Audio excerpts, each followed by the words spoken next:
Kraft presents The Great Gildersleeve. Each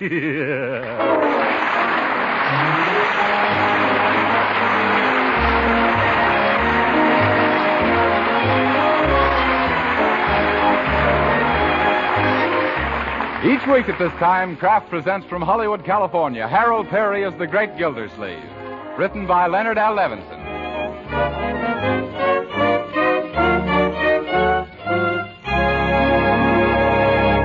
We'll hear from the Great Gildersleeve in just a moment. But first, here's what a prominent government official said about nutrition not long ago. This official said that in times like these, proper nutrition is as important as fighting planes. Yes, we all need the right foods and plenty of them to keep up the pace our great defense effort demands.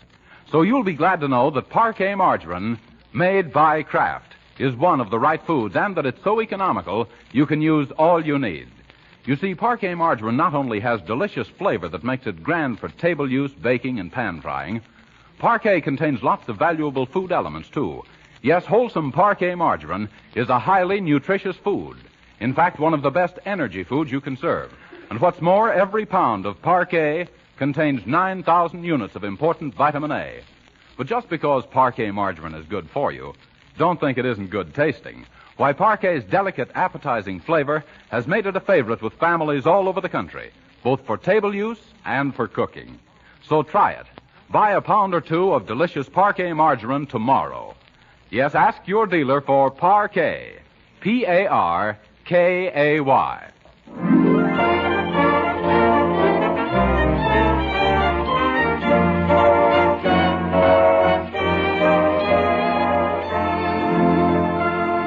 And now let's visit our friend, the Great Gildersleeve, and his niece and nephew, Marjorie and Leroy. They're trying to entertain a friend of Marjorie's, Oliver Honeywell, a chap who's taken so many pills that he's beginning to look like one. Today, Oliver is the man who came to lunch and stayed through tea and dinner. It's after 9 now, and a quiz game is in progress.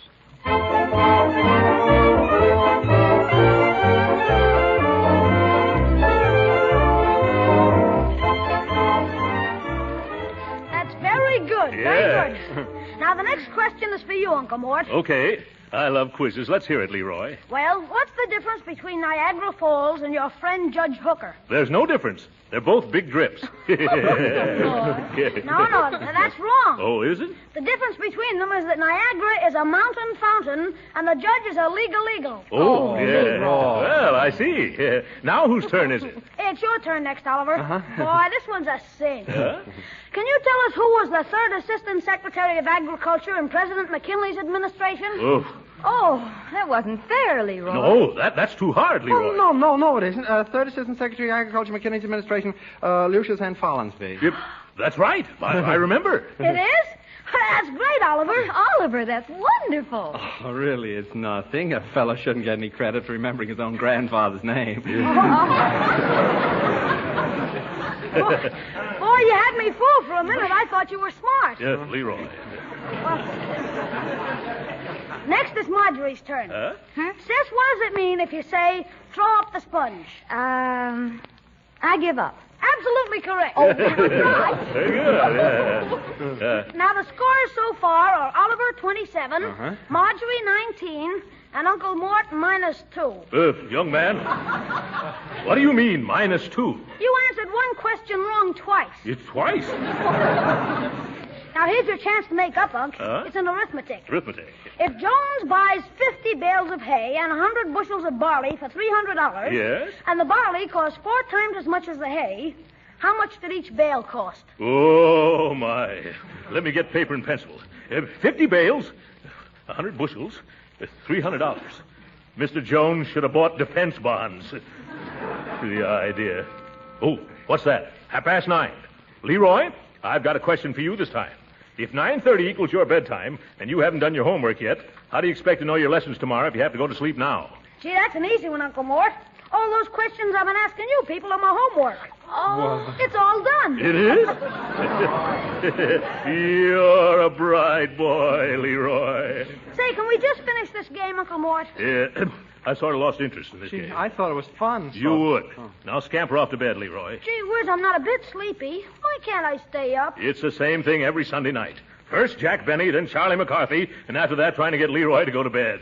But, Uncle Mort, you stay up a lot later than this. Why can't I? Because you're growing, Leroy, and I'm not. No, maybe not in the same direction as I am. Step up, Leroy. What? Let's leave Uncle's waistline out of this. You leave it out. You brought it in. Yep.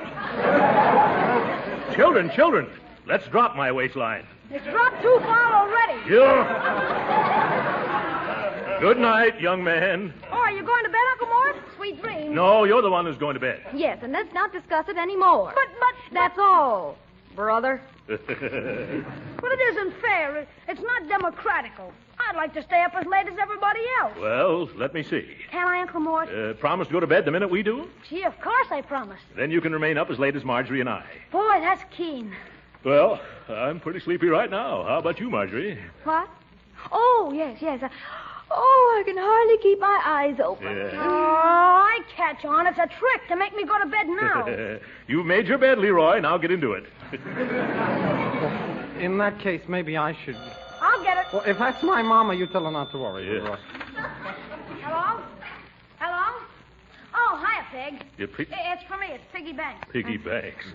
What'd you say, Pig? What for? Oh, no, Uncle Mort wouldn't. Huh? No, I wouldn't even ask him. Oh, it's too bad, Pig, but that's the breaks of the game. Goodbye. I don't want to intrude in your private affairs, Leroy, but what is it Piggy Banks wanted to do? Oh, he wanted to come over here tonight to carve out his pumpkin for Halloween. Well, I'd have no objection to that. Yeah, but he wanted to use you for the model. Yep. You go straight to bed, young man. We're all going to bed now. All right. Well, in that case, maybe I should. Yes, you should, Oliver. Oh. Good night. Marjorie, don't let Oliver forget his overcoat tonight. It's awfully chilly, and he might catch something he hasn't got already. Mr. Gildersleeve, I didn't bring any overcoat. I didn't expect to be invited for tea and dinner, too. Invited. Oh, my. I hate to think of you going clear across town on the streetcar. Oh, Midgie, the streetcar doesn't bother me. It's the waiting and the walking. Yes, and in the dark, too. Say, why don't you stay here for the night, Oliver? Oh, that's a splendid idea. Where can we put him, Uncle Mort? On the sofa in the study. It's the kind that collapses into a bed. Oh, no, thanks, really. I don't think I should. Why not? I'll fix you up with a pair of my pajamas. Oh, I don't think I could sleep in a strange pair of pajamas. Yes. Besides that, don't you think there'd be a trifle large? Oh, come, Oliver. It'll be fun. Like sleeping in a tent. Yeah. Well, I'll bring out a couple of spare blankets and a pillow. Oh, never mind the pillow, Midgie. I'm allergic to feathers. Feathers? Is that so? Oh, yes. I have it so bad I even break out with spots when I eat chicken broth. Well, you better telephone your parents and tell them you won't be home tonight, Oliver. Oh, yes, I better. Otherwise, Mom'd have to send Pop out to look for me. Then she'd have to go out to look for Papa. Well, I'll get the blanket. Thanks. Oh, hello, Mama. Mama, this is Oliver. What's that? Papa's been out looking for me already. Well, it isn't 10 yet, Mama. Oh, we want to get an early start. You better go find him, Mama. Try the place on the corner. Oh, not the drugstore. The place in the other corner. I don't know why he always goes there. I never do. Well, you just push open the doors and call in. That's all. What? Oh, I'm still at Midgie's house. Yeah, Mama. They invited me to spend the night here on account I didn't bring an overcoat. I did? I must have left it in a streetcar, huh? Well, I got my pills. Don't worry, I'll keep out of drafts. Good night, Mama. Poor Mama. She doesn't seem to realize that I'm a big boy now. No, it's very hard to believe, Oliver. Oh, I almost forgot. Here. What's this nickel for? Oh, for the phone call. I never like to be under obligations to people. Yes, I can see that. Everything's ready for you, Oliver. Yeah, go right in and make yourself comfortable, Oliver. I'm going to lock up. Oh, be sure all the downstairs windows are fastened, Uncle Mort. There have been some burglars in the neighborhood lately. Burglar? Oh, don't worry, Oliver. Go right in and get ready for bed. If a burglar ever saw you in my pajamas, he'd put back everything he took. I wonder who built these windows. The Pullman Company?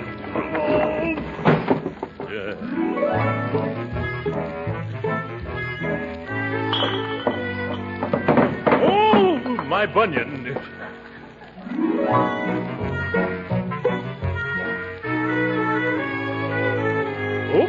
Almost forgot to wind the kitchen clock.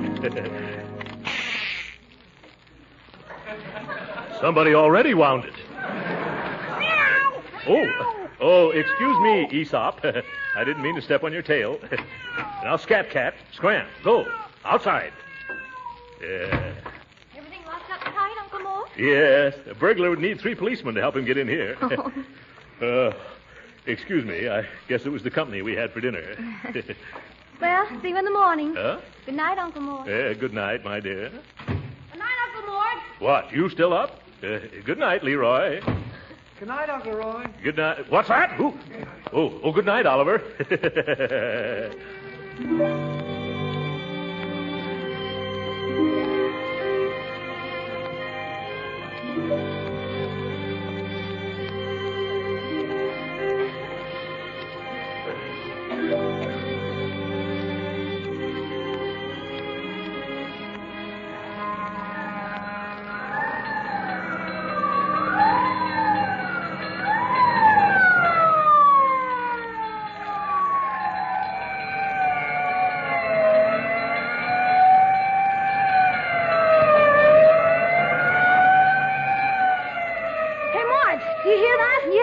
Woke me up. There must be a fire somewhere near here. How about let's go in and see? You better ask your Uncle Mort first. Okay. Mom and Pop. Hey, Uncle Mort, can I go to a fire? What's that? There's a fire somewhere close. Can I go see it? A fire? Oh, boy, I haven't done one for years, and I just love to go to blazes. Well,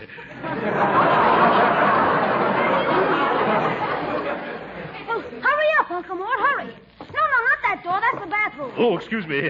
I should have known. This way. Yeah, thanks.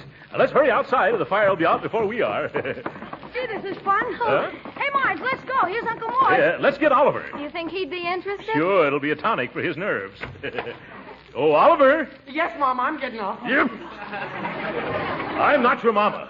Come on outside with us. Hurry up. What's wrong? There's a fire, Oliver. Fire! Oh, my goodness, come on, let's go. Right away, out. Follow me. Wait for us, Oliver. Leroy, bring Oliver's shoes. Come on, Marjorie. Hey, Oliver, come back here. Where's the fire? It's somewhere around the corner, Oliver. Is it coming this way? No, we're going that way. Come on. Here's your shoes, Oliver. You better put them on before you wear out your socks. Oh, thanks, Leroy. All right, let's not spend all night here. The fire won't wait for us, you know. Oliver, you can tie your shoelaces afterward. As you say, Mr. Gildersleeve. Oh, on second thought, Oliver, you better tie them now. I might as well, now that I'm down. Gee, this is the latest I've been out since the night I went walking in my sleep. Yes, well, let's take a quick look at the fire and scoot back to bed. I wonder whose house it is. Well, we'll soon see. I think the engine's right around the corner. They are? Oh, I see a lot of people. Yes, there they are. Gee, look at all the neighbors. There's nothing like a good fire to bring out all the best people. Everybody must have gotten up. Huh? Oh, look. There's Edie Quinn, wearing the same kimono she wore to that fire last year. Yes. Don't be catty. Well, here we are. I don't see any fire. I better find out what this is all about. Let me through here, please. Excuse me, lady.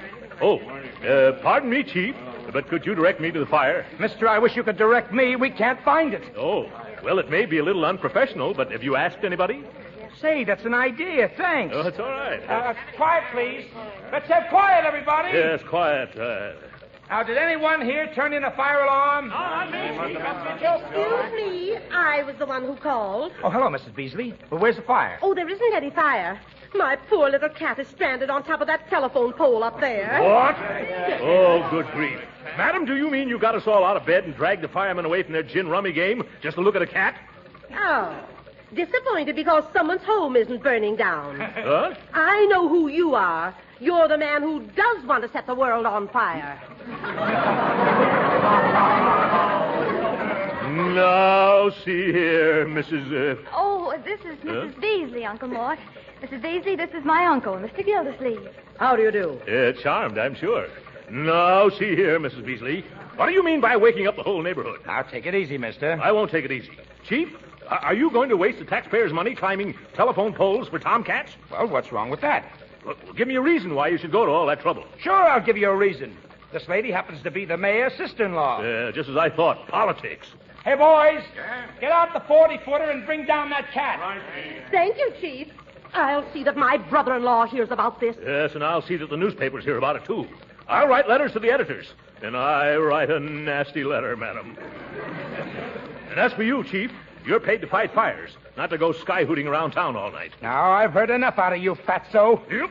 If you don't pipe down, I'll turn you over to the police, you big false alarm. I'm a false alarm, you little brass pole polisher. Take off that fireman's uniform and say that. Now, don't get so hot under the collar, beef trust, or I'll have the boys cool you off with a hose. I'm not afraid of you and all your little squirts. You twitch a thumb at me, and I'll push that tin hat of yours so far down you'll have to breathe through a straw. Well, now you have gone too far. Logan! Yes, Chief? Here, hold my coat. That suits me. Oliver! Yes, Mr. Gildersleeve? Keep off the grass. You'll get your feet wet. Hey, look! Look, they've got the cat down, Uncle Mort. Oh, thank goodness. Where's the lady that owns the cat? Right here, Kelsey. Now I've seen everything. The idea. Using thousands of dollars worth of fire equipment, waking up hundreds of people in the middle of the night just to snag a mangy cat off a telephone pole. Here it is, lady. Safe and sound. Thank you very much. Oh, dear me, this isn't my cat at all. Well, now it isn't even her cat. Lady, if you aren't... Uncle Mort. What's wrong, Marjorie? I'll tell you what's wrong, Mr. Gildersleeve. This is your cat. Yeah. Our cat? Yes. Aesop? Is that a hot one? Oh, my goodness. Let's get home. Come on, children. Come on, Aesop. Goodbye, Chief. Thank your boys for doing a noble and humane deed. Go back to bed, you big mattress. Oof. Come on, man, let's go. I don't like the way he said that.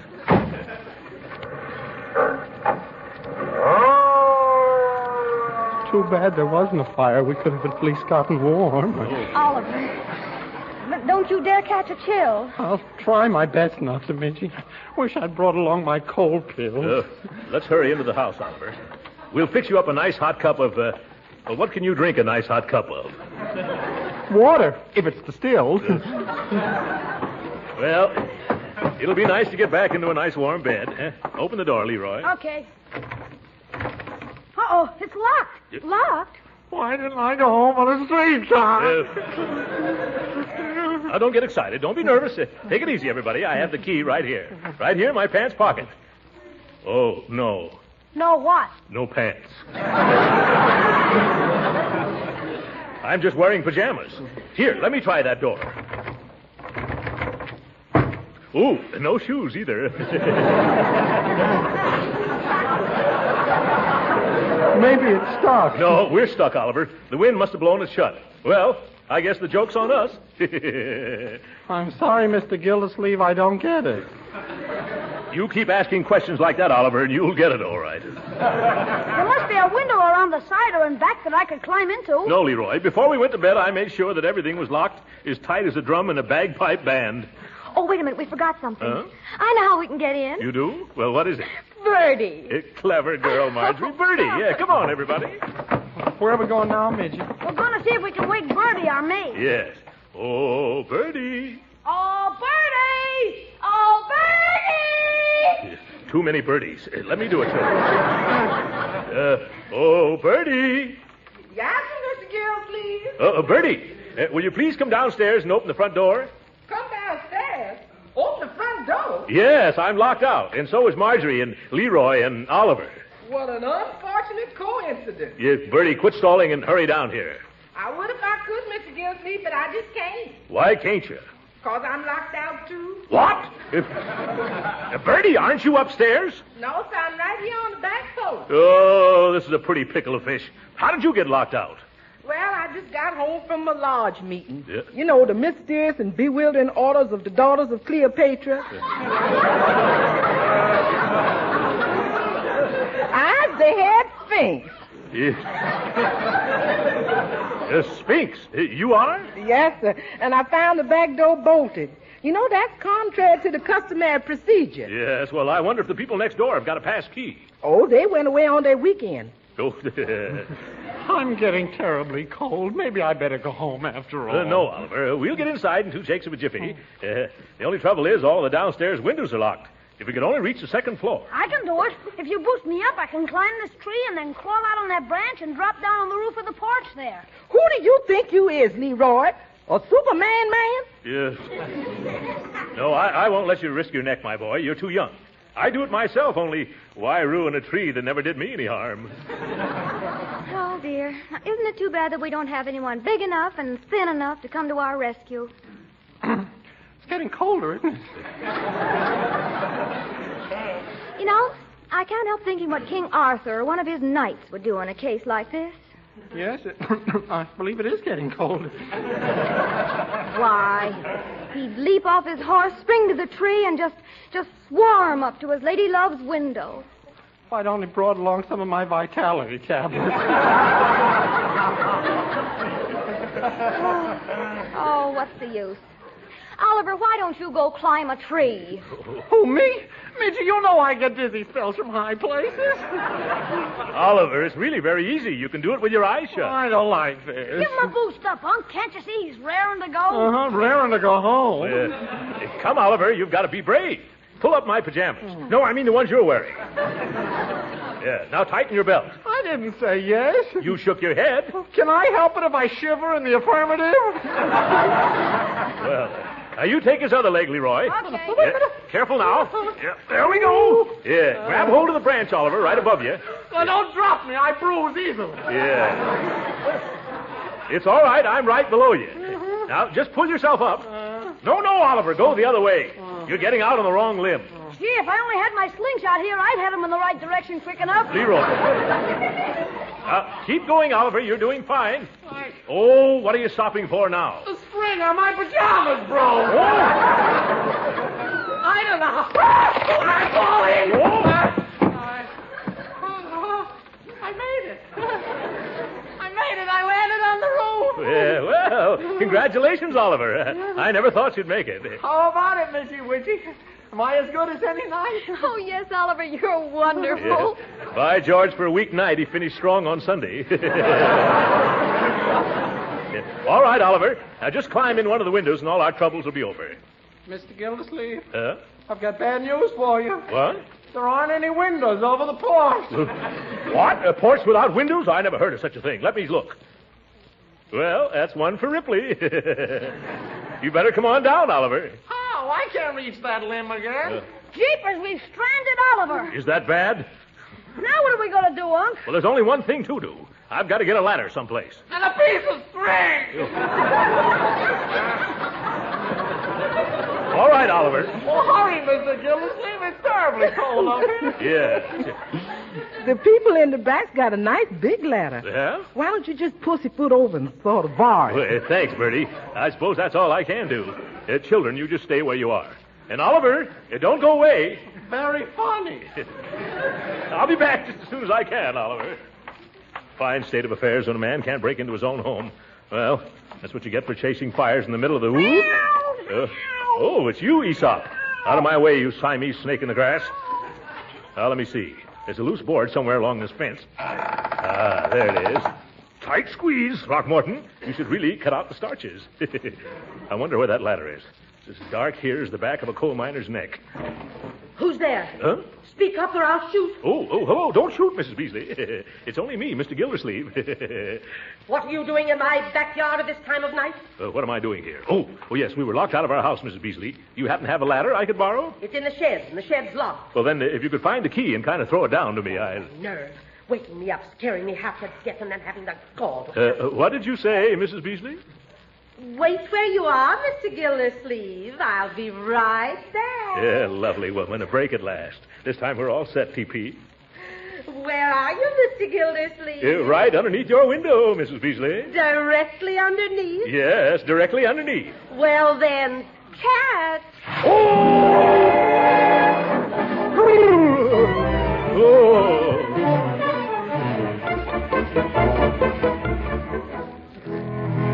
Oh, dear. There's dew on the grass. I hope Uncle Mort doesn't get his feet damp. Hey, sis, I did it all right. Boy, that was a thrill. Well, it's only a matter of minutes now. Oh, Oliver, it's only a matter of minutes now. Only minutes before I freeze. I wish I brought a parachute. Who that there? It's me, your Uncle Throckmorton. If I ever lay hands on that Beasley woman, I'll kill that old cow. Why, Uncle, you're soaked. What happened? She lured me underneath her window and then threw a bucket of water on me. I'm going to tell the mayor about this. Oh, that's a shame. But don't you worry. Huh? We'll have you in the house and dry inside of 5 minutes. Oh, you got the door open? No, not yet, but soon. Poor Oliver's been freezing on that roof. He's freezing. Yes, so I sent Leroy down to the corner to ring the fire alarm. Oh, fine. Oh, my goodness. What'll the chief say when he sees me this time? Can't you stop him, Leroy? I don't think so. Oh. In fact, I'm sure I can. Oh, my. Here we go again. Stop right here, men. Okay, where is it? Oh, hello, Chief. Well, you're just in time. Look. Where? Oh, say, what is this? First a cat on a pole and now a guy on the roof. Who's responsible for this call? Well, it was like this, Chief. Well, if it isn't the taxpayer's best friend and the fire department's severest critic. Hi, Mr. Gildersleeve. Yeah, hi. Been writing any letters to the newspapers? No. Now, stop teasing, Uncle Mort, Chief. He's just soaked to the skin. Yeah, and that takes in an awful lot of territory. Yeah. How about saving those cracks for the fireman's minstrel show and getting our front door open? Oh, is that what you want? Well, why didn't you say so? Hey, Max, bring an axe. We've got a door to chop down. No. Can't you just send up a man and a ladder to one of the windows on the second floor? Oh, never mind the axe, Max. Bring a ladder. Okay. Say, Chief, there's a cellar door open around on the other side. The cellar door's been open all this time? Oh, I could kick myself. We could help you with that, too. Yep. Thank you just the same, no. Say, boys, I'm awfully sorry about this whole thing. Let me make some amends, huh? How about you all coming in for coffee and sandwiches? Huh? Won't you? Come on, just for good old Gildersleeve. Huh? Okay, sure. Yeah, come on.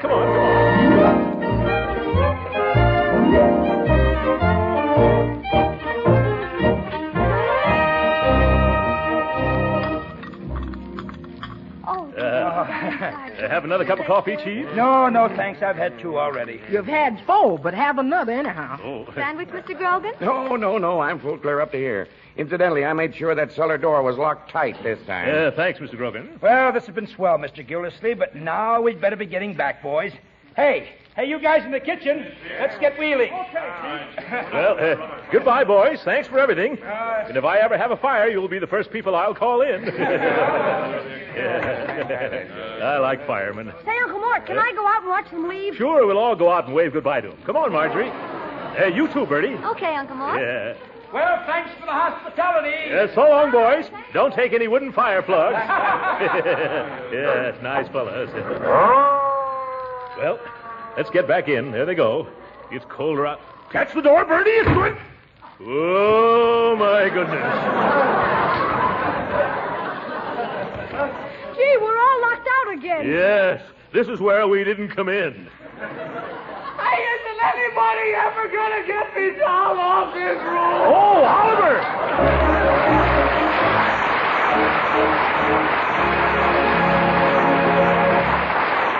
The great Gildersleeve will be with us again in a few minutes.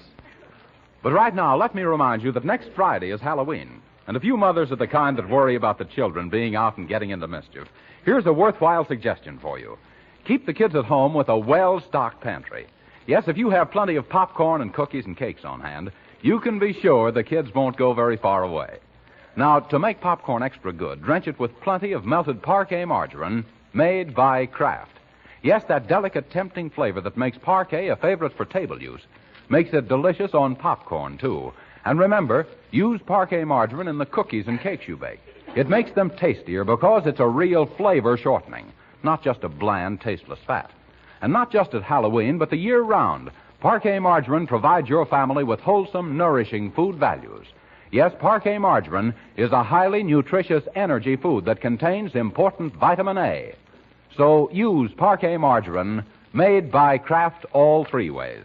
At the table, for baking, and for pan frying. It's delicious, it's nourishing, it's economical. Tomorrow, ask your dealer for a pound or 2 of parquet. Parkay.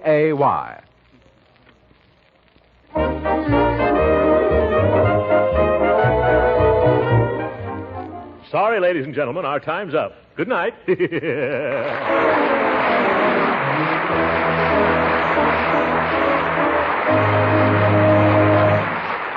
Original music heard on this program was composed and conducted by William Randolph. This is Jim Bannon speaking for the Kraft Cheese Company and inviting you to be with us again next week at this same time for the further adventures of the great Gildersleeve. This is the National Broadcasting Company.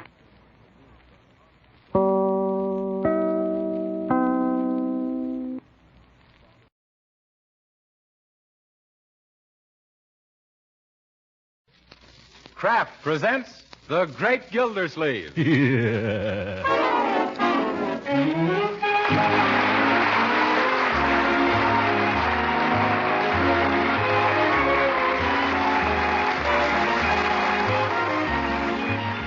week at this time, the Kraft Cheese Company presents for your enjoyment Harold Perry as the Great Gildersleeve, written by Leonard L. Levinson.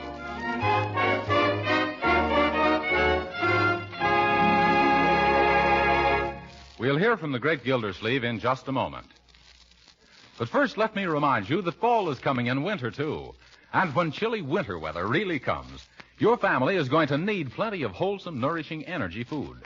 Now, one reliable and economical source of energy is Parquet margarine, made by Kraft.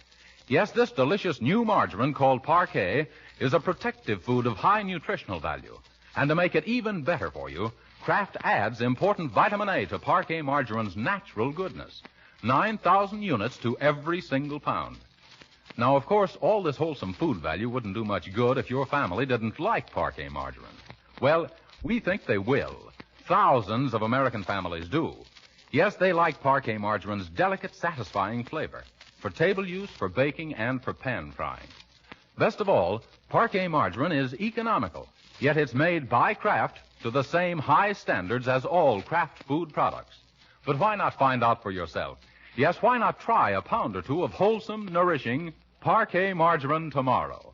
Just ask for Parquet, P-A-R-K-A-Y.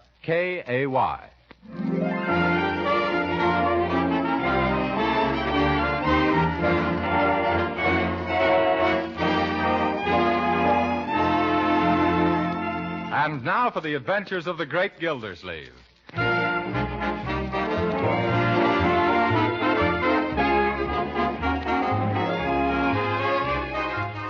Yes, and now I'll check the grocery bill.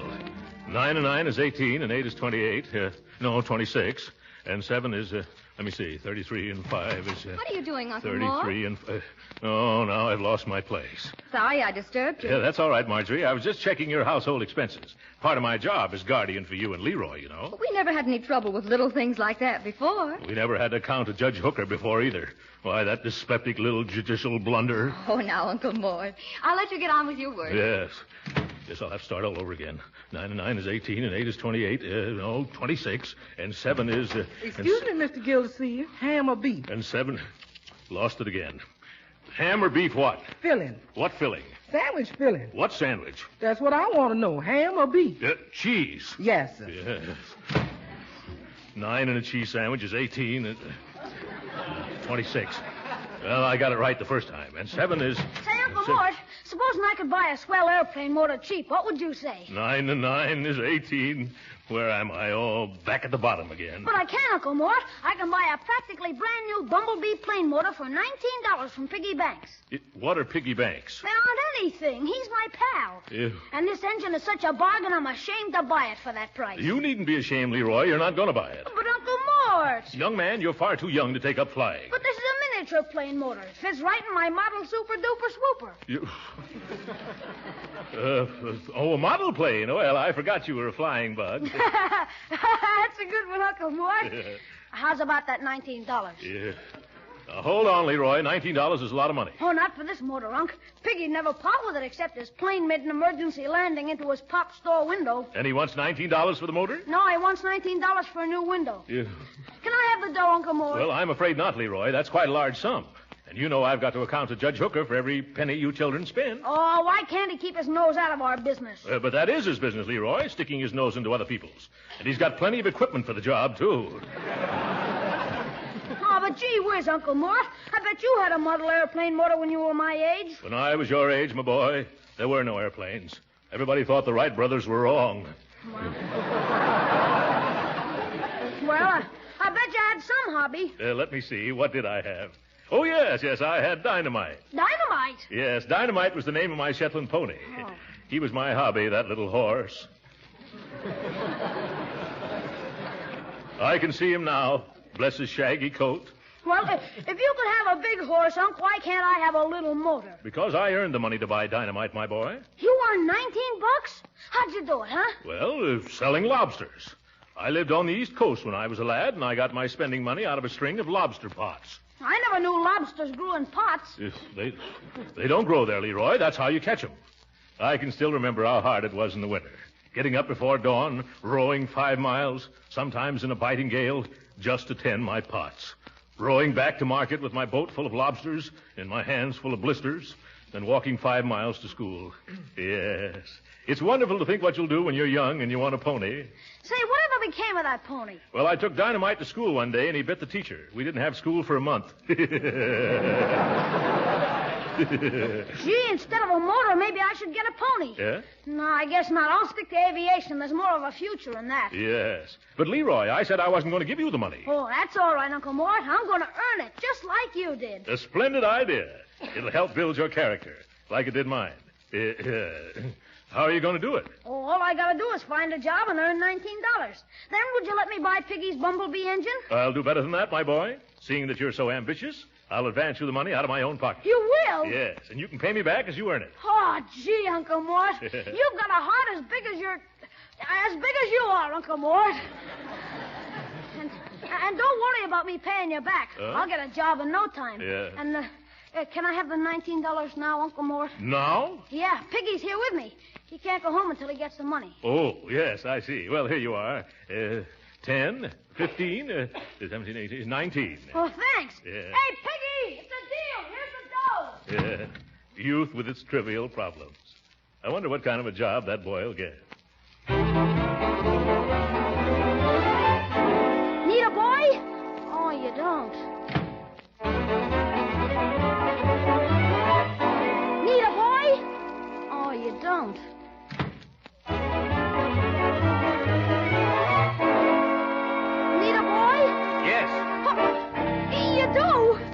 Yes, we have a morning paper route open. Got a bike? Sure. When do I start? 5 o'clock tomorrow morning. Now, this is no cinch job, young man. You've got to deliver those papers every morning, rain or shine. Now, do you think you can swing it? Oh, sure. I'm awfully reliable, mister. I take after my uncle. He used to get up every morning and row 5 miles into the teeth of a gale and then row 5 miles back. Oh, delivering papers? No, lobsters. Yeah. Well, I guess you'll do. What's your name and address, young man? Leroy Forrester, 747 Parkside Avenue. Okay, Leroy. Now advance and take the early bird's pledge. Neither snow nor rain, nor hail nor flood shall stop the carriers of the Summerfield Indicator Vindicator from delivering their papers and collecting at the end of the month. I do. Good. Now wear this pin, your badge of honor as an early bird, and may its luster never be tarnished. No, sir. And remember, for every paper that isn't delivered before 7 a.m., you'll be docked a nickel.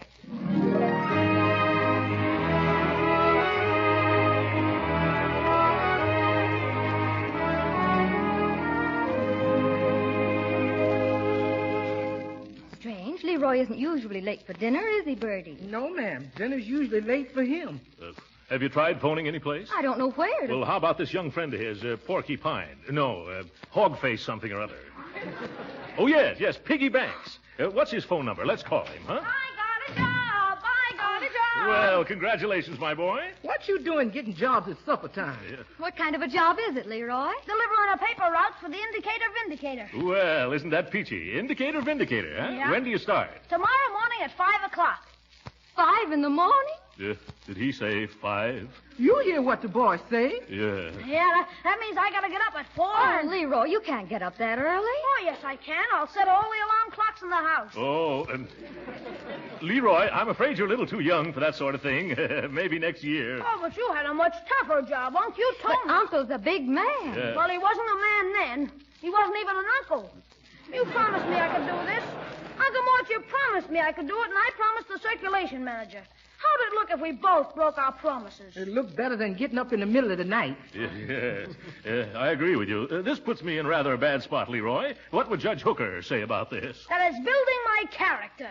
Well. Now, I better go to bed if I'm going to get up at 4 o'clock. But you haven't had dinner yet. Okay, then, let's eat. What's delaying dinner, Birdie? What's delaying, he said. Look here, you, Leroy. We got ham for dinner, and whilst waiting for you, I frizzled it, defrizzled it, and refrizzled it until it's frazzled.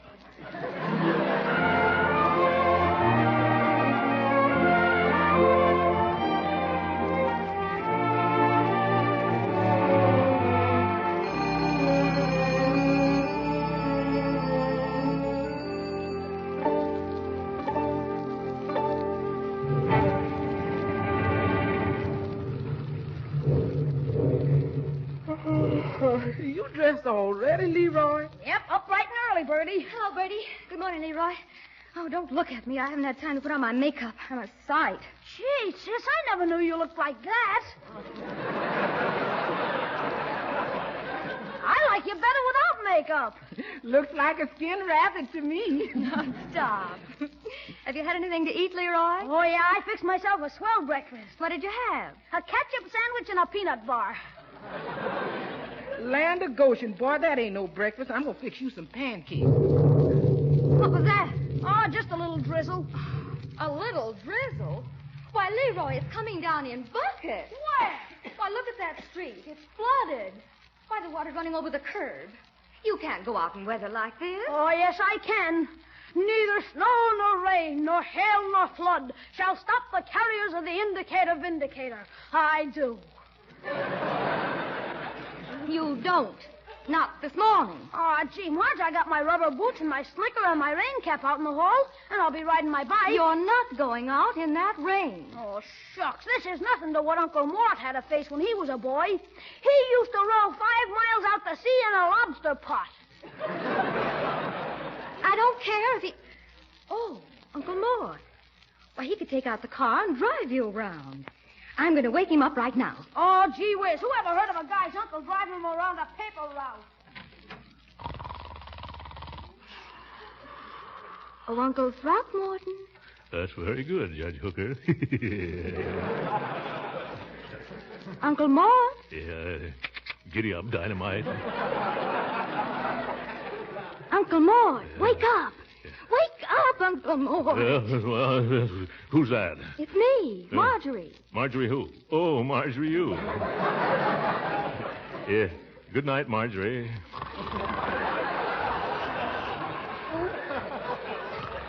No. Wake up, Uncle. What's the matter? Fire? No, rain. Coming down in torrents, Uncle Mort. It is, huh? Yes. Well, don't try to stop it. No, Uncle Mort, you've got to get up. Yes, that's nice. Leroy insists on starting his job this morning, and you've got to help him. Yes, a very good point. You must get the car out and drive him all over his paper route. Yes, to build his character. What? I do? Yes. Now put on some clothes and come into the kitchen. Birdie's fixing some coffee. But coffee will keep me awake. Hurry now, Uncle Mort. Yes, all right. Where's the light? Oh! What's wrong? I burned myself. That bulb is still hot. Why, Uncle Mort, what time did you get to bed? Well, I was reading a detective novel. It must have been about 3:30. What time is it now? 4. Oh, my. Won't you go back to sleep? Leroy's waiting for you in the kitchen. Yes, bright boy.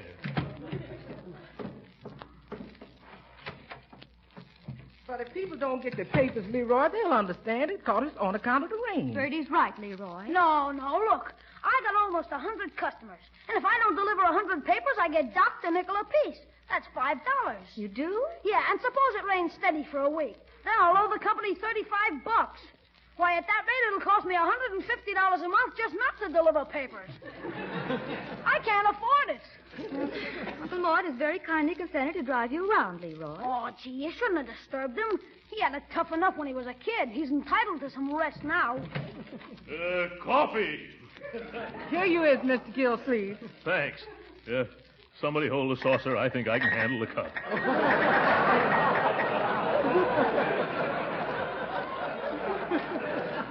I hate to rush you, Uncle Mort, but we'll have to hurry. Hurry? Where are we going? You're driving Leroy around his paper route, Uncle Mort, because of the rain.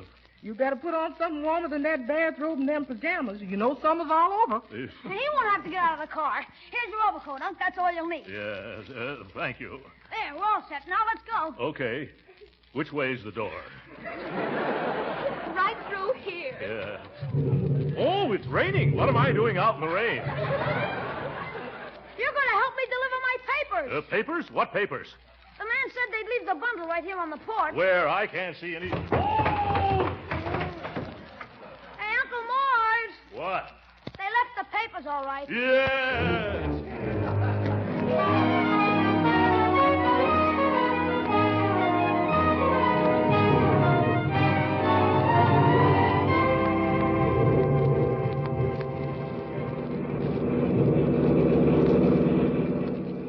in the name of Pulitzer did they give you a newspaper route at the other end of town, Leroy? That was the only one open, Unc.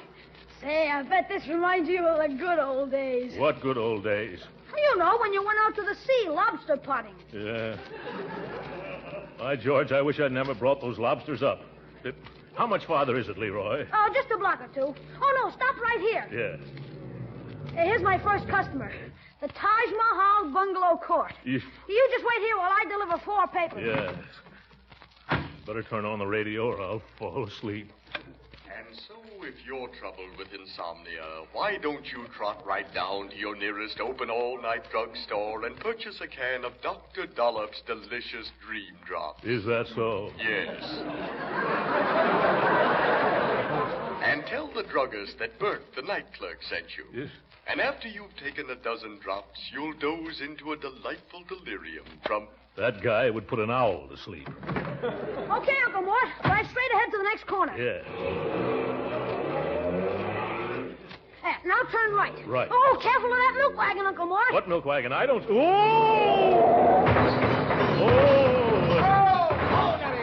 Yeah, whoa. Hey, you! What you mean, running into my wagon? What are you doing in the middle of the road? I parked against the curb, you big chowderhead. Oh! Now, see here, don't you talk to me that way, or I'll pasteurize you, you little half-pint peddler. Look out, Uncle Mort. He ain't so little. He ain't? I mean, he isn't? Oh. Well, he can't frighten me. I got a good notion to report you to the police. Skidding around that corner and smacking up against my wagon and shoving my horse into a mailbox. I didn't mail your horse. Huh? Yes, and shaking up my milk, too. Well, that's good. Why don't you stay home nights like respectable folks? No, see here. I'm always having trouble with you playboys. Playboys? What do you mean? Why don't you look around the street? There, now see what you did. You woke up all my customers. I did not. You woke him up yourself. Well, let's get out of here, Uncle Mort. I still got a lot of papers to deliver. Yes, that's right. Let's get out of here. It's too noisy.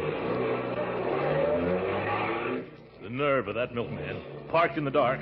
And by Jove, he didn't have his taillight burning, did he, Leroy? I didn't notice. Well, he didn't. I think I'll go right back and... No. We haven't got time, Unc. Yeah.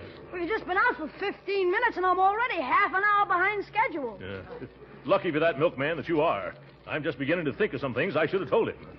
Funny, they always come just 5 minutes too late. You better watch where you're going, Uncle Mort. The water's pretty deep here. You might get off the road. Does seem to be getting deeper, doesn't it? Yep. Throw your flashlight on that sign over there, Leroy. Sure. Can you read it? What does it say? Warning, no fishing allowed. Oh, my goodness, a lake. Where's the street? I better turn around. It's back that way. Yes, I see it now. We'll be on dry land in a moment. Uh-oh, we're in a hole. Hole? Don't worry, Leroy. Everything's going to be all right. Yeah. I think the carburetor's flooded with water. Boy, now we are in a hole. Yeah. I wonder what we can do now. Well, Oh, boy. Huh? We're going to get a break, Uncle Mort. Somebody's coming down the street. Well. Hey, mister, will you pull us out? Sure, partner. Oh, Nellie. Oh, Nellie. Oh. Say, ain't this the car that ran into me over on Quinn Avenue? Yes. But, wow. If you haven't got more brass than the Marine Band. Asking me to pull you out. Yes, but I'm willing to pay old. No, thanks. Giddy up, Nellie.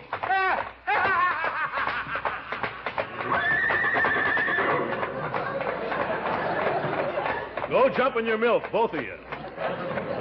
It's getting pretty late, Uncle Mort, and we still have a lot of papers to deliver. What are we going to do? Well, the car won't move, Leroy. Looks like we'll have to travel the rest of the way on foot. And I'm wearing bedroom slippers. Well, at least it stopped raining. You come on, Leroy. You take that bundle, and I'll carry the rest. Ooh, the water is cold. You want me to carry a piggyback, Uncle Mort? This is no time for joking, Leroy. Oh, good gravy. It's starting to rain again.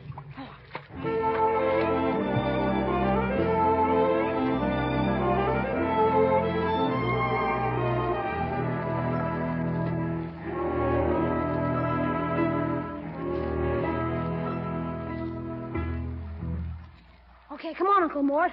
Just 12 more papers to deliver and we're through. George, I'm soaked to the marrow. And on me, that's pretty far down. Here Here's 2100 Burnside. It's your turn to put it on the porch, Unc. That's a long walk up there, Leroy, and I'm rapidly reaching the end of my tether. Suppose I just throw it up on the porch, huh? Oh, no. You can't do that. Us early birds aren't allowed to throw papers, Uncle Mort. Well, I'm no early bird. I'll bet my aim is still pretty good, too. Oh, but we've got orders. Oh, it's all right. Just this once, huh? Watch me place it on the porch. Yep. There it goes. Oh, gee. It hit a window on the second floor. I told you shouldn't... Let's not stand around, Leroy. We delivered the paper, didn't we? Come on, quick. We might as well get going. Operator. Where's that operator? Get me the police department at once. Hello, police. This is Judge Hooker at 2100 Burnside. An attempt has just been made on my life. Somebody threw something wrapped in a newspaper through my window. It might be a bomb. I'm trying a gangster in my court, and his mob is probably trying to rub me out. Get him at all costs. Spread out a dragnet. Do something. Attention, all cars. Proceed to 21st and Burnside Streets. Judge Hooker's home has been bombed. Stop and question everyone. Investigate all parked cars. Bring all suspicious characters to headquarters. That is all. Rosenblatt.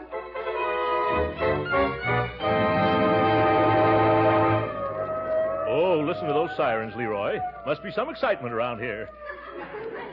I wonder what... Did you sneeze, Uncle Mort? What did it sound like? Sounds like you're catching a cold. Oh. I only got 4 more papers to deliver. Why don't you go home from here? Oh, no, I wouldn't run out on you.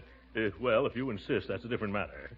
Maybe I'd better get into some dry clothes. Oh, huh? sure. Just go straight down 21st Street to Parkside. So long. So long, Leroy. See you at home. Oh, it's as cold as Judge Hooker's heart, and I'm as wet as a mad hen.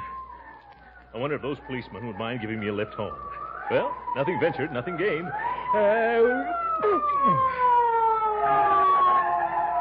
Hey, officer? Yeah? Hello, officer. I wonder if you're going my way. I'm all wet. I'll say you're all wet.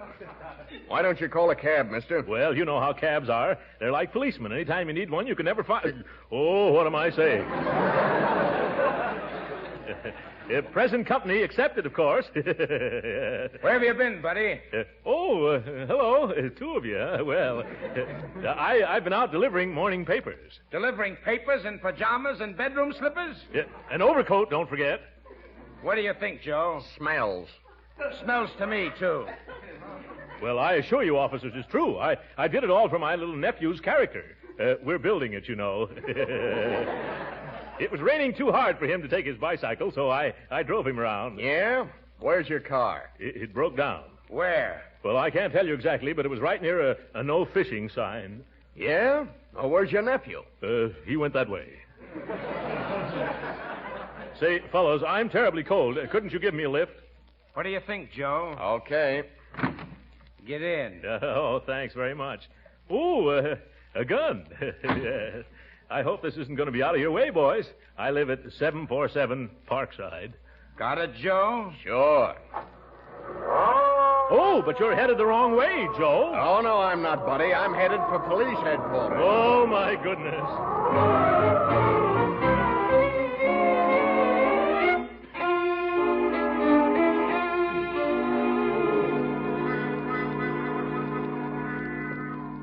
Now, Mr. Gildersleeve, you say your aim wasn't very good. Yes, Judge Rand. I hadn't had much sleep, and, well, I had the wind and the rain and my hair in my eyes. And so, instead of throwing the paper on this man's porch, you broke an upstairs window. Yes. I was trying to throw a curve, Your Honor. Well, Mr. Gildersleeve, your story sounds reasonable, and if you'll just wait in the sergeant's office till he can check it... Oh, gladly. I think you'll be able to go home in an hour or less. I want to thank you, Judge Rand, for being so nice to me.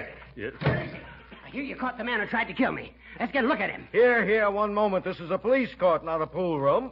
Who are you? Judge Hooker, Superior Court, Department 25. Well, I'm Justice of the Peace Rand, the Sunrise Court. Take off your hat. Oh, excuse me. I'm a little excited. My life's been threatened, and I want to confront the coward who... Gildersleeve. Yeah, hello, Judge Hooker. Do you know this man? Well, of course. What's he doing here? Well, we picked him up near your place. He's the one... Uh-huh. I see it all now. You were trying to... I was not. Don't lie. Order! Order! Yes, order. Order in the court. Order. Now, Gildersleeve, you better make a clean breast of it. Confess and I might be inclined to be more lenient. Say, wait a second. It's all right. I'm trying this case. Now tell me, Gildersleeve, what was in that newspaper you threw into my bedroom? I don't know what was in it, Judge. I didn't read it. Now, Judge Hooker, I've heard this man's story. I'll listen to you later. Gildersleeve, you're guilty of breaking and entering my home. But, Judge, I've never been in your home. You threw something, didn't you? Yes, but... And it broke something and entered somewhere, didn't it? Yes, Then by your own admission, you're guilty, and by virtue of the laws of the state, I hereby sentence you to 1 year. One moment, Judge Hooker. This isn't your court. I'm the judge here, and I'm capable of running things. All right. I don't want to tell you your business. Then don't. Now, Mr. Gildersleeve, I don't think it's necessary to question your word any further. You broke Judge Hooker's window. Is that right? Yes, sir. And for that, Mr. Gildersleeve, I'm going to require you to pay for installing a new window. Yes, sir. Is that all you're going to do? No, not quite. Well, that's better.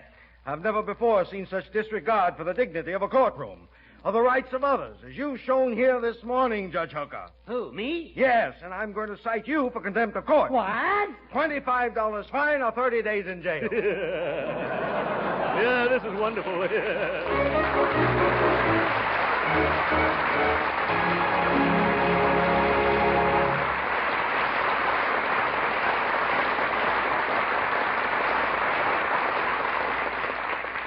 The great Gildersleeve will be with us again in a few minutes.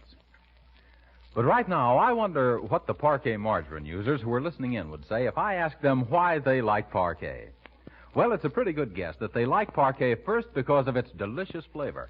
And a good many would answer, too, that they like parquet because they can use it so many ways. Yes, parquet margarine is so good tasting, you'll be proud to serve it at your table. And for the same reason, you like it for seasoning, for baking, and for pan frying, too. Why, more and more these days, good cooks are insisting on a flavor shortening for baking. A shortening that adds its own tempting taste to cookies, cakes, and pastries. And a flavor shortening is just what parquet margarine is.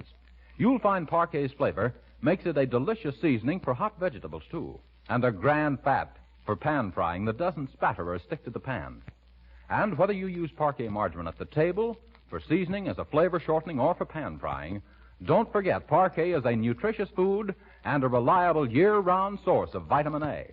Now, when you go to your food store, don't just ask for margarine. Ask for parquet margarine made by Kraft.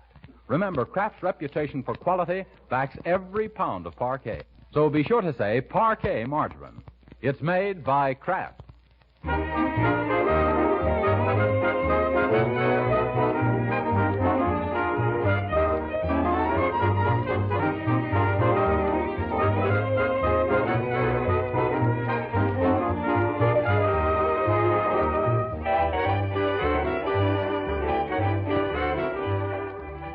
You know, Leroy, I don't think this paper route was such a good idea after all.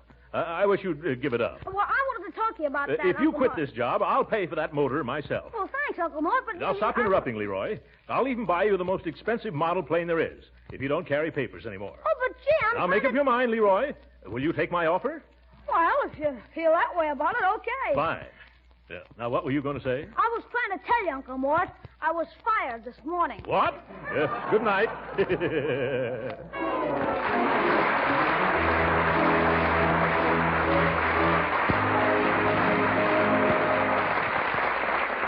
You have probably heard that September 15th through 20th is Retailers for Defense Week. During this week, your regular food dealer will be selling defense stamps.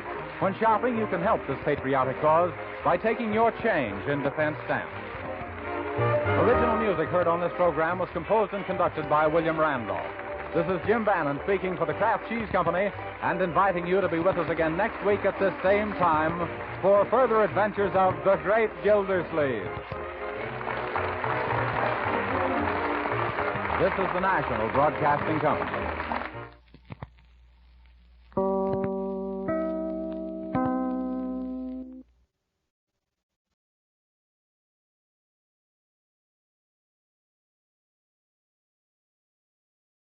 The Kraft Foods Company presents The Great Gildersleeve. Oh.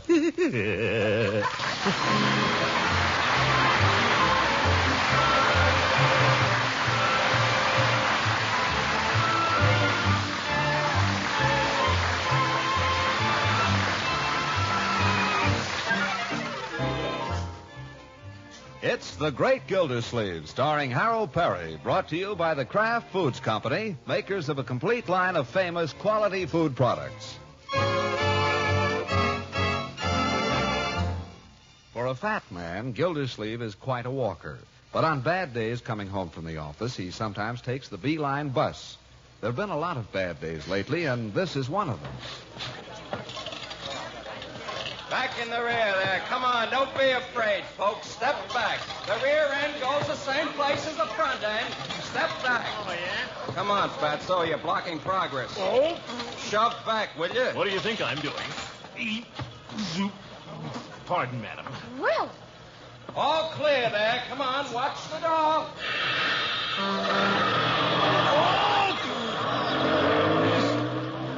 Anybody ever rides on these things? Oh, hello, Mr. Bullard. I didn't see you there. Hello, Gildersleeve. Here, grab this strap. I'll take this one. Oh, thanks, Mr. Bullard. It's a little crowded, isn't it? Yeah, awful. There ought to be a law. Yeah, you said it. As a matter of fact, I only happen to be riding on the bus because my car's in the shop. Mrs. Bullard has the station wagon. Oh, me too. I just happen to be riding on it. Say, what do you think of the election? Or have I asked you that? It's a mandate from the people. My opinion exactly. By the way, how is Mrs. Bullard? No, she's fine. That's good. And the rest of the family? Haven't seen little Craig around much lately. Yes, we must get him and your boy together one of these days. Oh, yes, we must. Say, tell me, Gildersleeve, is your boy learning anything at that school? School? Well, I don't know. I guess so. Why? Well, I'm darned if I think they teach him a thing. Now, Craig's been going to that school for 2 years. Can't read a blooming thing. Well, after all, Craig's only... Can't even spell his own name. Why, I could read when I was 5. It's this modern education, Gildersleeve. They don't teach him anything. You don't think so? Projects. Everything is projects. Everything is too darn much fun. Wasn't that way when I went to school. We worked. Oh, me too. We really had to buckle down. Yes, sir. Discipline. That's what's lacking these days. Discipline. A little of that old hickory stick. That's the idea. Oh, goodness. Why, do you know when Craig was in kindergarten last year, I found out the teacher had them sitting on the floor, on mats? What kind of foreign idea is that? Well, that's news to me, Bullard. In my day, we had desks and benches. You're darn right we did. Kept our hands folded, too. We kept them folded or else. Yes, sir. I hated school. I kicked like a steer all the way through. But by Harry, when I got out, I knew something. Me too. These darn kids. All they do is have a good time. What kind of a school is that? I don't know. Why, they don't even teach them manners. Craig comes home and acts rude to his mother. Say, grab that seat before somebody else gets it. No. You take it, Mr. Bullard. Oh, please. Oh, too late. Darn women, they slide in ahead of you every time. Well, I don't know what you're going to do about it, but I have a good mind to yank Craig out of there and send him to private school like the older boy. Well, to tell the truth, I haven't paid much attention, I guess. There's a lot of monkey business goes on down there, Gildersleeve. You ought to look into it. Yes, sir, I'll do that. Glad you mentioned it. Say, what do you think of the election? Well, I guess I asked you that. It's a mandate from the people. Yeah, I guess I asked you.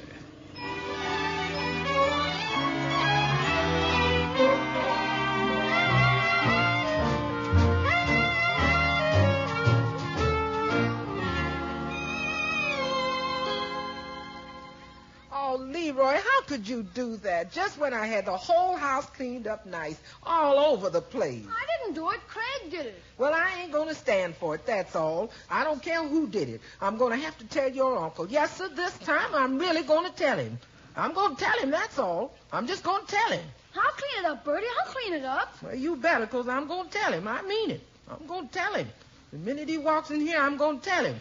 I'm going to say, Mr. Gildersleeve, just look at this living room. It's a mess. I'm going to tell him who did it, too. I'm cleaning it up, Birdie. Well, you better, because I'm going to tell him. Gosh, we were only playing. I don't care. I'm going to tell him. I didn't want to do it anyway. It was Craig that suggested it. Don't tell him, that's all. It isn't fair. Craig has all the fun, and I have to do all the dirty work. Quiet, Leroy. Here comes your uncle. Good evening, Birdie. Evening, Mr. Gildersleeve. Hi, Unc. Well, what's all this? Oh, it ain't nothing, Mr. Gildersleeve. Leroy, what are these cards doing all over the floor? What are all those boxes? What's that stuff under the piano? Oh, they were just playing, Mr. Gildersleeve. You know how it is. Rainy day, two boys with nothing to do. Yeah, it was all Craig's idea. Won't take me a second to straighten it up. Craig, eh? Nothing to do, eh? Why aren't you upstairs doing your homework? It's done. Oh, it is it? Well, we'll just see about that. Hello, Unky. You're late. Good evening. I suppose you finished your homework, too. I didn't have any. I did it all yesterday. Leroy, you know so much. What's the capital of Maine? The capital... Yes, the capital of Maine. Maine, gosh. What's the capital? I'll give you till I count 5. 1. Well, we didn't have that today. 2. I know where Maine is. It's up there. 3. Gosh, Maine. It's the only one I can't seem to... You're not concentrating. I am so. 4. Hey, you skipped 3. All right, 3. Come on. 4, 5. Marjorie, can you tell Leroy the capital of Maine? Certainly. Well? Can you? All right, what's the capital of Washington?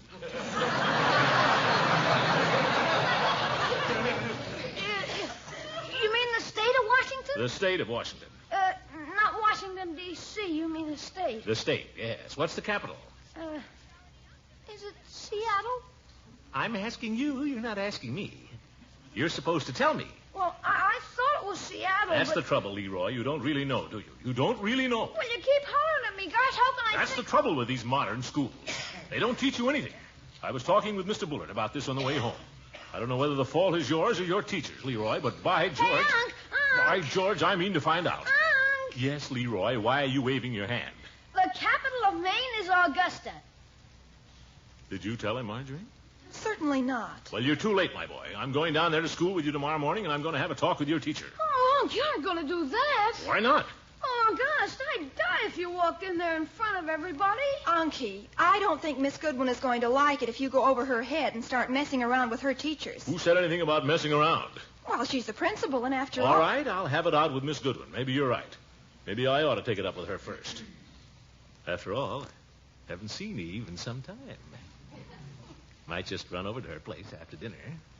I know what she'll say, of course, but I know what I'll say. I'm going to get to the bottom of this.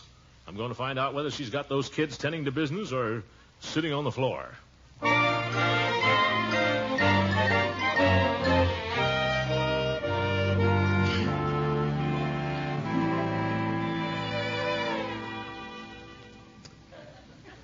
Well, don't get me wrong, Eve. This isn't my idea, but I hear these things. You evidently think it's worth your attention, or you wouldn't come running over here with it.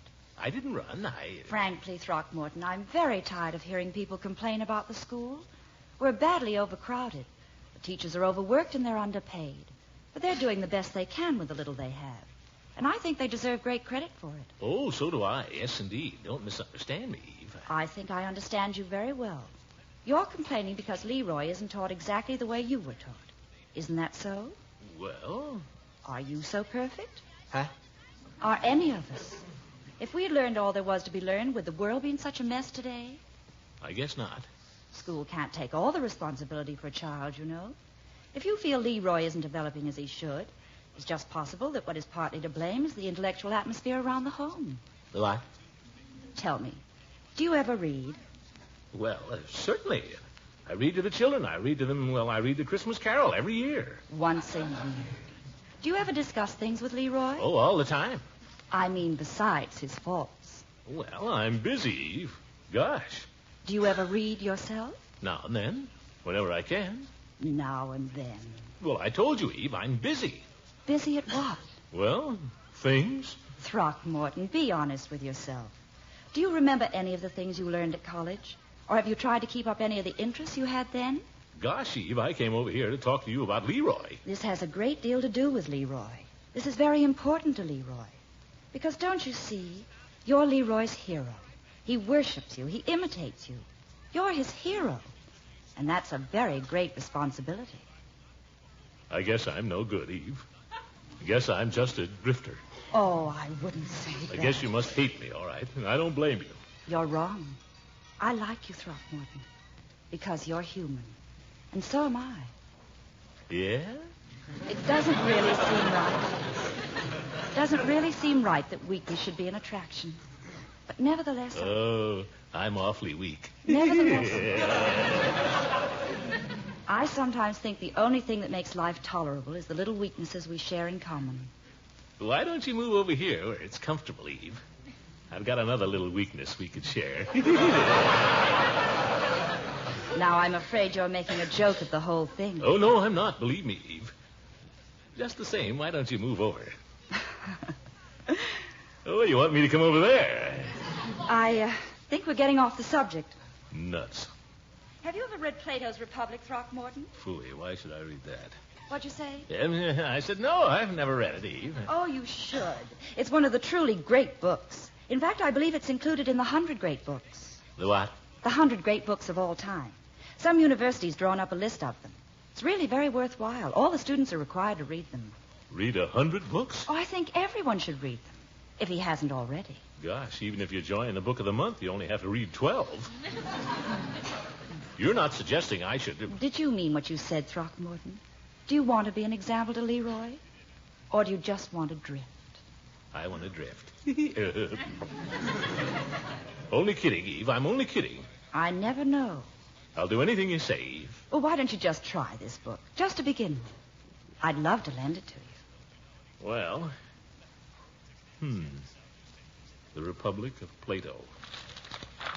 389 pages.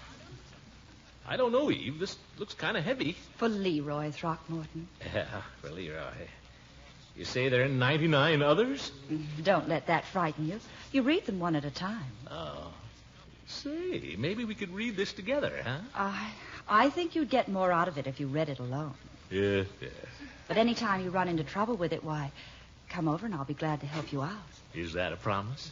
That's a promise. I'm pretty rusty. It's still a promise. Yeah. By George, the things I'll do for Leroy.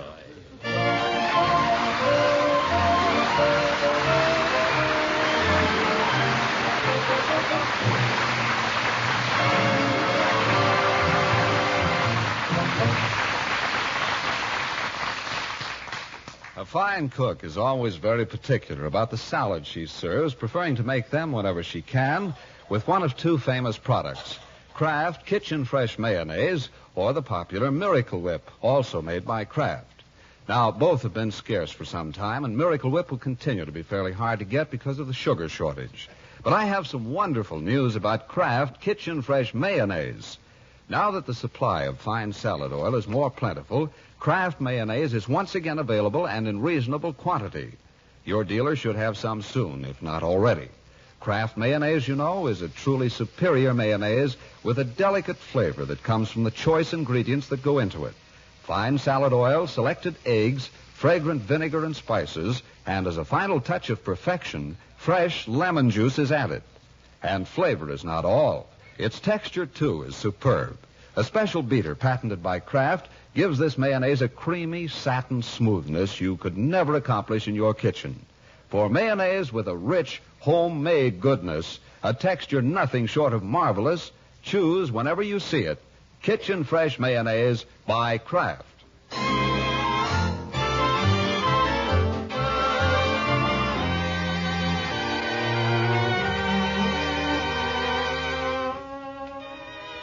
Now let's get back to the great Gildersleeve, who is about to rebuild his life at the 11th hour. He's finished a thoughtful supper, and now he advances into the living room, which is already occupied by his niece and nephew. Marjorie is sitting on the sofa reading, and Leroy is lying on his stomach in front of the radio, which is playing.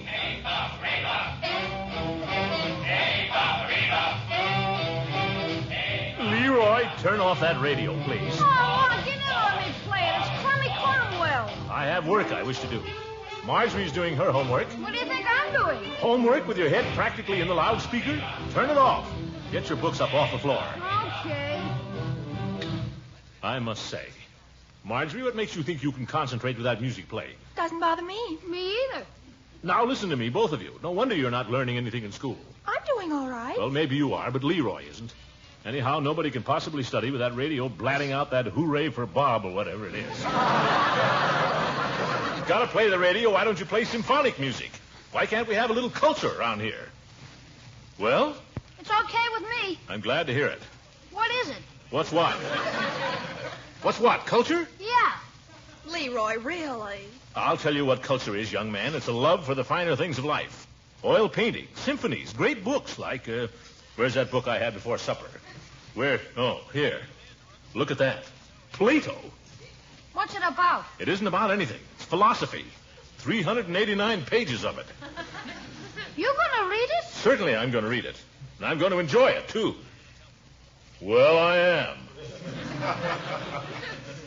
Plato was one of the greatest thinkers that ever lived. I know. We had him last semester. Oh, you did? He made up a stale thing called platonic love. What's that? Holding hands. It had nothing to do with holding hands. It had nothing to do with physical love. Plato was a very great philosopher, above such things. Some thinker. Marjorie, I'm surprised at you. Leroy doesn't know any better, but you're in high school. Well, from now on, we're going to run this house differently. How? You'll see. I'll get back to your homework, Leroy. I want to read. Okay. Gosh, it looks funny. Everybody sitting around with their nose in a book. There's nothing funny about it. It's the way it should be. Let's see here. Special introduction. Guess I can skip that. Leroy, can't you sit somewhere else? For corn's sake, you need the whole sofa? Now, children, can't we all be quiet and enjoy our reading? Enjoy it. Exports and imports of Paraguay. Very interesting subject. See that you learn it. See. Translator's introduction. Seems to be a lot of that, too. Say, if I skip all this, it won't be so bad. Here. The Republic, Book 1. Must be about page 50. Page 1. Page 1? What the... Oh, they use those darn little Roman numerals for all that introduction. Still 389 pages to go. Well, here goes.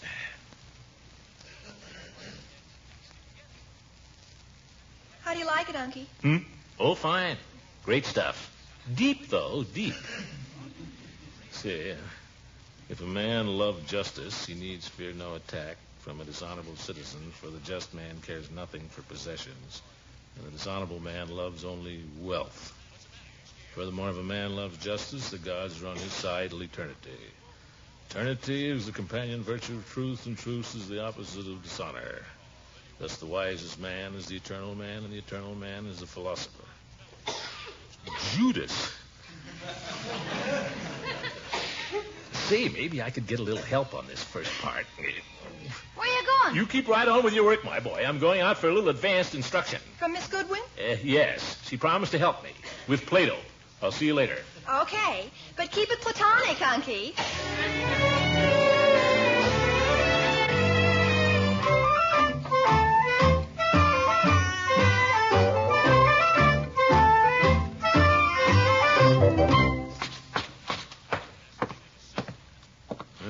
Dark. Where's that darn bell? Oh, well, it probably doesn't work anyway. You must be home. Light in there. Hello there. I'm afraid you're early. Early? I haven't finished dressing yet. I'll unlock the door and you can come and wait in the parlor. But Eve. What do I do now? Well, might as well go in, I guess.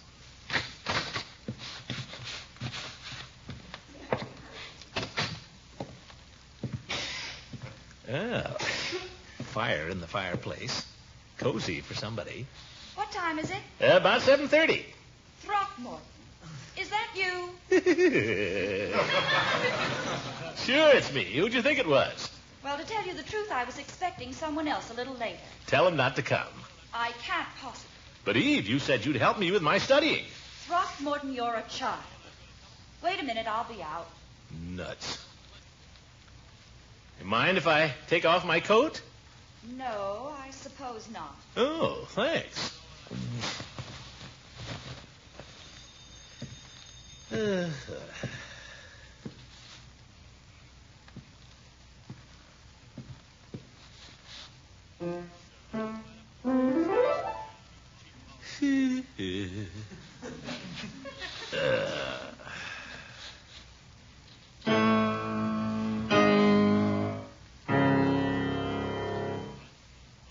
Rachmaninoff Prelude. I didn't know you played that. That's all I know.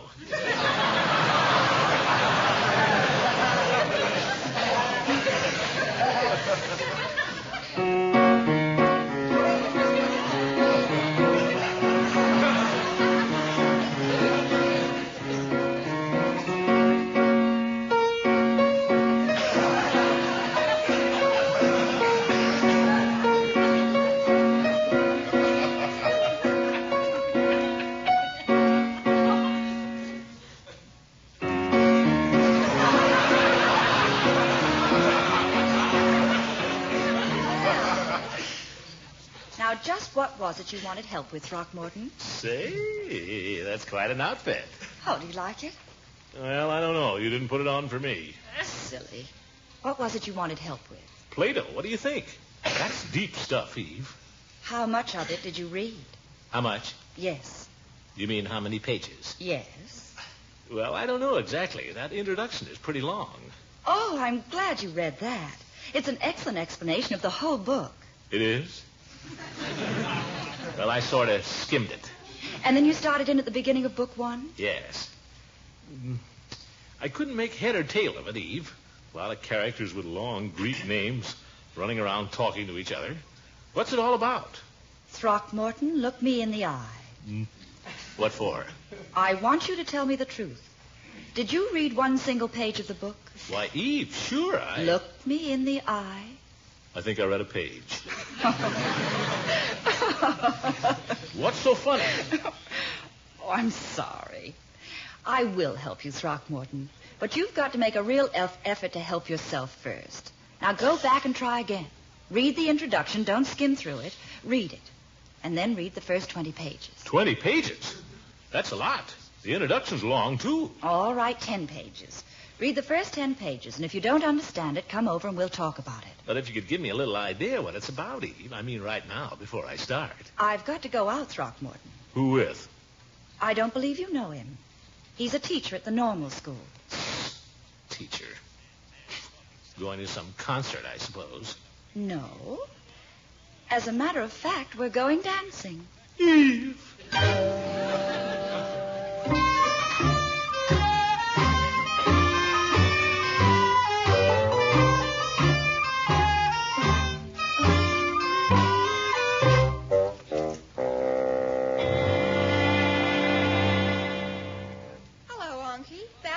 Yes, I'm back.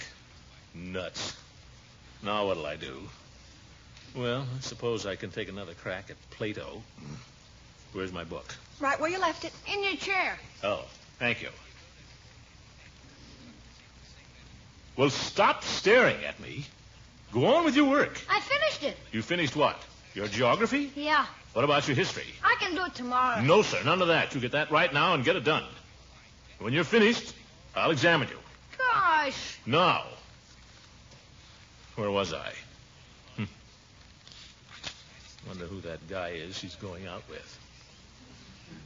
Oh, well. Here. Translator's introduction. The Republic of Plato is the longest of his works. They're telling me. Why the devil does he have to pick the longest one? Doorbell! Keep working, Leroy. I'll answer it. But you're reading. I will answer it. It may be Francie. She told me she might drop over. And she might drop right back where she came from.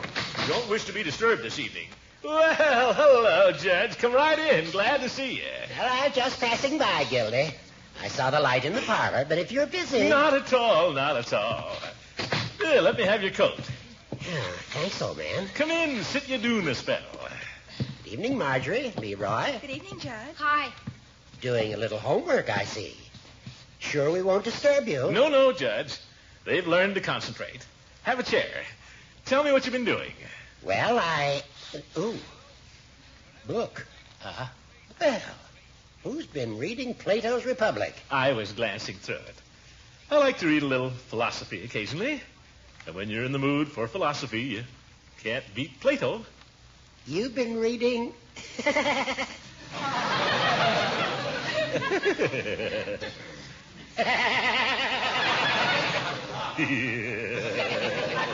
Plato? It's a lot of hot air, isn't it, Judge? Well, I wouldn't go... Don't tell me it's a lot of hot air. No practical value whatever.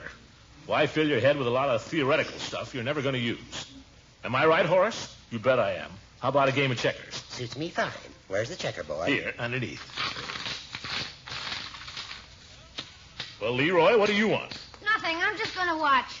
What about your history? Oh, I've done enough. You've done practically nothing. You get your nose in that history book and learn it. You understand? But no, you said yourself. What's the use of filling your head with a lot of theoretical stuff you're never going to use? Do your homework, you hear? I'll have no ignoramuses in this household. Which hand do you want, Judge? This one. I get to move first.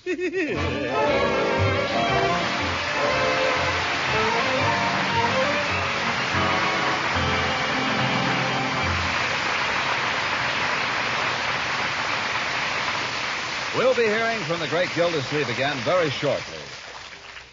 Well, the frost is on the pumpkin and Thanksgiving's almost here. If you're planning a special salad for the big day, top it with real glamour, Kraft Kitchen Fresh Mayonnaise. Yes, this famous and superior mayonnaise is once again available and in reasonable quantity. Now that the supply of fine salad oil is more plentiful, Kraft is making a fair amount of Kraft Kitchen Fresh Mayonnaise, and your dealer should have some soon, if not now. Yes, it's good news, for this is mayonnaise with a delicate flavor, a homemade goodness that only choice ingredients can give. Fine salad oil, selected eggs, fragrant vinegar and spices, and as a final touch of perfection, fresh lemon juice. Its texture, too, is something to be proud of. Kraft Kitchen Fresh Mayonnaise is velvety smooth and creamy. So smooth you'll wonder how it was ever accomplished. Well, a special beater patented by Kraft is the answer. Yes, we're happy to tell you Kraft Kitchen Fresh Mayonnaise is back. All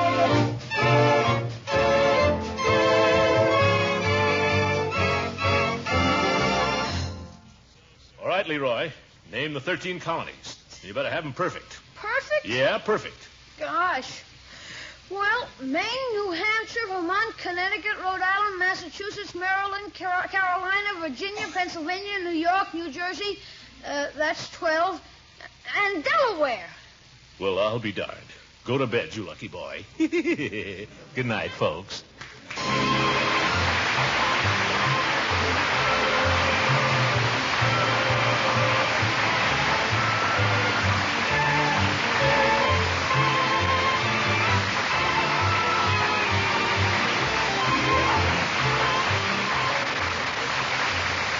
The Great Gildersleeve is played by Harold Perry. It is written by John Whedon and Sam Moore. The music is by Jack Meakin. Included in the cast are Walter Tetley as Leroy, Louise Erickson as the girl who doesn't want to go to Memphis, and Lillian Randolph as Birdie. Judge Hooker is Earl Ross. This is John Lang saying goodnight for the Kraft Foods Company and inviting you to listen in again next Wednesday for the further adventures of the Great Gildersleeve.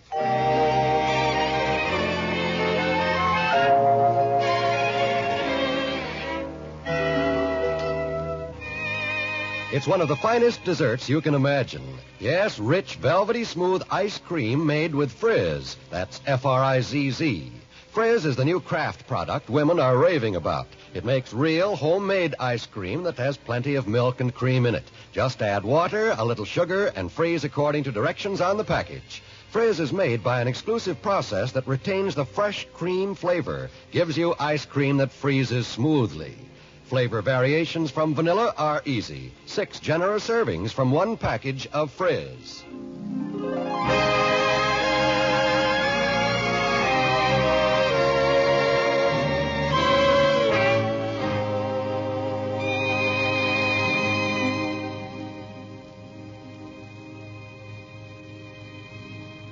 This is NBC, the National Broadcasting Company.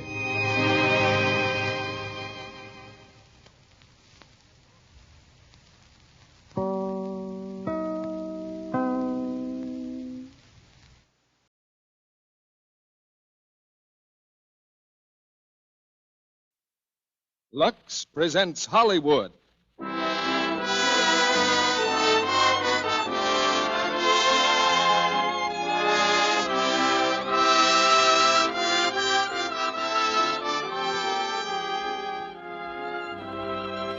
The Lux Radio Theater brings you The Great Gildersleeve, Una Merkel, and Beulah Bondi in The Show-Off. Ladies and gentlemen, your producer, Mr. Cecil B. DeMille.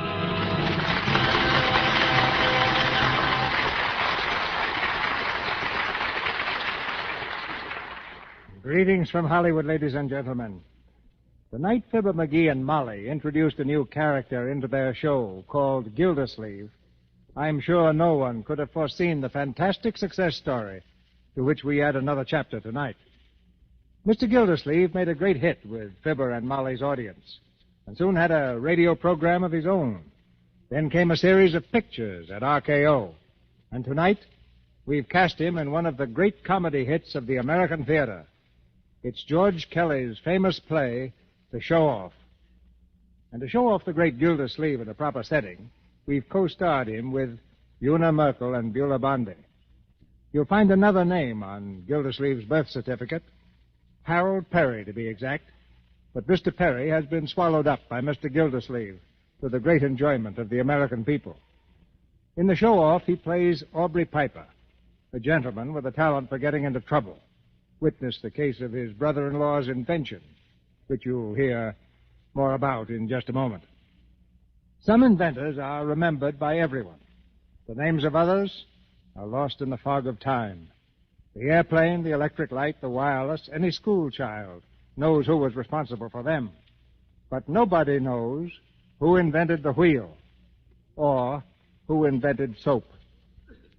Yet someone did invent soap hundreds of years before it reached the level of perfection that's called Lux toilet soap. I leave it to you. How many modern inventions would you give up before you do without soap? In research for a picture about Cleopatra, which I made a few years ago, I discovered that she had several ladies in waiting whose job it was to help her keep beautiful. But all the wealth and power of the ancient Queen of Egypt didn't serve her half as well as the queen of any American home is served by a cake of Lux toilet soap. But now the show goes on with the show-off. And here's the first act, starring the great Gildersleeve as Aubrey Piper, Una Merkel as Amy, and Beulah Bondi as Mrs. Fisher.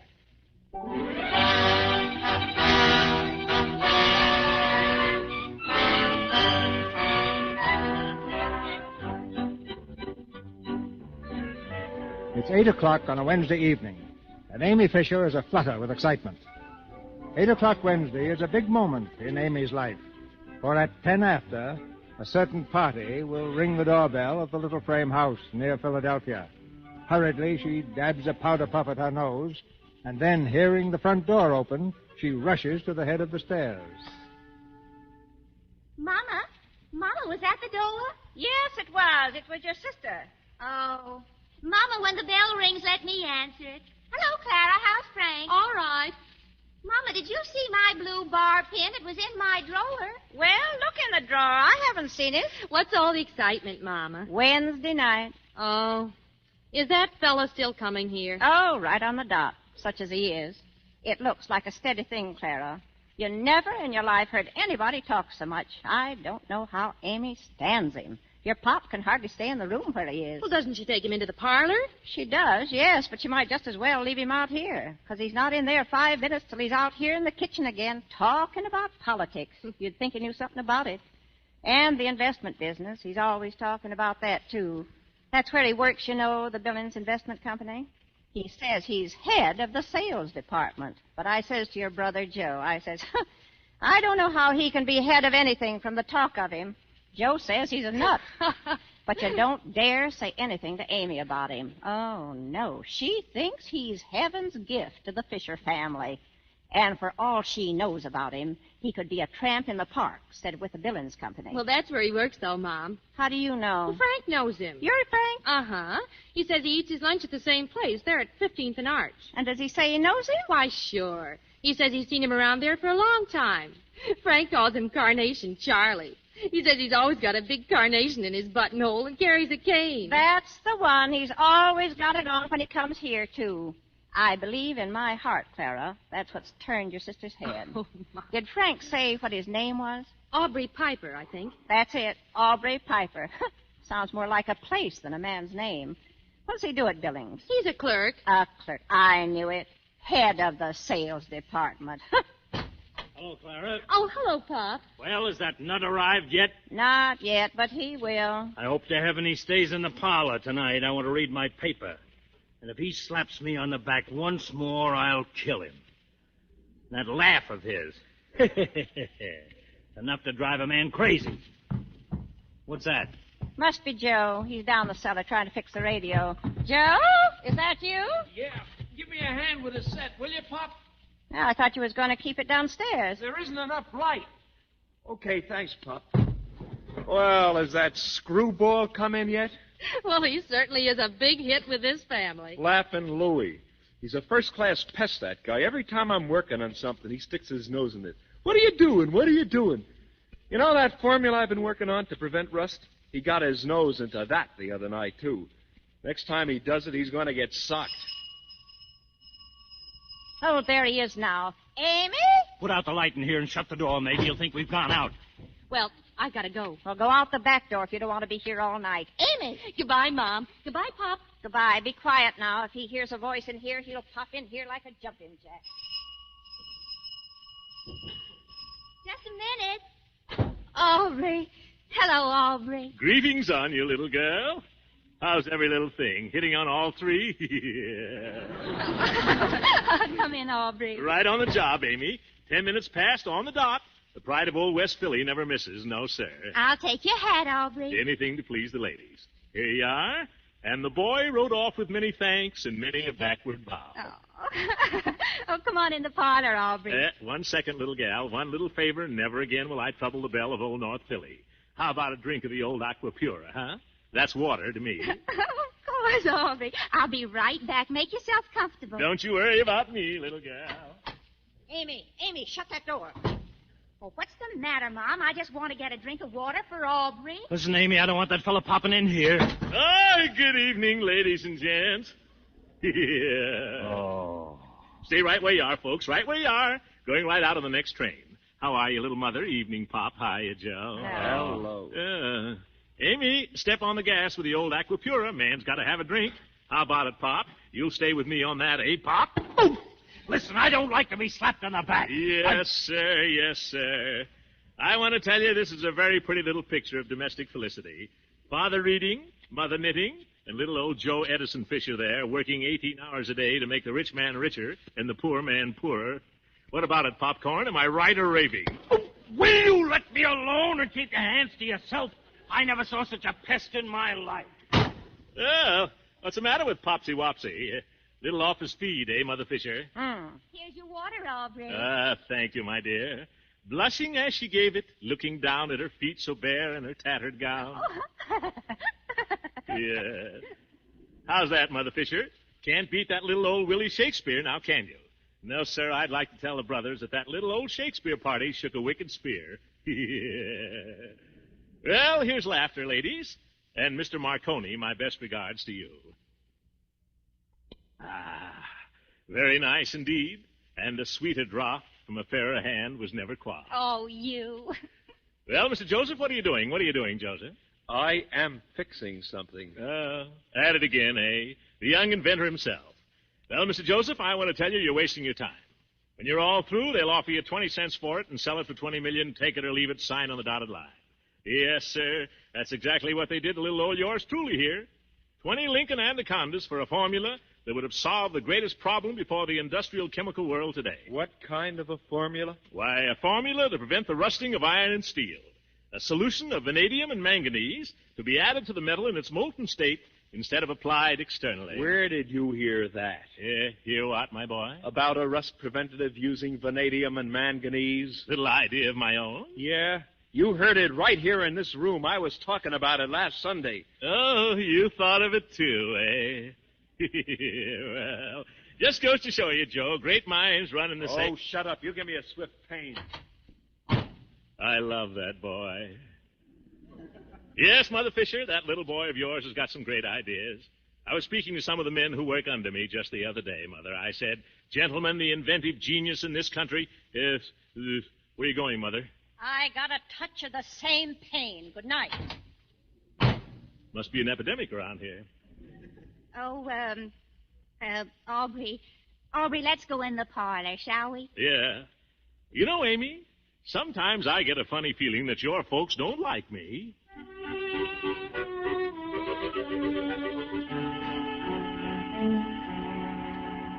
Many brave hearts are asleep in the deep, so beware,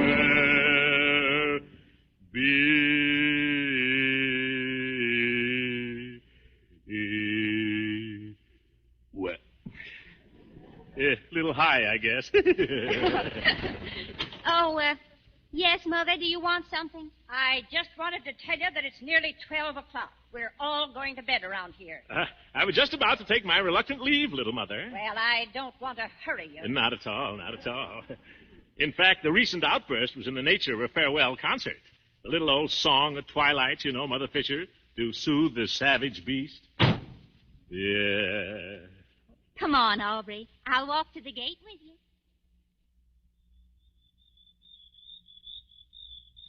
Yes, sir. Yes, sir. It's a beautiful night, all right. Oh, isn't it? Look at that moon up there, Amy. Is that a moon or is that a moon? I say it's a moon.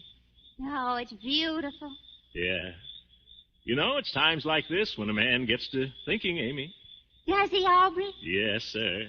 That old moon up there makes you think a lot of things. A man's got to be pretty careful. Oh. But when a man's knocked around the world like I have, a man gets pretty wise. When a man meets the right girl, a man knows he's met the right girl. Do you follow me? I think so, Aubrey. Amy, do you think a married couple can be happy on $100 a week? Oh, Aubrey, yes, I do. Be nice if they had it, too. Aubrey, is that how much you... Well, more or less. Right now, it's a little less. But I'm thinking of putting over a deal, Amy, just between us two, you know. I don't think it makes any difference how much a man makes. I think when a girl cares for a man, loves a man, that's all that counts. The only important thing in the world, or should be, even if he doesn't have a dime, don't you? Well, I got 2 nickels. No. I mean, don't you think about love? Oh, sure. Ever since I was 14, Amy. Yes, sir. It's a little old Cupid dart that counts. And after all, you can't buy happiness, can you? Definitely not. So they say. Well? Well? Amy, what do you think, huh? You mean about... Yeah, what do you say? Is it a go? Say yes, Amy. Say you'll pool your coffee ration with me. Aubrey, you mean will I marry you? That's the general thought I'm trying to convey. Oh, Aubrey, yes, I will, Aubrey, any time you say. Amy Piper.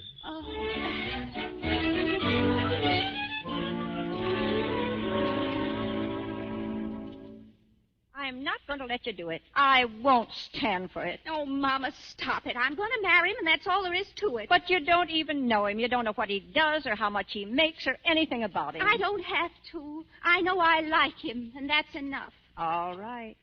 But remember this, Amy. Be sure that he keeps you, and you keep him. And don't be coming around here for your pop to keep you. Mama, don't make me laugh. Aubrey's got a wonderful position. He makes plenty of money. Who says so? I just know from the way he talks. He makes at least $100 a week. Who ever heard of a clerk making $100 a week? A clerk? Where did you hear that? From Frank Highland. What does Frank Highland know about it? He knows Aubrey Piper, and Frank says he's a clerk down there just like 5 million others. Oh, that just shows how much he knows about it. Aubrey told me he makes $100 a week, and what's more, he's going to swing a great big deal pretty soon. The only thing he'll ever swing is that cane he carries. Amy, dear, I'm warning you once and for all. Oh, Mama, why don't you let me make my own life? You took who you wanted, didn't you? And Clara took the man she wanted. Well, I'm going to take what I want, and I want Aubrey Piper.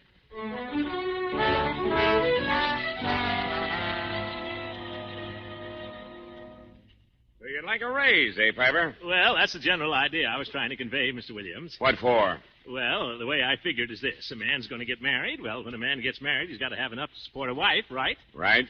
And I figure about $100 a week, maybe a little more. How much do you make now, Piper? 35. Not very much, Mr. Williams. No, it isn't. But this investment business isn't what it used to be either. Yes, sir, but... 35 is all you're worth, Fibber. But, Mr. Williams... From what I've seen of your ability, it's more than you're worth. Yes, sir. Now, would you like 35 or nothing at all? No, sir. What makes you think you're entitled to a raise? Well, You don't have to get married, do you? No, sir. Then put it off for a while. Yes, sir, but That's all, Piper. That's all. Goodbye. Yes, sir. Yes, sir. Hey, Piper. Yes, sir. Yeah. Huh? Look, how did it go? Where did you get the raise? Oh, the raise. Oh, yes, we talked it over, the boss and I. He's going to sleep on it.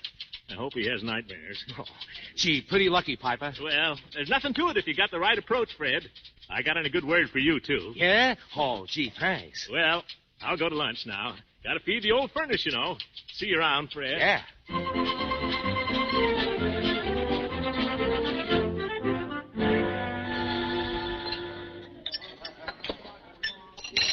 Hi, Aubrey. What'll it be? Hi, Sam. I'll have a ham on rye and a chocolate frosting. And don't spare the ice cream, Sam. 2 scoops? Oh, 2 scoops, sure. What do I care? That's a nickel extra, Aubrey. Slap it in there, Sam. You know Piper, the old sport himself. Sure. 1 ham on, 1 frosted. Scoop it double. Aubrey. Amy, what are you doing way down here? Aubrey, I have to speak to you. Say, I'm glad you came, Amy. You know that deal I was talking about? Well, it didn't go through, honey. I mean... Aubrey, listen. So I was just thinking maybe if we could postpone getting married. Aubrey, I've got to tell you, darling, it's awfully important. I've done it, Aubrey. Done what? I've done it. I've left home. You left... Oh... Oh, I just had to. I couldn't stand it anymore, and I just told Mama. I said, I'm leaving, Mama, and that's that. You told Mama, huh? Oh. Well, I was just going to tell you, Amy, that deal, I mean, where are you going to live? I don't know. I haven't even thought about it. I burned my bridges, Aubrey. You burned mine, too. Oh, well, I guess we better get married pretty soon then, huh? Oh, Aubrey, do you suppose we could? Oh, sure. You just leave everything to me. Oh, Aubrey, that'd be wonderful. And it doesn't really make any difference, does it? I mean, we were going to be married anyway, and, well, you make so much money and all, and, oh, Aubrey, tell me it's all right. Oh, it's fine, Amy. It's fine. Just a minute. Hey, Samuel. Samuel. Yeah? Cancel that extra scoop, will you?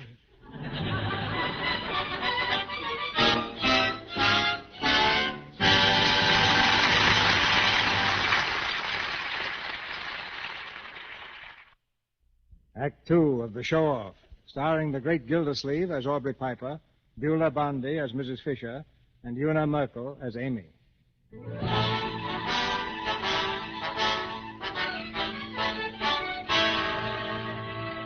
Six months have passed, and the romance of Amy and Aubrey has blossomed into marriage.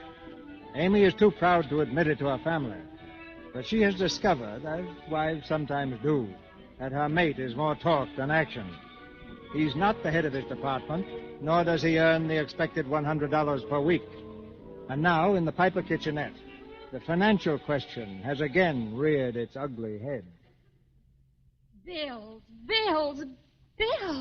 Aubrey, what are we going to do? How's the coffee coming along, Amy? Boy can't be late to work, you know. Aubrey, listen to me. Sure, what's on your mind? Aubrey, we've just got to get some money. We can't go on like this any longer. Why not? We've been getting along fine. Have we? Look at this. We owe $30 to the butcher, $23 to the grocer, $8.10 to the milkman, and the janitor was here about the rent again. I'll speak to him on the way out. On your way out is right. He's going to throw us out Friday. You mean he's threatened us? Why, he can't get away with that. I'll break the lease. That's what I'll do. How about a piece of toast, honey? Aubrey, he can get away with it. We've got to pay up or get out. All right, we'll get out. I never liked this place anyway. The bathtub gurgles. Have you got any peanut butter? Aubrey, how can I make you understand? Listen, honey, do me a favor, will you? Forget about it. Everything's going to be fine. Is it? How? You just keep your eye on the boy from West Philly, that's all. Now, I didn't want to mention this, but I'm working on a deal right now that'll put us right up there on top.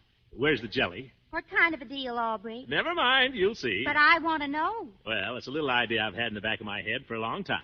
What idea? It's pretty technical, Amy. Aubrey, tell me, what is it? Well, it's a rust preventative. A combination of magnesium and vanadium added. Oh, Aubrey, that's Joe's idea. That's the thing he's been working on for years. Oh, beat me to it, eh? Well, the more power to him. Oh, Aubrey.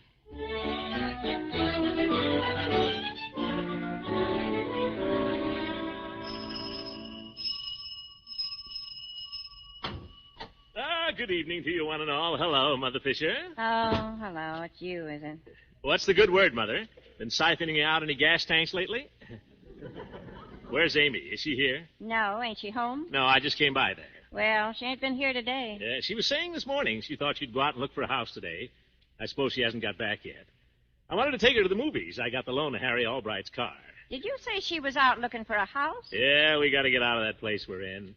The Acme machine people have bought the whole block. They're going to put up a new factory there. How soon do you have to get out? Friday. I mean, as soon as we can find another place. Well, I'm afraid you won't find it so easy to get a place as reasonable as that again in a hurry. I don't want a place as reasonable as that. I want a real home, Mamma Mia. Something with ground around it, where I can do a bit of tennis in the evening. Well, if you do, you'll pay for it. That's exactly what I expect to do, Mother Fisher. Not giving you a short answer, of course. That's exactly what I expect to do. And no more of the old first-of-the-month business for this growing boy. He's all washed up, signed on the dotted line. I'm going to buy, Mother. Buy? Buy what? A house, Mother Fisher. A real little home. You ought to go out along the boulevard some Sunday. Some fine little buys out there. Well, there's no danger of your going out along the boulevard except for a walk. Yeah. Well, a lot of people out that way, Mother. And a man's got to live someplace. Well, if he's wise, he'll live where he's able to pay for it. Besides, you haven't got any furniture for a house, unless you don't mind sitting on the floor. The matter of furniture nowadays, little Mother, is a very inconsequential item. It still costs money, don't it? Money. That's something that never worries me. I know, but it worries me. Yeah. How are you going to buy furniture when you haven't got any money to even buy a house? Don't fret, Mater. There's things in the wind. Things in the wind. Well, there ought to be. There's plenty of it. Plenty of what, Mother? Plenty of wind. Yeah. Well, right there with the old sense of humor, eh? Well, I guess I'll mooch along. Yes, mooch. Oh, say. If Amy calls, tell her I got the loan of Harry Albright's car. Fred Myers and I will meet her in front of the Rivoli at 8 bells. I suppose you mean 8 o'clock, don't you? Give the lady a cigar, Professor. Well, cheerio, Mrs. Whistler. Who? Mrs. Whistler. Man's dream of an ideal mother. Oh, shut up, you fool. Go on, mooch. Yeah. Cheerio, gal. Many brave hearts are asleep in the deep. Hello, Aubrey. Well, Jojo the dog-faced boy. How's the lad? Oh, I'm okay, fine. What's the matter, Joe? You look excited. Well, I am, in a way. Look, Aubrey, can you keep your mouth shut about something? You can trust me, Jose. Sphinx Piper, my friends call me. What? Sphinx. Oh. Well, Joe, what's the big secret? Well, I sold it. Sold it? Sold what? My invention, the rust preventative. No. Yeah, I was down at the Miller Grant office all day. I went over the whole thing with them, and we're going to tie it all up Monday morning. Nice work, Mr. Joseph. I hope you got yourself a good slice of the old moolah. I think it's all right. They're going to give me $50,000 for it. 50,000. Well, not bad, not bad. First offer, I suppose. First and last. I'm grabbing it. Don't be a sucker, Joe. Give them the old hard-to-get treatment. They'll come through with twice that. Oh, no. This is too good to fool around with. Anyway, I'm satisfied. You know, we can do a lot with that money. We certainly can. I was talking about the family. Oh, the family. Yes, of course. That's what I meant. But I still think you could get more, Joe. What you need is somebody to go in there and talk to those guys. Somebody to... Cut it out, will you? I'm satisfied. I'm sorry I mentioned it to you at all. Hey, Aubrey, what do you say? Right there, Fred. Well, best of luck, Joe, my boy. Don't forget now. Don't say anything about it. Mum's the word, Joe. Mum's the word.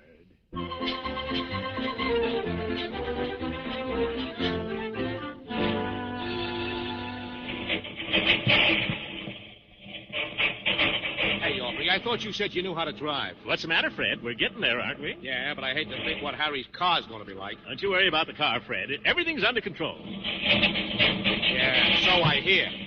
Got a slipping clutch, that's what it is. Hey, that's a red light. You better stop. Huh?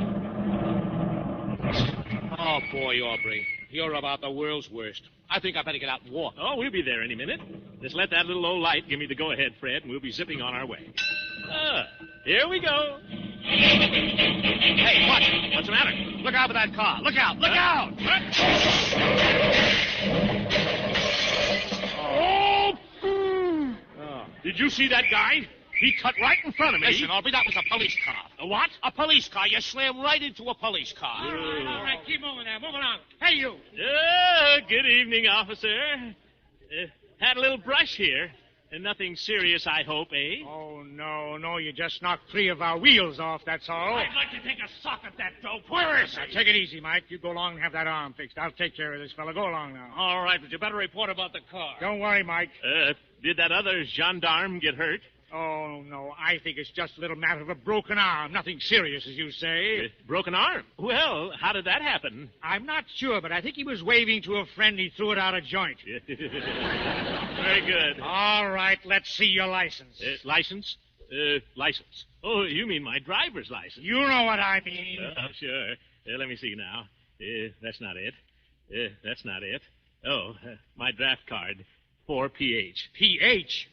Positively hopeless. They ain't kidding either. Yeah. You got me that time. Now, let's see. Come on. Give me your license. Well, officer, I'll tell you the truth. You beat me to it by 3 days. What are you talking about? Well, I've been meaning to get a license for some time. As a matter of fact, I was going down there for one next Tuesday. Just a minute. Am I hearing things? Are you trying to tell me that you don't have a license? You got me again, officer. I've got you all right. Get out of that car. No, wait a minute.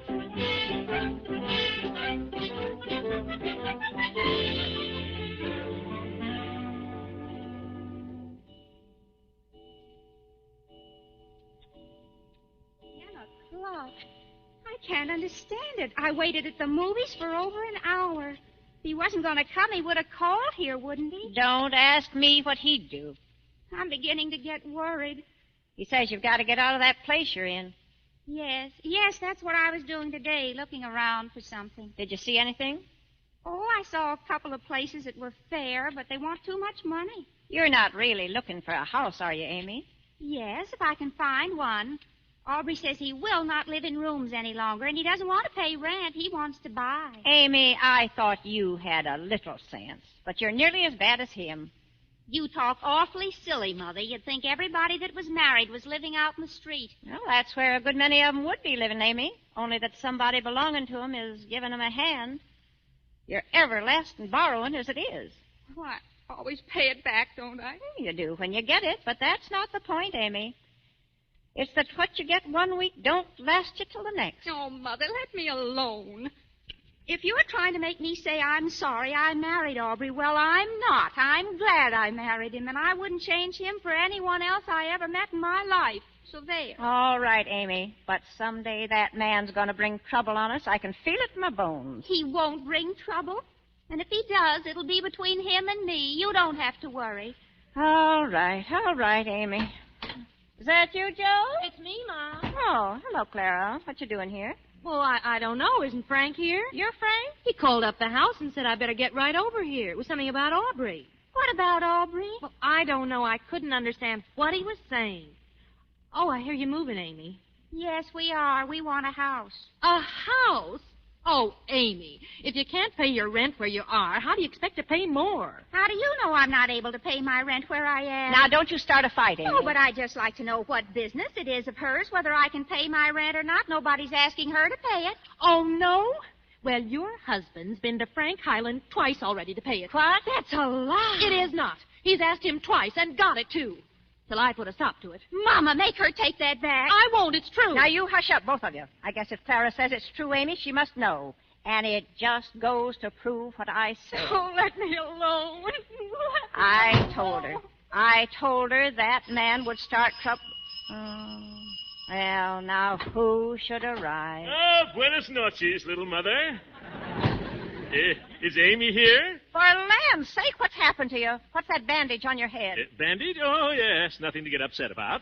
Beginning to rain outside, Mother. Never mind the rain. The rain didn't do that to you. I guess you ran into somebody, didn't you? Don't get excited, Mama. Just a little misunderstanding on the part of the traffic officer. You don't mean to tell me that you ran into a traffic officer? Control now, little Mother. I assure you there's no occasion for undue solicitation.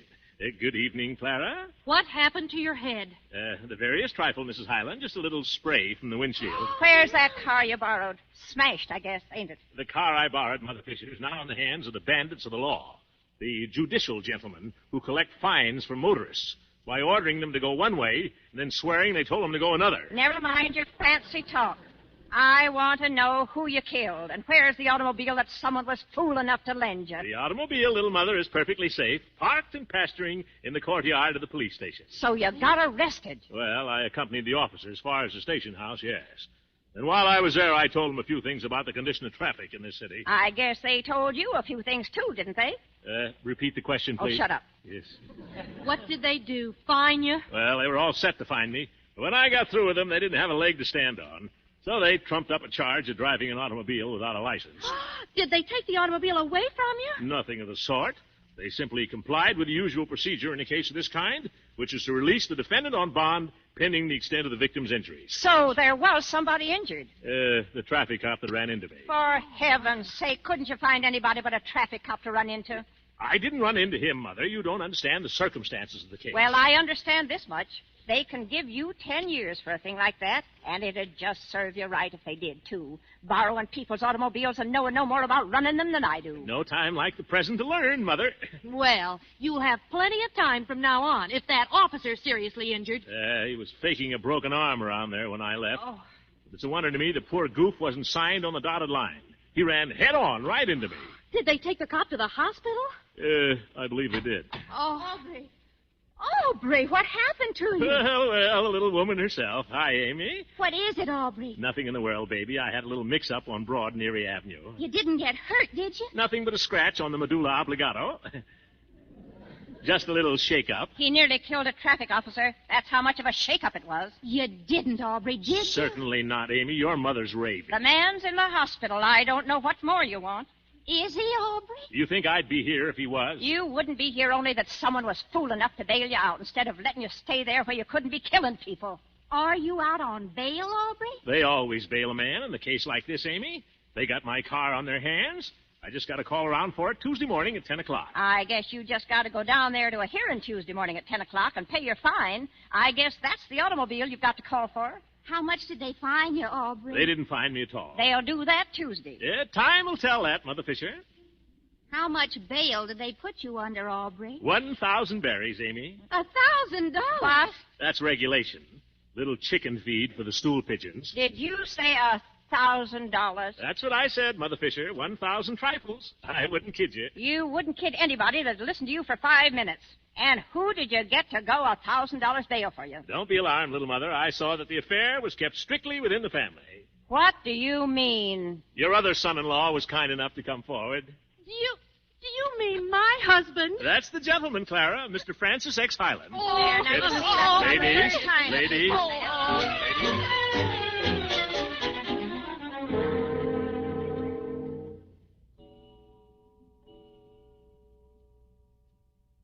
Aubrey, don't you think you'd better go to bed? In a minute. I'm thinking, Amy. Is your head hurting you? I'm not thinking that hard. Besides, it's just a couple of little scratches. Aubrey, what do you think they'll do to you down there Tuesday? Now, don't worry about that, sweetie. Oh, but they're getting awfully strict. What if that traffic cop is hurt bad? Oh, it'll only be a fine for reckless driving, even if they could prove it was reckless driving. Then I can prove it was the officer's fault. So they'll be very likely apologizing to me around there Tuesday morning instead of fining me. Oh, I wouldn't care if they only fined you, Aubrey, because I could go back to work until it was paid. You'll never go back to work, kid, while I'm on the boat. I wouldn't mind it, Aubrey. Not while you're my wife, Amy. I'm the provider around here. You don't think they might do anything else to you, do you, Aubrey? Oh, they might try to take away my license. You haven't got a license, have you? That's where I fooled them. Aubrey, what is it they send them to prison for? Look, Amy, everything's okay. I've got the whole thing worked out in my mind right now. All I've got to do is pay that little old fine, and I'm as free as the air. Why, it's a cinch. How much will the fine be? Well, I can't tell. Maybe that 1,000 berries. $1,000? Where'll you get $1,000? Now, stop it, honey. Look, I'll have that $1,000 Monday. It's a breeze. $1,000 Monday? Sure. How? Look, if a fellow was going to sell something for $10, see? Yes. And I knew it was worth at least $20, see? Well, if I went to the men who were going to buy it for $10 and I convinced them they ought to pay $20, well, I'd be entitled to a commission now, wouldn't I? At least 2%. 2% of the difference, sign on the dotted line, and I got my $1,000. But, Aubrey, that would mean that you'd have to sell something for $100,000. That's the ticket, Amy. You mean that somebody's selling something for $50,000 and that you can get $100,000 for it? Amy, it's a cinch.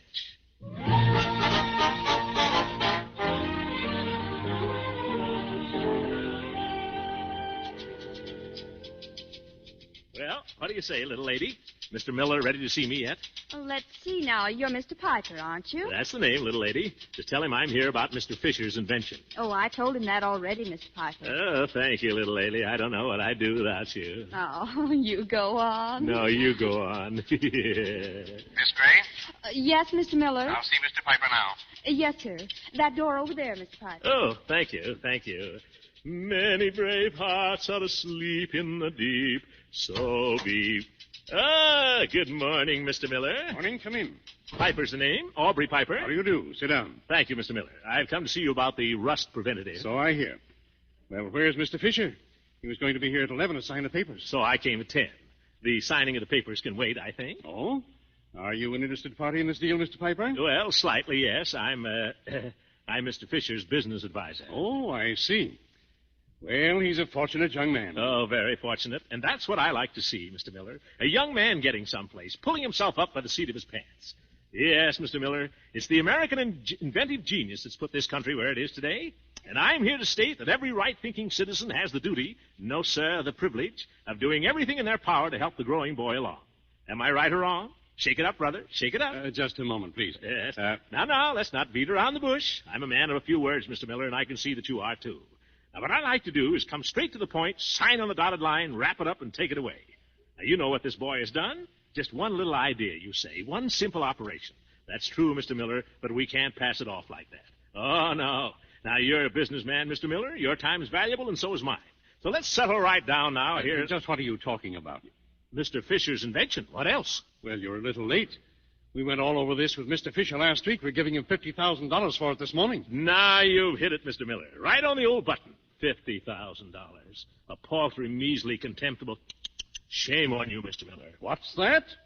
Think of it. Put yourself in this boy's place. $50,000 is a very fair price. Not for genius, Mr. Miller. Genius is priceless. And I'm here to state... Wait, please. Am I to understand that you'd like to call this deal off? Now, Mr. Miller, don't you jump to conclusions. We want you to have this invention, but at a fair price. All right, Mr. Piper, let's have your proposition. Thank you, Mr. Miller. In the first place, we want $100,000 on the line as an advance. Oh, really? A check will do, but cash won't hurt. Number two, the Miller Grant Company will have to sell it at their own expense. I see. And number three, we want 1/2 the net on every gallon sold as a royalty. There you are, Mr. Miller.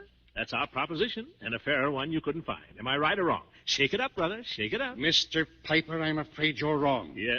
Huh? I said you're wrong. Now listen here. I'll do the talking now. Who do you think you are walking in here trying to bulldoze me out of $50,000? We made a fair price, and we were ready to stand by it. But I don't like the way you do business, Mr. Piper. And you can go back and tell Mr. Fisher that he can thank you for this deal falling through. Now, what was that? The deal is off. We won't give you a lead nickel. Now, wait. I'm sorry, Mr. Piper. Good morning. But you can't do this. Oh, yes, I can. There were no papers signed, and there won't be any papers signed. Now, get out. Mr. Miller, you're making a terrible mistake. Will you please get out? Now, let's be reasonable, huh? We'll come down a little bit. Make it $75,000. I told you I wouldn't... Make it 60. No. 55. No. 53. No. 52. No. 51. No. You're a hard man, Mr. Miller. And just for that, we won't sell it to you at all. We'll take our product elsewhere. And you'll regret this to the end of your days. Just remember, whenever you hear the Fisher-Piper process, that you could have been in on the ground floor and you missed your chance. Good morning, sir. Oh, this is one of my bad days.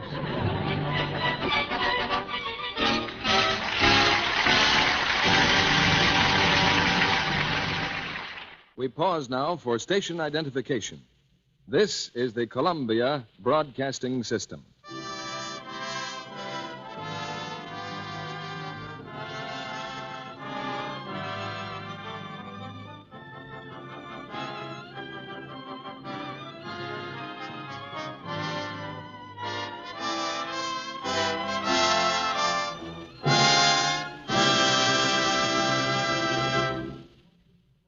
Now, here's a question for the women in our audience. If you could make your stockings last far longer just by doing one very easy thing, would you do it? Of course you would. Then listen to this. Recent tests show how to cut down stocking runs over 50%. Yes, a famous laboratory, the United States Testing Company Incorporated, repeatedly washed rayon stockings different ways, then tested them on an almost human machine, a sort of mechanical leg that strains stockings the way you do in actual wear.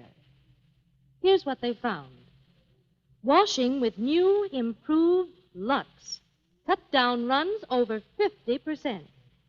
Yes, the Lux stockings tested on the machine didn't go into runs nearly as easily as stockings washed with a strong soap or rubbed with cake soap. They lasted ever so much longer. You see, new improved Lux saves elasticity, so stockings can take extra strain without breaking into runs so easily. And here's what girls find in actual experience. Why, I got over twice the wear from my Lux stockings. Lux cut my runs almost in half. That means a lot now that stockings are so precious. Better stick to Lux and avoid those enemies of stockings, cake soap rubbing and strong soaps. One special hint about rayons. They need 24 to 48 hours drying time. Get new improved Lux tomorrow. It's in the same familiar box, and your dealer has it right now. Now, Mr. DeMille returns to the microphone. Now the curtain rises on the third act of the show-off, starring the great Gildersleeve, Una Merkel, and Beulah Bondi.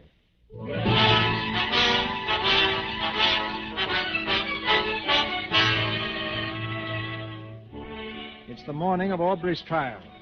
In the corridor, just off the courtroom, the luckless show-off stands cracking his knuckles with nervousness. For the first time in his life, Aubrey is scared.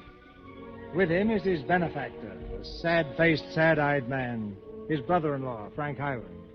And take it easy, Aubrey. Don't try to tell the judge his business. If he finds you, just keep your mouth shut. I'll take care of whatever it costs. Gee, Frank, certainly is swell of you to stick by me like this. Oh, it's all right. If I can ever do anything for you, just tip me off. Yeah.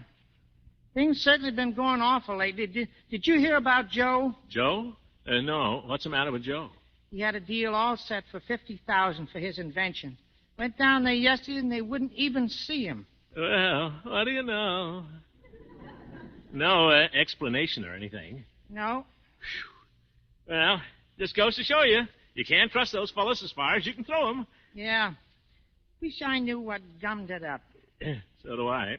Aubrey. Oh, hello, Amy. Glad you got here, kid. Hello, Frank. Hello. Well, I'll see you later. I gotta get some coffee. No refills, Frank. See you in court. Well, honey. Aubrey, are you nervous? Nervous? Who, me? Yeah. Oh, Aubrey, don't worry. It'll come out all right. It's not only the trial, Amy. That isn't so much. I got something else on my mind, Amy. I've just discovered I'm a terrible heel. Aubrey! That's right. It's an awful blow to me after all these years. Oh, what are you talking about? Amy, listen. Remember that deal I was going to swing? That $100,000 thing? Yes? It didn't go through. Oh, that's all right. I hope Joe feels like that. Joe? Yeah, it was his deal, the invention. I crabbed it for him. Oh, Aubrey. All right, go ahead. Give it to me. I deserve anything I can get. But how did it happen? How? It was all settled. Well, yes, but I went there to talk for Joe. Oh. I thought I could bluff him into it, Amy, and instead of that, they bluffed me out. I was only trying to do a good turn, that's all. I guess you can't help it, Aubrey. I guess it's just the way you're built or something. Oh, honey, from now on, it's going to be different. I'm going to be a brand new heel. Man, you wait and see. Oh, what are you going to tell Joe? Joe? Oh, you think I ought to tell him, huh? Well, you've got to tell him. You've got to take your medicine, Aubrey. All right. I'll face him. I'll face him like a man. Joe, I'll say. Joe, my boy. I'd rather face my draft board. Well, when the trial's over, we'll go up to the house, both of us. Okay, Amy. Of course, that's just assuming that they'll let you out after the trial. Aubrey Piper. Yes, here I am. Who wants me, mister? The state of Pennsylvania. Get in here. Oh, brother.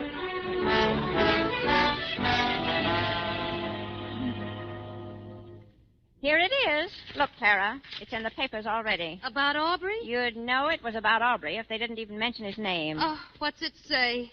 Mad motorist fined $1,000. That's him, all right.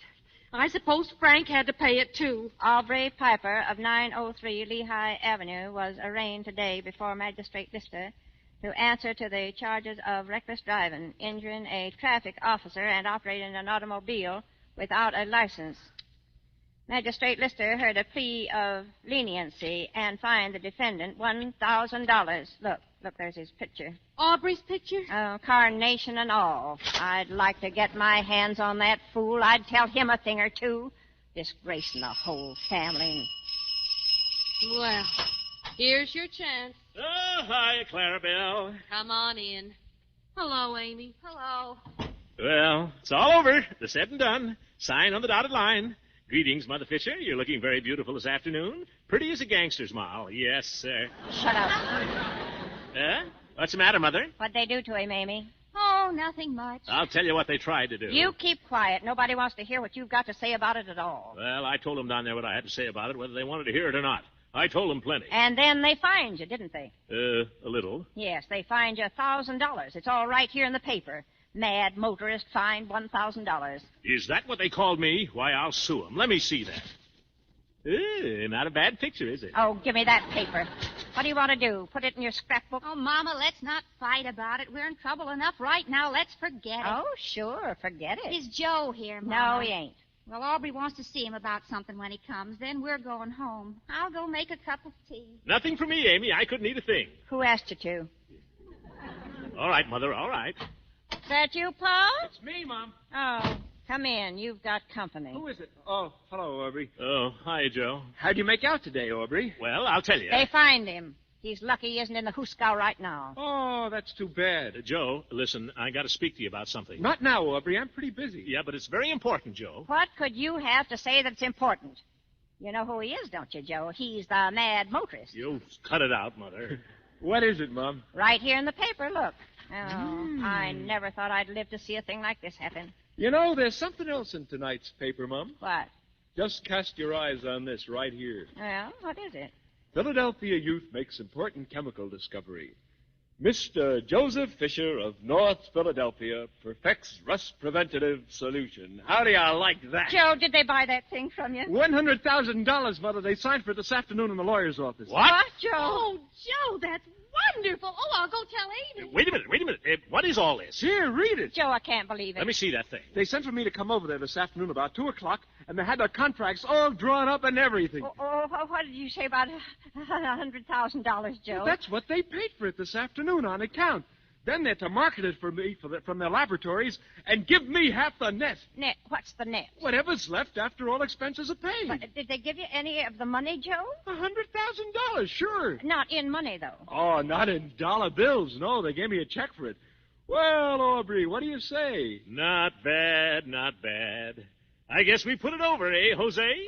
What do you mean, we? Yes, what do you mean, we? Who cut you in on this? Now, Mother, you never know. Oh, shut up. You know, it was a funny thing, Mom. When I first talked to the Miller Grant people, I was only to get $50,000 advance. Then they called it all off. But today they sent for me and said, okay, you win $100,000. And they're getting away with manslaughter at that. Keep still, you. You don't know anything about this at all. I made them think I knew something about it. You made who think? The Miller Grant people. What are you talking about, Aubrey? Do you know? Certainly I know what I'm talking about. I went to see those people yesterday. And what did you do up there? Well, I told them they'd have to double the advance if they wanted to do business with us. And what business was it of yours? Well, I'm Joe's relative, ain't I? Who told you were? Well, he's got to have somebody tend to his business, doesn't he, Mother? He's only a lad. He doesn't need you to tend to his business for him. He tended to his business long before he ever saw you. He never landed $100,000, though, Mother, till he saw me, did he? Well, what did you say to them, Aubrey? Well, Joe, I simply told him I was acting in the capacity of business advisor to you.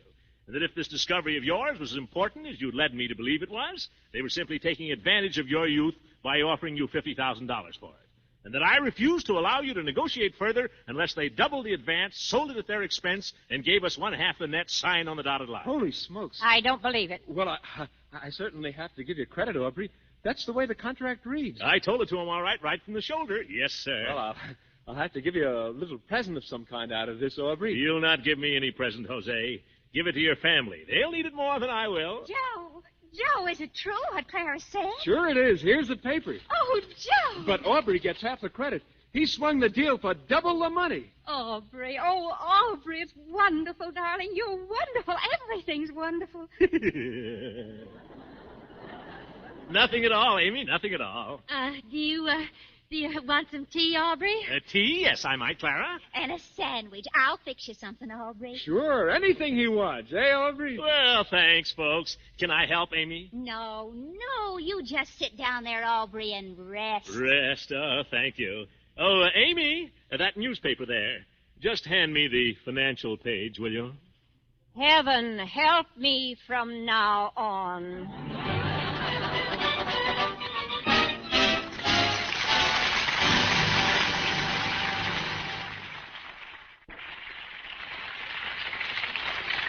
Ladies and gentlemen, next Sunday is the beginning of Boy Scout Week. This year marks the 33rd birthday of scouting in this nation, a third of a century of service. Every Boy Scout is working for his country now, helping to win the war. And tonight we join millions of other Americans in saluting their great work.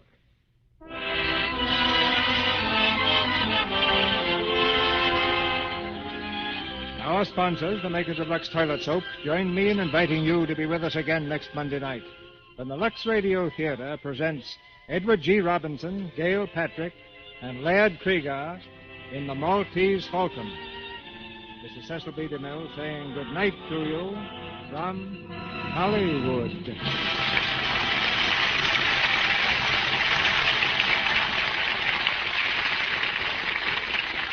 The great Gildersleeve appeared tonight through the courtesy of the Kraft Cheese Company. Beulah Bondi will soon be seen in the Warner Brothers picture Watch on the Rhine, starring Betty Davis. Heard in tonight's play were Paula Winslow as Clara, Jeff Corey as Joe, and Eddie Marr, Norman Field, Leo Cleary, Charles Kane, Arthur Q. Bryan, Ken Christie, Sharon Douglas, and Fred Mackay. Our music was directed by Louis Silvers. Here's what Betty said. Hasn't Jane got a lot of pep and charm? But here's what Betty thought. That woman gets in my hair. Where does she get all that energy? Do you envy others because they have more pep than you? Maybe your trouble is plain vitamin deficiency. Vims may help you feel better than you ever thought you could. Vims have the 6-vitamin formula doctors endorse. 3 vital minerals also. Get that Vims feeling. It's VI for vitamins, double MS for minerals. Vims. This is the Columbia Broadcasting System.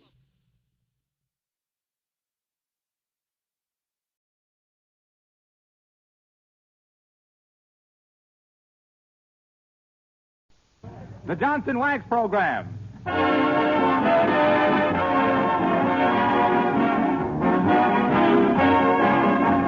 The makers of Johnson's Wax and Johnson's Self-Polishing Glow Coat present Fibber McGee and Molly, Incident 259, written by Don Quinn. Music by the King's Men and Billy Mills Orchestra. The show opens with Our Love Affair.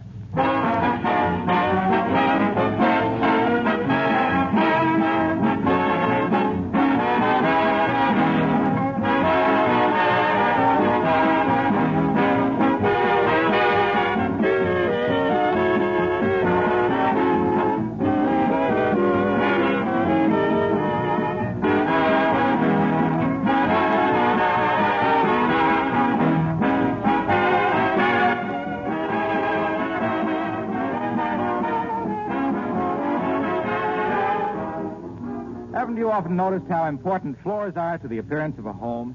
It is a fact that mellow, gleaming, waxed floors bring out the beauty of everything in the room, adding a rich charm that you can acquire in no other way.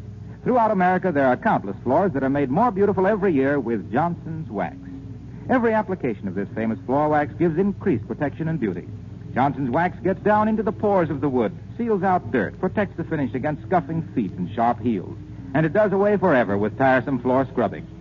And besides its use on floors, there are more than 100 extra labor-saving uses in your home for genuine Johnson's Wax. Protects and beautifies furniture and woodwork, windowsills, parchment lampshades, leather goods. You can buy Johnson's Wax in the familiar paste or liquid form, or in the new cream wax, especially formulated for easy use on furniture and woodwork. Order some tomorrow.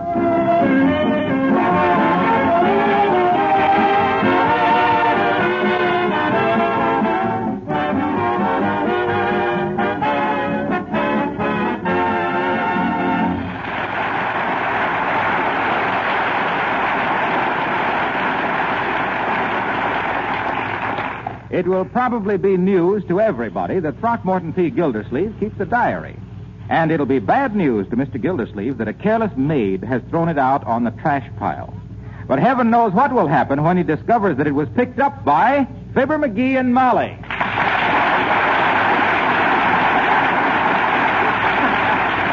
Oh, boy, oh, boy, oh, boy. Imagine me, of all people, finding Gildersleeve's diary.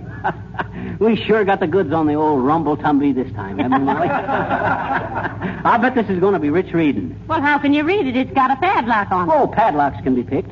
Why, that would be just plain burglary. Whoever got pinched for opening a book? My Uncle Dennis did. He opened a book at 14th and Oak Streets, and the cops raided the joint before the first race was over.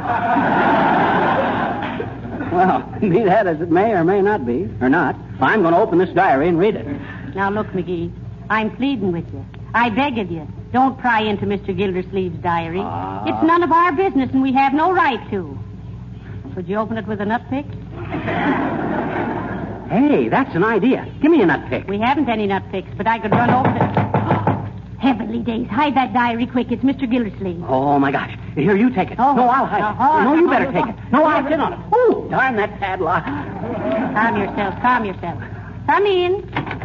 Oh, there, Mrs. McGee. Hello, Fibber. Did you... Well, hi, Gildersleeve. What's the matter with him, Mrs. McGee? What makes him so twitchy? Well, I'm sure I don't know Mr. Gildersleeve. Something wrong, dearie? No. Whatever it is, I'll get over it. In fact, I got a feeling I'm right over it. I mean, I'm over it right now. Hey, Gildersleeve, you carry any keys with you? Why, certainly, McGee. I always carry quite a bunch of keys. See? You got one, a little tiny one, say, that would open a briefcase? Yes, indeed. Here you are. I think this little one will do it. Ah, what a cute little key. What's it for, Mr. Gildersleeve? Why, that's the key to my... let me see. What is that the key to? That's odd. I don't seem to remember, McGee. You don't, eh? You men always carrying keys and not even knowing what they open. Wait a minute. What are we laughing at? I don't know. Search me. Silly, isn't it? Well, here's the key, McGee. Thanks, Gildy. I'll return it to you tomorrow. No hurry. What's mine is yours, you know. Yes, he knows. By the way, McGee, I almost forgot. Here's a fish for you. A fish? For me? Yes. My brother came home with a big mess of trout. Oh, thank you, Mr. Gildersleeve. Hope you enjoy it. Cost about $18. I thought your brother caught it. He did, and the game warden caught my brother. Well, good day, folks. Did you get that, Molly? Get the idea? He's trying to bribe me. That's what he's doing. Bribe you to what? Not to open this diary. He doesn't even know you got his diary. That makes it worse. Trying to bribe me even before he knows what's happened. That settles it. Now I will read it. Give me that little key. There. Oh, dear, this is a shameful thing we're doing, McGee. It's like reading somebody else's mail. I'm so ashamed. Well, for goodness sakes, what does it say? Boy, he's sure been keeping this diary a long time. Look, it says Friday, August 19th, 1911. Stayed in bed all day today. Saturday, August the 20th. Stayed in bed all day again today. Sunday, August the 21st. Stayed in bed all day. Monday, August the 22nd. Pants returned from cleaners.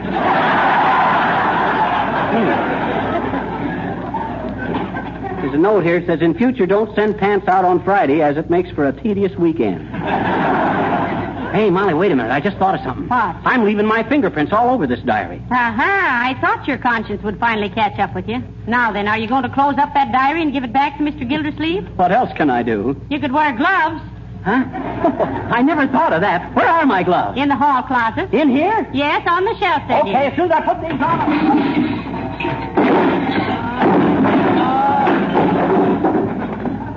Hey, Molly. Yes? Remind me to straighten out this closet tomorrow.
Hey, Molly, come here a minute. This is wonderful stuff. What is? This diary of Gildersleeve's. Here's an item for Friday, October the 23rd, 1929. Hey, that must have been the day the stock market crashed. What makes you think so? Well, all Gildersleeve has got down here for that day is, oh, my goodness. Come in. Hi, mister. What you doing? What you? I'm reading, sis. What you reading? A diary. A diary. You know what a diary is? No, what? Well, a diary is a sort of a personal fairy tale with yourself as the hero. You keep a diary? No. Well, why not? I don't like fairy tales, I bet you. Gee, I quit reading them years ago. What you read now, sis? Oh, John Steinbeck and Eugene O'Neill and Ernest Hemingway and all stuff like that there. Sis, do you mean to stand there with your little cheeks full of roses and your little tongue full of thorns and tell me you don't like Cinderella or Jack the Giant Killer anymore? I do. Well, what on earth is... Now listen. What did the fairy godmother ever give Cinderella that Scarlett O'Hara didn't get the hard way? And you take, for instance, Jack the Giant Killer. Huh? Why, he's a cream puff. He'd be a pushover for Superman. I'll bet there's one fairy tale you still like. What? Little Red Riding Hood. All the kiddies like that one. Not me, mister. What? You don't like Little Red Riding Hood? No. Why, think of that beautiful golden-haired little girl full of trust and innocence, with a heart full of love and a basket full of groceries. Alone in that secluded cottage with a vicious, cruel, bloodthirsty animal. Ah, phooey. You mean you don't feel the slightest twinge of sympathy for Little Red Riding Hood facing that terrible fate? Emotionally, mister, it leaves me undisturbed. And intellectually, I have only the utmost contempt for any little twerp, golden hair or no golden hair, who can't tell her own grandmother from a wolf.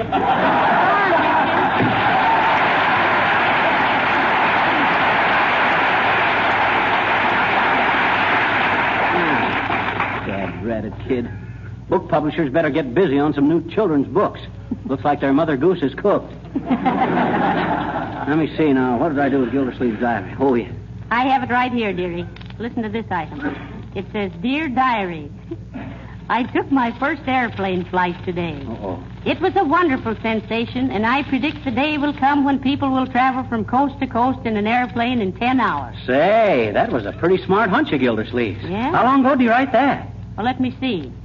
Last Sunday. Hey, Molly, let me take that diary. I want to see how many women there was in his life. Well, I've been all through it, and there's just one. He married his childhood sweetheart. Shucks. Isn't that romantic? It's romantic, but it's awful dull. Why, it's no such a thing. Mr. Gildersleeve is just a one-woman man. Yeah, I know. You'd call it faithfulness, and he'd call it love, but I'd call it just plain unpopularity. Well, now, just remember the old saying I just made up. If you're on the square, you can't be around her. Yeah, and a guy who keeps his feet firmly on the ground will never kick a field goal either. Come on, let me take that diary. I'd only got to the part where Gildersleeve... Well, hello, folksies. What's doing? Hello, Mr. Wilcox. We stumbled across Gildersleeve's diary, Harlow. Imagine that big beanbag keeping a diary. Oh, why not? I keep one. What? You do? Certainly. My diary is simply a record of all the women who have loved me. Oh, sure. One of my dearest possessions. Well, heavenly days. Here's a man talk. Look, Look here now, tall, dark, and mistaken. Don't give me that great lover business. I've known you for a long time, and the only heartburning you've caused women was from taking them to cheap restaurants. Now, wait a minute, short, sharp, and shapeless. I didn't claim to be a great lover. I was referring to the women who love me because of what I've done for them, like bringing Johnson's self-polishing glow coat into their lives. Why, I've been instrumental in giving thousands of women more leisure, more health, and more happiness. You mean every time a woman looks at a dirty, old-fashioned mop, she thinks of you? Yeah. No, I mean I represent the hours of drudgery saved by using Johnson's glow coat. Why, when I consider that a housewife just has to pour a small amount on the floor, spread it around, let it dry with no rubbing and no buffing to get a beautiful polished kitchen linoleum in 20 minutes or less. Why, it just makes life worth living to me. Uh-huh. I go home at night so proud and happy, I pour out my gladness to my diary. Oh. It's all so wonderful, so beautiful. Oh, but you wouldn't understand. I understood him. Well, we just solved the secret of perpetual emotion, Molly. Just talked to Wilcox about Glowcoat. Yes, he thinks the capital of the world is Racine, Wisconsin. And is there anyone in our little group who thinks otherwise? Smart bunch of actors. Now, let's see. Where was I in this diary, Molly? Hello, Fisher. Hello, Cupid. Why, hello, Mr. DePopulis. What's on your mind, Nick? I was just passing you up when I happened to think about the football game we're going to. How are we going? Well, we're all going in our car, Mr. DePopulis. Yeah, we'll all chip in for gasoline. Say about $3 apiece. $3. Anyway, $3 apiece is being a friend myself is about $24. Mm-hmm. Hey, which way are we going? By the Burma Road?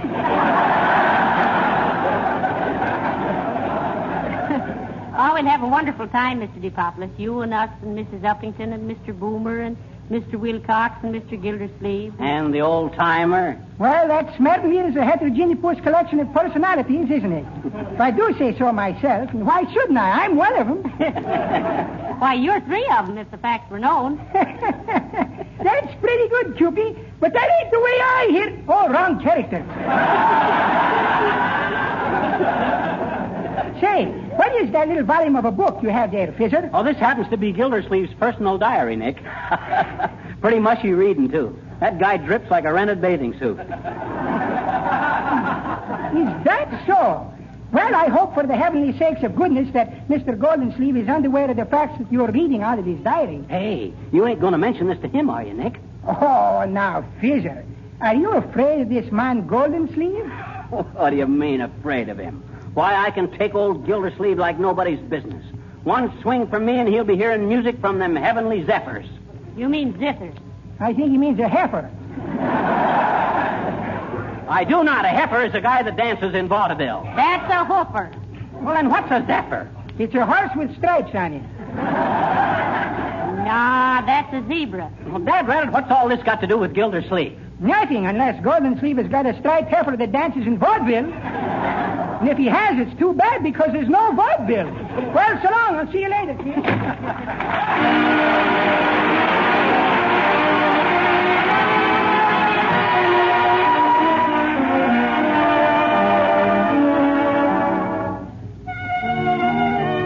The King's Men singing I Dream of Jeannie with the light brown hair.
The lovely notes her merry voice would pour. Many were the songbirds that warbled them o'er and o'er.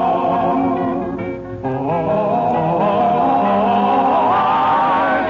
I bore Jeannie with the light brown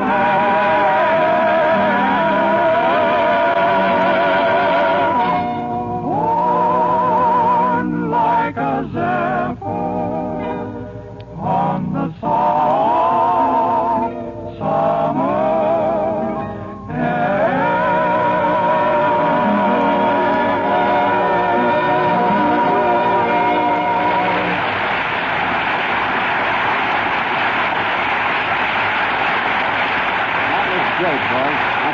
Yeah. Hey, Molly, listen to this. Here. Put Mr. Gildersleeve's diary away, McGee. It's Mrs. Uppington.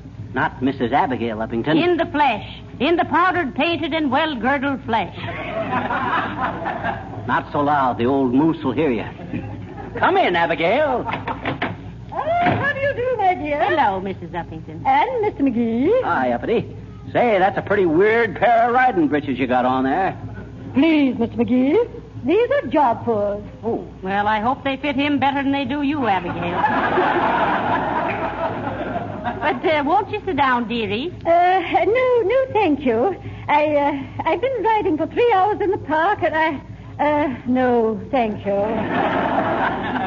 Oh, and how it is, Uppy. I used to own a great little saddle horse myself. Very high-spirited, too. Should have seen him roll his eyes. That wasn't high spirit. Huh? He was just trying to see if he was still pulling a streetcar. You have your own personal horse, haven't you, Mrs. Uppington? Why, yes, my dear. Oh, he's so sweet, really. And so well trained. Yes, he's a high school horse. Oh. You don't say. I heard a few whinnies at the commencement exercises, but I thought it was the principal. Oh, my. I simply love to ride. Yeah. When I'm cantering through the park, all my cares fade away. I feel as free as a bird. Yeah, but you can't fool a horse, Uppy. He knows there's more than a handful of feathers in that saddle. Ouch, Dad, dreaded I sat on that padlock again. Padlock? Ooh. Yes, this padlock is on a book, Mrs. Uppington. Don't say anything, but we come across Mr. Gildersleeve's diary. Yeah. It gives his personal history from way back. See, here it is. What? Mr. Gildersleeve's own diary? Oh, let me see it. Hey, let go, Mrs. Uppington. Stop it. McGee, help me here. I just want to see it. No, you can't. No, Dad, drat it, Uppy. Let go of that book. That's better. Hey, what's this diary to you, Uppy? What is it to me? Well, if you come across any entry dated June 21st, 1912, about Throckmorton taking a canoe ride with a certain young brunette... Yeah, but you're a blonde, Uppy. Not in 1912. Oh, my, what am I saying?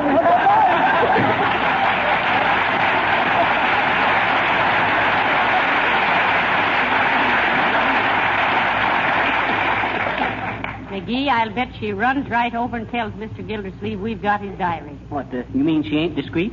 Discreet? That woman whispers like a taffeta petticoat. I'll tell you what I better do, Molly. I better run around. Are you in there, McGee? Oh, dear. Here it comes, dearie. Better roll up your sleeves. Oh, my gosh. I said your sleeves, not your trousers. How can I climb a tree with my pants catching on every little...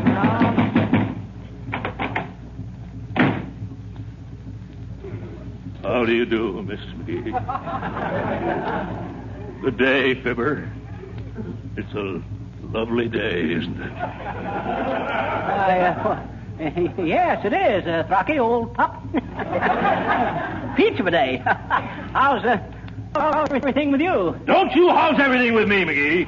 Where's my diary? Diary? Diary? Well, let me tell you what happened, Gil. You see... I don't care what happened. All I know is that by hook or crook you took my book. Why didn't you write poetry like that in your diary, Mr. Gildersleeve? Never mind my diary. Yes, never mind his diary, Molly. And I don't mind saying I'm glad to get off the subject. Now, about this Notre Dame football game, Gildersleeve. Don't you try to change the subject, McGee. I'm going to thrash you within an inch of your life. No. You leave him alone, Mr. Gildersleeve. Oh, I ain't scared of him, Molly. Here, take your old diary, Gildersleeve. And you know what? What? On page 713, under March 12th, 1919, you spelled hangover with 2 G's. No!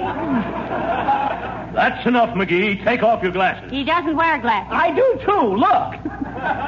Well, where on earth did you dig those up? Take them off, McGee.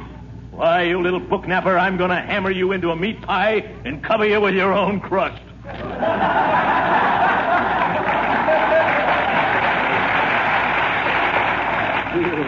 You just try it.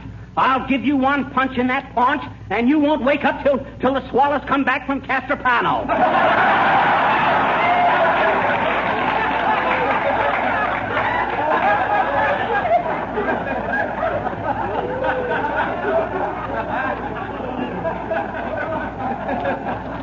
You're a hard man, McGee. But I'm going to soften you up right now. Come on, put up your dukes. Here I come. Okay. But I'll get you. I've been wanting to do this for... Boys, stop that noise. Can't you see I'm talking on the telephone? Oh, excuse me, Molly. Sorry, Mrs. McGee. Have a chair, Gildersleeve. She'll be through in a minute. Very well, McGee. Have a cigar? Thanks, I have one. You got two? Thanks. Hello? Oh, yes, it is. No, the diary belongs to a next-door neighbor, Mr. Gildersleeve. No, Throckmorton P. Gildersleeve. What? Well, just a minute, he's right here. What does the P stand for, Mr. Gildersleeve? Philharmonic.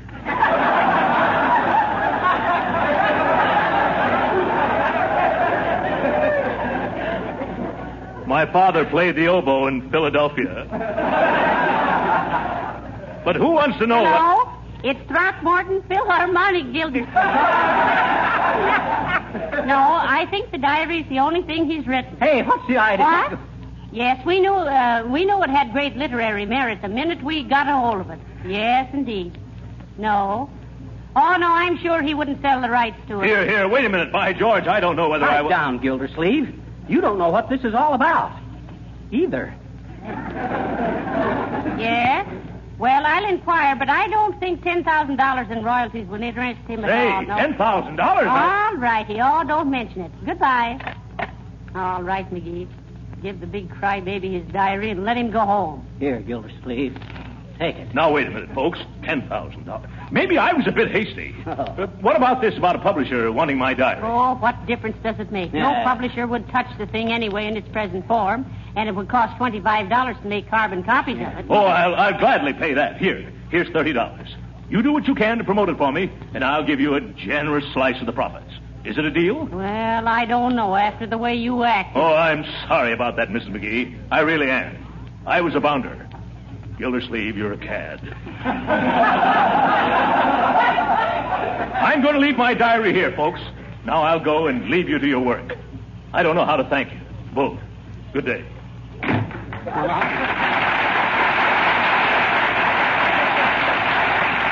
Hey, Mom. What? Quick, McGee. Huh? Give me that $30 and get your hat. What for? Where are we going? Down to the telephone company and pay our bill. Our phone's been shut off for 2 days. What? It has? Oh, sure.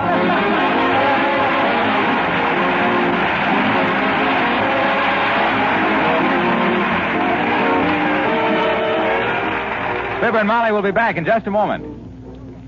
In the meantime, let me suggest that right now is a good time to protect your linoleum floors with Johnson's self-polishing Glow Coat.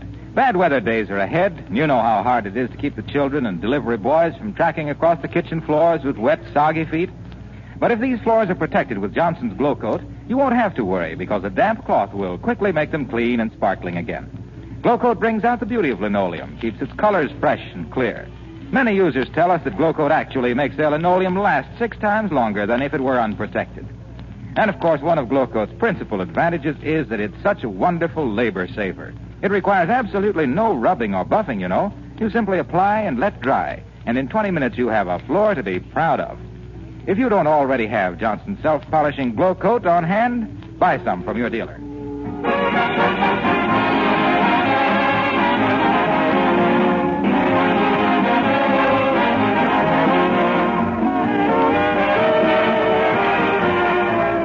Folks, next week we're taking the whole gang to the Notre Dame West Point football game in our car. Oh, McGee, wait a minute. Huh? What are you going to do about those 2 flat tires? Uppington and Gildersleeve? Oh, just throw them in the rumble seat and ignore them. Oh. Good night. Good night, all.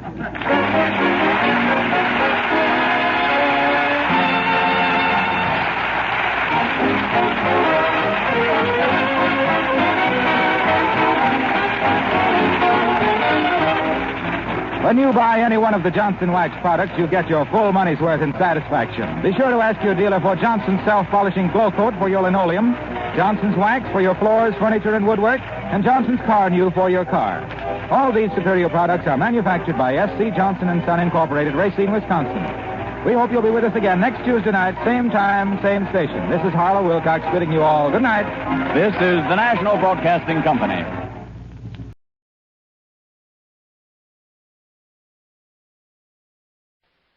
Kraft presents The Great Gildersleeve.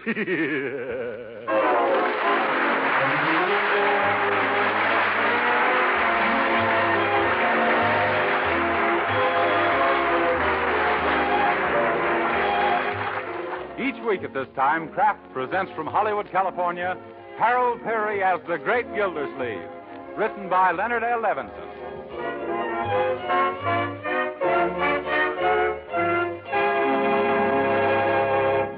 We'll hear from the great Gildersleeve in just a moment. But right now, here's a question for you. Did you know that you can overeat and still be undernourished? That it's not so much the quantity of food you eat as the kind of food you eat that's important? Well, it's true. And that's why you should learn all you can about the right foods to serve your family. Wholesome, protective foods that provide the energy and real nourishment your family needs. So it's important to you that delicious parquet margarine made by Kraft is one of the right foods, and that it's so economical you can serve your family all they need. Yes, parquet margarine is a protective food that's packed full of wholesome nourishment. Parquet is one of the best sources of food energy you can serve. And you all know how important vitamin A is. It's truly a protective vitamin. Well, parquet margarine is rich in vitamin A. There are 9,000 units in every pound. And don't forget, parquet is the margarine with the delicious flavor, whether you use it at the table for baking or for pan frying. So ask your dealer for delicious, economical parquet margarine made by Kraft. Just ask for parquet, P-A-R-K-A-Y.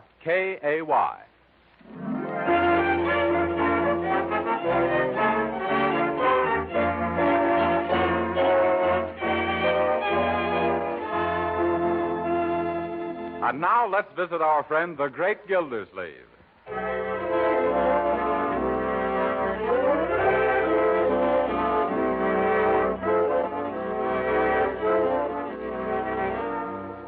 Here we are, Mr. Gildersleeve. Report of estate of Marjorie and Leroy Forrester miners submitted by Throckmorton P. Gildersleeve, Guardian. Well, it looks very neat, Ted. Should impress Judge Hooker. Is it complete? All but the name of that firm that leased the 12th Street property. Oh, yes. Let's see. What was that firm?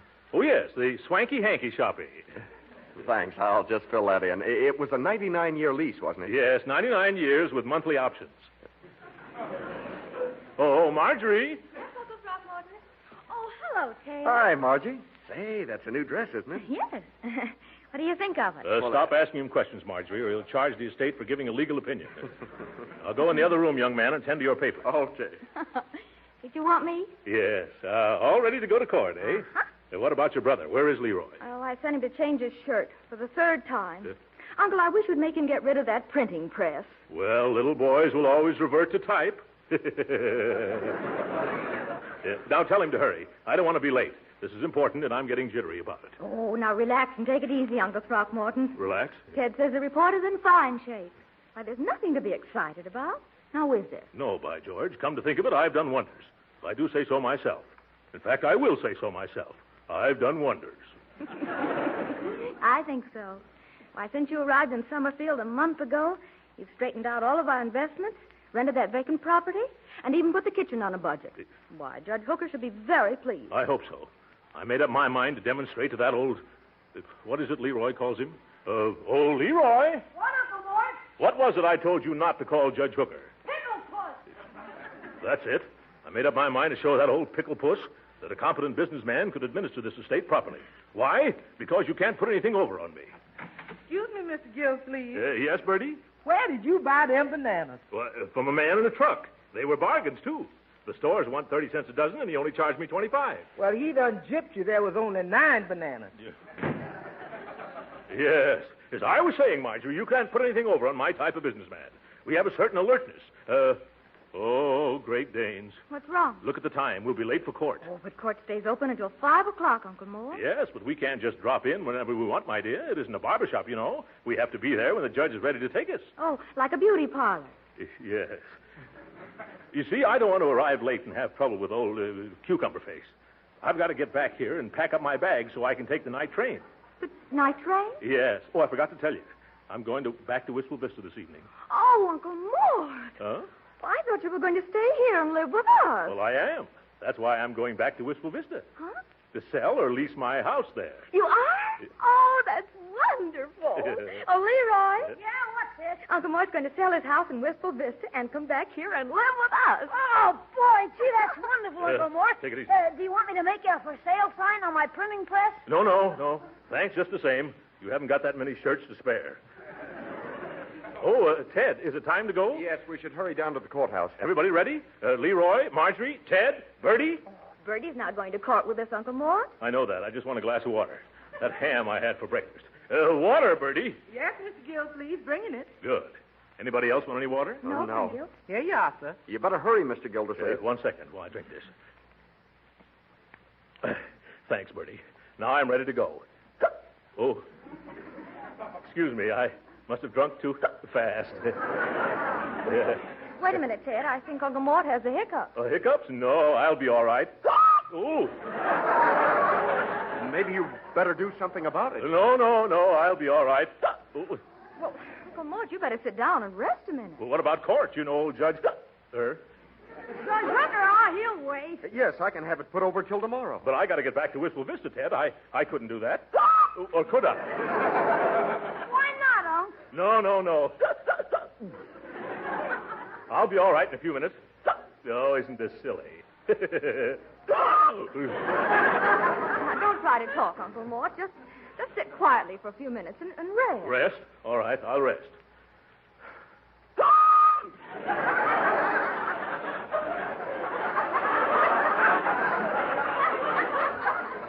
Maybe it'd help if you unbuttoned your vest, Unc. Unbutton my vest? I'll try it. Yes, that seems a little better. Spoke too soon. Better button it up again. Yeah. Say, I know a sure cure for hiccups. It never fails. It doesn't? Well, what is it? Drink a glass of water. Oh, but Marjorie, my dear, don't you remember? That's how I got him, drinking water. No, but you didn't drink slowly. Slow. You've got to take 9 swallows of water and not breathe in between. Not breathe? What am I, a fish? Now, Uncle Mort, it's cured thousands. Sure, you know, a hair from the dog that bit you. Ted, this is hiccups, not hydrophobia. Well, I'll get a glass of water. You better get a pitcher in case one glassful won't do it. What are you trying to do? Drown him?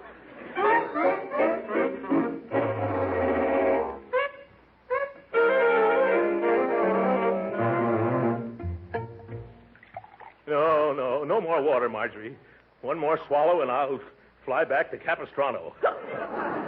Oh, help me out of this rocking chair. I'm getting seasick. Cheer up, Unc. If you can keep on hiccuping for another 2 hours, you'll get your picture in Strange as It Seems. You're a bright boy, Leroy. Now keep quiet. Mr. Gildersleeve, I just remembered something that'll take care of those hiccups. You do, Ted? What is it? But it's simply a matter of breath control. Say, Peter Piper picked a peck of pickled peppers without taking a breath. Oh, Go on, try it, Uncle Mort. Well, all right. Peter Piper picked... No, slower, like this. Like this. Peter Piper picked a peck of pickled peppers. That way. Peter Piper picked... Oh, more water, Birdie. Here we is, Mr. Gildersleeve. Thanks. Well, who's got the next suggestion? Step right up. Don't be bashful. Gildersleeve the guinea pig. That's me. I wouldn't be bringing it up, Mr. Gildersleeve, except I know it'll work positively. Now, if you hold a cold silver knife on the back of your neck, then hiccups will be gone with the wind. Well, all right, I'll try anything once. If you got a cold knife, Birdie. Yes, sir. I brought one right here with me, Mr. Gildersleeve. Unbutton your collar, Uncle. There. Ooh, it sends the shivers up and down my spine. Where'd you get that knife, Birdie? I had it in the refrigerator. You never can tell when a nice cold knife comes in handy. Hey, Uncle Mort. Uncle Mort, I was outside talking to my pal Piggy Banks, and when he had the hiccups, they... Say, what's that knife doing in your back? Did they operate on you? Oh, no, Leroy. Birdie suggested cold silver against the back of my neck. Oh, that won't work. It will, too, you Leroy. I've been watching your uncle since he tried it, and he ain't hicked once. By George, come to think of it, I haven't hicked. This is wonderful, Birdie. Thanks very much. Remind me to give you $1. Ted, let's get started for the courthouse. But, Uncle Mort, a cold knife against the back of the neck cures nosebleeds, not hiccups. Why, that's right. Oh, I thought so, too. You mean to say it's not good for hiccups? Oh, jumping jelly beans. Oh, they've come back again. Forget about that $1, Birdie. Say, Uncle Mort, I know a sure cure. It can't miss. No, Leroy. It's my turn this time. I've just remembered a remedy. But that isn't fair. I spoke up first. Say, whose hiccups are these, yours or mine? Okay, go ahead. They're your hiccups. Yeah. What's your remedy, Uncle Mort? Well, I'll take a cold shower. The shock should stop me. It sounds logical. Well, it won't hurt at any rate. We got to do something so I won't keep speaking out of turn in court. I'll get the car out of the garage. I bet that shower doesn't work, Marge. Now, my idea is to scare Uncle Mort. What for? Well, that's an absolute positive cure for hiccups. How do you know? It cured Piggy Banks when he had something terrible. How'd he get them? Drinking a whole bottle of pop at one gulp. Honest, his family tried everything. Then his kid brother put a string of firecrackers in his pocket and lit the fuse. That did the trick, all right, all right. But didn't those firecrackers burn a big hole in his coat pocket? No, Piggy wasn't wearing a coat. Gee, if I could only think of something super to pull on Uncle Mort, I bet I'd scare the hiccups right out of him. Now, you wait a minute, Leroy. Don't you do anything drastic. Oh, me? When did I ever do anything? Say, how's about it if I put ketchup on my head and stagger into his room and fall down on the floor? Leroy Forrester, now don't you dare. Well, all right. Let's see. What else would frighten those darn old hiccups? Ooh. Oh, it's freezing in the shower. Birdie must be using the hot water in the kitchen. Oh, this water is ice cold. Oh. Uncle Mort! Uncle Mort! Yes? Uncle Mort, where are you? The house is on fire! What? The house is on fire! Oh, I've got to get out of here. Oh, where's my clothes? No time for clothes. My bathrobe, where'd I put it? Never mind, here's a big towel. All right, come on, Leroy. Which way shall we go? No, Uncle Mort, go back. Why? Because you still got the hiccups. What's that got to do with my house being on fire? It isn't on fire. I was just trying to scare you. Scare me? What's the big idea? Gee, I only meant it for the best. I was just trying to frighten the hiccups away. If I ever ran out of the house like this, I'd frighten the neighbors away. I'm awful sorry, Uncle Mort. Say, you better get back in the shower. There's a big drip on the carpet. Who, me?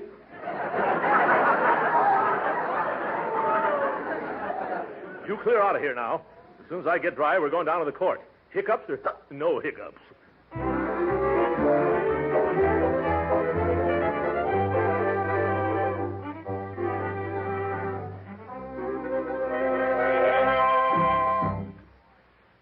All right, folks.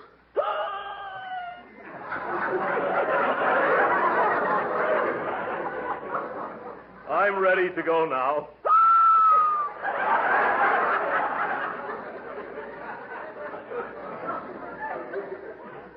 Come on, Ted.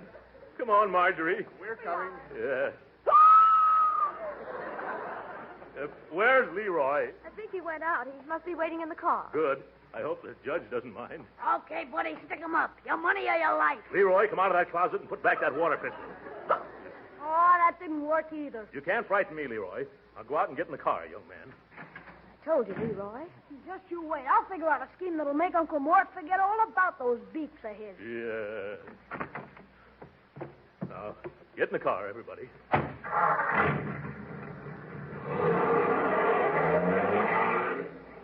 Lovely day, isn't it? Too bad I can't appreciate it. Maybe being in the fresh air like this, my hiccups will... Oh, no, they won't. Oh, the car's doing it, too. Boy, every time you hiccup, P.P., your foot goes down on the gas. You think so? Yes. You want to stop and let me drive? No, we haven't got time.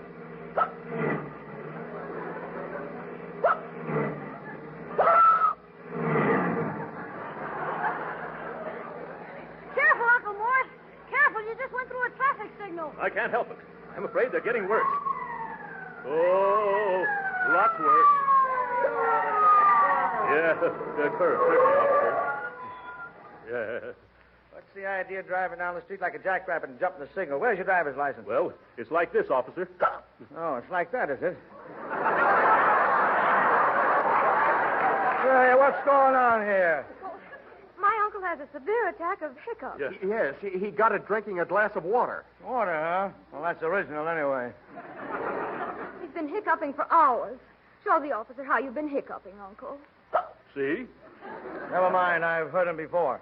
Officer, we're in somewhat of a hurry. We're rushing down to the... I get it, to a doctor. Well, come on. What? Oh, of course, that's it. Where's the nearest doctor, officer? Let's not dilly-dally.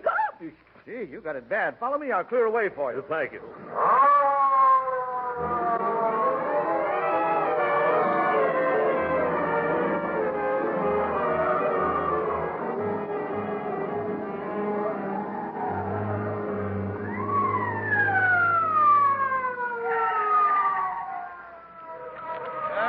our medical center building. Oh, I don't know how to thank you, officer. Yes. Yeah, that's all right. Same thing happened to my sister's kid 2 months ago. You know how we cured her? Made her eat a quart of ice cream fast. Oh, yes. Well, I'll put that down on my list. Hurry, Uncle Mort. Shall we go with you? No, you two children stay here with Ted. Oh. Going up? Yes. Is there a doctor in the building who specializes in hiccups? I mean, a cure for hiccups? Oh, you might try Dr. Simard on 7. Get in, please. Yeah.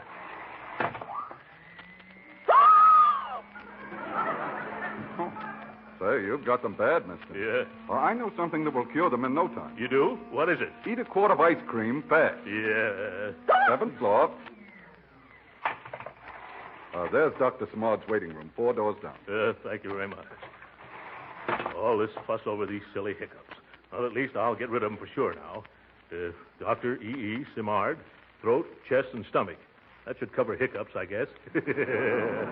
Oh. How do you do? Do you wish to see the doctor? No, I just dropped in to catch up on my last year's reading. Well, you should do something about those hiccups. Now, a quart of ice cream eaten fast. I know, it's a sure cure. But I want some competent medical advice. Is the doctor busy? Not at the moment. Now, if you'll step in here and disrobe. I don't want to disrobe. I want to see the doctor. But if the doctor is going to examine you, He keeps his clothes on, doesn't he? Yes. Well, then I'll keep mine on, too. Where is he? Step in here. Doctor, this gentleman wishes to consult. Tut, Miss Wood. How many times have I told you that patients must disrobe? We've been all through that, Doctor. There's no need for me to do that. You can see what's wrong with me. Open your mouth, please, and unbutton your vest. Thank you. You can close your mouth now. Well, it didn't take me long to diagnose this case. No? No, you're suffering from an intermittent, uncontrollable diaphragmatic spasm causing a sudden inhalation which is interrupted by a spasmodic closure of the glottis. I am? Yes. Well, what does that mean, Doctor? You hiccup. I know I hiccup. I can hear myself. How do I get rid of them? Now, don't get excited. I have a painless and infallible cure. Oh, you have? What is it? Eat a quart of ice cream fast. That'll be $5, please. Oh!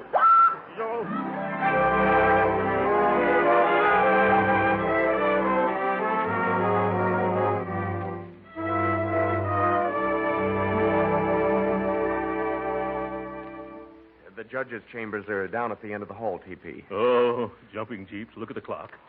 This is of a time to show up.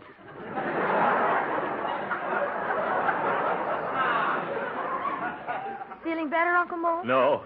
I've eaten so much ice cream, I sound like a good humor man.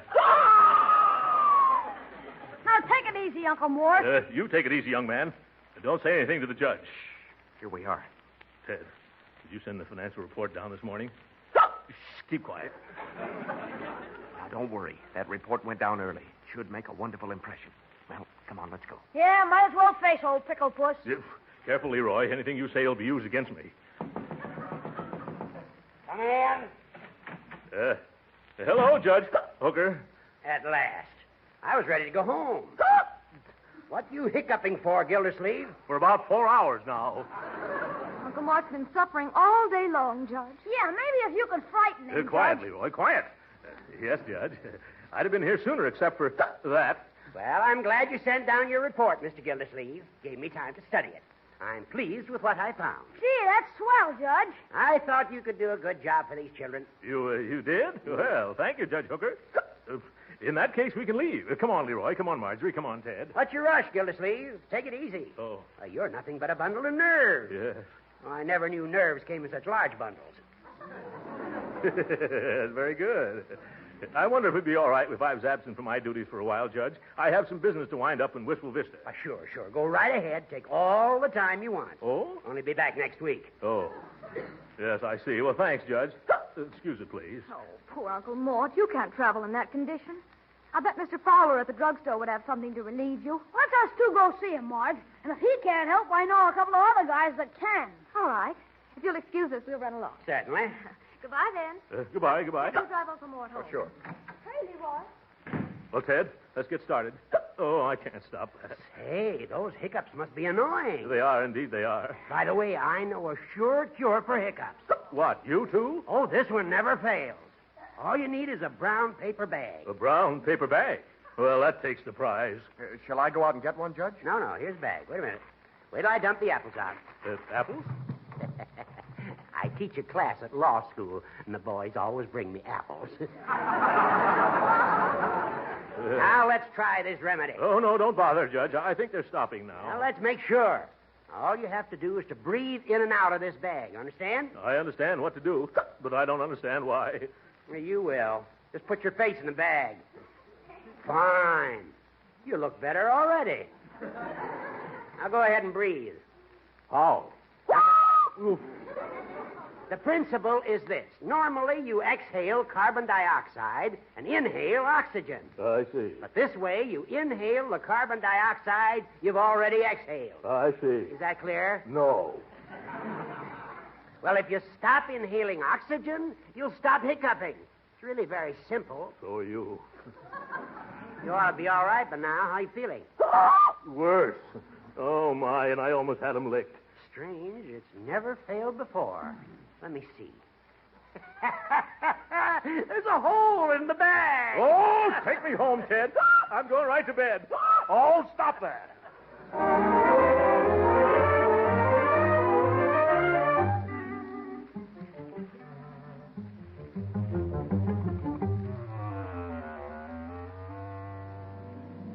Hey, Lefty. Yeah? Here's a pillowcase. The ball is silver in here. Okay. Now, when we go out, if anyone asks who we are, we're the laundryman. I got you, Red. Shall we take this silver cup, too? Let me see. Awarded to Throckmorton P. Gildersleeve, first place potato race annual picnic, Gildersleeve Dreidelwicks. Hey, I guess he was the whole works, huh? What do you say? No. It's more trouble than it's worth. Oh, yeah. It's too easily traced, huh? Hey, you sure there's no dough laying around? No. I looked every place, even behind the wallpaper. You think we should take any more clothes, Lefty? No. I'm wearing 3 of this guy's suits already, one on top of the other. I'd hate to have to run from some copper this way. Yeah, it's too bad we didn't snag any dough. Well, let's get going. Okay, you take it easy. Say, look. Get away from that window. Hey, there's a big fat guy coming up the walk. Quick, out the back way. Wait a minute. Is he alone? Yeah, let's get out of here. No, wait. I bet he's got a fat bankroll in his pocket. Let's hide behind these curtains. But where? Make it snappy. But where? Darling, you and I know the reason. Okay, buddy, stick him up. Now, Leroy. What do you mean, Leroy? Get him up. Oh, I see. You must be a friend of Leroy's. Yeah, he put you up to this, eh? What'll that boy think of next? I says for you to get them hands up and keep quiet, too. I'm sorry, mister, but it didn't work. I still got him. You see? Hey, Red. Oh, you brought a friend, eh? Hey, what's the matter with this guy? I thought you knew. I've got the hiccups. You see? Look. This is a gun in my hand. Yep. And I've got a good notion to let you have it. No, thanks. I wouldn't know what to do with it if you did. Hey, Red. Yeah. Should I give it to him? No, I don't want yours either. You're asking for it, mister. I am not. I don't want any guns. I'm afraid of guns. Sometimes they're loaded. Shall I plug him, Red? Well, I don't think that'd cure me either, mister. Stand out of the way, Red. I'll show this smart aleck. Well, very realistic. Blanks, eh? You missed. He moved. I'll try again. Don't do that. You'll have every cop in town here. Oh, gangbusters. What are you going to do with a guy like that? I know. Lefty, you stick your gat in his ribs and I'll frisk him. Okay. Now hold still, will you? This time I can't miss. Now cut it out. Cut it out. Still. Sorry, I'm ticklish. You stop it. Here, give me that gun. No. You get away from there. Hurry up, Red. I can't. All right. Let's take his pants off. What? Yeah. That way we get his roll and he can't follow us either. Okay. Oh, no, you don't. By George, that's carrying things too far. Fine friends Leroy has taking my... Keep your hands off me, you villain. Grab him, Red. Oh, look out for those flowers. I warned you. Now you see what... Oh! That's right, Lefty. Throw him on the floor. Oh, you want to fight, eh? Well, all right. Oh, get off of me before I... Wait a minute, boys. Wait a minute. Stop. Oh, you give in, huh? Yes. You can quit now. My hiccups are all gone. More double talk. Grab his legs, Red. Get away from me, Red. Oh, Oh, Leroy should have never done this. That's right, Lefty. Sit on him. What is this? Wearing my new blue serge suit. This is the last straw. I'm at the stand for you. Help me, Red. Get him off. Hold still while I hit him. No. Now, don't move. Now Now look what you've done. You've clunked your little partner. Hey, Lefty. Speak to me. Yeah, speak to him, Lefty. By George, he's out cold. Give me that gun before you do any more damage. Oh, no, you don't. Ouch, my foot. Oh. The minute I saw those tight shoes, I knew you had corns. Hey, mister, please. What? Please don't point that gun at me. You're just nuts enough to shoot me. That's a very good idea. A couple of blanks might teach you not to go No, around. no. Huh? Uncle Mort, what's the big idea leaving the front door open? Well, at last you're here, young man. Those two friends of yours are nothing but a couple of roughnecks. What friends? Who are these guys? Come, Leroy. Stop pretending. It's all right. My hiccups have disappeared. Come on, Uncle Mort. Oh! Look at this room. What? Who's that man? Sleeping on the floor. That's one of Leroy's friends, and he's not sleeping. Don't try to sneak out, Red. Come back here, Red, and tell Leroy what you did to me. Well, Uncle, I never saw these men before in my life. And what's all our silverware doing in a pillowcase? Uncle Mort, these guys are burglars. They are? What? They weren't fooling? And to think that I... Oh, my. Now I've got the hiccups all over again. Oh.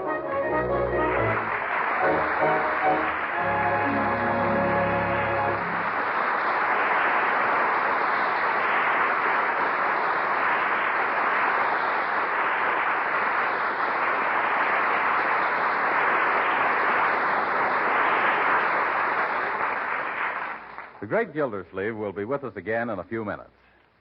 But first, I want to say that being a mere man puts me at quite a disadvantage in talking to you housewives, especially you housewives who are really good cooks, because so many of you are probably already using delicious parquet margarine made by Kraft, and already know from your own experience that it's a grand-tasting, economical margarine that can be used in many ways. Yes, you know, for instance, that parquet margarine is really delicious for table use, and good for your family, too. You know that parquet makes cookies, cakes, and pie crust taste better because it's a genuine flavor shortening that adds its own delicate taste to all baked foods. You know that parquet margarine seasons hot vegetables to a queen's taste, makes pan-fried foods taste better, too, and it doesn't spatter or stick to the pan. And don't overlook the fact that parquet margarine is a highly nutritious energy food and a year-round source of vitamin A. Yes, you housewives who use parquet know how good it is. But some of you listeners probably haven't tried parquet margarine yet. Well, if you haven't, try it. Yes, ask your dealer for a pound or two of parquet margarine tomorrow. Just say parquet, P-A-R-K-A-Y. It's made by Kraft.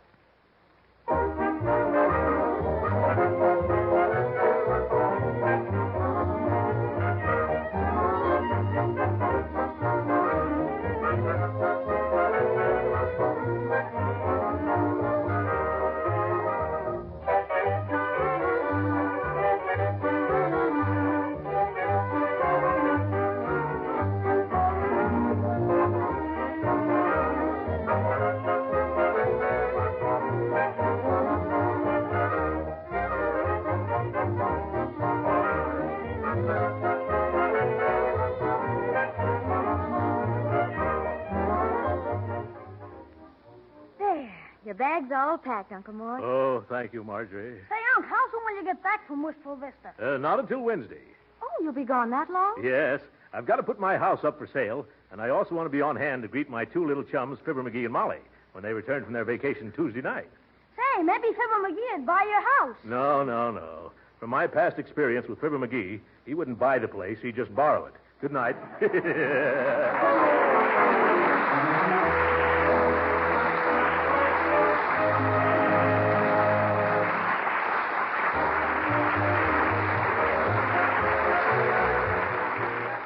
Original music heard on this program was composed and conducted by William Randolph.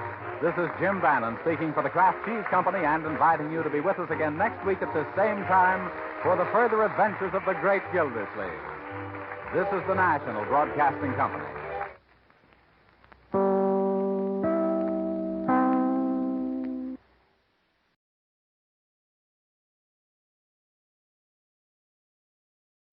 Kraft presents The Great Gildersleeve. Yeah.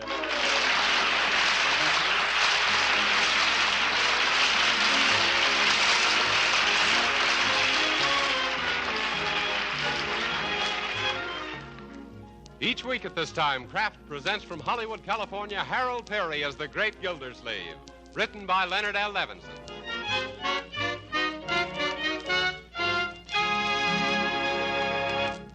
We'll hear from the Great Gildersleeve in just a moment. But first, we might say that one good thing at least has come out of the world crisis, and that is that we Americans have learned that the right kind of food, and plenty of it, is vitally essential to national health and morale.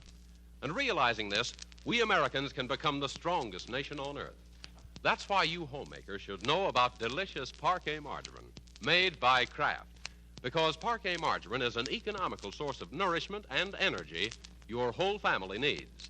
Yes, Parquet margarine is a highly nutritious food, one of the best energy foods you can serve.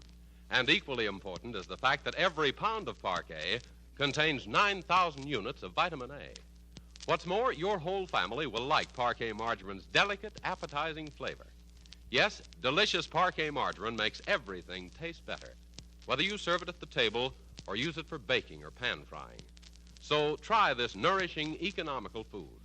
Buy a pound or two of grand-tasting Parquet margarine tomorrow.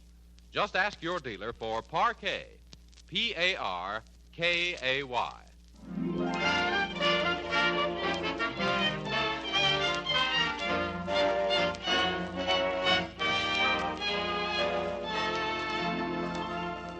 And now let's visit our friend, the Great Gildersleeve.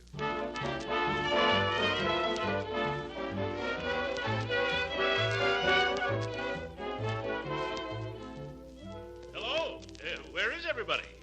Oh, there you are, Marjorie. Oh, hello, Uncle Throckmorton. Did you bring the things I wanted for dinner? Yes, here's the flowers, the after-dinner mints, and the candles for the cake. I hope this wasn't too much trouble. Not at all, my dear. The market was so crowded I just drifted with the tide. That's how I happened to get this quart of clams. Yeah.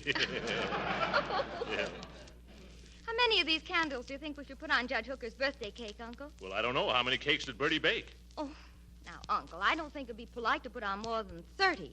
Well, if that's all the candles you're going to use, you better burn them at both ends, then. I don't think he's that old. No?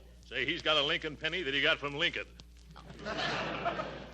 Uncle Morton, I do wish you'd make an effort to get along better with the judge, especially tonight at dinner. Well, seeing that it's his birthday, I'll give him a break. You will? Yes. I won't insult him until he insults me first. Say, do you think he's going to be surprised when he finds out we know it's his birthday? Oh, he'll be dumbfounded. He's got a good start, too. He's been dumb ever since he was founded. Oh, Uncle. Huh? Now, Judge Hooker's really awfully sweet. Well, it doesn't show in his face, then. By George, if I had a puss that sour, I'd take it out and drown it. Say, something smells mighty nice around here. Oh, it's a dinner Birdie's fixing. Oh. And is it going to be delicious? You know, that Birdie is a real treasure. Her dinners are always delicious. The only trouble is I'm beginning to develop what is known as second helping spread. Well, what do you mean? Well, my laps are starting to overlap. Now, don't talk that way, Uncle Mort. Huh? You're just the right weight for a man of your, weight. Yeah. Well, maybe so. Everything's expanding these days. Oh, by the way, Oliver Honeywell's coming to dinner, too. What? Oliver again? Seems that every time we sit down to eat, there's that overgrown St. Bernard puppy yapping around the table. Well, his family's out of town, and Oliver doesn't like restaurants. Of course not. They charge for meals. You know, I don't like to appear inhospitable, Marjorie, but I'm beginning to get bored with Oliver as a boarder. Well, his family will be back by Thanksgiving. Say, by the way, when is Thanksgiving? Anytime Oliver's family comes back. Another thing, Marjorie, can't you persuade him to get a haircut? Oh, well, he says the barber shops frighten him. Huh? He cuts his own hair, and it gets long enough for him to reach. Well, somebody should drop a hint that it's time for the fall harvest. Or else buy him a paper of booby pins. Uncle, you mean bobby pins. You heard me, Marjorie. Oh, let me see. Have we forgotten anything? Oh, I don't think so. Let me see now. Dinner, presents. Yeah. Oh, I ordered a cute singing telegram delivered at 10 p.m. Oh. Say, what time did you what time did you tell the judge to be here? Well, I said that, oh, my goodness. Where's my hat? Right in your hand. What's wrong? I forgot to invite somebody. Who? Judge Hooker. Oh.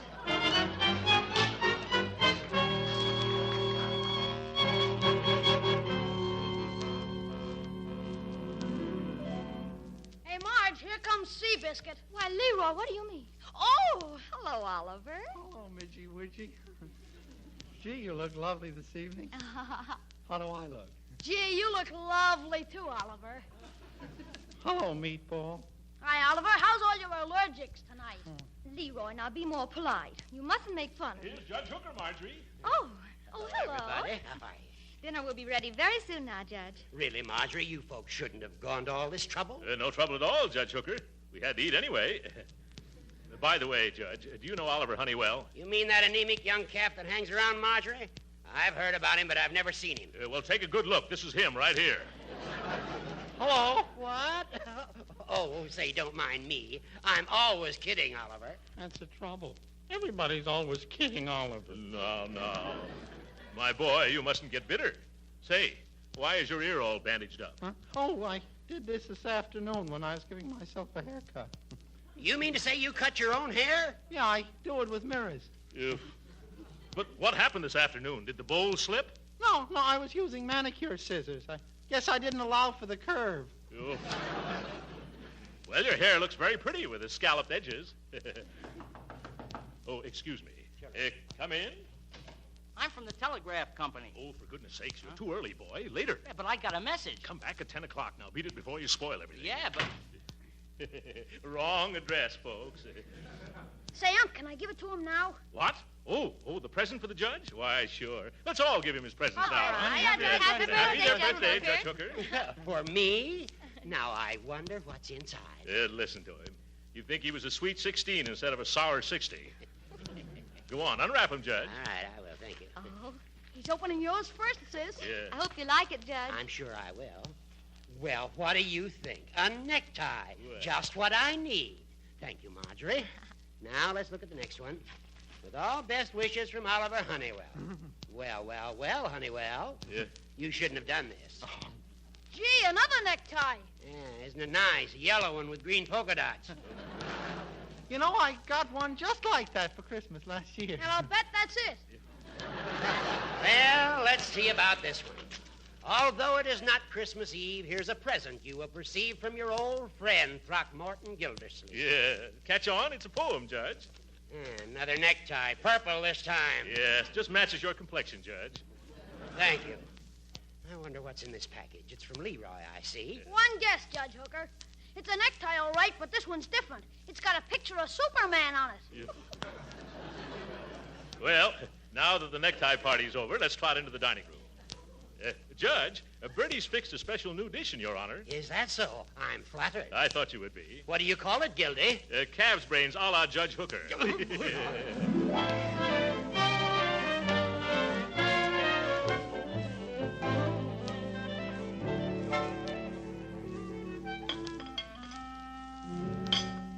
No, thanks. No more.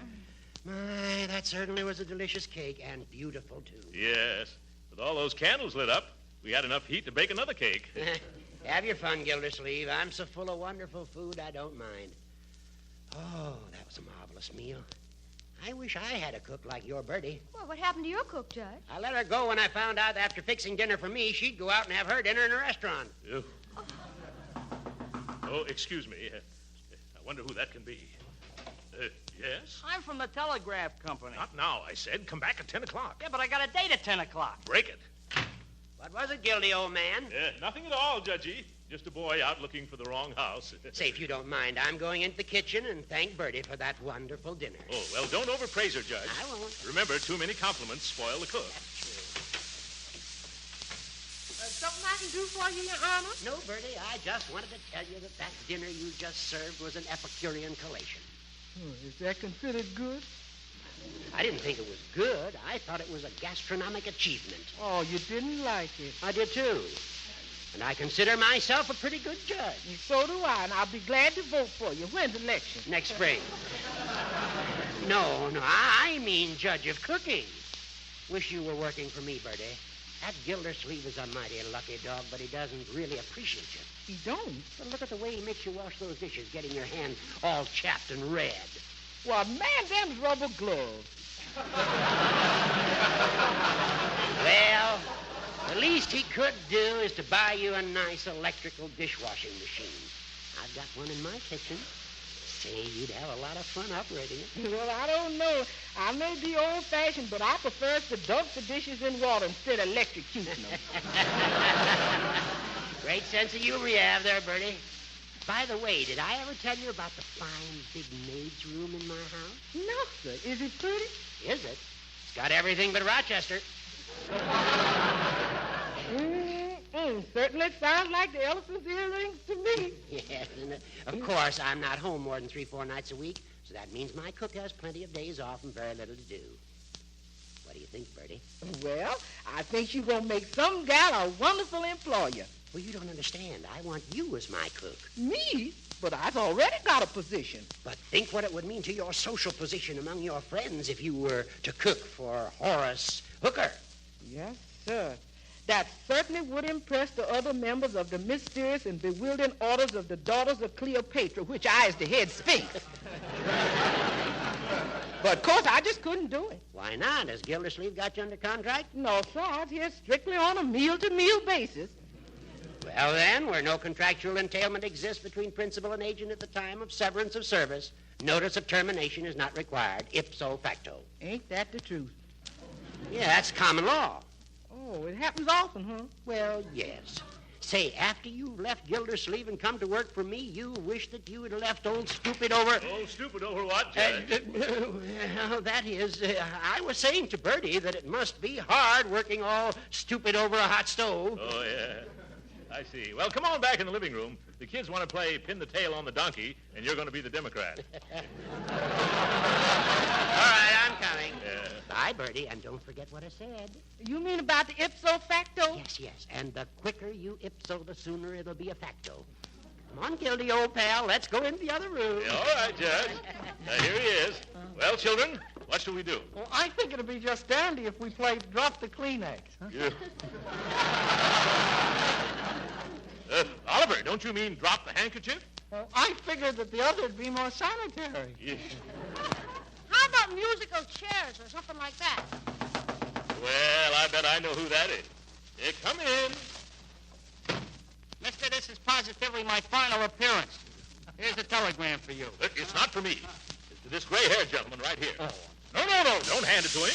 It's supposed to be opened and sung. Oh, but I don't think... You're not paid to think. You're paid to sing. I'll break in the song, young man. Well, okay, but remember, you asked for it. Me. Yes, you. Me. Mr. Throckmorton P. Gildersleeve, I'm in awful bad jam. Can you send me $50 to bail me out? Signed, your brother-in-law, Sam. What? Wrong telegram. Get out of here.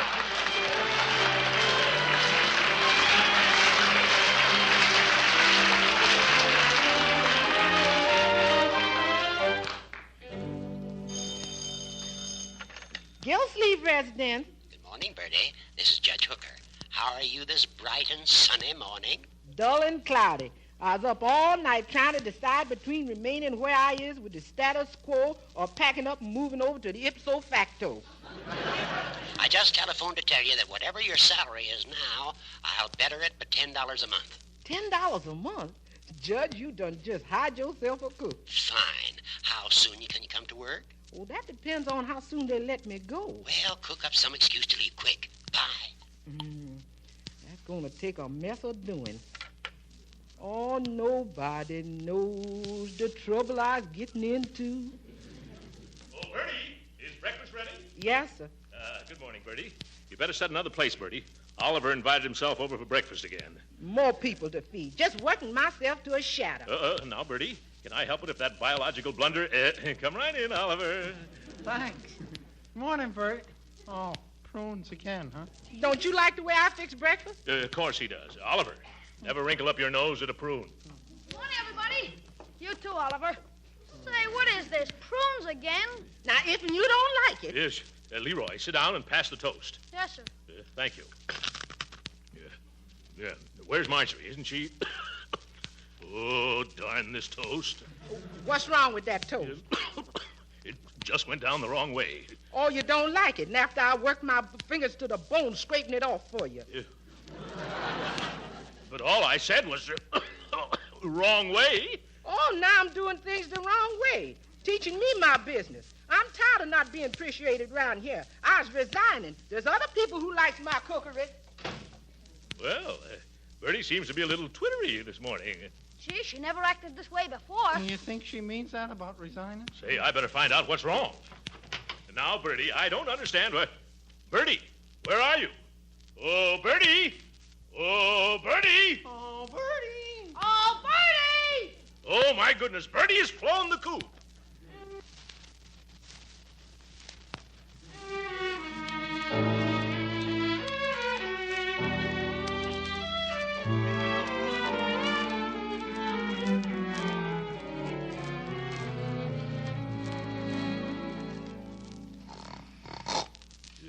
Come. Wake up, Leroy. It's time to go to school, young man. Just give me another 15 minutes, Birdie. Yep. This isn't Birdie. It's Uncle Mort. I just haven't shaved yet. Oh.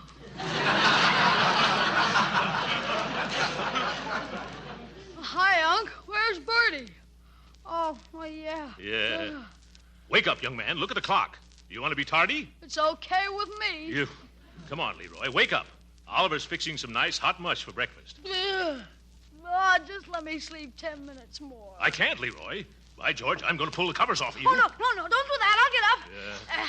Say, where's Marjorie? She's downtown interviewing cooks at employment agencies. Mr. Gildersleeve, help me quick. Oh, Oliver's in trouble in the kitchen. Get up, Leroy. Coming, Oliver. Yes. Now, what's the trouble? Oh, it's the mush I'm fixing for breakfast. It keeps overflowing. I filled 4 pots already. Now I need another one. Oh. Well, here's a double boiler, Oliver. Now keep stirring or it'll start burning. Gee whiz, I never knew mush multiplied like this. Just seems to go on and on and on. It's a morning cereal, isn't it? Oh, jumping jelly beans. What is it now? Oh, good morning, mailman. Oh, good morning, Mr. Gildersleeve. I've got a postage due letter here. It's 3 cents, please. Surely. 3 cents. Here you are. Oh, thank you. Say, this letter's for Birdie Lee Coggins. She doesn't work here anymore. Oh, yes, that's your cook. Say, I've got a change of address for her. Better give me that letter back. Certainly. Oh, by the way, what is her new address, if it isn't violating any professional secrets? Oh, it's 2100 Burnside. 2100 Burnside. Thank you very much. 21. That address sounds familiar to me. Where have I heard it before? 2100 Burnside. Why, of course. Leroy! Yeah? Oliver! I know who hired Birdie away from us. You do? Yes, I should have guessed it before. It was the judge. No. Yes, that crook of a hooker hooked our cook. Wait till I lay my hands on him. He stole our Birdie, the horse thief.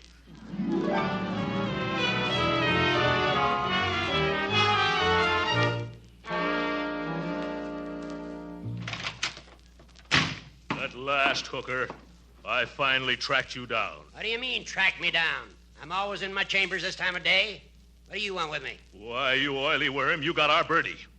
We want her back. Nothing doing. Now get out. Oh, that does it. I'm going to create a vacancy on the Superior Court bench. Oh, put down those bookends. I will not. Stand still, you old goat, so I can hit you. Now stay where you are, Gildersleeve, or I'll press this buzzer. I won't stay where I am. I'm going to knock you. What happens when you press the buzzer? My bailiff will come in and drag you down to jail. Yeah, it's a frame-up. That's what it is. First you steal my cook, then you upset our whole household, and now you're going to railroad me to the caboose. Uh-huh. So the big balloon's losing all its hot air. Your threats didn't work, Gildersleeve. You're a beaten man. You don't have to rub it in, you judicial Judas. I know when I'm licked. We can't find anybody to do Birdie's work. We can't find where she puts anything. We haven't had a decent meal since she left. You haven't? Oh, that's too bad. Well, I don't want to be too hard on you. So, if you promise to behave yourself, maybe I'll invite you over to the house for dinner sometime.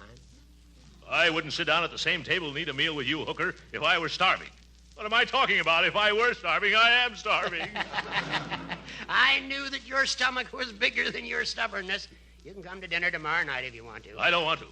I wouldn't humiliate myself to the extent of what time tomorrow night? 7 o'clock. And don't forget to bring Marjorie and Leroy. Of course I won't forget. But that's the only reason I'm coming. I'm just doing it for the kiddies.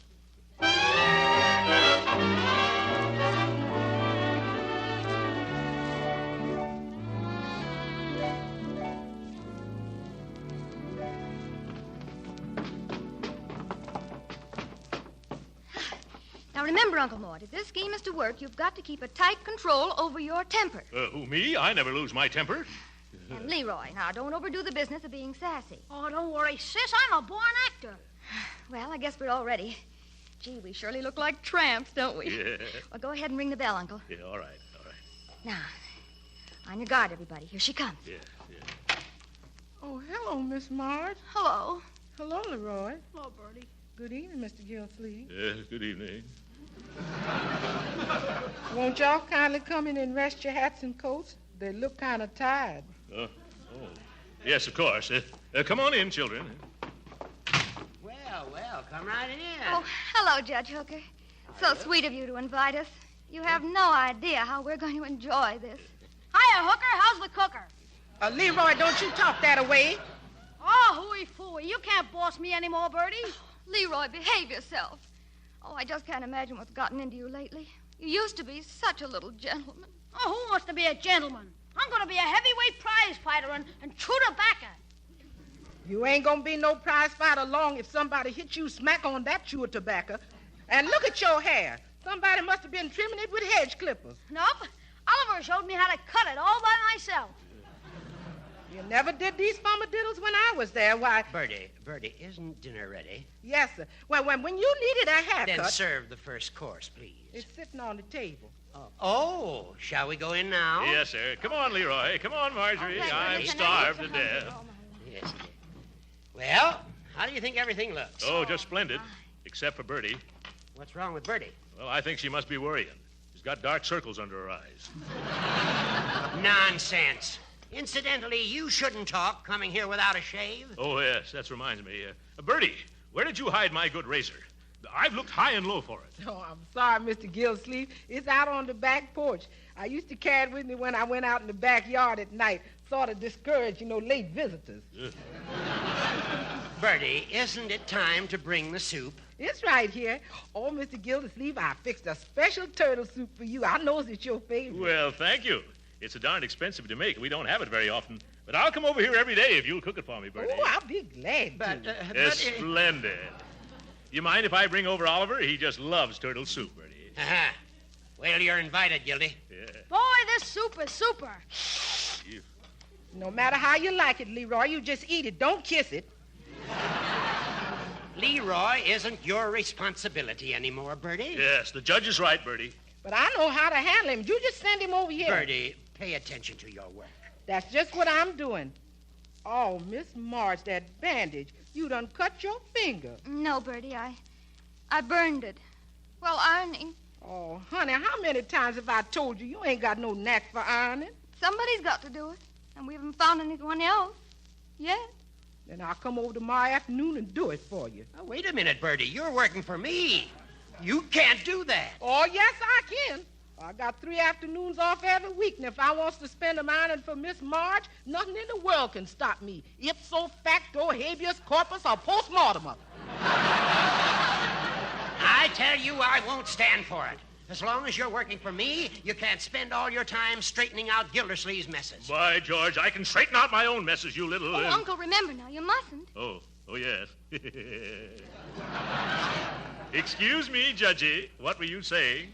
I was just telling Birdie to quit acting like one of your family. Well, I've been a member of that family so long, I just can't up and quit all at once. Don't be foolish. Here you have all the extra time in the world. That's just the trouble. Nobody to cook for, except one dyspeptic that eats itty-bitty dams.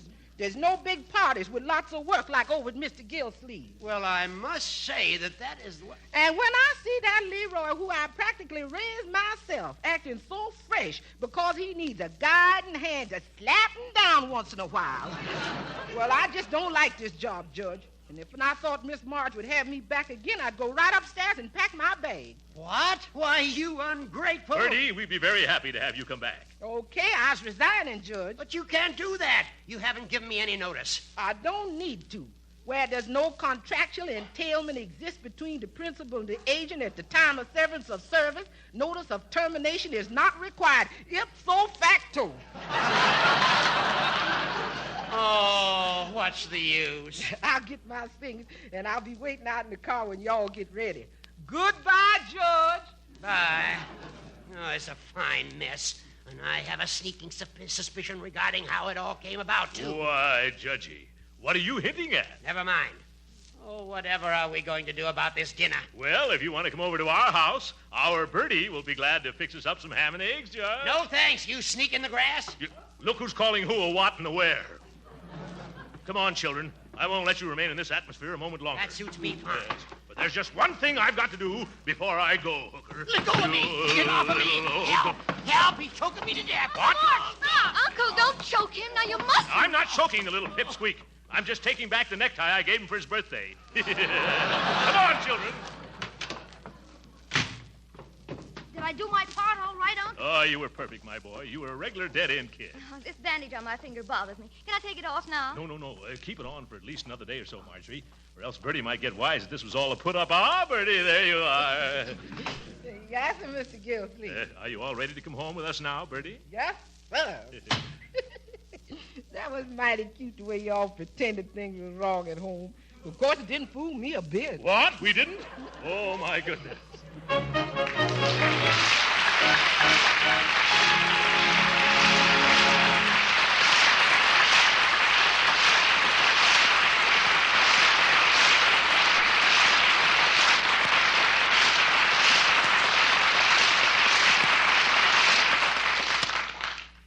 The great Gildersleeve will be with us again in a few minutes. But right now, do you grown-ups listening and remember the good old cookie jar? Yes, and what a treat it was to come home after school and fill up on those wonderful cookies Mother used to make. Well, the cookie jar is an American institution. Every family with youngsters certainly ought to have one. And for making better-tasting cookies to put in the jar, let me tell you about Parquet margarine, made by Kraft. You see, because Parquet margarine is so delicious for table use, it makes better-tasting cookies, too. Yes, Parquet margarine is a genuine flavor shortening, not bland and tasteless. Parquet adds flavor to all baked foods. That goes for cakes and pastries, too. And for the same reason, Parquet margarine makes pan-fried foods tastier, too, and it doesn't spatter or stick to the pan. Another thing, whether you serve Parquet margarine at the table or use it for baking and pan-frying, it's a nourishing, wholesome energy food and a reliable winter and summer source of vitamin A. Now, for all these reasons, you should keep plenty of economical Parquet margarine on hand. So tomorrow, ask your dealer for Parquet, P-A-R-K-A-Y.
It sure is good to be back in my own kitchen again. Well, we're glad to have you back, Birdie.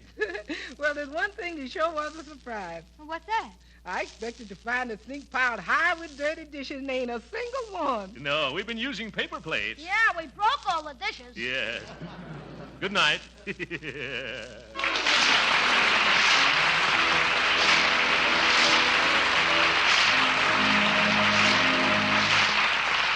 Original music heard on this program was composed and conducted by William Randolph. This is Jim Bannon speaking for the Kraft Cheese Company and inviting you to be with us again next week at this same time for the further adventures of the great Gildersleeve. And reminding you that America's first line of defense is you and your support. So invest to the best of your ability in defense savings bonds. Good night. This is the National Broadcasting Company. The Kraft Foods Company presents The Great Gildersleeve.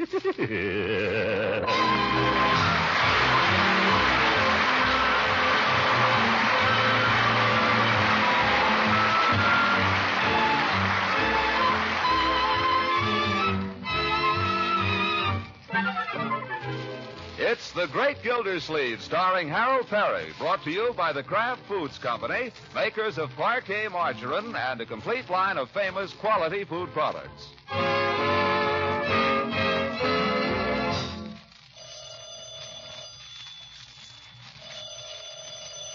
Telephone. I got it.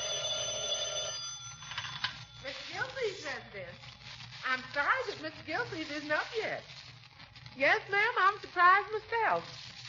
Is there any message? Okay.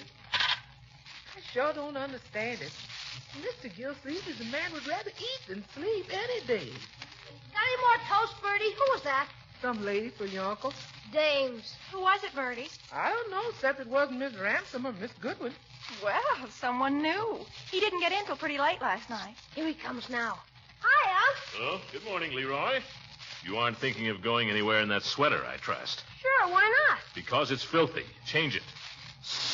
Good morning, Marjorie. Good morning, Birdie. Morning, Mr. Gildersleeve. Good afternoon, Unky. No, my dear.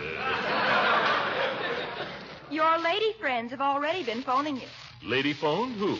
I don't know, Mr. Gildersleeve, except it wasn't one of the regulars. Yeah. I don't know what you mean by that expression, Birdie. She means it wasn't Mrs. Ransom or Miss Goodwin. Oh, did you tell her I was out, Birdie? No, sir, I told her you was asleep. That might give people a bad impression, Birdie. If it was my secretary down at the office, for instance, she might... Well, it wouldn't be good for her morale. No, sir. You want some breakfast, Mr. Gildersleeve? Yes, Birdie, I'm good and hungry. And don't forget some more toast, Birdie. I ain't forgotten, Leroy. Marjorie, I'd like to see the morning paper if you're through with it. Almost, Unky. Why, it was pretty late when you came in last night, Unc. How did you happen to be awake? I wasn't. Not till you tripped over something in the hall. Yes, I tripped over your football, my boy. I've told you not to leave that thing lying around where people can fall over it. Oh, sorry, Unc. Where'd you put it? I need it this morning. I put it where no one will ever trip over it again for some time. But, Unc. I've warned you often enough, my boy. Oh, gosh. Whenever he stays up late, this is the way. Here's the paper, Unky. Look, I want to show you something. On the society page. I'm not interested in the society page. You will be. Listen to this. Music lovers in Summerfield will have a rare treat next Saturday when the Wings of Song Opera Company makes a special benefit appearance here. Oh, let me see that. The event is being sponsored by the exclusive Summerfield Women's Club in conjunction with the sponsors committee of other socially prominent citizens. Box parties are already being planned, and the whole affair promises to be one of the top events of the season for the Summerfield elite. What does elite mean, Unc? It means a bunch of stuffed shirts, my boy. Well, they can have their opera. But, Unky, you don't want to miss this. I'm evidently not socially prominent enough to be on the committee. That's no reason you shouldn't go and enjoy the music. I wouldn't enjoy it if I went. Opera in Summerfield can't possibly be any good. I don't see why not. It's a regular opera company. There are good opera companies and bad opera companies, my dear. Distinguish between them requires rare musical judgment. Now, who has selected this opera company? Mrs. Pettibone, the president of the Women's Club. She never heard an opera in her life. Now, if they'd seen fit to consult with me, but no. Oh, no. Mr. Gildersleeve isn't quite la-di-da enough to be on any opera committee. Oh, mercy, no. Jeepers, what's he all excited about? I'm perfectly calm, my boy.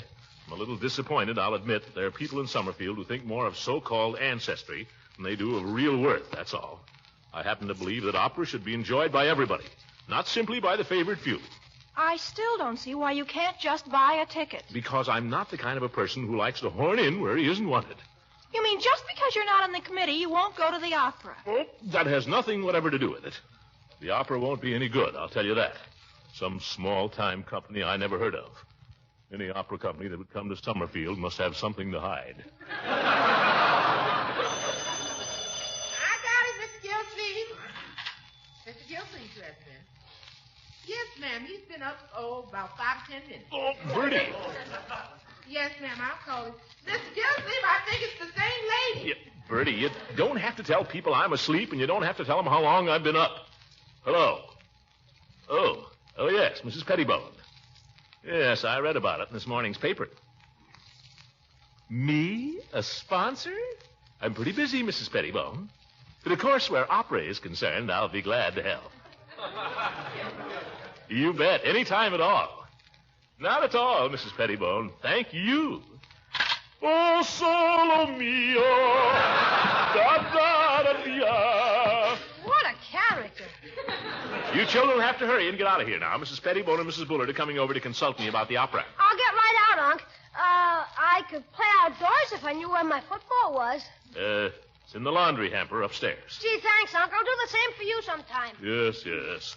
Oh, solo mio, da-da-da-da.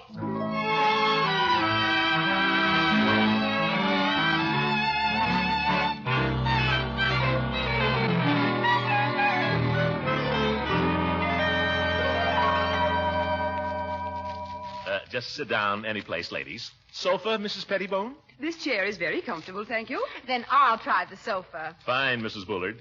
Shove over a little. I can't tell you ladies how enthusiastic I am about this opera thing. I knew you would be. I said to Mrs. Bullard, Mr. Gildersleeve is one man I know we can count on, I said. Didn't I say that, Mrs. Bullard? She certainly did, Mr. Gildersleeve. She sang your praises. She said you're a man that knows and appreciates music. Well, I happen to have, I've had a little musical training. Mr. Gildersleeve sings, Mrs. Bullard. Did I tell you Mr. Gildersleeve sings? Oh, I've heard him from across the street. I'm afraid sometimes I forget myself. That is, I forget what a big voice I have. You need a big voice in opera, of course. Mr. Gildersleeve, don't tell me you sung opera. Well, I appeared in 1 or 2 productions at college. What opera is the company going to present? Well, that's up to the committee to decide. We'll want your advice on that, of course, as one of the sponsors. Oh, at your service, ladies. Which opera do you prefer, Mr. Gildersleeve? Well, they're all good.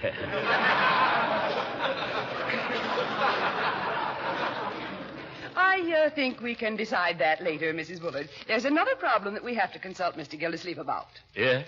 Since this is for charity, we've got to make it a success. Oh, it will be. If it is, it'll be due to the efforts of a handful of men like yourself, Mr. Gildersleeve. We're not asking many sponsors. Is that so? Oh, very few, Mr. Gildersleeve. But your name is so well known. Well, everybody sees it on their water bill once a month. Say, how would it be if I sent out a little notice about the opera along with my December statements? I don't think that would be quite appropriate. Why not? Good way to sell tickets. Oh, we won't have any trouble selling tickets. People are going to be fighting for tickets. After all, Summerfield has never had an opera. I see. How much are the tickets? $5 apiece. $5 apiece? Yes, you see our problem, Mr. Gildersleeve. The tickets are so ridiculously cheap that everybody will want to come. Isn't it silly? It certainly is. But we've thought of a way around it. All our sponsors are taking 15 tickets apiece. That's $75 worth. But I only have a niece and nephew. I doubt if my nephew cares much for opera. Oh, no. You sell the tickets to your friends, Mr. Gildersleeve. Just your best friends. You see, that way we can keep the tickets in the hands of the desirable element. Oh, well, I'll be glad to call up a few people and... Of course. But the sponsors take the tickets in advance. That'll be $75, Mr. Gildersleeve, and if you'll just write us out a check. Check? You mean now? Well, if it wouldn't be too much trouble. Oh, no trouble. Only, Yes? Nothing. Let's see. Checkbook. Where is it? Make it out to Earl Lewis, Wings of Song Opera Company, Mr. Gildersleeve. I see. Earl Lewis, Wings of Song Opera Company. Where am I going to get rid of 15 tickets, I wonder? 75 and hundreds. 15 tickets. Do I know 15 people that like opera? Do I know 15 people with $5? P. Throckmorton P. Gildersleeve.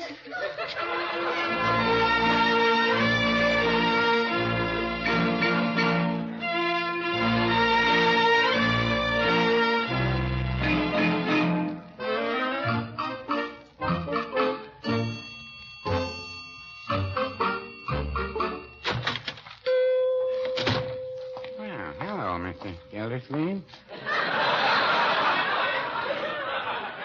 Well, howdy, Peavy. How's things down at the waterworks? Gosh, I haven't even thought about the waterworks. I've been so busy with the opera. Just dropped in to check up on these tickets I left with you. Oh, don't worry about those, Mr. Gildersleeve. I got them right here. I put them in the cash drawer for safekeeping. But have you sold any? No, Mr. Gildersleeve, I haven't. To tell you the truth, there doesn't seem to be much demand for them. Well, it's like anything else, Peavy. You have to create the demand. You have to sell them. I know, but just the same, I wonder if you haven't picked the wrong outlet here. Why? Well, in all the years I've been in the pharmacy business, I can't recall that anyone has ever come in here and asked for opera tickets. People come in and ask for a lot of things. I had a woman come in and ask for 12 skate keys once. Never told me what she wanted them for. Skate keys at a drugstore? Why, that's ridiculous. Yes, it is. It was just by the merest chance that I happened to have them. But as I say, I never had anybody ask for opera tickets. Of course, there hasn't been any opera. Yes. Well, you can't wait for people to ask you for them, Peavy. You've got to ask them. Oh, I do. Yeah. The reason you haven't sold any tickets is you haven't tried. Well, no, I wouldn't say that. If you ask me, the reason I haven't sold any is... Well, I don't like to say this, but I wonder if you haven't set the price a little high, $5. I didn't set the price, Peavy. That's what they cost. I'm not making anything on this, you know. I know, but $5. That's $10 if you take the wife. And what man would go to an opera if it wasn't for his wife? That's not the attitude, Peavy. You're not supposed to enjoy this. It's for charity. That's what I say. What charity? What's that? I say, what charity is it being given for? Oh, yes. Well, I don't know that that's been settled yet. But it'll be a worthy one, yes. Pardon me, just a moment. Customer. Don't forget about the tickets. Good morning, Mrs. Hornberg. Good morning, Mr. Peavy. Fine day. Yes, it is. Oh, is this gentleman ahead of me? Oh, no. Go right ahead. I'm just waiting. Don't forget, Peavy. What can I do for you, Mrs. Hornberg? I'd like some aspirin, please. Aspirin. Any particular brand? Well, which is best? Well, they're all monoacetic acid ester or salicylic acid. They're all what? They're all aspirin. Peavy, the tickets. Keep your shirt on. You mean there's no difference between any of them? Well, I wouldn't say that. Well, I think I'll just take this one. A very wise choice. That'll be 10 cents and 1 cent for the governor. Will there be anything else, Mrs. Hornbeck? Peavy. No, I think that's all, thank you. Any razor blades?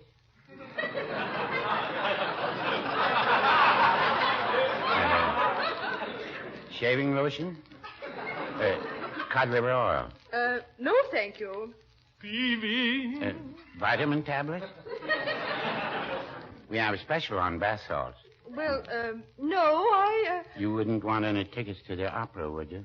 No, I think that's... Did you say opera tickets? Just a suggestion. I didn't really think you would. Oh, my goodness. There's your package, Mrs. Hornbeck. Thank you very much, and call again.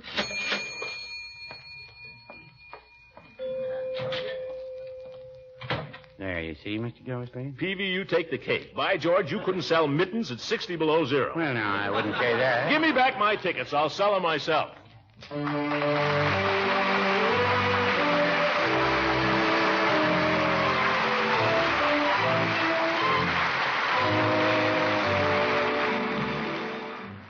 And we'll find out how the great Gildersleeve sells the tickets in just a moment.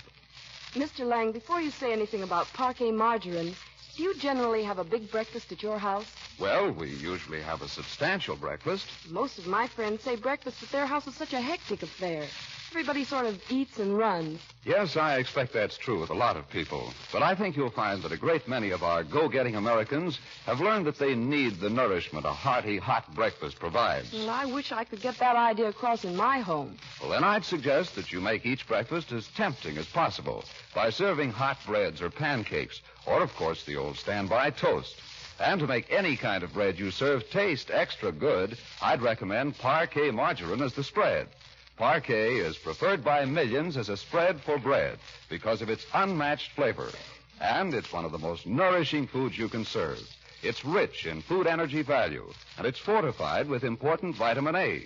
So get your family off to a right start at breakfast by serving delicious, nourishing Parquet. That's P-A-R-K-A-Y. Parquet margarine, made by Kraft.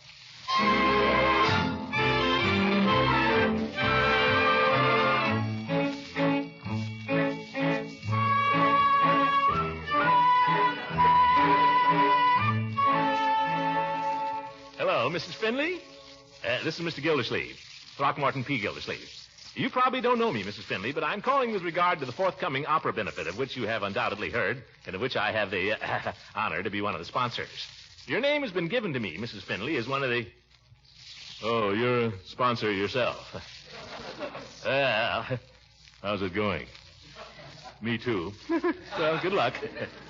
Uncle Mort, what are the chances of somebody else getting at that phone? Not now, my dear. Give me another name from the book, Leroy. We haven't had much luck with the F's. You want to try the G's? I'll try anything.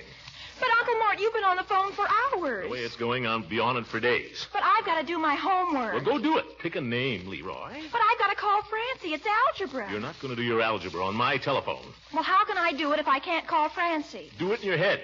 How does anybody else do it? Next name, Leroy? Flack, E.J. Summerfield 0859. Flack. Summerfield 0859. Don't stand there making faces at me, Marjorie. Go do your... hello. Yes. Hello, Mrs. Hold the wire a minute, please. Leroy, what was that name? Flack. Huh? I think it was Flack. Maybe it was Flake. Or Fluke. Yeah, okay. Hello, Mrs. Flack. This is Mr. Gildersleeve, Throckmorton Gildersleeve. You probably don't know me, Mrs. Flack, but I'm calling with regard to the forthcoming opera benefit, of which you've undoubtedly heard, and of which I have the honor to be one of the sponsors. Your name has been given to me, Mrs. Fluke, is one... Oh, you too, huh? Sorry to have bothered you.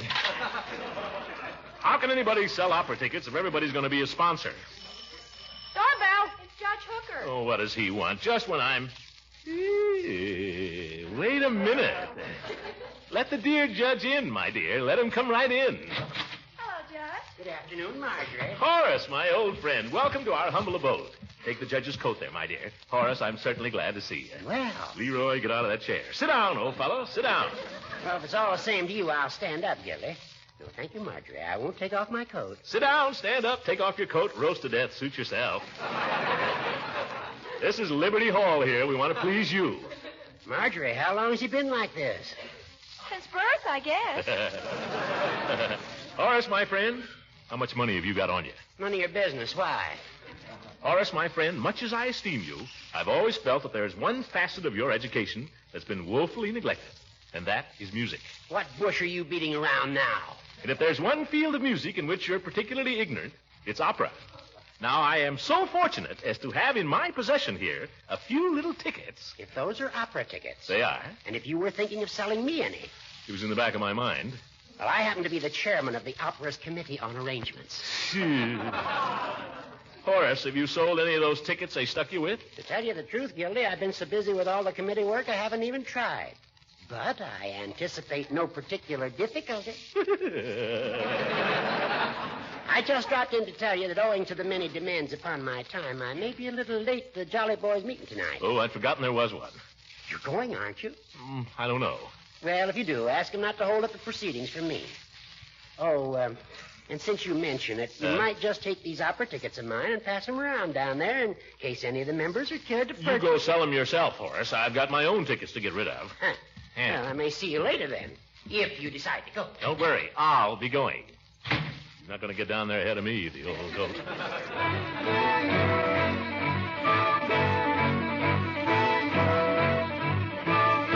Floyd, you're the most... Boys. Let's be jolly boys, shall we?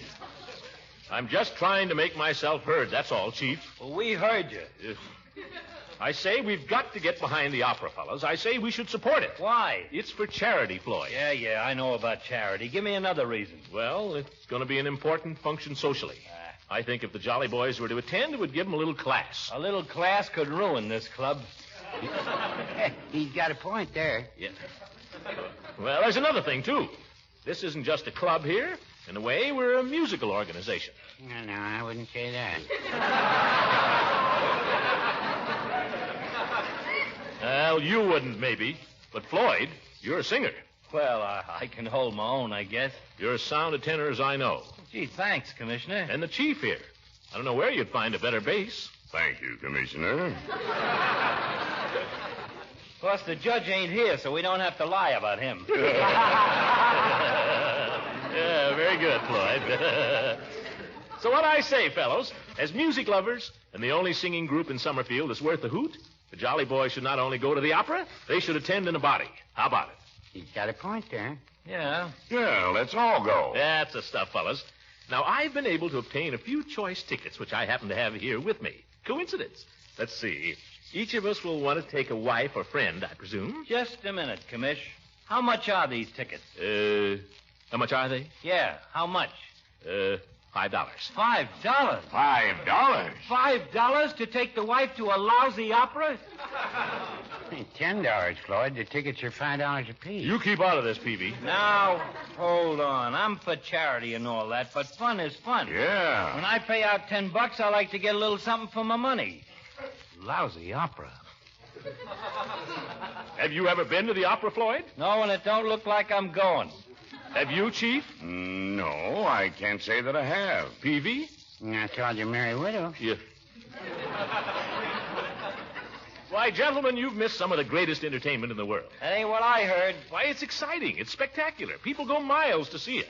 Why, in the opera Carmen alone, you know what you get? What? Bullfights, duels, parades, love scenes, beautiful senoritas. Yeah? Yeah. And through it all, gorgeous melodies. Toreador, oh, Toreador, Toreador, Toreador. What's the opera about, Commissioner? Carmen, what's it about? Yeah. Well, it's about this girl named Carmen, this beautiful senorita. She's Spanish, see, and she's very ooh-la-la. That's French. Well...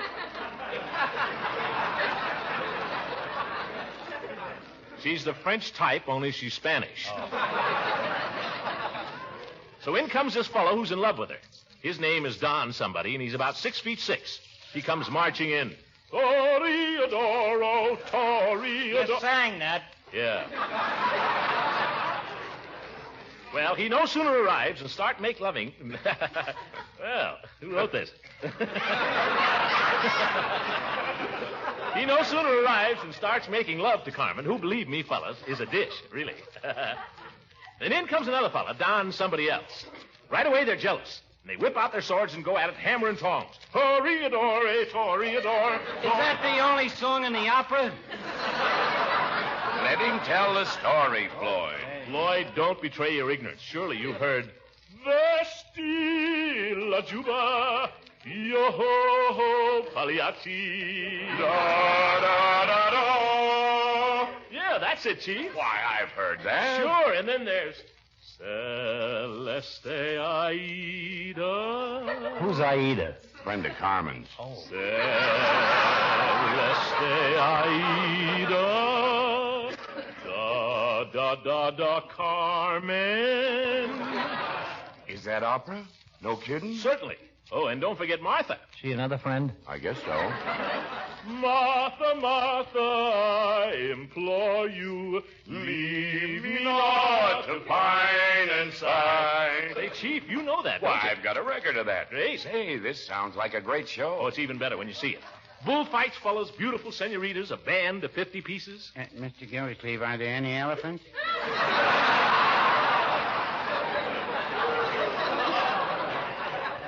I wouldn't be surprised, Peavy. It's got everything else. Now, I always like to see the elephant. Oh, well. Now, who wants tickets, fellas? How many? Chief? I'll bite, Commissioner. Give me 2. That's the stuff. 2 for the chief. Peavy, how about you? Give me 1 for now. I'll let you know about the other one later. Great. 1 it is. Floyd, how about it? I still say $10 is too steep. Oh, come on, Floyd. Yes, Floyd. Let's all go. Well, don't urge him if you don't want to. Just hate to think about what he's missing, that's all those gorgeous melodies.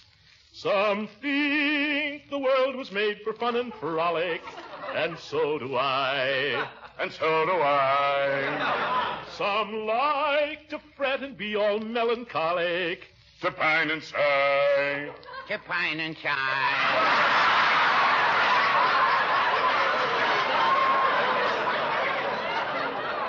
Wait. Come on, how about it, Floyd? Nope. But I like to spend my time in singing some joyful song. Some joyful song.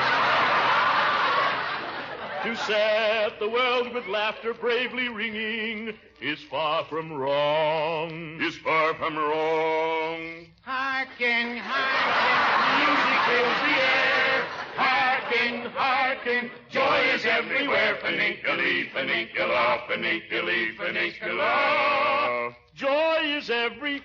Floyd, I forgot to tell you about the biggest scene in the opera. What's that? That's where Carmen and her friend, these two beautiful senoritas, they get into a fight over this fellow. You know, Don somebody? Yeah. And I tell you, it's really something to see. They bite, they scratch, they even start to tear each other's clothes off. Tear each other's... Yeah? Right before your very eyes. But there's no telling how it might end. Only the dancing girls come in and pull them apart. Dancing girls? You didn't tell me they had dancing girls. Oh, hundreds of them. I'll take 2 tickets. Joy is everywhere. Paniculi, panicula.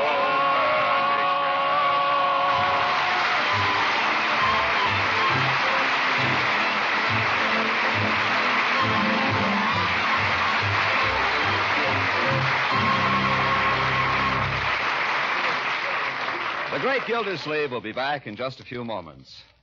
A little while ago, I had a few words to say about parquet margarine's fresh, delicate flavor, how it makes all kinds of bread taste so good. And I also pointed out how parquet margarine helps provide your family with fine, wholesome nourishment because it's so rich in food energy and fortified with important vitamin A. Now, another reason why parquet margarine is preferred by millions to any other spread is that it's so economical. Parquet's nourishing goodness and unmatched flavor can be enjoyed by your family for only about half the price of costly spreads. So why pay more? Just try Parquet margarine once and see if you don't prefer it to any other brand. That's Parkay, Parquet margarine, made by the Kraft Foods Company.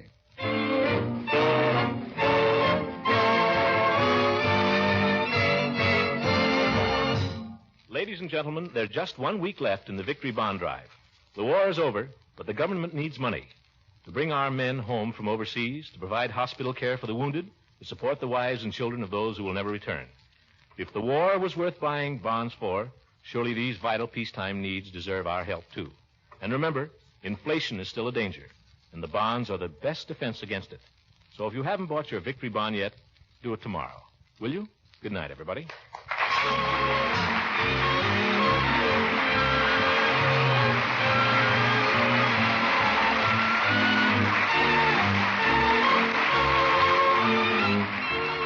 The Great Gildersleeve is played by Harold Perry. It is written by John Whedon and Sam Moore. The music is by Jack Meakin. This is John Lang speaking for the Kraft Foods Company and inviting you to listen in again next week for the further adventures of The Great Gildersleeve.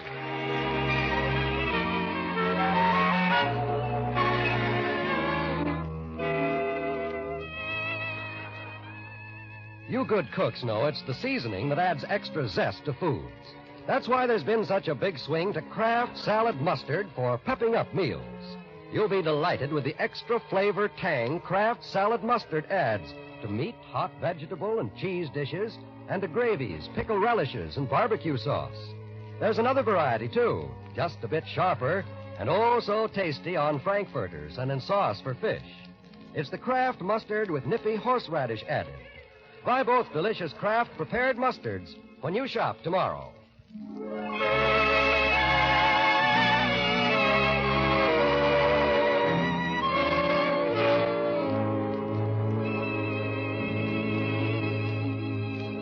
This is the National Broadcasting Company.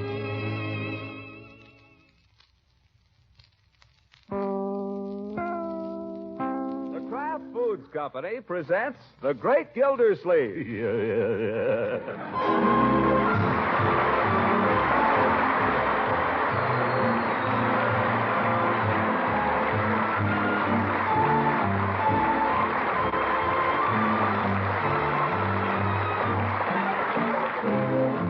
It's The Great Gildersleeve, starring Harold Perry, brought to you by the Kraft Foods Company, makers of Parquet margarine and a complete line of famous quality food products.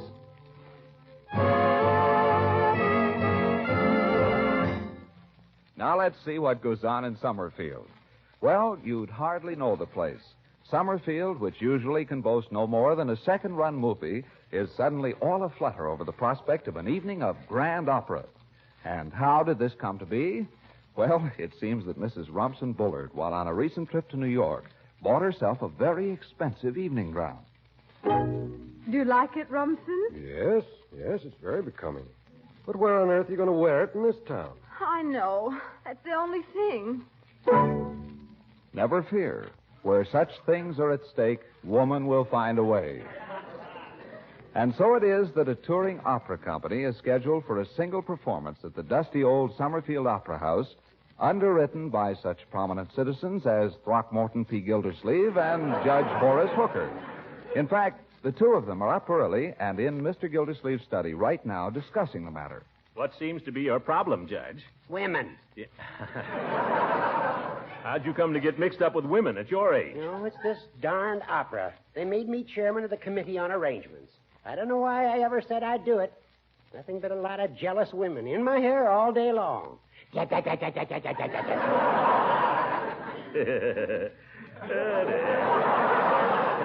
never could handle women, you know, Judge. Well, you may be right. Say, Gildy, maybe you... Oh, no, thanks. I've done enough.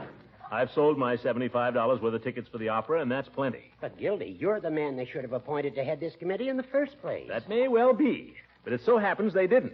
Now let them try to get along without me. Gildy, that's not the spirit. If they want to appoint some tactless old goat who doesn't know the first thing about handling women, who puts his foot in his big mouth every time he opens it, and probably insults him when he thinks he's paying him a compliment. You're right, Gildy. I am tactless. I realize that. Handling women is an art, Horace. It's an instinct. You're either born with it or you aren't. That's so true. And you do it so well. I envy you, Gildy. I truly do. Well, I could probably give you a few tips, but why should I? Why should you get the credit while I... Exactly. Huh? Now, why don't we fool them, Gildy? Why don't we just take matters into our own hands and handle it the way it should have been handled in the first place? Oh, how's that? Well, we won't consult anybody about it. I'll just resign in your favor. Oh, now, wait a minute. Well, you said yourself you're the obvious man for the job. Well, I don't know that I said it. Well, there's hardly any work involved, Gildy. It's all done, practically. All it calls for now is someone to act as referee, as it were, between the various women. Someone with your deft touch, Gildy. Uh-huh. Someone who has a way with the ladies. You devil, you. Then you'll do it, huh? Now, well, wait a minute. Doorbell! I'll get it, Birdie. Now what? I got to be getting down to the office. Well, I'll drive you down, Gildy. Oh, Leela, hello. Get your hat and coat, Throckmorton. You're coming with me. Coming where? To the dressmaker's. What? I'm having a new gown made for the opera, and I'm having a fitting at 9:30. I want you to come and see. Oh, but I can't. But I want you to pass on it, Throckmorton. I want to know if you approve. Some people might think it was a little extreme.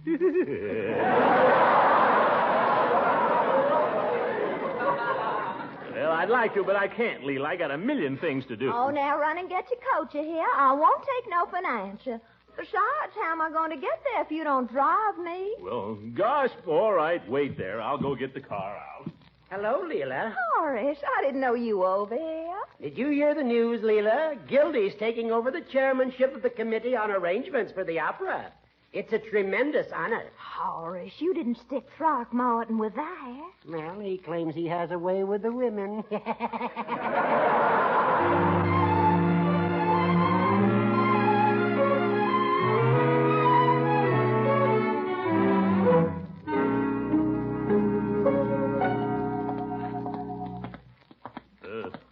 Is this the place, Leela? Wonder she wouldn't fix her gate. You wouldn't say that if you knew her. Why? Poor Miss Tate. She's as poor as a church mouse. But she's a wonderful dressmaker. Everyone in town goes to her. If everyone goes to her, why is she so poor? I guess she's just been too busy ever to stop and figure that out. Yeah. Where's the bell? Oh. Gosh, I haven't seen one of these since I called on the Peavies. Oh, come in, Mrs. Ransom. Oh, thank you, Miss Tate. This is Mr. Gildersleeve. How do you do? Aren't you afraid you'll swallow those pins? Oh, I'm so used to keeping pins in my mouth, I often forget they're there. Looks dangerous. I know you hate me for being late, Miss Tate, but I had to wait for Mr. Gildersleeve. Yeah. Huh? He just insisted on coming along to see my new gown. Yes. Oh, it doesn't matter. Everybody's late. They've all arrived at once. Dear, let me see now. Where can I put you? The gown's ready. I finished it last night. Oh, you're going to love it, Throckmorton. I can't put you in the bedroom. Mrs. Pettibone's in there. Oh? And Mrs. Bullard's in the sewing room. Mrs. Bullard? I thought she bought her gown in New York. She did. But it had to be let out a little. Aren't I terrible? Anyway, here's yours. Now, if we can just... don't look, Throckmorton. Close your eyes, you hear? Close my eyes? Why? Because I don't want you to see it till I'm in it. Yeah. Okay.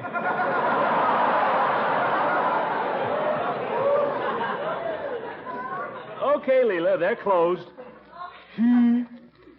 Oh, dear, if everybody didn't arrive just at the same time. Oh, I know. I'll change in the bathroom. Oh, would you mind? Oh, thank you. I won't be but a minute, Throckmorton. Well, I won't hold my breath. Things are so upset here, I feel I should apologize. It's just been, well, it's more than I can handle, I'm afraid. You seem pretty busy, all right. Busy? Well, I've never seen anything like it. It's all right if you open your eyes now, Mr. Gildersleeve. Oh, thanks. Miss Tate, I need help here, I'm afraid. Right away, Mrs. Bullock. Excuse me. Oh, certainly. Just a moment, Mrs. Pettibone. Why did I come here? Like getting caught in a hen roost. I suppose she wonders what I'm doing tagging around with Leela. So do I. As I was saying, Mr. Gildersleeve, I've been so rushed. Miss Tate, those pins. Don't worry. I always carry them in my mouth. Though goodness knows I'm so distracted these days, it's a wonder I don't go to bed with them. You ought to check. Well, as a matter of fact, I haven't been to bed for 2 nights. Oh. Miss Tate. Company. My head is just in a spin today. Now, let's see. That was Mrs. Pettibone. That sounded like her. You better sit down for a minute. Oh, dear. Someone else. Just a minute, Mrs. Pettibone. The poor woman is running a madhouse. Yeah. It's beginning to get me.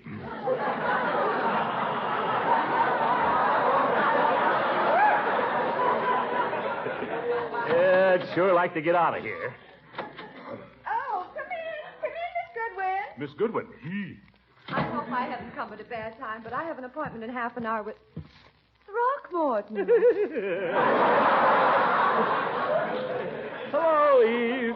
Well, what in the world are you doing here? Me? Well, I just happened to, I didn't know you were interested in dressmaking. Oh, I'm not. Well, I don't understand. Well, You're... here I am, Throckmorton. Oh, I see. Yes. Eve, you know Leela. Leela, you know Eve. Yes, indeed. How are you, Mrs. Ransom? Yes, I guess everybody knows everybody.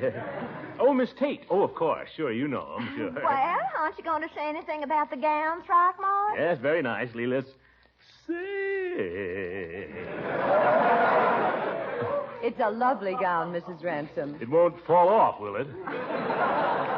Oh, don't you worry about that. But I see one thing wrong with it. I'll just put a pin in here, so. I declare, I just don't know how the opera would ever get on without Miss Tate. Do you, Miss Goodwin? That's quite true. Miss Tate is really the keystone. And another pin in here, just... Ouch! Oh, I stuck you. Oh, do forgive me. I'm so terribly sorry, Mrs. Ransom. Well, watch it. I don't know how it happened. My hand shook, I guess. I'm so nervous today anyway. Now, let me try once more. I'll be very careful.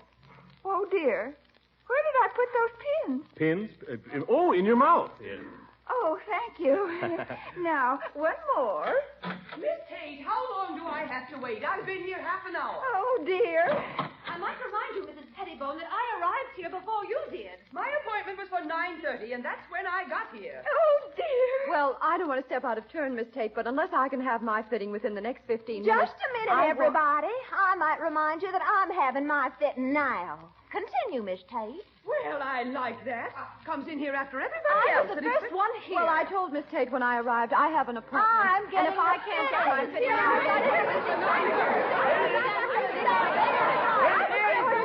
Ladies! Everybody's after me! Everybody's after me! Oh, I can't stand it! Yeah, but Miss Tate! Oh, catch her, Throckmorton. Oh, gracious. Oh, she's fainted. Fainted nothing. What happened? I know what happened. She swallowed those pins. Here, take her, somebody. Let a man handle this. Let me at that telephone. Well, there goes my fitting. Your fitting? There goes the opera.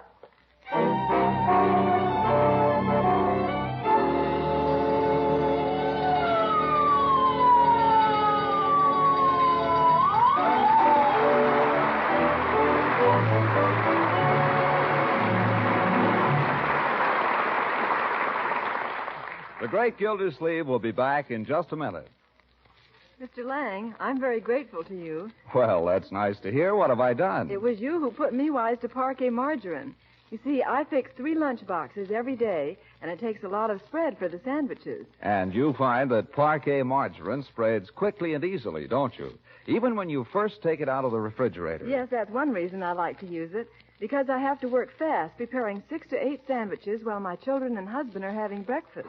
6 to 8 sandwiches do take a lot of spread, don't they? And that's another reason I'm glad you told me about parquet margarine. It's so economical. Well, that's what a lot of women are finding out. Parquet is only about half the price of costly spreads. And the important thing to remember is that it's one of the best energy foods you can buy. Rich in nourishment and fortified with important vitamin A. I want to say, too, that my family likes parquet's fresh, sweet flavor. Well, now you've made me grateful to you. Because I think you've convinced a lot of other people that they ought to try Parquet. That's Parkay. Parquet margarine. Made by Kraft.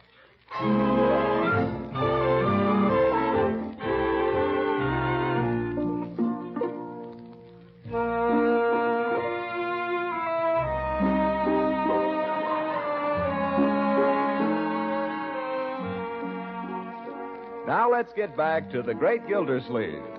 Several days have passed, and now we find him at home, wrestling with some of the operatic problems left unsolved by Judge Horace Hooker. Simultaneously, and with more or less assistance from the rest of the household, he's trying to get the checks in the mail for his November bills. All right, Leroy, what's next? Summerfield Meat Market, $32.25. $32 worth of meat? There isn't that much meat in the whole world. You want the items? November 1st, pork chops. November 2nd... Never mind, Birdie's checked it. Summerfield Meat Market. Telephone! 32 and 25 hundredths. Mr. Gildersleeve, President. Oh, yes, Miss Bullard. He's right here.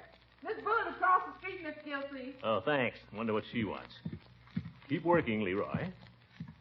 Hello? Oh, hello, Mr. Gildersleeve. I'm sorry to bother you, but a question has come up. That's what I'm here for, Mrs. Bullard. What is it? Well, it seems that there hasn't been any official decision on who is to be head patroness for the opera. Oh? But naturally, since the whole thing was my idea in the first place, why, naturally, I assumed that I... Well, yes, I suppose that's right if you thought the whole thing up. I was sure you'd agree with me, Mr. Gildersleeve. Absolutely. But I just wanted to make it official. Thanks ever so much. You're welcome, Mrs. Bullard. Goodbye. Bye. All right, she's head patroness, whatever that means. How are the envelopes coming, Leroy? Pretty good. Do I have to finish them now? Well, I'd like to establish my credit, so maybe I can do a little Christmas shopping. Let's get going. I made a blot on one envelope. Does it matter? This one. Well, you can still read it. Acme Cleaners. If they don't like it, they can clean it. What's next? Summerfield Light and Power, $2.60. Yeah, the thieves. Summerfield L&P, 2 and 60 hundredths. Next. Summerfield Water Department, $5.02. Outrageous. That's for 2 months. You didn't pay last month. Well, have to write myself a letter. Doorbell. I'll get it, Leroy. It's Miss Goodwin. Goodwin. I saw her coming up the walk. Oh, yes, Miss Goodwin. Something about the programs, I guess. Hello, Miss Goodwin. Hello, Marjorie. I know your uncle's awfully busy, but I'd like to see him just for a minute. Sure, come on in. Hello, Eve. Glad to see you. Hello, Throckmorton. Leroy? Hi, Miss Goodwin. How's the opera coming along? Oh, I think we'll get it on all right. Throckmorton, if you've got a minute. Sure, Eve. Sit down. Take off your coat. Take Miss Goodwin's coat, Leroy. Go out and play. But the bills. Go out and play. Marjorie, you too. Go out and play? I'm not a child, Uncle Mort. If you want me to leave the room, say so.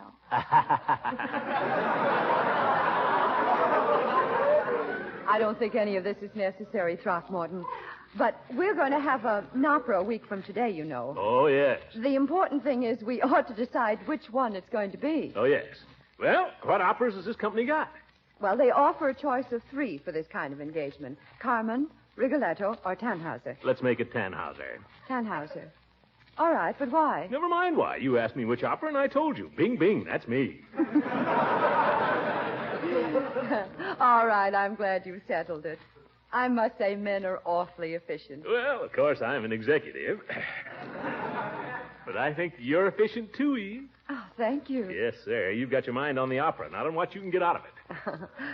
Well, I've got to go and see Hogan Brothers about their ad. They're taking the back cover. Atta girl. You know, Eve, you ought to get a percentage of the profits. I just hope there are some. Well, drop in anytime, Eve. Anytime you need a quick decision, bing, bing, you know where to come. It's a great comfort. Goodbye, Eve. Goodbye, Throckmorton. Oh, by the way, the program should include the name of the head patroness. I sort of wondered... Oh, you want to be head patroness, is that it? Well, then head patroness you shall be. Yes, sir, let's not beat around the bush. Well, do you really think I deserve it? I don't know who deserves it more. Consider it settled. Bing, bing. Oh, thank you. Goodbye, Throckmorton. Ta-ta, Eve. Come around next week. I'll have mistletoe. Uncle Mort, I heard you tell Mrs. Bullard she could be head patroness. What's the difference? Tell one, tell all. An executive can't bother with details, my dear. Oh, so that's it. Mr. Gildersleeve, you going downtown today? You're going to be here for lunch. I'll be here, Birdie, working. But I don't want anything elaborate, just a tray at my desk. Yes, sir. About a 3-course tray? Fine, Birdie. Okay, I'll get working on it. Now what? Hello? Hello, Mr. Gildersleeve. This is Mrs. Pettibone. Oh, yes, Mrs. Pettibone. How's everything going? Just splendidly. The Women's Club has sold every single one of its tickets. We're over the top. Great work, Mrs. Pettibone, great work. Well, I guess you can relax a little now. I think I should. But there's something I want to ask you. Since the Women's Club is sponsoring the opera, and since I'm the president of the club, I suppose I am to be the head patroness, am I not? I didn't catch that, Mr. Gildersleeve. Oh, yes. You say you want to be head patroness, Mrs. Pettibone? I say I should be. Well, all right. After all, it's only... It's only fair. Thank you, Mr. Gildersleeve. Oh, not at all, Mrs. Pettibone. In fact, don't mention it. Goodbye. Goodbye. Just a title. What difference does it make? But these women... Come in. Yoo-hoo, Throckmorton. All right, you can be head patroness of the opera. Why, Throckmorton, you darling. Well, that was what you wanted, wasn't it? No, but I think it's just lovely. All right, now let me get back to work, or there won't be any opera. Scat.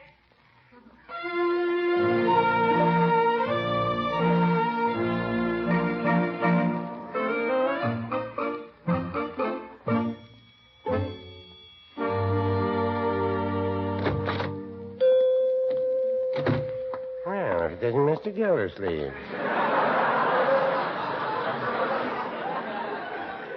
How goes the opera? The opera, coming along, Peavy, coming along. I'm running the whole shebang, you know. Well, congratulations.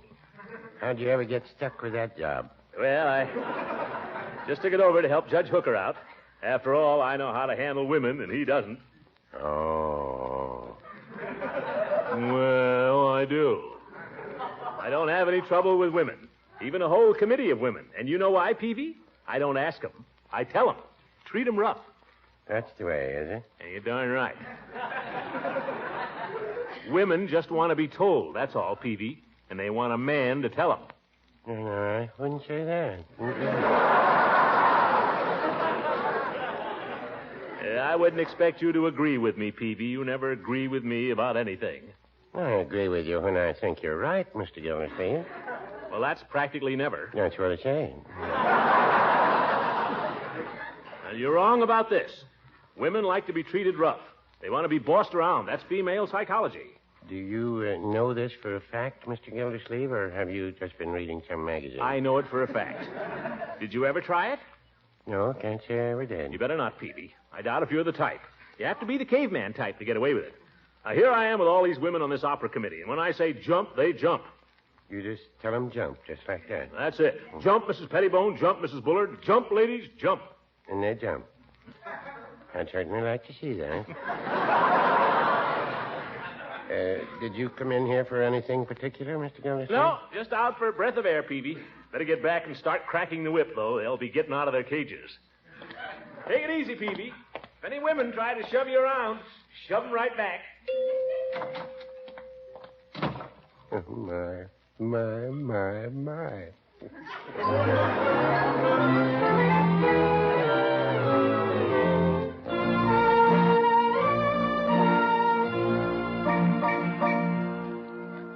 All right, now, Leroy, we'll check the list of box holders. Gosh, Unc, I'm tired of checking stuff. Why can't Marge check anything? Your sister's going to see about her costume. Costume? Is she going to be in the opera? No, she's going to sell programs.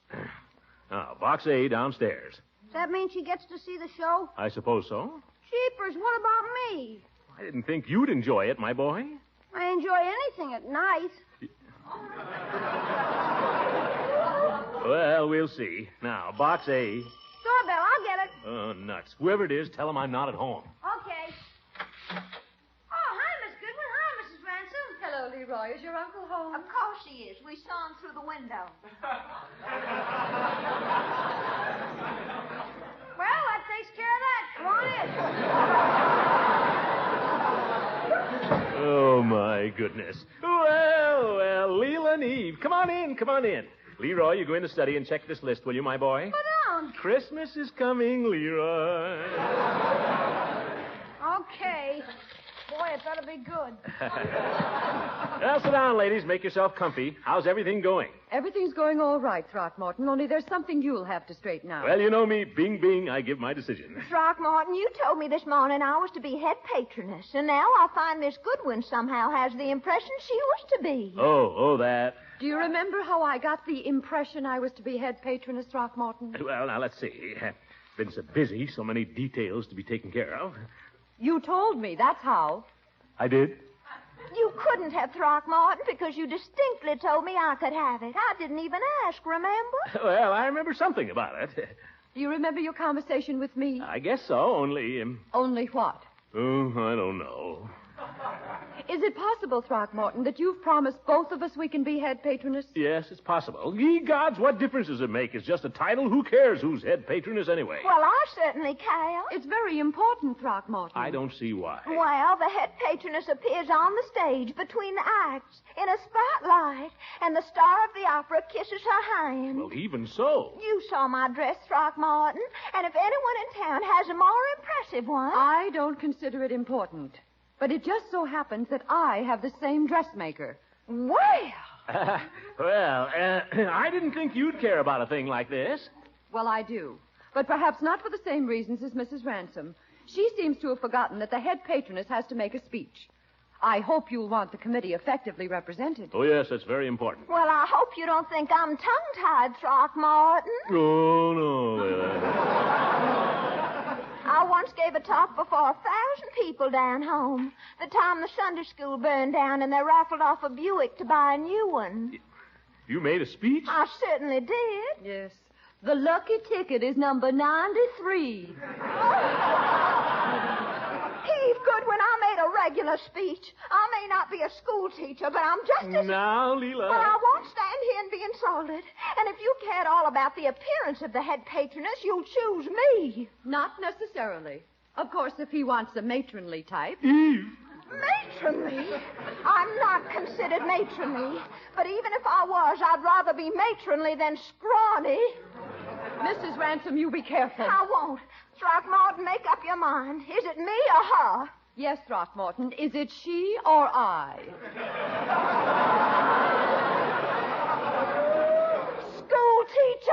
widow. Oh, ladies. For heaven's sake, let's be reasonable. All right, give us a decision. You're the chairman. Well, now, let's see. By the way, whatever happened to Miss Tate? Don't try to change the subject. Oh, but I'm terribly concerned about her, Leela. After all, swallowing a pin. She coughed it up. She's perfectly all right. Now, who's going to be head patroness? Poor Miss Tate. Must have been very painful. Never hurt her at all. Now, stop shilly-shallying, Throckmorton. Well, now, ladies, I have to think. Oh, doorbell. Excuse me, ladies. Well, Mr. Gildersleeve. Well, hello, Mrs. Pettibone and Mrs. Bullard. Excuse me, I think I heard the telephone. I didn't hear anything. They're after me, Leroy. They're after me. Oh. Women, trapped in the hen roost. Now I know how that poor dressmaker felt. Leroy, quick! Get me a pin and a glass of water.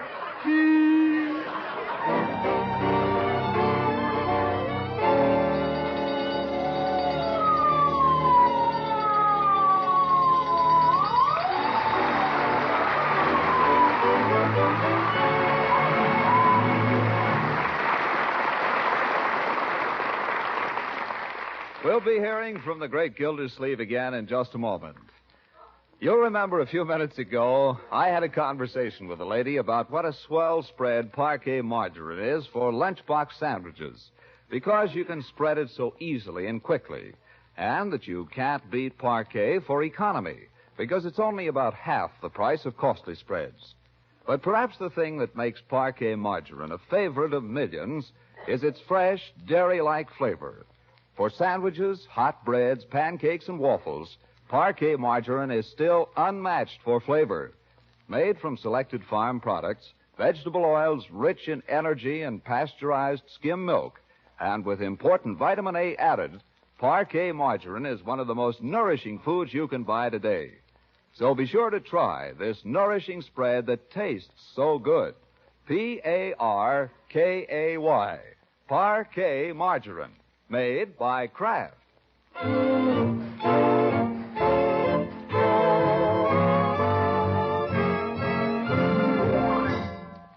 Folks, you know how kids are, always pestering you to tell them a story over and over?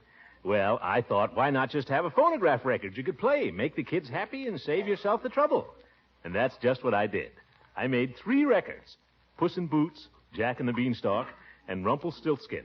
All good stories with pretty music, too. You can get the album at any music store right now. Make a mighty nice Christmas present. Just thought I'd mention it. Good night. The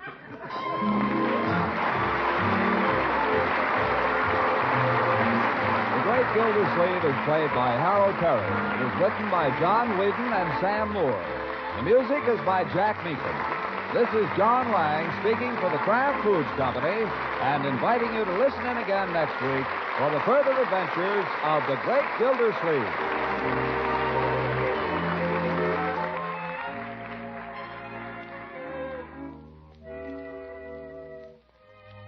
For tempting variety at mealtime, treat your family to food zestfully flavored with Kraft prepared mustards.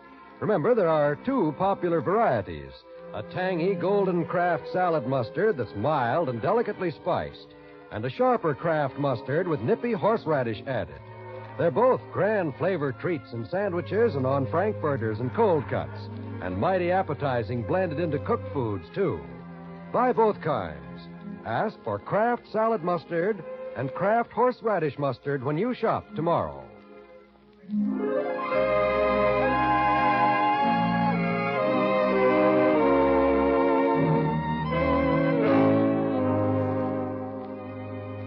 This is the National Broadcasting Company.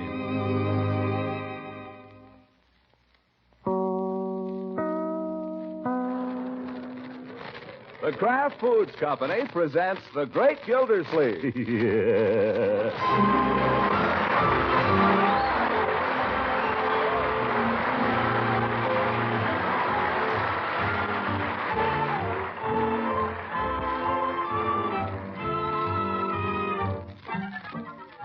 It's The Great Gildersleeve, starring Harold Perry, brought to you by the Kraft Foods Company, makers of parquet margarine and a complete line of famous quality food products.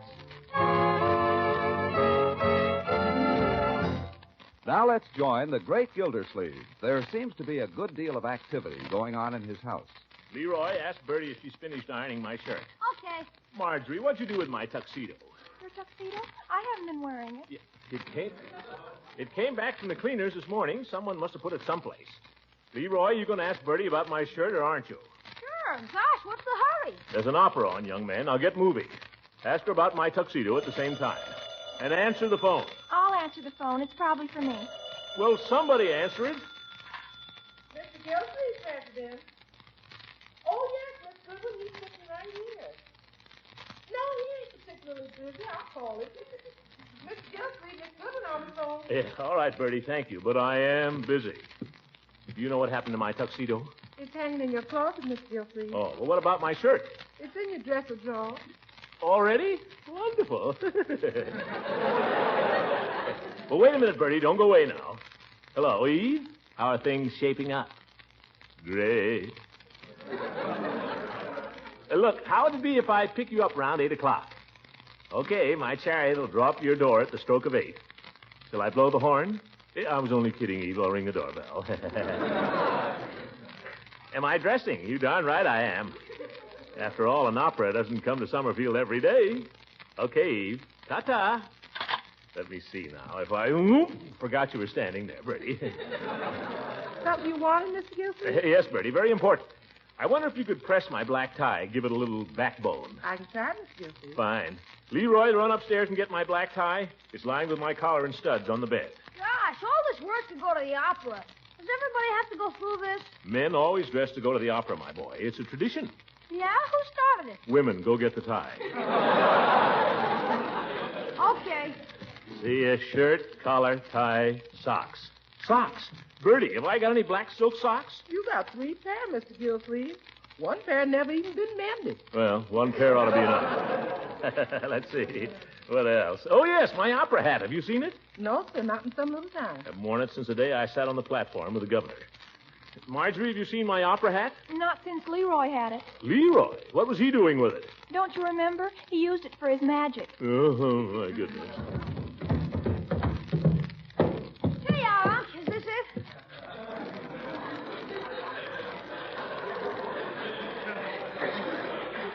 Where is my opera hat, Leroy? I thought you wanted the tie. Never mind the tie. Where is my opera hat? Upstairs, I guess. Don't guess me any guesses. Go get the hat. Okay, gosh, more trouble. And give me the necktie. Oh, forgot. Here, catch. Oops. Here, Birdie. You think you can do anything about it? Well, sir, I might be able to make it set up for a few hours. That's all I ask, Birdie. Just so it'll carry me till midnight.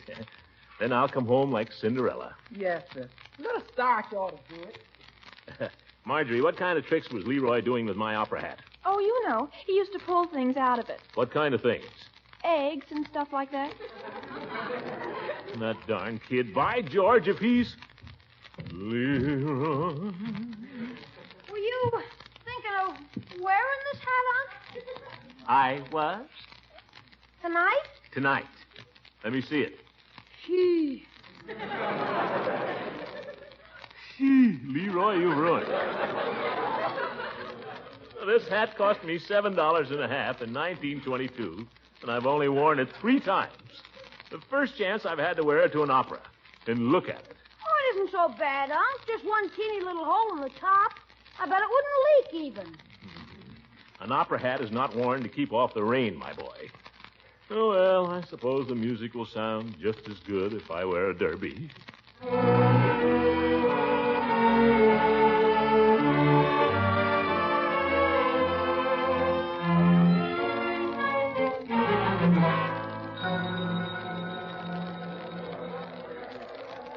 Well, here we are, folks, in the lobby of the Summerfield Opera House, where tonight Summerfield is to have its first opera since the year 1922. Now, I'm going to try to bring to our microphone a few of the leading citizens as they arrive to take their seats. So, if you'll just be patient, we expect to present some of these leading citizens very shortly. Pardon me, buddy. Could you I'm sorry we're on the air. Oh, pardon me. I thought you were an usher. Look, Lovey, this guy's broadcasting the opera. You see the microphone? Yeah, I seen lots of them in pictures. While we're waiting, folks, I might give you a little background information on tonight's opera entitled Tannhauser. It was written by Richard Wagner, a German, and was first presented in the year 1845 in the city of Dresden, He's Germany. reading all that off the paper. Oh, I think I see a gentleman coming now I'd like to present to you over our microphone. Oh, Mr. Gildersleeve. This gentleman is the chairman of the Committee on Arrangements for tonight's opera. Did you hear that, honey? Mr. Gildersleeve's going to speak over the air. Why? Mr. Gildersleeve, will you step over? Yes, pardon me, madam. And here is our first celebrity, ladies and gentlemen, just as we promised, Mr. Throckmorton P. Gildersleeve, our popular water commissioner. Oh, thank you. Should I talk or sing? Just talk. Oh, yes. Ladies and gentlemen, it's a great pleasure to be here this evening. And as chairman of the Committee on Arrangements, I want to say it's been quite a job getting this opera on. What I mean, ladies and gentlemen, is that I personally have sacrificed my personal time and energy. So I want... Thank you, Throckmorton P. Gildersleeve. Now, folks... Just a minute. I haven't finished. I didn't say anything about how good the opera is. Well, I'm sorry, Mr. Gildersleeve. Everything is timed to a split second. Oh. Now, I'll move our portable microphone around a little, friends, and bring you some of the other celebrities. At the time Tannhauser was... Hiya, Commissioner. Nice little speech you give there. Thanks, Floyd. Had some more I wanted to say if you hadn't been in such a hurry. Oh, well. Hi, Commissioner. What's the matter? You can't say hello now that you're a big radio star? Oh, Mrs. Munson, hello. Say, is that darn announcer introducing somebody else? Huh? Who is it over there? Well, I think it's, yeah, it is. Chief Gates. Chief Gates? Who wants to hear a speech from him? Now, if he'd let me develop my thought a little bit. Let's go over and listen to the chief. Maybe we can make him laugh in the middle. Now, Lovey, is that a nice thought? Well, come on, let's go listen to him anyway. And so I take great pleasure in presenting Summerfield's popular chief of police, Don Gates. Ladies and gentlemen, there was more crime in Summerfield during 1945 than in any previous year of our history. The music, Chief. Say something about the music. Arrests for every type of offense increased during the past year. Of particular importance was the rise in juvenile delinquency. Every time he makes a speech, Floyd, it's about juvenile delinquency. And in my opinion, juvenile delinquency can only be curbed by occasions such as this one. Giving our young people wholesome amusement that will keep them off the streets. I thank you. Thank you, Chief Gates. The story of the opera Tannhauser is a tragic one, dealing with a love and medieval... Well, good evening, folks. Mrs. Munson, nice to see you again. Hi, big boy. Hiya, Floyd. Hiya, Commissioner. Nice little speech, Chief. You talk into that thing like you was Gabriel Heater himself. For heaven's sakes, Chief, why didn't you say something about how much Summerfield has needed the opera? What a great thing this is for the music lovers in this town. Well, I gave my angle of it, Commissioner. You made it sound like a punishment for criminals. Well? You like it, Floyd. You like it. Well, I'll give it a listen. Come on, shouldn't we be finding our seat? Yes, by George, we should. Now, just follow me, folks. Okay.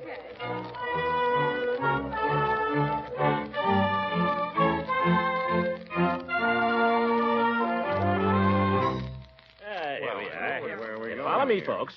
Dark, isn't it? Our box is the next one. We have a private entrance, sort of. Here we are. Oh. See, there's Peavy. He's been sitting right here all the time. Yeah, good evening, everybody. Hello, Mr. Peavy. Hiya, Peavy, old boy. Don't get up, Peavy. Now, I think if Mrs. Munson and Floyd will sit here and Peavy over there. Mr. Gildersleeve, I'd rather not sit so close to the edge, if you don't mind. Oh, Peave, nobody ever fell out of a box.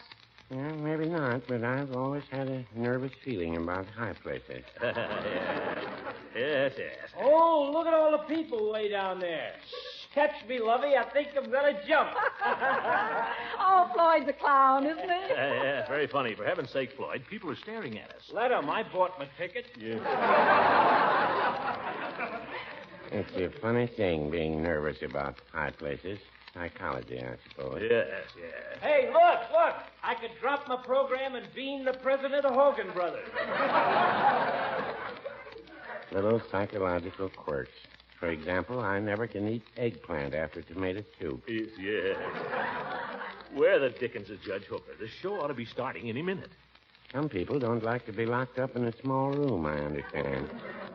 I tried it once and I enjoyed it. I guess it takes all kinds. Yes. Quiet, everybody. Now, here comes the orchestra. 20 pieces.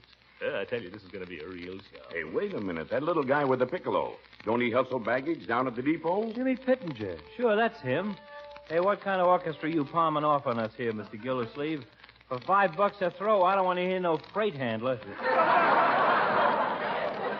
Well, Floyd, let's give him a chance. Okay. If he's good, okay. If he's lousy, I hope he drops a trunk on his toe tomorrow. Hey, who's the guy just came in down there with the bald head? Yeah, that's the conductor. Now they'll start. Yeah, he's tapping. See? Shh.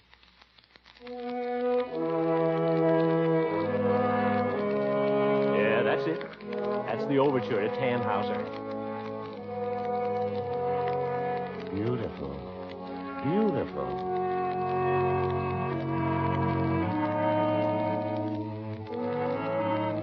Pardon me, folks. Is this box 7? Oh, for heaven's sake. This is it, Judge. Come on in. Oh, that you, Floyd? Yep, that's me. Well, where shall I? Quiet, you. Sit down before I choke you. All right, all right.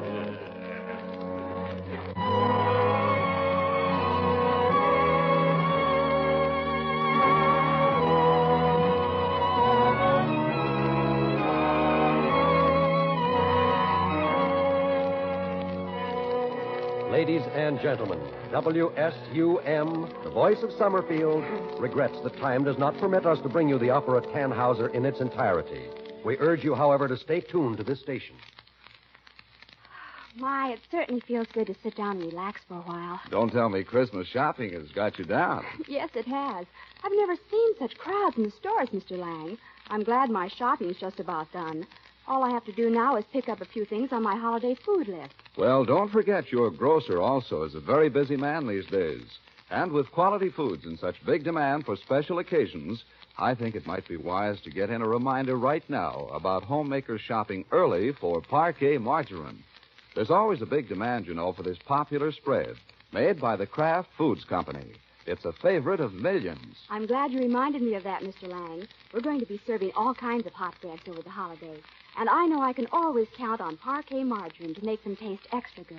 You certainly can. Parquet margarine makes all kinds of bread taste extra good because it's still unmatched for flavor. That's why millions of American families prefer this delicious, economical spread to any other brand. So be sure to get Parquet from your food dealer tomorrow. That's Parkay.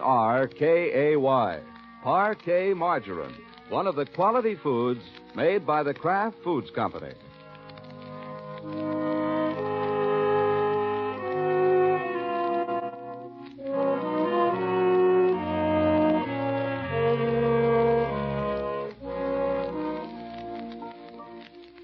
Back in the Summerfield Opera House, the last aria has died away. The last tribute has been delivered. The last bows have been taken. The asbestos curtain has fallen, and the musicians have scrambled out of the pit. Ushers prowl now through the rows of empty seats, picking up lost gloves, discarded programs, and gum wrappers. On the sidewalk out in front, Summerfield's opera lovers are still milling about in their post-war finery, looking for their cars. Chief, how did you like the opera? How'd you like it, Peavy? Yeah, I asked you first. I get you, me too. Goodness, Throckmorton. I hope not everyone felt that way about it. Don't worry, Eve. Stick close to me now. Taxi! Hey, taxi! Got away. I'll shut off his water.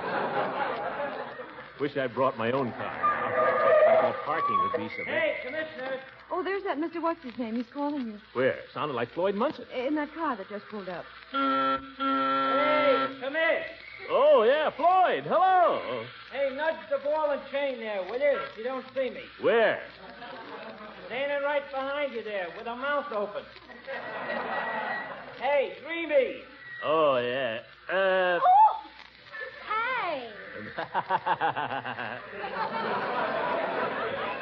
Now, Mrs. Munson. Oh, it's you, Mr. Gildersleeve. Well, I thought it was somebody getting familiar. Oh, no. On the contrary, Mrs. Munson, there's your husband waiting for you. Come on, come on. Well, it's a wonder you wouldn't blow your horn. I practically blew the insides out of it. You wasn't standing there gaping all around you. Hey, Commissioner, you got a ride? Can I drop you somewhere? What do you think, Eve? Plenty of room. Glad to take your friend there, too. It's a ride, Eve. Would you mind? The taxi situation don't look too good. Well, I think it's very nice of them to offer. How about it? Thanks, Floyd. We won't be taking you out of your way. Ah, climb in. Go ahead, Eve. Mrs. Munson, you met Miss Goodwin. How do you do? Likewise. Pile in there, Mr. Gildersleeve.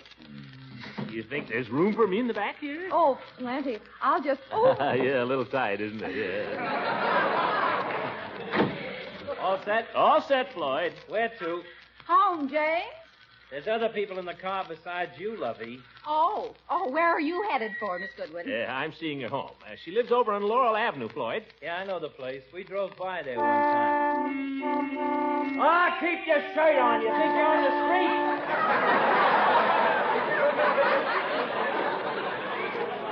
That's telling them, Fearless. Now, suppose we get going. Oh, wait. Watch it. You asked for it. There's other people in the car besides me, Lovey. So just watch it, that's all. A little less help from the back seat, or a certain party's going to get out and walk. Yes. How did everybody like the opera? Oh, yes, I'm very anxious to know... opera's okay for them that like it, I guess. But give me a good musical show anytime. You're a good bill of vaudeville. Yeah. Remember when we used to go to the Orpheum every Saturday night, Floydie? Those were the days. That was entertainment. Well, I don't care what anybody says. I enjoyed the opera. Did you, Throckmorton? Oh, come on now, Commissioner. I caught you dozing off there a couple of times. I closed my eyes, Floyd, in order to enjoy the music more. Yeah. Well, I don't blame you. Personally, I would have enjoyed it more if I'd slept through the whole thing. Floyd, just stick to your driving. Who asked for any advice from you? You heard the man say he enjoyed the opera, didn't you? All right, leave him enjoy it. You got a cousin, you know, that likes rutabagas.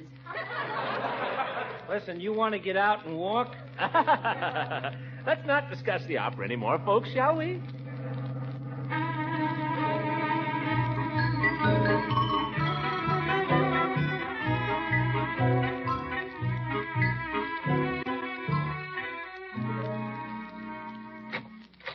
Do come inside for a minute, Throckmorton.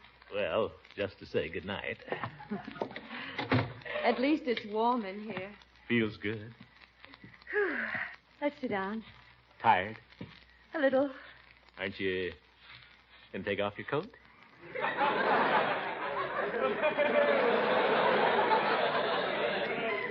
In a minute, I'd just like to sit first. Guess I'll do the same. All these weeks of preparation, and now suddenly it's over. Well, I think it was a great success. Don't you? Oh, I suppose they'll say so. What do you mean? Oh, Mrs. Bullard's gown was much admired, and Mrs. Pettibone's, and all the best photographers attended. Well, I thought yours was prettier than either of them. I just wonder if anyone heard the opera. Some of the remarks I overheard were so discouraging. Who made remarks? Just tell me who made any remarks and all. Oh, it wouldn't do any good to threaten them, Throckmorton. That's not the point. It's just that it didn't speak very well for the level of musical appreciation in Summerfield. Well, there's always bound to be a few gripers. I was very proud of you, by the way. Yeah? When? On the way home when you defended the opera, when you said that you'd really enjoyed it. Oh, I did. I think it was the finest performance of opera I've ever heard. Well, I don't know that I'd quite agree with you about that. Actually, the performance, I thought, was little better than mediocre. Oh, there are things about it that I'd criticize if you want to split hairs. Exactly. After all, it isn't the performance, it's the opera. When you compare it to what we usually have here in Summerfield. Just what I was going to say. Took the very words right out of my mouth. It isn't the performance, it's the opera. By George, that's so true.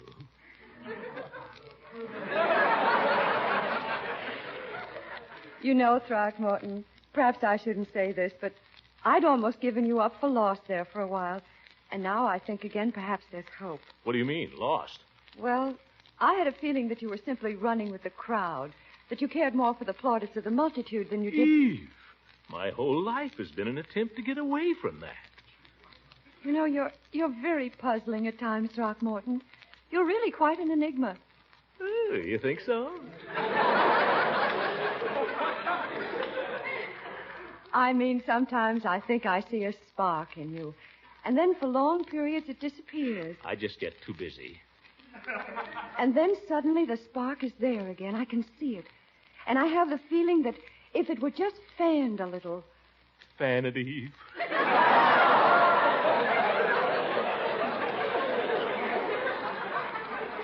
Don't misunderstand. I'm referring at the moment to your feeling for music. It's one of the nicest things about you. You know, Eve, when I was listening to the opera there tonight, I suddenly realized. 20 years ago, it was a toss-up whether I'd take up music professionally or go into business. My talent for business won out.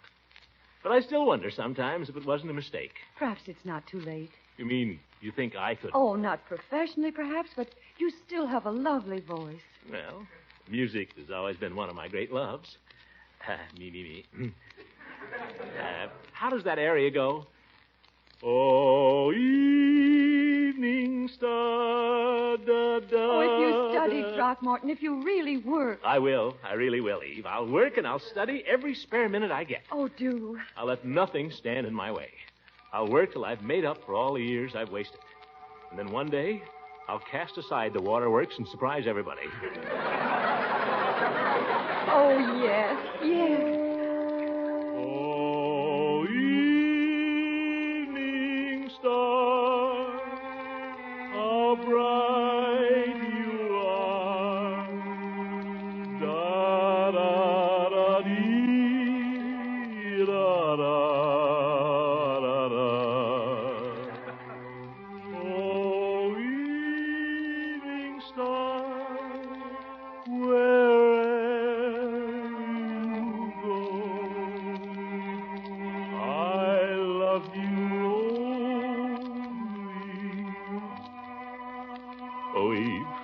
I'd only met you 20 years ago.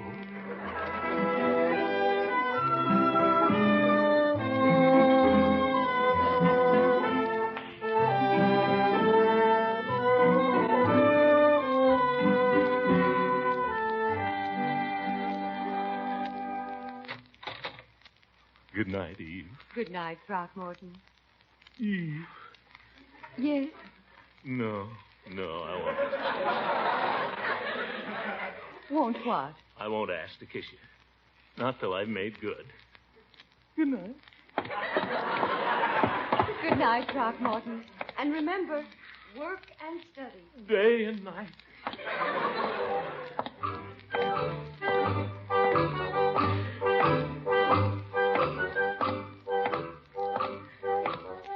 Oh, evening star, how bright you are. Da da da dee da dee da da.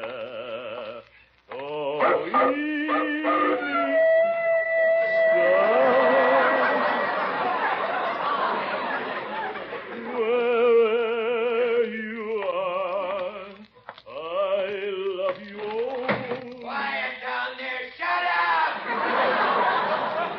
Oh, shut up yourself. Ignoramuses, all of you. But I'll show you. Oh, no, I better not.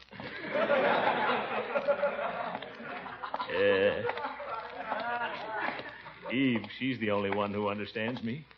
Eve has faith in me. Well, I'll show her, too. Work and study. Work and study. Yes, by George, the first thing tomorrow.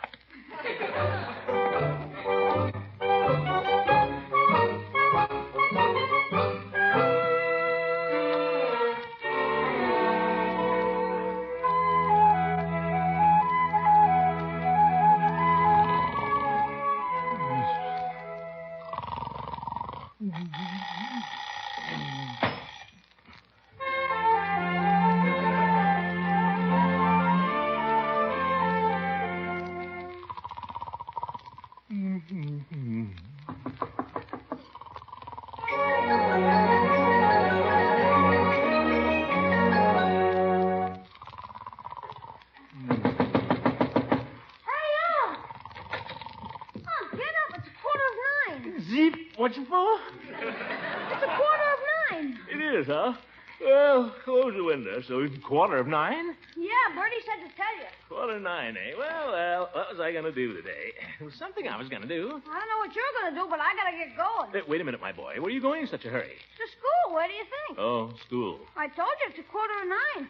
It's all right for you maybe to lie in bed till noon, but I'm only a kid, so I have to work and study all day. Work and study. I remember now. Eve. Well, so long. Leroy, wait a minute. Come back here. Now, what is it? Leroy, don't neglect your music, my boy. Who's neglecting it? Practice your piano every day. I always do. Work and study. Those should be your watchwords, my boy. Devote every moment you can to it, because there's no greater satisfaction in life to a man than music. Yes, sir. Well, I want you to study and work hard, my boy, so that Miss Goodwin will be proud of you.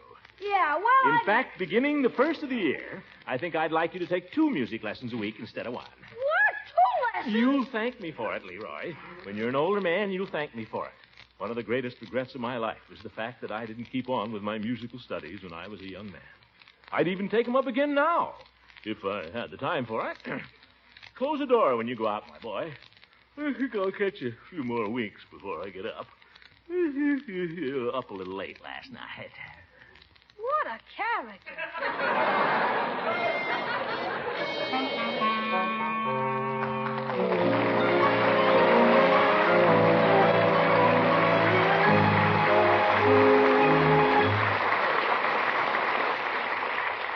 The great Gildersleeve will be back again in just a moment. One of the pleasant things we all look forward to in our house during holiday time is the tempting aroma of hot breads baking in the kitchen. No doubt you'll be having a variety of baking treats in your home, too, during the coming weeks. And it goes without saying that you'll want a delicious spread to serve with them. So I'd like to suggest for your family's enjoyment a spread that's a favorite of millions, Parquet Margarine, made by Kraft. Parquet Margarine is still unmatched for fresh, dairy-like flavor. That's why it tastes so good on fresh-baked muffins, sugared buns, and crusty rolls. And Parquet is easy on your food budget, too. It's only about half the price of costly spreads. So tomorrow, be sure to buy delicious, economical Parquet. Parkay. Parquet Margarine, made by Kraft.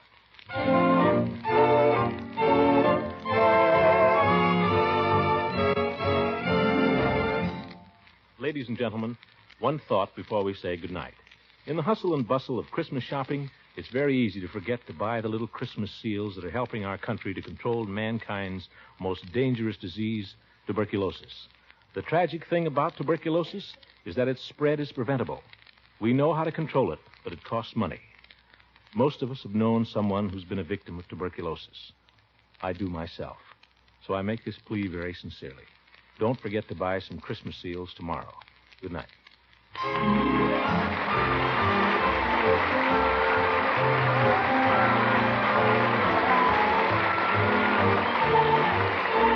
It is played by Harold Perry. It was written by John Wheaton and Sam Moore.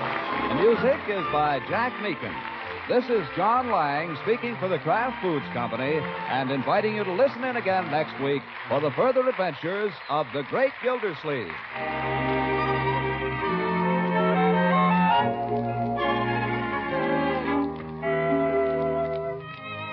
We'll soon be into the holiday season, and that's time for bright, tempting dishes. So add a lively touch of flavor to your foods with tangy, golden Kraft salad mustard. You can serve Kraft salad mustard in all sorts of delightful ways. This delicious salad mustard adds extra flavor zest to cooked egg and cheese dishes, adds lip-smacking flavor to gravies, relishes, and sandwich spreads. And for the special zippy flavor some folks prefer, there's a sharper Kraft mustard, too, with horseradish added. So be sure to head up your holiday shopping list with Kraft quality mustards.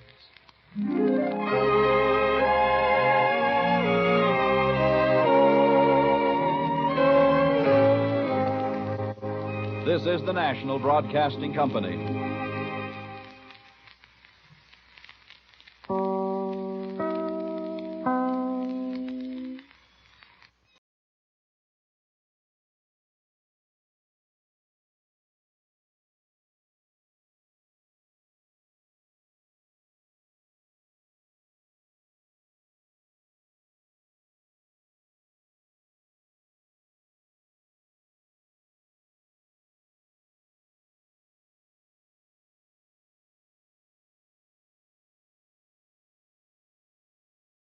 The Kraft Foods Company presents Willard Waterman as the Great Gildersleeve.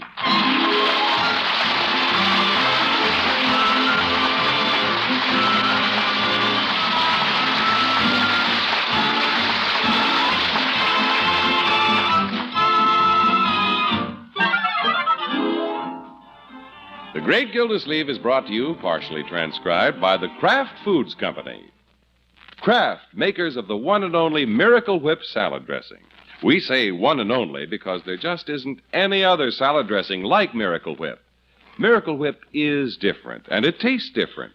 Miracle Whip tastes so good it's become the most popular salad dressing ever created. More Miracle Whip is sold than the next 20 leading brands of salad dressing combined. Try it. Make your salads better tasting with the one and only Miracle Whip.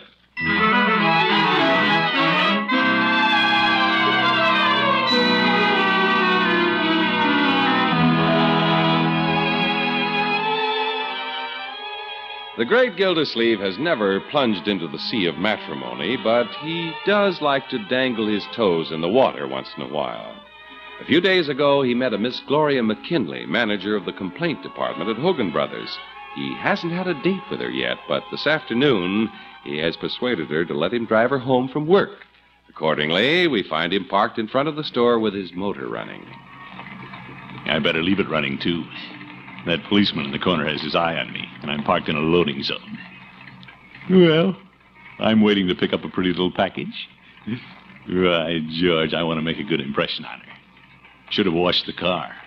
I didn't notice Leroy written in the dust in the hood. Oh, well. You, Gildy. Uh-oh, Judge Hooker. He would have to show up. Gildy, you're in a loading zone. I know it, Judge. And your motor's running. I know that, too. Why don't you turn it off before it boils over? Well, it is beginning to steam. You better start it up again, Gildy. You're too close to the fire plug. Oh, my goodness. The only backseat driver I ever saw who stands on the curb. Are you waiting for somebody? Judge, I'm not just sitting here trying to run out of gas. Oh, I know. It's closing time, and I'll bet you're waiting for Miss McKinley. Do you have a date? You bet. She's letting me drive her home. Well, I guess she figures that's better than taking the bus. Yes. She can save a dime and make fewer stops. Unless you plan to stop and watch the sun setting behind the reservoir. Judge, will you please go away? As it happens, Gildy, I must. I'm going home and read my 4th of July speech. I'm orating at Kraft Park. Well, I thought Congressman Greenhall was going to speak. Well, he's leaving for the convention, and I'm reading the speech that he prepared. Oh? I suppose you'll be there to hear me? There must be a better way to spend the 4th than listening to an old goat. Gildy, I don't exactly relish the assignment. Miss Matterhorn is vacationing at Virginia Lakes, and I'd planned to go up there for the 4th. Judge, I don't envy you reading somebody else's speech. Well, if I don't like what the congressman has written, I can always preface it by saying the views expressed in the speech do not necessarily represent the views of the speaker. Step aside, Judge. What? Here comes Miss McKinley. Oh, I'll open the door. Judge, let me open it. It's already open. Busybody. Hello, Miss McKinley. Sorry if I've kept you waiting, Mr. Gildersleeve. Not at all. I've kept him entertained. Judge, hop in, Miss McKinley. Oh, thank you. Judge, you may now close the door. Well, aren't you going to introduce me? Oh, all right. Miss McKinley, may I present Judge Hooker? How do you do, Judge? This is a rare pleasure, Miss McKinley. Look at him bow. If he isn't careful, he'll bump his head on the running board. Goodbye, Judge. Goodbye. Goodbye, Judge. I told you goodbye, Gildy. Why don't you go? Yes. Come on, car. Could your car be out of gas? Oh, the water commissioner doesn't burn gas. He burns water. Oh, Judge. Darn car would have to embarrass me at a time like this. My, what a noisy car. Goodbye, Judge. Why don't you bring it to the park on the 4th and we'll use it instead of firecrackers? Courtroom comedian. Is Judge Hooker a friend of yours? He poses as one. Well, all in one afternoon, I've met a distinguished judge, and I'm being driven home by the city water commissioner. Well, Miss McKinley, you'd be riding in a new car if this wasn't election year. You've heard the cracks about freezers and fur coats and stuff like that, I guess. Uh-huh. You men in the public eye have so many things to think about. Well, scarcely a day goes by that I don't think about something. I've always wondered what important men talk about. So have I. Oh! You mean the judge and me? Of course. Oh, you don't have to be so modest, Mr. Gildersleeve. Well, thank you. Well, now, what problems were you two men wrestling with? Oh, nothing important, really. When you came up, we were just discussing the 4th of July speech. Oh, are you going to deliver the speech at the 4th of July celebration? Me? Oh, thrilling! Well, anyway, that's what the judge and I were discussing. And he was asking you to deliver the speech. Well, no, not exactly, Miss McKinley. Originally, our congressman was supposed to make the speech. But he couldn't be here, so he had to ask somebody else. So the congressman himself asked you. Are you a close friend of his, too? Well, I voted for him. He helped put him in office, I mean. How wonderful that he asked you to take his place. What are you going to say in front of all those people, Mr. Gildersleeve? Well, frankly, I haven't given it much thought. I don't suppose that's a problem to an experienced orator like you. Well, you can be sure I'll come up with something. I wonder what I will come up with.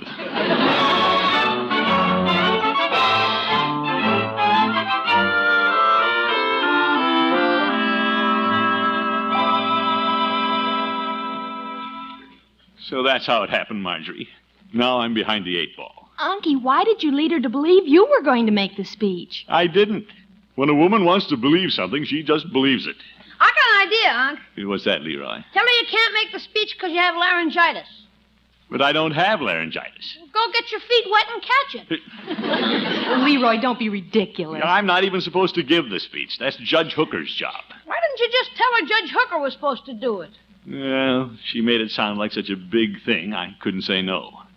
She'll probably be sitting in the front row, and if I don't appear, she'll think I'm a braggart. Yeah. She'll think I'm just trying to attract attention to myself. Yeah. She'll lose respect for me. Yeah. She'll think I'm just a big... Windbag? Yeah. Leroy. Well, just helping you out. Yeah, well, don't put words in my mouth. Okay. What are you going to do, Unky? Well, now that I'm in this deep, there's only one thing to do. Call her and tell her she made a mistake about the whole thing. She made a mistake. Well, she got the wrong impression. I'll tell her Judge Hooker is making the speech. Oh, I think that's very wise, Unky. You bet. She'll like me better if I tell her the truth. Yeah, I'll drive over and see her right now and clear up the situation. I'll get it! All right, Birdie. If it's for me, I'm just leaving. Yes, sir. It's Gildersleeve, President. One moment, please. It's you, Miss Gildersleeve. Birdie, I said I was leaving. Yes, sir, but this is a lady. And when there's a lady on the phone, I know you ain't going nowhere. Oh, well. Hello? Hello, Mr. Gildersleeve. This is Gloria McKinley. Miss McKinley? Oh, yes, Miss McKinley. Well, I was just thinking about you. There's something I want to talk to you about. Oh, I hope you don't think it's terrible of me to phone you, but there's something I must talk to you about, too. Good. Glad you called, but first let me clear up something about that 4th of July speech. Speech of yours is what has me so excited. I've just had the most marvelous idea. Oh? Hogan Brothers is having a special 4th of July window display. Yeah, fine. Now, about the speech. I'm coming to that. I'm so thrilled about your making the speech. I'm having our art department put a sign in the store window. The sign in the window? Telling people not to miss the important address to be delivered in Craft Park by Commissioner Throckmorton P. Gildersleeve. Zeke. What? Miss McKinley, you shouldn't have done that. Oh, it was nothing. Yes, it was. You don't understand. Suppose I don't even make the speech. But you said you were going to. Now, wait a minute, Miss McKinley. Mr. Gildersleeve, you weren't just leading me on, were you? Miss McKinley, I'd never do that. Oh, I'm sure you wouldn't. Now then, What did you want to talk to me about?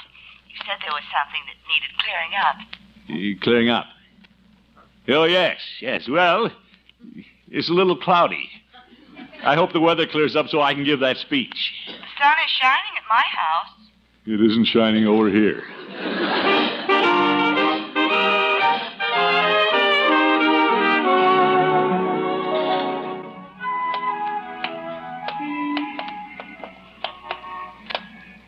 You look a little better this morning, Unc. You don't look so worried and wrinkled. Leroy, I'm not wrinkled. And I do feel better this morning. I don't get it. You meet a new girl, and the first time you take her out, you get yourself in a big hassle. Yeah, I'm not in a hassle. I figured the whole thing out. Yeah? Judge Hooker doesn't want to make the 4th of July speech anyway. All I have to do is offer to make it for him. He'll be delighted. Then he can go to Virginia Lakes and see Miss Matterhorn. You'd rather look at Miss Matterhorn than make a speech? Well, there's no accounting for tastes. Yeah, I'm stopping here in the judge's office, my boy. See you later. So long, Unc. The judge's door is open. Look at him wave his arms. I wonder if he's practicing his speech or there's a bee in his office. And now, ladies and gentlemen, I'd like to preface my remarks by relating an amusing little anecdote. He's working on his speech, all right. On the way to Craft Park this afternoon, I met 2 gentlemen named Pat and Mike. Pat and Mike. Judge! Pat said to Mike... Judge, do you mind if I interrupt? Oh, hello, Gildy. I was just rehearsing the opening of my 4th of July address. Well, Judge, you can forget the speech. What? Yeah, I know your heart isn't in it. You'd rather go up and join Miss Matterhorn. Well, the speech is knocking me out of the trip. It doesn't have to. I've come to do you a big favor, old friend. Oh? I've decided to make the speech for you. You have? Why? Why? Well, Judge, don't ask silly questions. Just take advantage of my generous offer and hit the road. Gildy, why are you so anxious to get me out of town? You must have a reason. I'm only thinking of you and Miss Matterhorn. You know you want to be with her, and she wants to be with you. Well, yes, she does. I had a card from her this morning saying, having wonderful time, wish you were here. You see, Judge? Now get going and forget about the speech. Just hand it to me. No, I'd better make the speech. The congressman asked me. Well, you can ask me. Go ahead, ask me. I'll do it. In fact, I've got to do it. I won't do that to our congressman. Oop. You know I'm a better speaker than you are. Is that so? I heard you speak at the Elks Club once, and even the stuffed elk got up and walked out.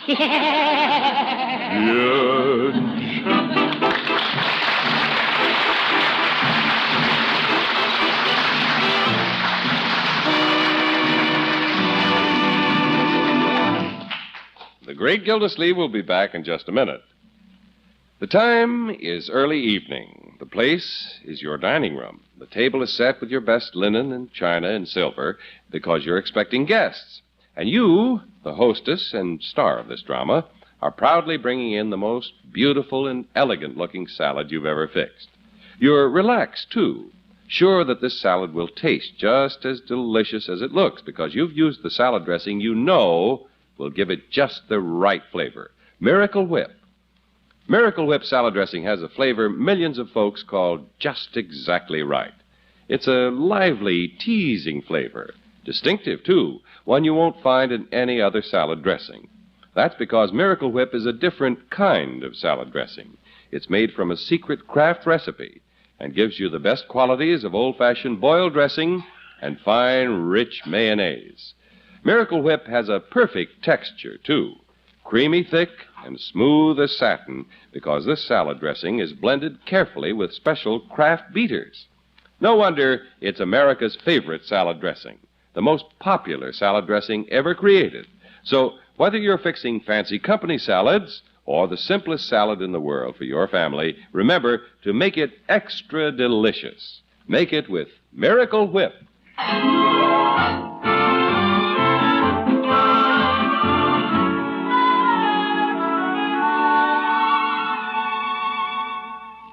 Well, the great Gildersleeve was so anxious to impress his new girlfriend, Miss McKinley, that he was willing to let her believe he was making the important 4th of July address in Craft Park.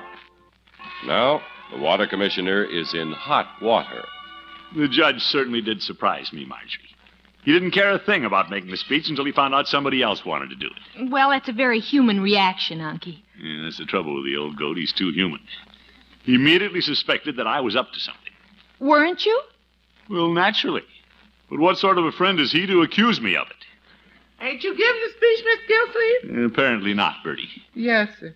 But there's a sign in Hogan Brothers' window that says you are. I know, Birdie. It says here, Commissioner Throckmorton P. Gildersleeve speak on the 4th of July. I saw that sign, Birdie, but it's misleading. Then you're not reading the congressman's speech? No, the congressman really asked the judge. Because the congressman didn't want to? Well, he wanted to, but he couldn't, Birdie. Yes, ma'am. And the judge didn't want to, but I do, so now he wants to. Oh, yes, sir. I wonder if that speech knows who's going to make it. What do you mean, Birdie? Well, the congressman wanted to make it, but he couldn't, and the judge could and would, but he didn't want to. Then you come along and want to, but couldn't, because when you wanted the judge to give it up, he wouldn't. Birdie, it isn't funny. No, sir. Unky, don't you think you should call Miss McKinley and tell her to take that sign out of the window? Well, I'm going to phone the judge and give him one more chance to change his mind. I hate to crawl back to him and beg him, but beggars can't be choosers. Hello?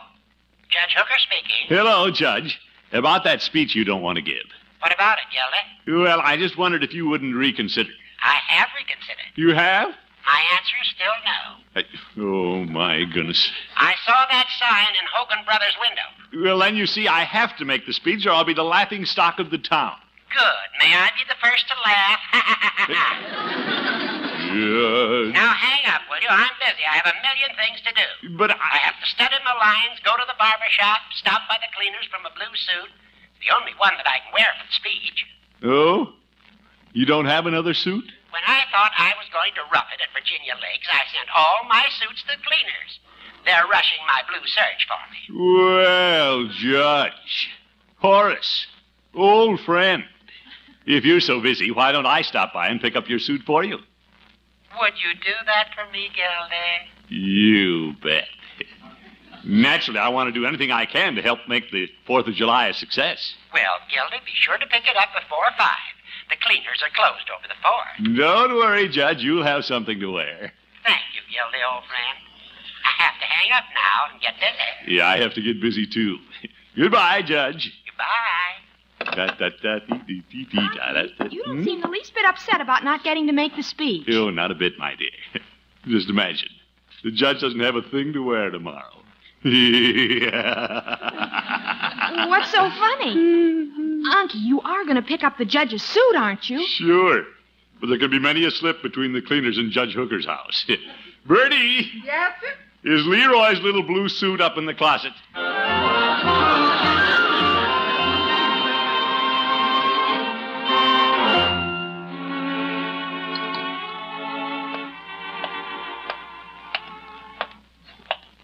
Yeah, Gildersleeve, you're pretty clever. Pretty clever the way you outfoxed the judge. Yeah, I had quite a time explaining why I didn't bring the suit by last night. Now it's too late for him to do anything about it. Ooh, wait until he tries to put on Leroy's suit. And lucky for the old judge, I can step into the breach, though. Yeah, I can see Miss McKinley now, sitting in the front row in something summery, listening to me give the speech. Well, Gildy, it's about time you got here. Hello, Judge. Here's the suit in the bag. All right, give it to me. Don't be so impatient, Judge. If you'll excuse me, I'll slip into the next room. I want to dress and rehearse my speech in front of the mirror. Oh, brother. Wait until he sees himself in that suit. If you hadn't shown up with this suit, I'd have had to leave for Virginia Lakes. I certainly couldn't make the speech in my bathing suit. Well, your barber pole swimsuit covers you pretty well, Judge. I can't see very well in here. Gildy, are you sure this is my suit? It's blue serge. That's funny. Feels awfully small. And maybe you've gained weight, Judge. I might have gained a couple of pounds, but I know I haven't grown this much. Why, the pants cuffs come clear up to my knees. They do? Yeah. Everything shrunk. Gildy, come in here and look at this. I'd like to. This is ridiculous. Oh, my goodness. Judge, you can't stand up in public like that. Stand up? I can't even sit down. Judge, don't try it. I can't bend. See? Oh! Leroy's suit.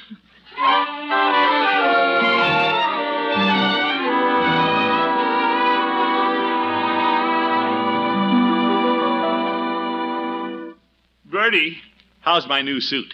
I'm going to need it. It's pressed and in the closet. Are you making a speech? You bet. The judge is on his way to Virginia Lakes. Yes, sir. You should have seen him trying to squeeze into Leroy's pants. Yes, sir. Where's Leroy's suit now? Well, I'll have to buy him a new one. But it was worth it. I sure tricked the old judge. Yes, sir, but this ain't April Fool's Day, you know. What's this, Birdie? This is the 4th of July, and that's Independence Day. It ain't April Fool's Day. Now, Birdie. The judge don't get to speak, and Leroy lost his pants, but that don't make it April Fool's Day. This is Independence Day, and you don't fool around with independence.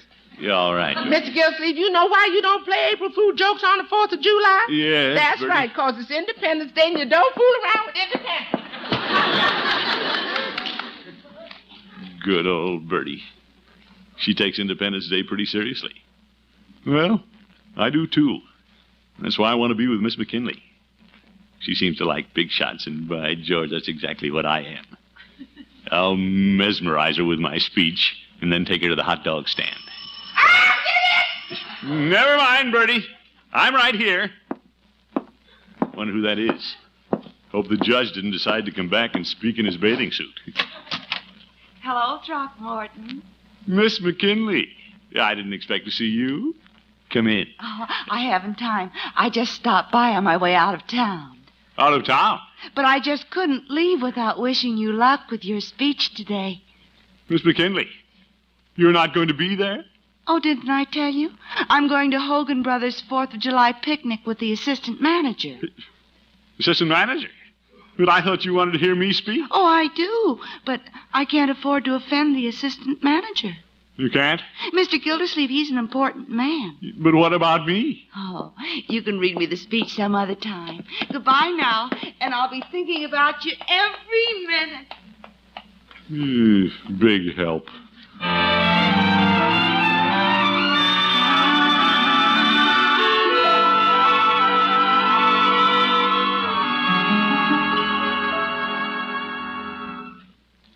When are you leaving for the park, Unc? Oh, I don't care whether I go or not, Leroy. Somehow my heart isn't in reading the speech. Well, gosh, you sure worked enough angles to get the chance. No, Leroy, all this is Judge Hooker's doings. What? What a sneaky thing to do. Run off to Virginia Lakes and have the time of his life, toss his old speech in my lap. Get him. Oh, brother. I don't have to make this speech. I'm not trying to impress anybody. Oh, that's right. She ran out on you, didn't she? Leroy. Mr. Gildersleeve, aren't you putting on your new suit? Oh, I don't know, Birdie. It's getting late. I see people heading for Craft Park. I'm going to parade with the Boy Scouts, Unc. Good for you, my boy. I just saw a man in a uniform pass here with a bass drum. There's going to be big doings today. Great. Leroy, I think I'll let you take the speech down and give it to somebody on the committee.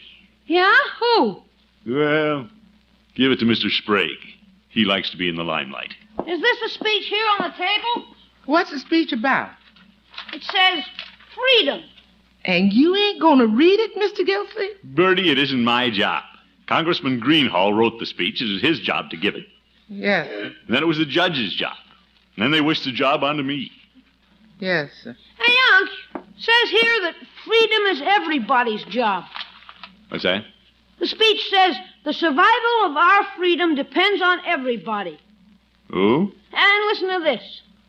If we want to preserve the liberties we commemorate on this 4th of July, each of us must conscientiously work at being good citizens. Yes, sir. If you want to do anything right, you got to work at it. If you want to be a good cook, you got to work at it. If you want to be a good citizen, you got to work at it. That's true, Birdie. Hey, get a load of this, Unc. Being a good citizen means voting in elections, keeping informed and making our opinions known to our representatives, serving on juries and school boards, and... Unc, how about that time you wiggled out of jury duty? Well, I did get off the jury, but I was serving on the school board at the time. Let me see that speech, Leroy. Sure. Freedom. Represented. This makes a lot of sense. Our American heritage, the rights and liberties which we cherish, must be made an increasingly vital part of our everyday life. We must work together to keep our freedom, not just take it for granted. That's right. By George, we'd better watch it. We could lose some of those liberties before we know it. Come on, Leroy. We're going down to Kraft Park and tell them a thing or two.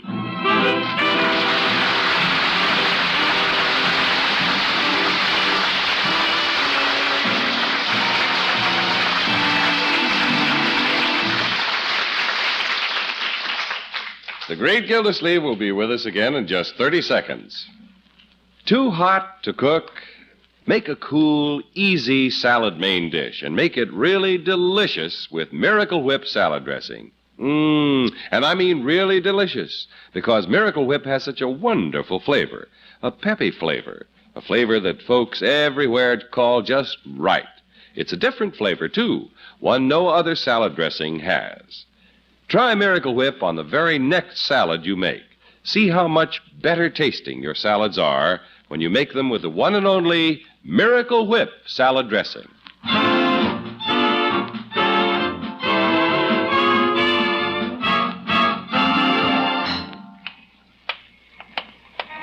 You got the speech, Unc? You bet. Right here in my inside pocket. Boy, if you lost that, you'd be sunk. Oh, I don't know. Well, you gotta have something to read. You haven't got it memorized. Well, I'd get up there and say something. I know a few things, my boy. I've got quite a bit of history right at my fingertips. Yeah? Yes, indeed. Did you know, my boy, that yesterday was the 85th birthday of one of our closest neighbors? Oh, Mr. Bullard? Mr. Bullard, no. It was the 85th birthday of our country's good neighbor to the north, Canada. No kidding. That's right. The United States and Canada have been good neighbors for more years than you could count, working together, each contributing to the prosperity of the other. We have the kind of working friendship that should be a lesson and an inspiration to other countries all over the world. All right, George, let's all wish Canada a happy birthday. Good night, folks.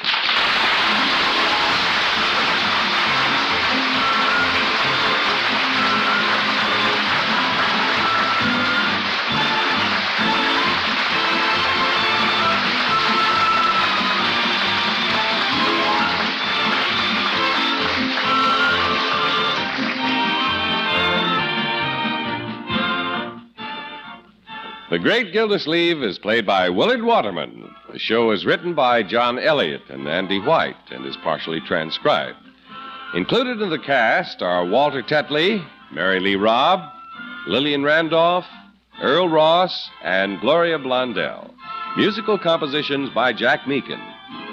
This is John Heaston saying goodnight for the Kraft Foods Company, makers of the famous line of Kraft quality food products.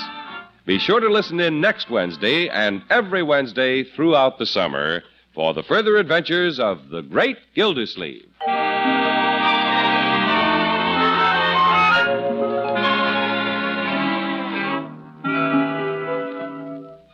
Who likes sandwiches? Just about everyone, when they're made with Miracle Sandwich Spread. Miracle Sandwich Spread gives sandwiches a wonderfully different, delicious flavor. Created by Kraft, Miracle Sandwich Spread is made from America's favorite salad dressing, Miracle Whip, and spicy relishes. For quick, easy, thrifty sandwiches, use Miracle Sandwich Spread alone between slices of bread, or use it along with the meat or cheese sandwich filling you like best. Get it tomorrow. Miracle Sandwich Spread.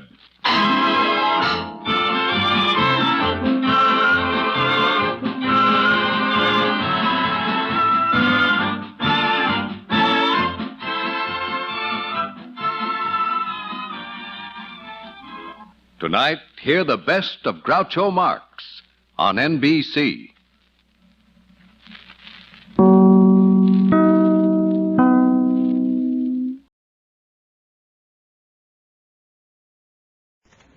Kraft presents The Great Gildersleeve. Each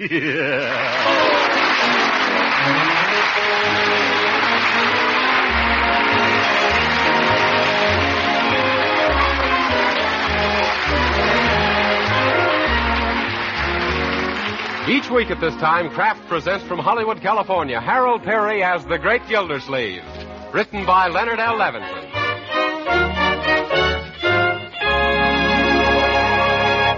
We'll hear from the Great Gildersleeve in just a moment. In the meantime, November is here again. Yes, and crisp, frosty November weather is going to make the whole family feel like working harder and playing harder, too. So now the right kind of energy food becomes more important than ever. Yes, right now it's very important that your family gets plenty of wholesome, nourishing food. Food that provides energy and vitamins, that gives you and the children the kind of nourishment everyone needs. Now, Parquet margarine, made by Kraft, is just such a food. Yes, Parquet margarine is a wholesome, highly nutritious food made from selected American farm products. Parquet is one of the best sources of food energy you can serve. What's more, Parquet margarine is a reliable source of vitamin A. Every pound contains 9,000 units of this important vitamin. Now, all this wouldn't do much good if your family didn't like Parquet margarine. Well, we're sure they will. Yes, they're bound to like Parquet's delicious flavor, whether you serve it at the table or use it for baking and pan frying. So order delicious, economical Parquet margarine tomorrow. Just ask for Parquet.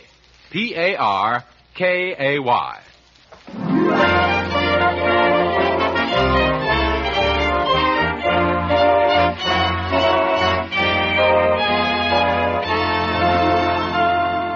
And now let's visit our friend, the Great Gildersleeve.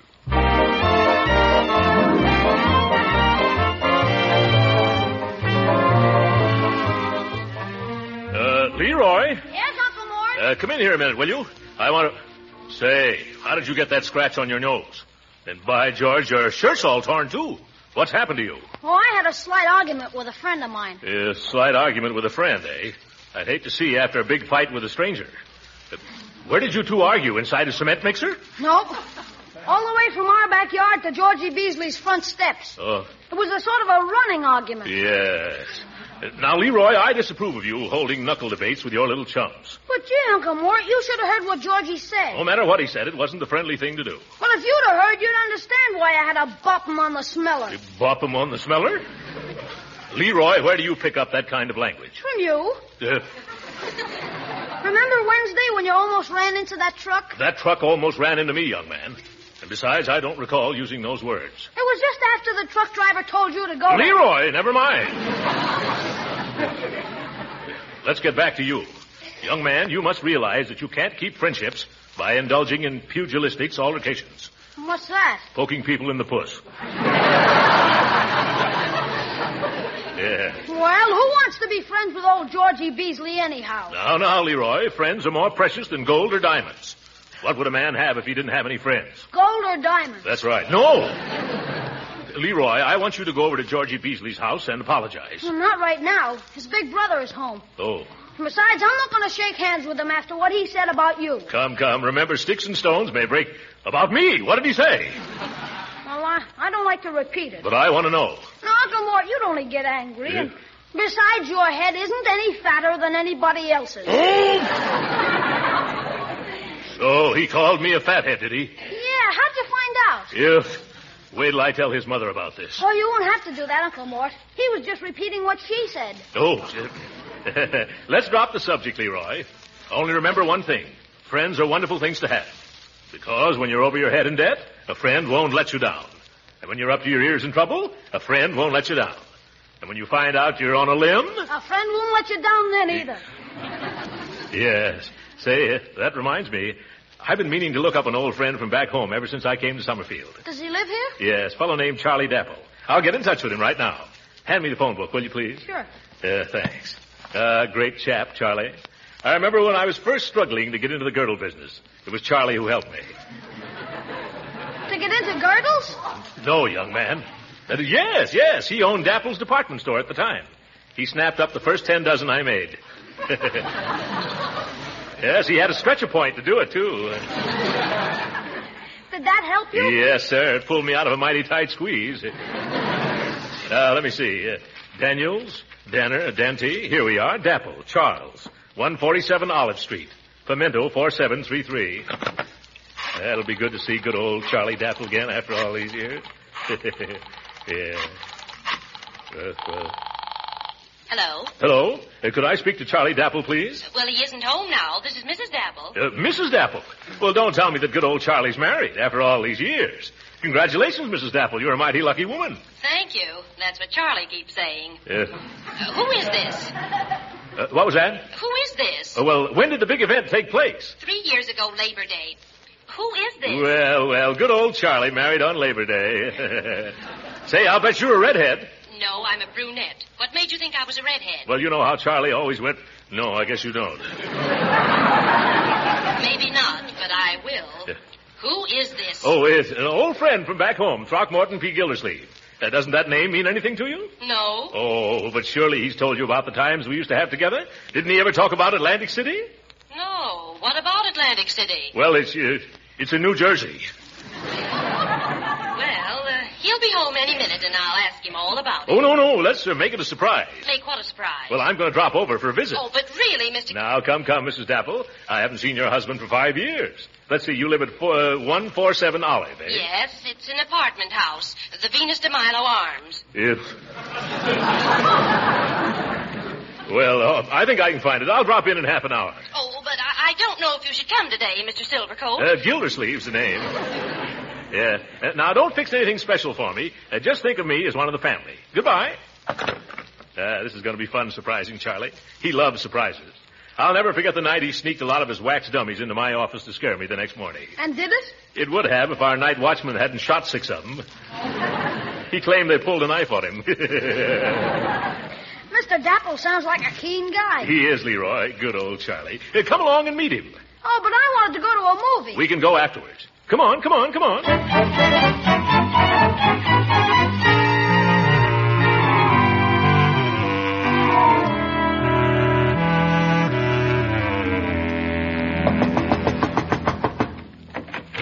Yes? Mrs. Dapple? Yes? Well. Charlie certainly picked himself a lovely little bride. What? Oh, you must be the man who phoned, Mr. Silversleeve. Gildersleeve. By the way, is my old sidekick home yet? Well, no, and I've been expecting him for an hour. All right, Uncle, let's go to that movie. Come back here, young man. Mrs. Dapple, this is my nephew, Leroy. Oh, how do you do? Well, come right in. Thank you. Oh, now, don't look at this room. It's a mess. Oh, no, it just has that lived-in look. Well, Charlie should be home any minute now. Mm-hmm. On Saturday afternoons, he usually stops at several places on the way home. To get the football scores, you know. Yes, I know how it is. No, not a baby. Mind if we look? Oh, no. Come on, Leroy. Don't you want to see the baby? No, I just want to see the movie. Okay, young man. No baby, no movie. Let's see the baby. Yeah, that's better. Well, Mrs. Dapple. What a handsome, husky child. What's his name, Charlie? No, Gertrude. Oh, pardon me, Gertrude. Ooh, zitty-bitty babums a zoo. Oh, dear, you frightened her. Maybe it's her face, Uncle Mort. Nonsense, Leroy. Babies just love my face. Now, Mother's little angel cake. Shush. Yeah, shush. I know it'll quiet her, Mrs. Dapple. It's one trick that always works. I got it right here in my pocket. Gee, Unc, are you carrying around a bottle of milk? No. It's my watch, Leroy.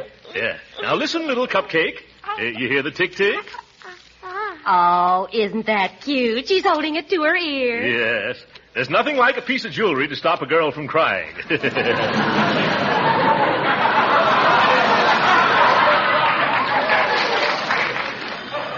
Oh, dear me, the phone again. Phone? Now, let go of the gentleman's watch, darling, so I can put you down. No, now, Mother's lamb, let go. Oh, dear, she won't let go. Well, you'll just have to hold him, Mr. Gildersleeve, while I take that call. But it's been years since I held a baby that young. Oh, no. Don't you be afraid. Huh? Once you've learned, you never forget. It's like swimming. Swimming, I'll bet it is.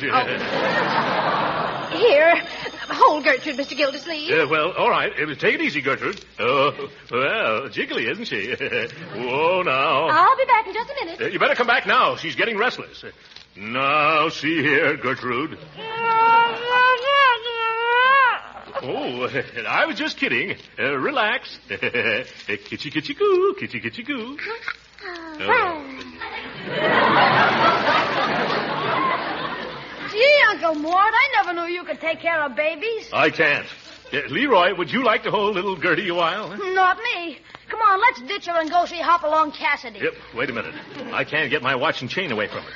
And now, Gertrude, you've had your little fun, so let little... No use trying to force her, Unc. Huh? She'll get tired of it pretty soon and just drop the whole thing. That's what I'm afraid of. I see. If she drops the watch, you get the works.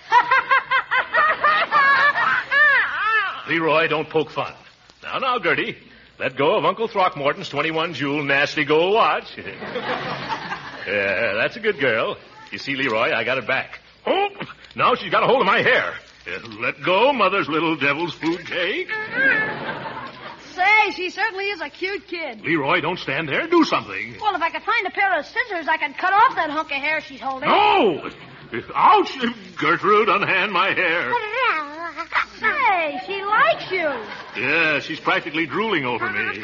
Well, really, Mr. Gildersleeve, what are you doing to that baby? Madam, you better ask the baby what she's doing to me. Oh, now, let go of the man's hair, darling. There. Thanks. Oh, my scalp. Feels like I just lost a decision to Sitting Bull. Now you just lie in your blanket like a good little girl while Mama runs down to the gas company. Yes. Now? Yes, or else I don't know what we'll ever do over the weekend. Charlie was supposed to attend to it. But you're not going to leave us alone here with Gertrude. Oh, she won't give you any trouble, will you, sweetheart? See? Yes.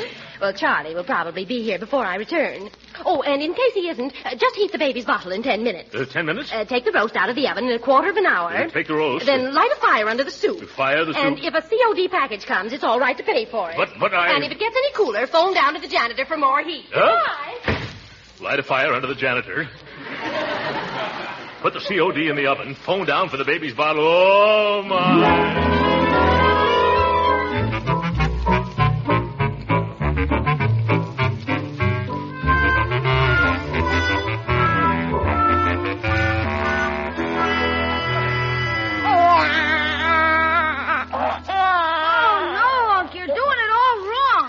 Supposed to fold it the other way.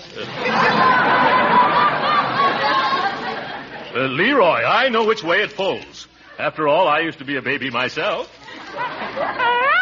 Yeah, now, don't get fidgety, Gertie. Remember, Rome wasn't built in a day. Careful with that safety pin, Uncle Mort. Oh, my. Why don't these things come with zippers?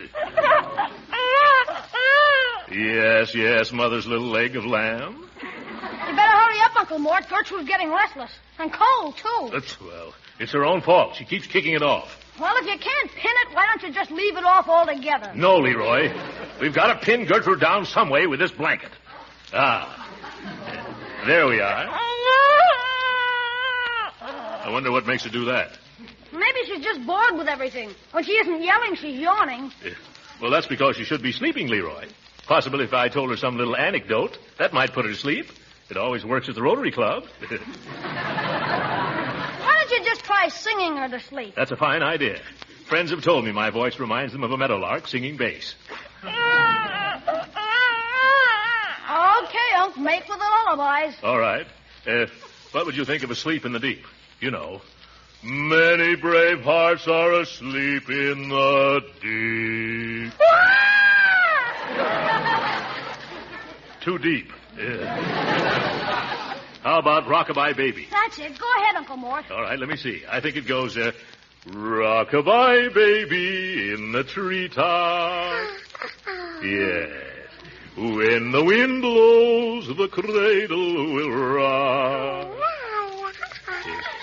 I can't remember how the rest goes. Down will come baby, cradle and all. Yeah, that's it. Rockabye Gertrude on the treetop. She's going to sleep, so you better not stop. When the bough breaks, the cradle goes lower. You're doing swell, Unc. Sing it once more. Rock-a-bye, baby, let's go, Leroy. She's closing her eyes, so let's tiptoe into the other room, my boy. Let's wait here till both eyes she shuts. Look out for that pen! Oh, nuts.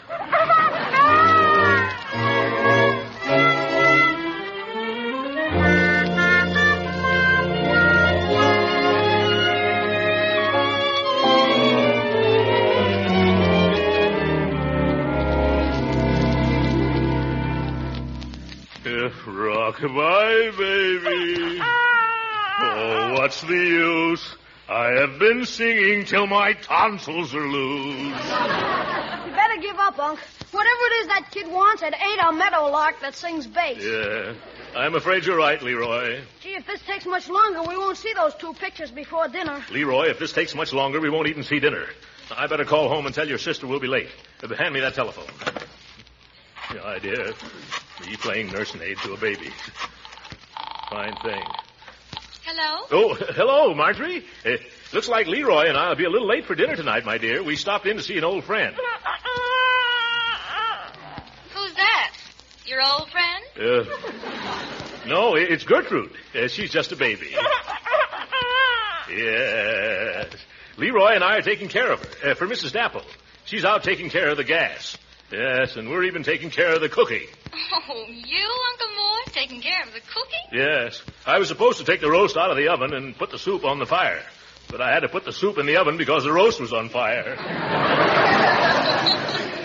Oh, poor Uncle Moore. Yeah. Have you been having much trouble with the baby? Well, I've been singing Rock-a-Bye Baby to her, but something tells me she'd prefer there'll be some changes made.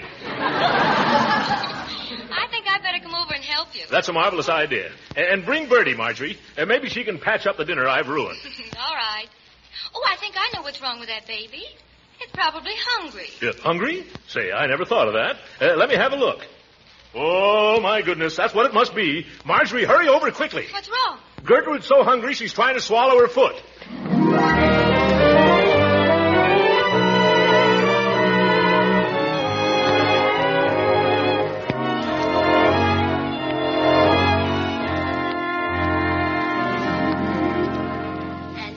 Have you got that all straight now? I think so, Mrs. Dapple. We're to shut off the gas at 147 Olive this afternoon and turn it on at 3214 Winslow. Is that right? Correct.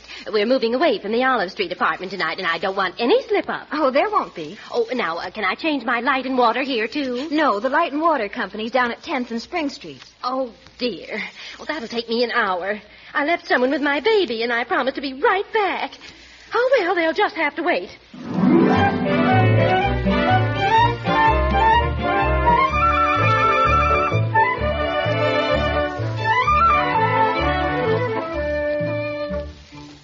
Really, Marjorie, the way you've handled that baby is a revelation to me. Yeah, you're certainly tidy with a diety. Yes. Where did you ever learn all that, my dear? Oh, I took child psychology in school. Yes, but Gertrude didn't. How did you ever two get together? Oh, it was easy. In dealing with hysteria and psychoneurosis in the field of speculative philosophy relating to the young, the prime factor was a thorough understanding of the mental and nervous processes of the infant mind. Simple, isn't it? Either it is or I am. Say, Leroy, how's Birdie doing? Oh, Birdie, how's everything? I'm doing as well as I can, considering. Considering what, Birdie? The cupboards. Oh, what's wrong with the cupboards here, Birdie? Well, from the looks of them, these folks seems to have a mighty fine assortment of nothing. Nothing? What do you mean? Make yourself plain. Okay, I'll speak plain, but it's gonna sound ugly. These folks have got just about enough food in their kitchen for one meal. Do you mean that Mrs. Dapple's cupboard is empty? Man, that cupboard couldn't be any better than if that lady's name was Hubbard. Oh. Well, this is terrible. I never dreamed for a moment they were destitute. Well, what are we going to do, Uncle Moore? Don't worry, I'll fix things up, Marjorie. Birdie, take this $10 bill down to the nearest store and buy a lot of groceries. Yes, sir. Better make out a list. Yes. Some canned goods. Oh, Uncle Moore. That's terribly sweet of you. And some sugar. Oh, it's nothing, my dear. I get a lump in my throat. Lump sugar. And a sinking feeling in my heart. Baking soda. When I think of what's ahead. A head of cabbage. Yeah. Yes, sir. It brings the tears to my eyes. And onions. I suppose they just gradually got into debt and couldn't... Catch up. That's it. They couldn't catch up. Birdie, are you still here? You better get going. Take Leroy along to help you carry the bundle. Okay, Uncle Mort.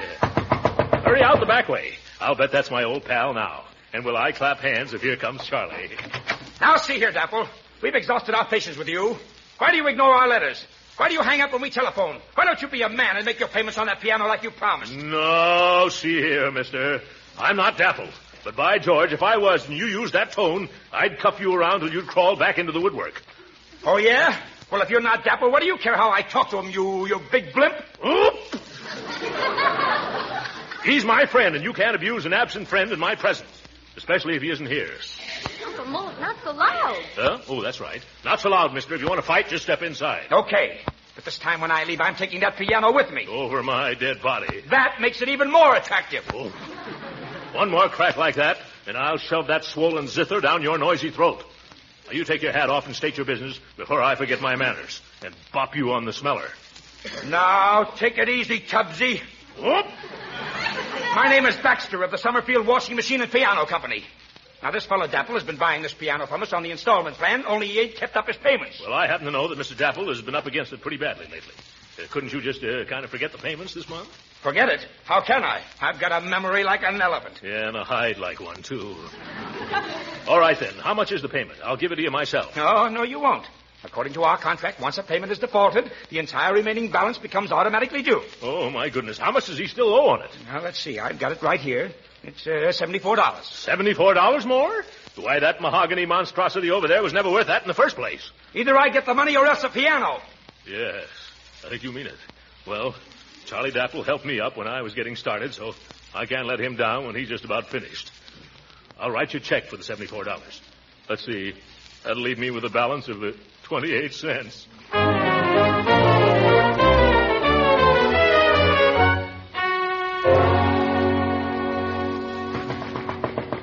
Yeah, now there's somebody at the back door.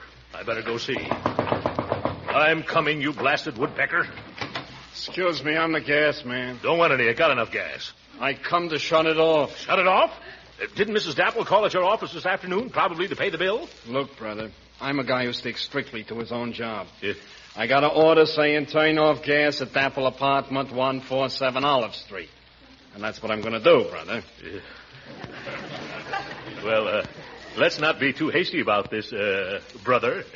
Suppose I pay the bill to you right now. No, I ain't allowed to take no money. You don't understand, brother. I'm just the guy who gets orders to turn gas on and to turn it off. Yeah. Then I go where it says, and I turn gas on, or else I turn it off. That's all I do. Oh, sounds mighty monotonous. I like being monotonous. Yeah. Look here, brother. By the way, what's your name? Herman Peebles. Herman Peebles. Look here, Hermie. Peebles live here, too. Simple Peebles. Kindly Peebles. The salt of the earth. Things have been a little tough for him lately. And there's another mouth to feed, too. You mean? Yes, that's what I mean. A tiny baby named Little Gertrude. Think what it would mean to poor little Gertrude if she didn't have any gas. No hot milk. No hot water. No hot air. It's tough. Yes. Winter is approaching, too, Hermie. Need I say more? No. Don't worry, mister. I'm not going to shut off the gas here today. You're not? No, I just can't. Well, I'm certainly glad I convinced you. Wasn't you, mister. Just remembered I left my tools at the office.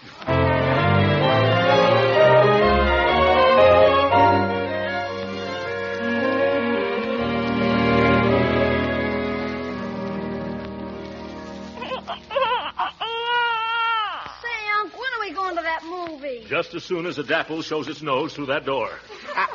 I done cooked this rib roast so long it's done shrunk down to the size of a lamb chop. Well, personally, I wouldn't mind staying all evening, only I've got a previous engagement. It's them. I'll get the door. We come for the furniture. To take it away. This is the last straw. Don't let them do this to little Gertrude, Unc. You're right, Leroy. You men can't do this to a poor little helpless baby. We ain't doing nothing to no baby. Take the other end of this sofa, Terry. I got it. Now, get out of the way, mister. By George, you're not going to get away with this. Uncle, put down that vase. I was just trying to help the men out, dear. Don't do us no favors. We'll help ourselves out. Careful coming out that door, Terry. Okay. Quick, Leroy, lock the door. Now we got to figure out some way to prevent him from stripping the apartment. Mr. Gildersleeve, a lady just come in the back way and says she's Miss Dapple. Here she comes now. Oh, at last. Oh, thank you ever so much, Mr. Gildersleeve. Yes. That's all right. Where's Charlie? Well, I can't imagine. Unless he's... Oh, of course. Huh? This was his Saturday to work late at the office. But he'll be here any minute now. That is, if he comes straight home. He better come straight home. There are a couple of men roaming around trying to repossess your furniture. Repossess our furniture? Well, I can't imagine... Oh, why, you must mean the moving men. Yeah, they're moving men. They're trying to move everything you got right out of here. Well, of course. We're moving over to Winslow Avenue today. Oh, my goodness. How can Charlie do this to me? And what about the piano? The collector tried to take it away, but I stopped him. Well, you should have let him have it. Huh? We just played it to break our lease here. Your lease in my pocketbook, madam. Well, we better hurry up and get ready to leave. Oh, did the men come to turn off the gas? Yeah, and you should have seen Unc turn on the tears. Oh, yeah. Oh, there's my husband now. Yeah? There's something about the way he knocks that I can always recognize. Oh, at last. Hey, Mrs. Dapple, I've been waiting for this moment all afternoon. Do you mind if I hide in the dining room, and then when good old Charlie comes in, I'll jump out and yell surprise? Please, that's all I have left. Well, that'll be cute. All right, go right ahead. Leroy, Marjorie, Birdie, I want you to get in on this. All right. Come on, let's hide. Hello, Charlie, darling. How are you, sweetheart? What's the idea of keeping the door locked? Well, I don't know. In fact, I don't know half of what's been going on around here. Oh, but come into the living room, dear. There's a little surprise for you. Surprise? What do you mean? Where's the surprise? Oh, boy, surprise, Charlie, surprise. Yeah, where's Charlie? I'm Charlie. Who in thunder are you? Oh, my goodness. Gee, Unc, what's the matter? It's that man. I never saw him before. He's the wrong Charlie Dapple.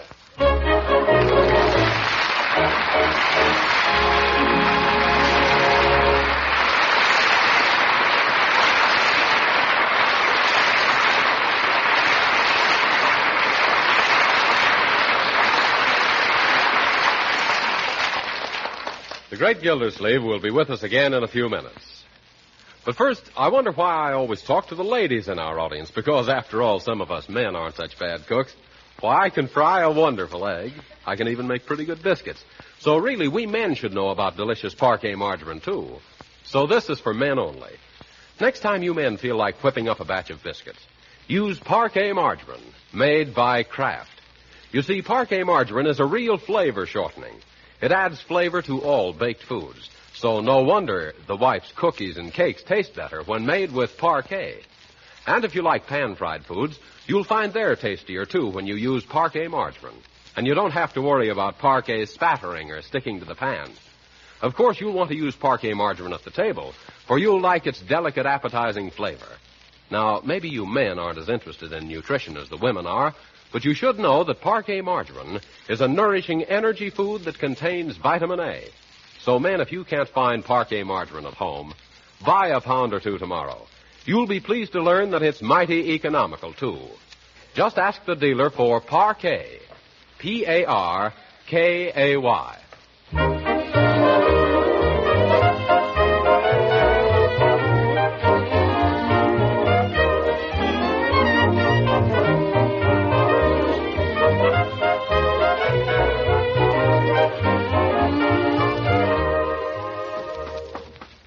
Yes, now, just a second till I find my key, children. Oh, I'm tired. Yes. Hey, somebody put a note under the door. It's for you, Uncle Mort. Well, note, eh? I wonder who it's from. Dear pal Throcky, George Fitty just told me you were in town, so I dropped over to see you. Sorry I missed you. Your old pal and sidekick, Charlie Dapple. Good night.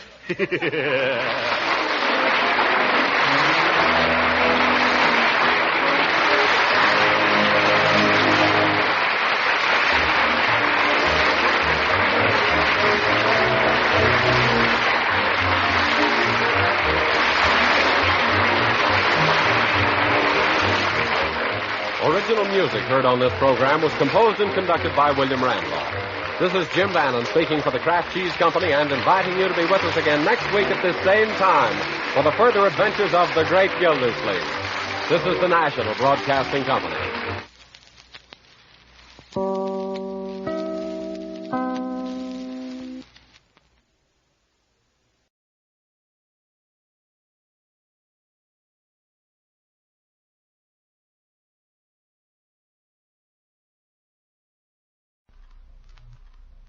Kraft presents The Great Gildersleeve.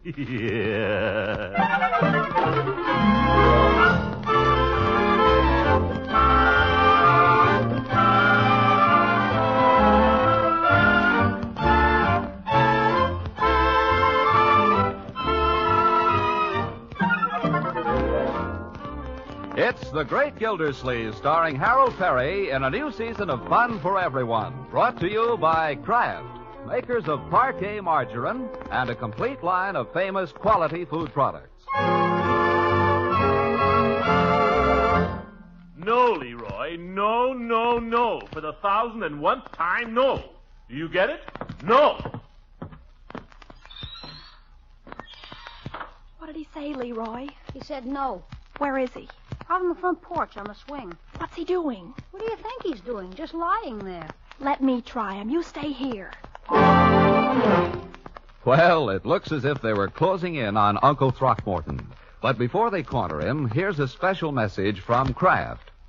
Get a picture of this. A steaming hot dinner roll fresh out of the oven with its fragrant aroma tempting your appetite. But wait a moment. The picture isn't complete. Not until that roll is covered with a delicious spread, slowly melting into each fluffy morsel. And that's the spot for smooth, delicate-tasting parquet margarine. Parquet's fresh, light, taste-tempting flavor has made it the favorite spread in millions of American homes. It's smacking good on hot rolls, toast, bread, pancakes, and waffles. And if you haven't tried parquet, believe me, you have a taste treat waiting for you. Get a package of delicious, economical parquet, Parkay, parquet margarine at your food store tomorrow. Just taste it, and you'll know it's good, because parquet margarine is made by Kraft.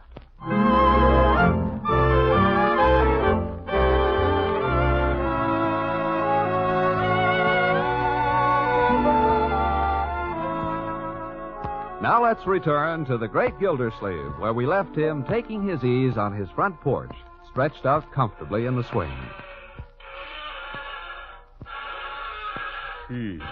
Got to oil this thing. It squeaks. Unky, darling. Yes, my dear? Unky, mind if I sit down? Go right ahead. Oh, don't move. I don't want to disturb you. Sit down. Sit down. There's plenty of room. Just move my feet. Well. Yeah, I know. I got to oil it. Unky, darling. Yes, my dear? Would you like this pillow under your head? I had it under my head. It's too hot. Oh. Would you like me to swing you a little? That would be nice.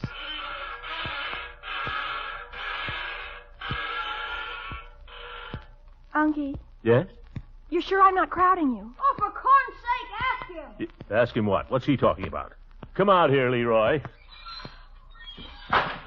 You want me, Uncle? Leroy, you dope. What did I do? I was just getting around to it. Now listen to me, both of you. There's no use getting around to anything, because you're not going to get around me.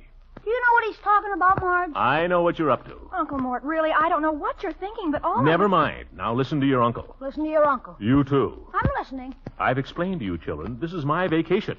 And I've told you both 9 million times we are not going to Grass Lake. Oh, Unky, Uncle Mort, you don't understand. I understand perfectly. What don't I understand? The Bullards are going. They're going this afternoon. The Bullards are nothing but social climbers, if you want my opinion. And you may tell them I said so. No, don't do that. I don't see what the Bullards have got to do with it anyway. Ye gods, you practically lived at the Bullards all summer. It wouldn't hurt you to see a little less of them. Particularly that Marshall. Very well, if that's the way you feel about it.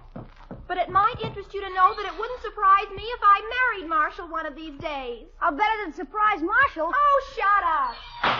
Leroy, you talk much too much. Hand me that newspaper. I'm sorry if I said anything about Marshall. Marshall's all right, in his way. It's that kid brother of his. Phew, that Craig.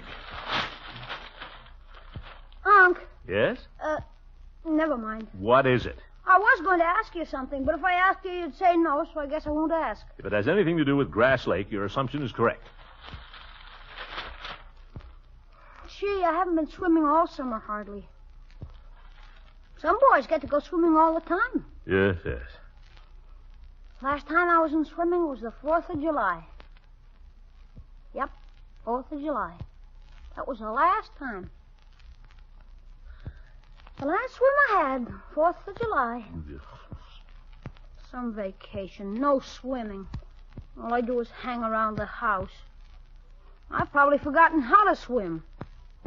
Don't blame me if I fall out of a boat someday and drown. Then stay out of boats.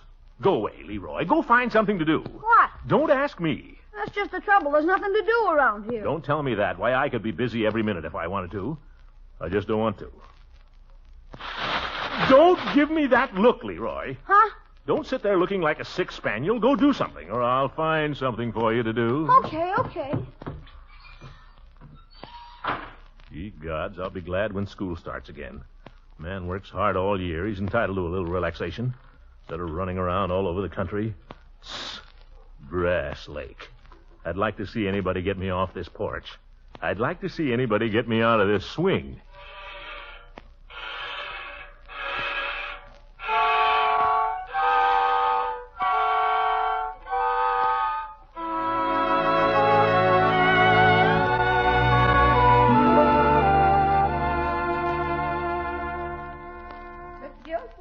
Out here, Birdie, on the porch. I brought you something, Mr. Gildersleeve. A pitcher of nice cold lemonade. Well, that's mighty thoughtful of you, Birdie. Yes, sir. I said to myself, it's such a hot day, I bet Mr. Gildersleeve would like something cold to drink in case he gets thirsty. Well, you were right, Birdie. Set it right down here on the porch where I can reach down and grab it. Oh, my goodness, I forgot to bring you a glass. I'll go get you one. Who wants a glass? Here, I'll drink it out of the pitcher. Oh, Mr. Gildersleeve, that's no way. My goodness, look at that man drink.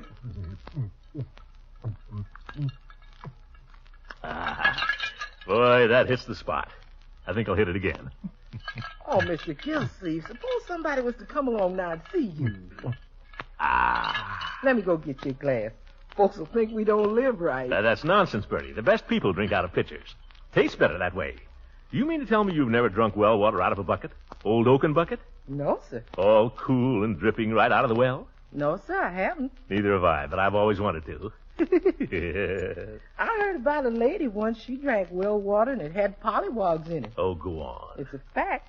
She was sitting up one night playing dominoes, and all of a sudden they heard a croak. They had to rush her to the hospital and operate. Birdie. They took a frog out of her that big. Birdie, that whole story is nothing but plain superstition. Maybe so, but it's a fact. Did you know the lady this happened to? No, sir, but I knew a carpenter that put a new roof on the house she lived in. That was some years after she moved out. Oh, I see. And do you know they told him that to look at that woman, you never would have guessed that she once had a frog inside of her. So my advice is, stick to lemonade. Yeah, I'll do that, Birdie. Thanks for the advice, and thanks for the lemonade. I'll finish it later. Mr. Gildersleeve? Yes, Birdie? Mr. Gildersleeve, I've been thinking. Pretty hot weather for that, isn't it, Birdie? Yes, sir, that's what I was thinking. It's so hot and all, and here it is Labor Day weekend, the last weekend of your vacation. Don't remind me. You ain't had no vacation at all, hardly. Oh, I don't know. You ain't. You really ain't. And you work so hard all year. Yes. Yeah, that's true, Birdie. Yeah, it's quite true. Just lying here on the swing all the time. That ain't no kind of vacation. But I like lying here. I find it restful. I know, but that's no These are strenuous times, you know, Birdie. A man has to husband his strength. Big things ahead, big problems, reconversion and all that. Wears you out just to think about them. Then you hadn't ought to think about them. You know, maybe if you was to get out of town, maybe if you was to go to some nice place for the weekend. You know, some nice place like Grass Lake, maybe. Birdie, who sent you out here with that lemonade? Who sent who out where? With what lemonade? You get out of here, Birdie, and you take that lemonade with you. Hey, no, wait a minute. Yes? I might have one last sip.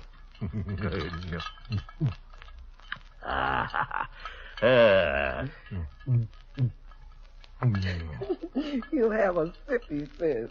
There. Take it away now. Take it back to Marjorie. And you tell her for me, Birdie, I'm not stirring off this porch. Yes, sir. And I'm not either. No, by George, I'm not.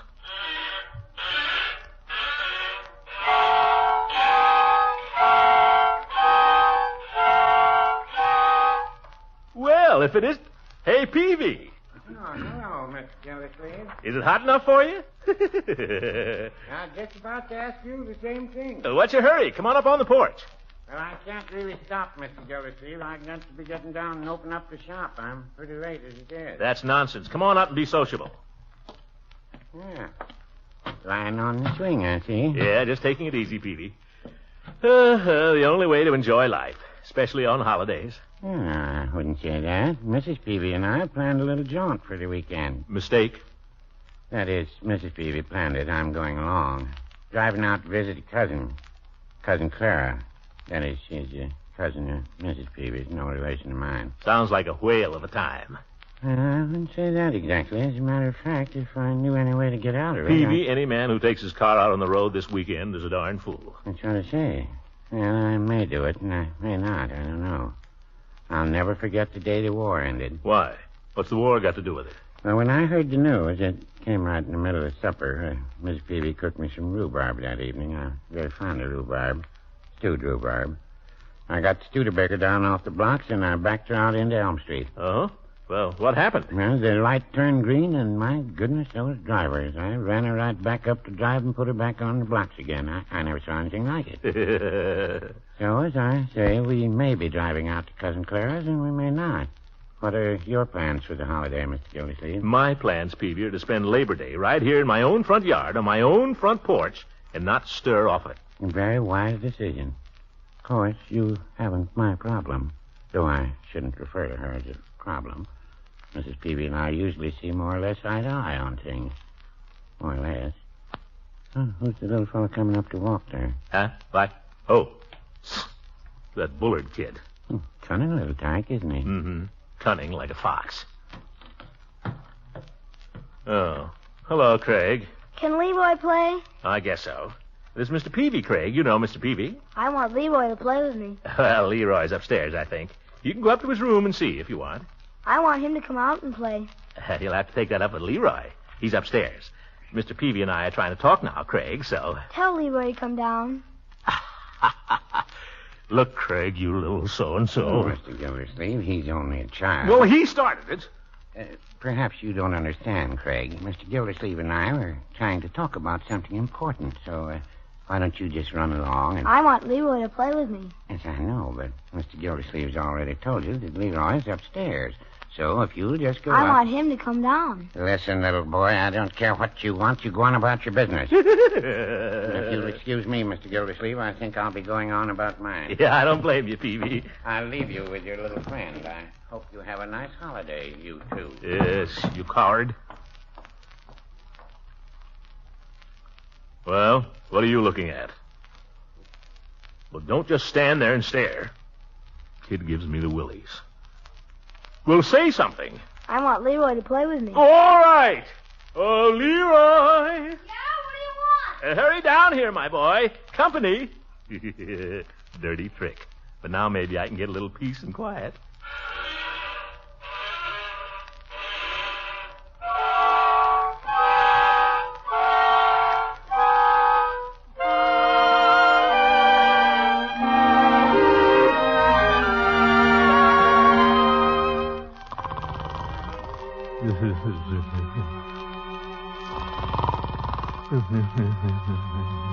Uncle Mort, guess what? Oh.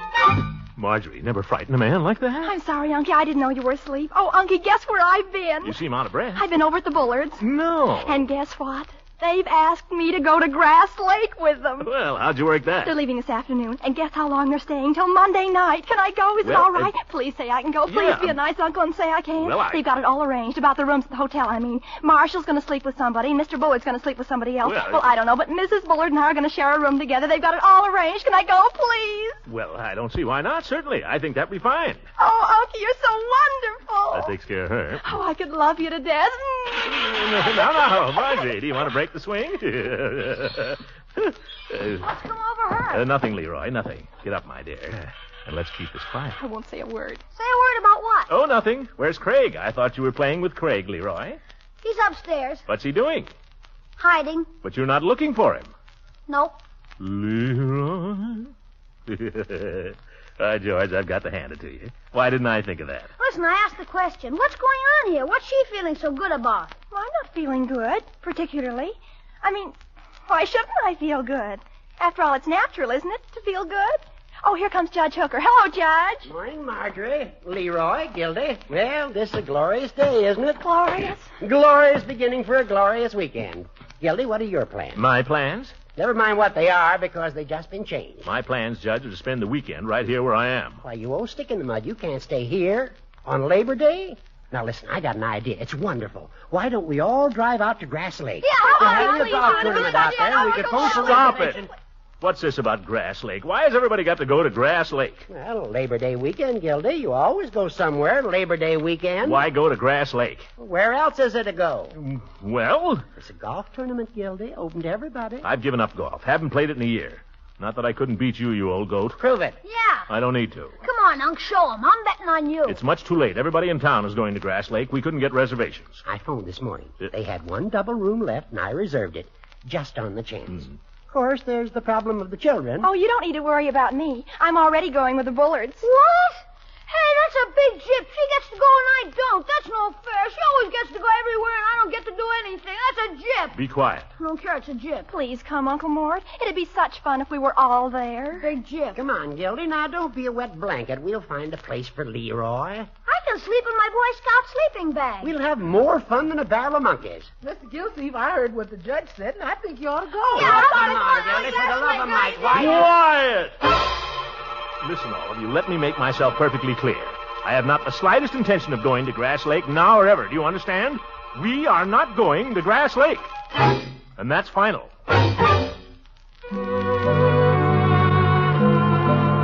So, we went to Grass Lake. But that's another story. And before we get into it, here's something of importance from our Kraft representative. Mr. Lang, Yes? you're just the man I want to see. Why can't I always buy parquet margarine when I go to the store? The war's over, isn't it? Well, sure, everyone knows the war is over, but everyone doesn't know that our American food is still helping to feed a good part of the world. That accounts for temporary shortages of parquet and food stores. And today, lots more people, you know, are buying parquet margarine because it tastes so good when you spread it on bread, hot toast, and rolls. I guess everyone in my family will agree to that. They think parquet is tops for flavor. And do they know what a wonderful aid parquet margarine is to good nutrition? Nutrition? You mean like food energy? Yes, of course. Parquet margarine is one of the richest energy foods you can serve. And it's also a dependable source of important vitamin A the whole year round. It's so economical, too. Right you are. And the good news is that more and more parquet margarine is becoming available in food stores throughout the country. So look for and buy this delicious spread with the fine, fresh flavor. Ask for Parquet, P-A-R-K-A-Y, Parquet margarine, made by Kraft.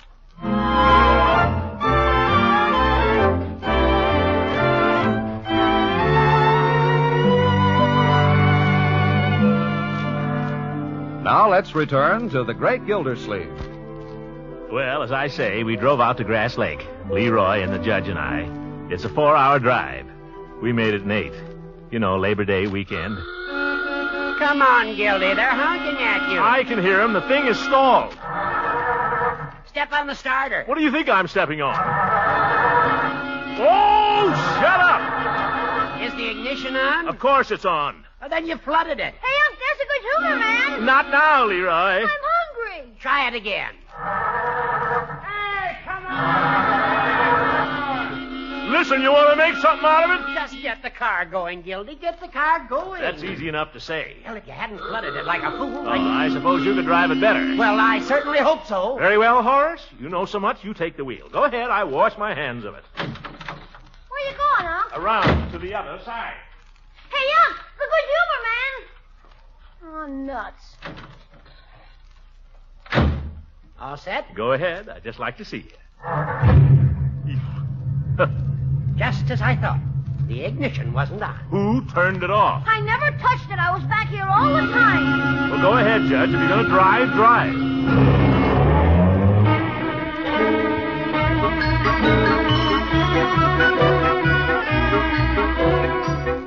Well, we started off.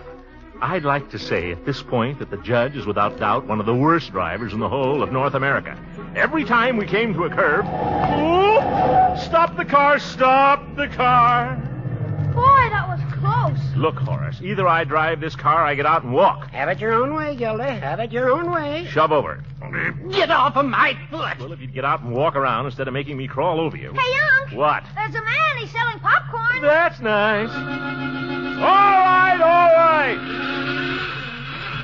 That's right. Strip the gears. They're my gears. Hey! Watch it, Gildy. Watch it. Listen, who's driving this car? You ask me, nobody.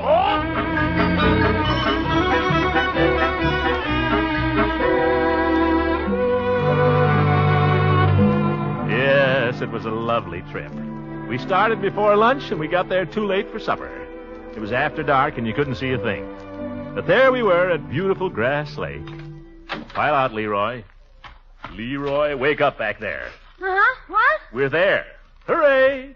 Judge, you take the grips, and I'll get the golf bag. No, Gildy, I'll tell you. Why don't you take the grips and I'll take the golf bag? Judge, do we have to make a whole great big thing out of this? No, Gildy, of course not. Then don't be an old woman. Let's get this darn trunkle. Your uncle is evidently a little short-tempered, Leroy, as a result of his long trip. Leroy, you take your sleeping bag. Let's have it. I don't suppose they have a bellhop in this broken-down hotel. Well, as a matter of fact, Gildy, we're not staying at the hotel. Oh, what? No, we're staying at Honeymoon Cottage. Judge, you didn't tell me this. Well, it's perfectly all right, Gildy. It's owned by the hotel. Hotel was filled up, but it's right next door. Honeymoon Cottage, huh? All right, come on.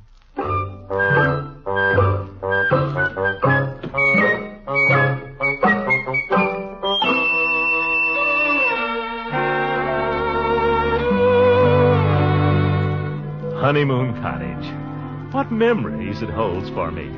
In that room, that dear little room where we spent the night. They called it a double because it had a double bed. That's all it had.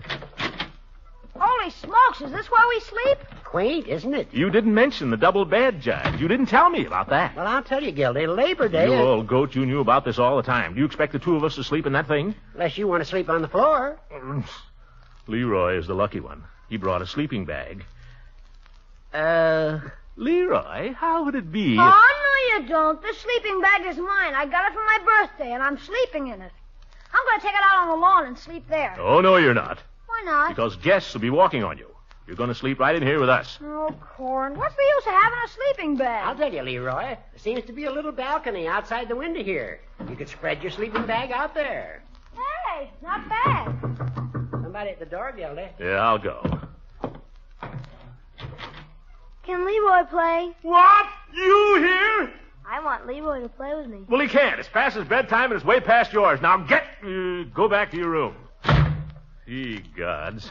That was the little Bullard boy, wasn't it? Yes, it was, Judge. We drive all the way up here, 125 miles, and what do we get? Can Leroy play? I give up. Let's go to bed.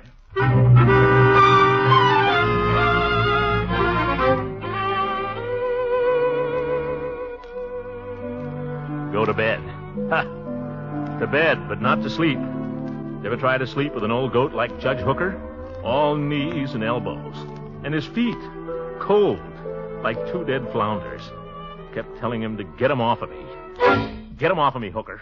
What's that? What's that? Shove over. You're hogging the bed. How can I be hogging it? I'm falling out. Well, somebody's hogging it. How about a little quiet in there? How can anybody sleep? Pipe down, Leroy. Pipe down. Well, I turned my pillow over and I tried again. The judge didn't have any trouble, though. He was asleep in no time. Oh, fine. I lay there and listened to that for a couple of hours. And then, finally, I began to doze off. I began to dream.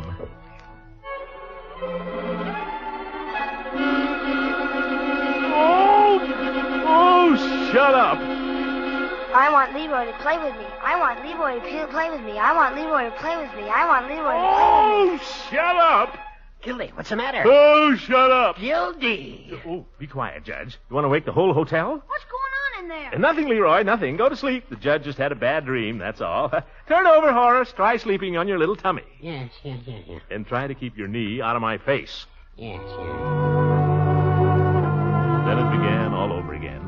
A long struggle to get back to sleep. I tried to think of pleasant things. I tried to think of my bed at home. No good. Tried to think of Leela. tried to think of the way she looked. Somehow I couldn't quite remember. Then suddenly I met someone that I'd never met before. And oh, she was beautiful. She was awfully beautiful. Funny, neither of us said a word. I guess because no words were needed. It seemed as if we'd known each other all our lives. I just took her hand, and she took mine. And we walked together down to the shore of the lake, where the moon was shining. And there I took her in my arms. Gildy, let go, let go. Eve, what you for? You're strangling me. Oh. Eve. Sorry, Judge, sorry. Say, for corn's sake, what's going on in there? Nothing, Leroy. Go back to sleep. Fat chance. Fat chance. There was no more sleep that night. At 5:30, daylight began to ooze in under the shades. I couldn't stand it. Got up quietly and began to dress. Now what, Unc? Shh. Don't wake up the judge, Leroy. Get your things on. We're getting out of here. Going back to town. What? Don't start a fuss. I'll make it up to you some way, my boy. I'll make it up to you. Okay. Shh. Some night, hey, Unc? Yeah, some night, Leroy. We got dressed and packed our things as quietly as we could. Then we tiptoed to the door and opened it. We got everything. What about the judge? How'll he get back to town? Oh, he'll get back. He has friends. Look at him lying there. I hate a man who sleeps with his mouth open. Close the door, Leroy. Softly. Softly. Wait a minute, Gildy. I'm coming with you. Oh! Why, the old goat.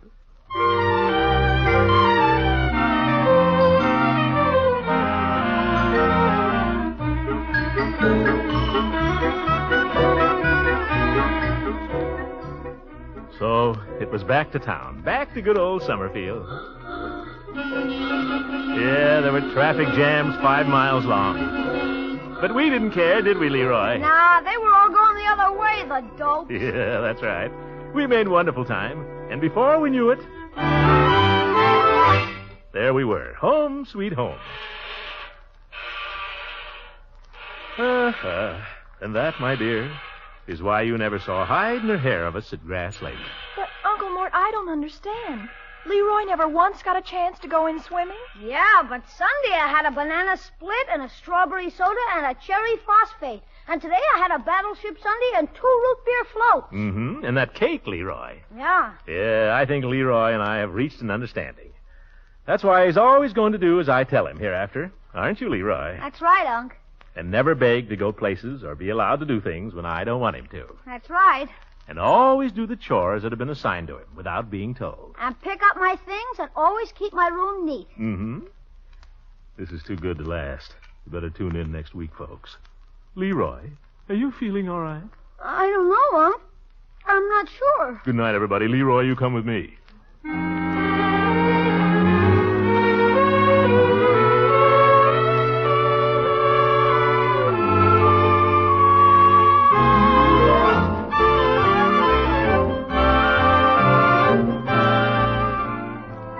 The Great Gildersleeve is played by Harold Perry. It is written by John Whedon and Sam Moore. The music is by Jack Meakin.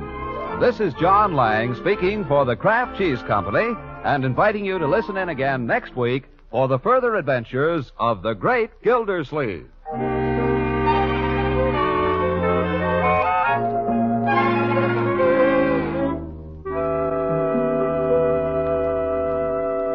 And now, something special. We mean that very special kind of cheese food women are finding so useful in meal planning. It's Pabstet, the delicious cheddar cheese food that melts, slices, toasts, and spreads to perfection.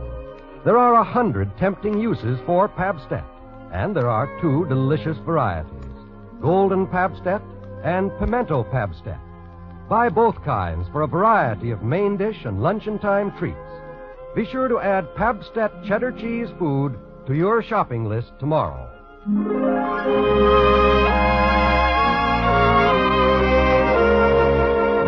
This is the National Broadcasting Company.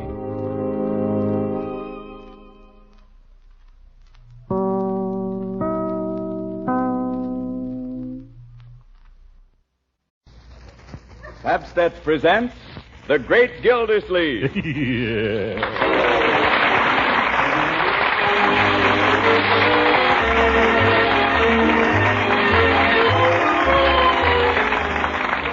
makers of Pabst-ett present each week at this time Harold Perry as the Great Gildersleeve, written by John Wheaton.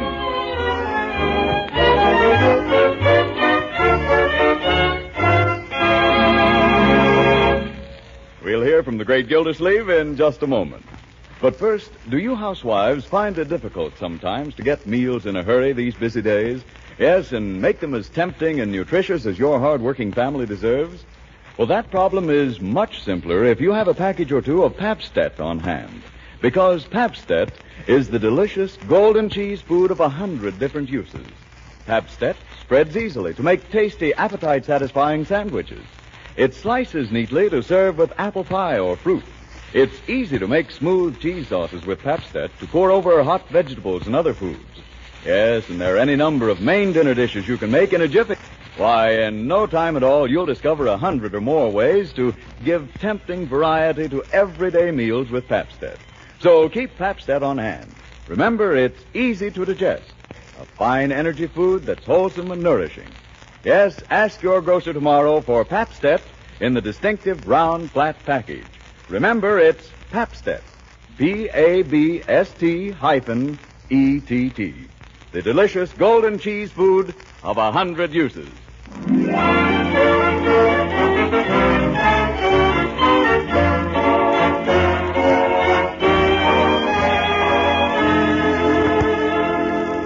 And now let's join our friend, the Great Gildersleeve, who's brushing up on his golf game in preparation for the finals of the annual Labor Day tournament at the Summerfield Country Club. On the eve of the great event, we find him in his living room behind the sofa, addressing the ball with a mashie.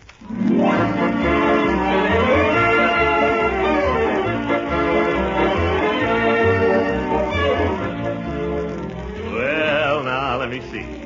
This is a very difficult shot. Quiet, Birdie. Never talk to anybody when they're making a golf shot. Yes, excuse me. Yeah, now watch this. If you ever get in a trap, Birdie, there's just one thing to remember. Oh, I keep out of traps. Yes. The thing is, you want to get under the ball and give it plenty of backspin. Now watch this. This is what we call a chip shot. Chip shot, huh? What do we do with the chips? Oh, my goodness. What's Miss Marjorie going to say when she sees what's happened to her vase? Well, those things shouldn't be left lying around on mantels.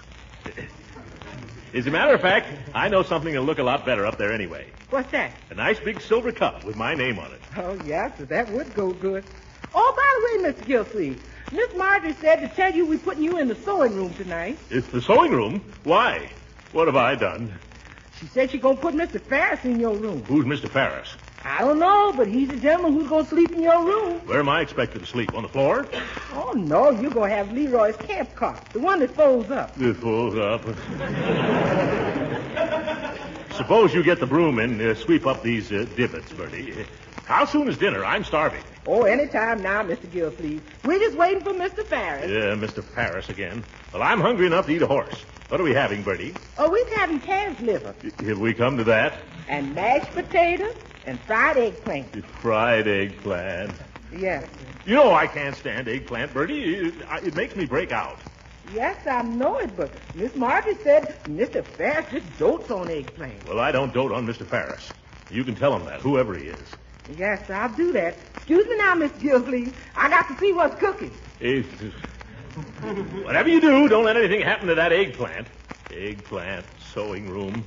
I don't know why we have a sewing room anyway. There hasn't been any sewing done in this house for 20 years. That you, Marjorie? Good evening, Uncle Moore. Listen, what's this thing all about? Say, you're really done up tonight, aren't you? You like it? Huh? I got it for the dance. It only costs $10 more than my allowance, especially reduced. You haven't told me whether you like it. Well, you haven't given me a chance. Turn around, my dear. Well? Marjorie, come kiss your dear old uncle. You do like it then? Honey, you look like $1 million, specially reduced.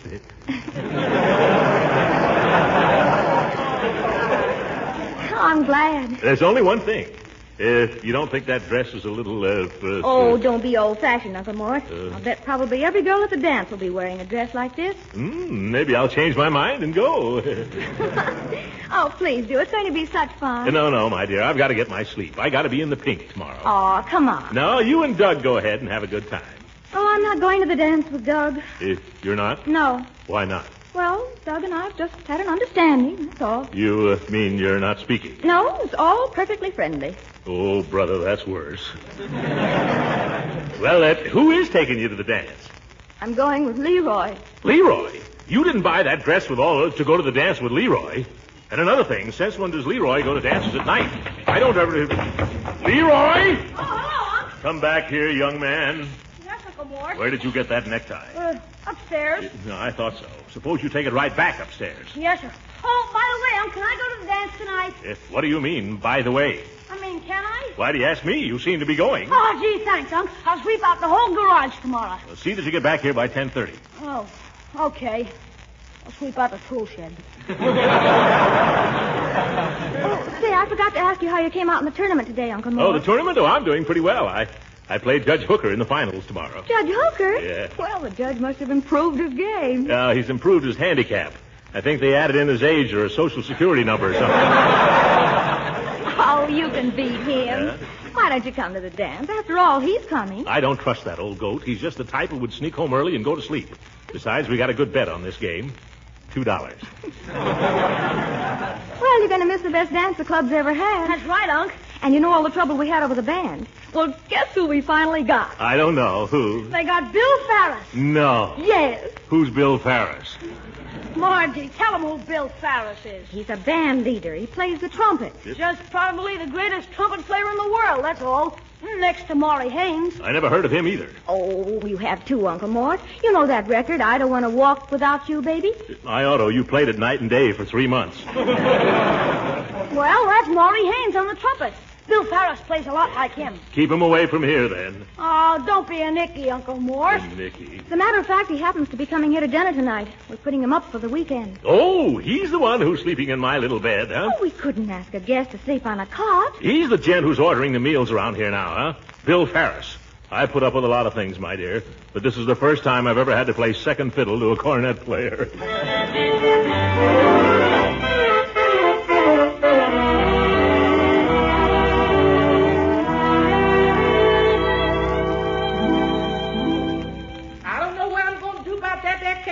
Miss Marjorie. It's been that so long now, it's curling up at the edges. Well, I'm curling up at the edges, too, Birdie. We've waited long enough for this star boarder of ours. Let's eat. Oh, I guess we'll have to. I told him 7 o'clock. There he is. That's him. I'll go, Birdie. Leroy, I'll go. Leroy. Oh, do let me go. Never mind looking in the mirror, Marge. The guy's waiting. Hiya, sugar. Well, hello. Well, hello. She hadn't seen him since 4 o'clock this afternoon. Come right in. I don't care if I do. Well, I do. Sorry I'm late. I had to stop off to close the deal. Say, this isn't a bad little dump you got here. Yeah, thanks. Who's your fat friend? Uncle Mort, this is Mr. Ferris. Just call me Bill. And this is my uncle, Mr. Gildersleeve. Hiya, Jack. Just call me Mister. He's a character, isn't he? Hey, Marge. Oh, yes, and this is my little brother. Hiya, Slat. Hi, Mr. Ferris. You know something? What?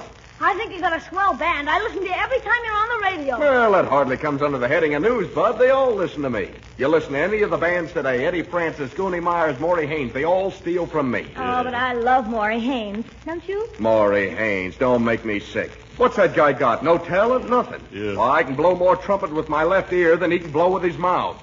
Maury Haynes. Why, I could have been right up where Maury Haynes is today, cleaning up. Then why aren't you? I'll tell you why, just to give you an idea of what you're up against in this business. Maury Haynes and I auditioned for the same radio program a while back.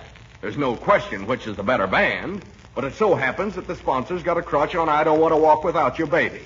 Well, I don't happen to have it in the books. Maury has. Oh, I love it, though. Well, I see I got to educate you, Sugar. I wouldn't be caught playing that tune in a dogfight. What's the matter with it? It's a lot of corn. That guy, Haynes. If it wasn't for that broken-down ballad, where would he be today? Well, I rather like it. Well, Uncle Mort, you I don't want to. I think it's got something. Well, don't sing it around me, brother. I can't take it. Excuse me, Miss Marjorie. Dinner's ready and then some. Oh, Do you mind if we sit right down, Mr. Ferris? I'm afraid we'll be late for the dance. Oh, I couldn't eat anything. Matter of fact, I got a little hungry, so I grabbed a bite on the way over. Oh, well, you don't mind if we grab a bite after waiting for you for an hour. Oh, go ahead, Jack. Eat your head off. Don't mind me. Murder. Well, come on, gorgeous. You don't want to eat now. I got the car waiting outside. If you get hungry, we'll stop at a bean wagon. Oh, that would be fun. If Uncle Mort doesn't mind. No, he doesn't mind. Coming, Leroy? Okay. Hey, will you give me a lesson on the trumpet, Mr. Ferris? I can blow a bugle. Well, some other time. Hey, don't stay up too late, Pop. You Pop? Shove this bag in my room when you go upstairs, will you? Oh!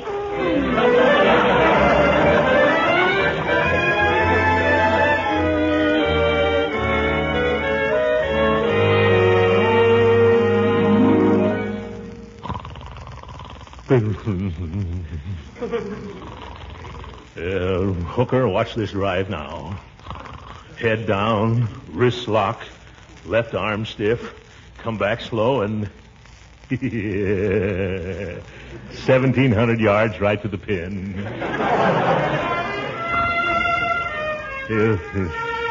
Now we come to the water hole. Watch me drive this one across the Sleepy Lagoon. Even Sleepy Lagoon. Where's all that racket?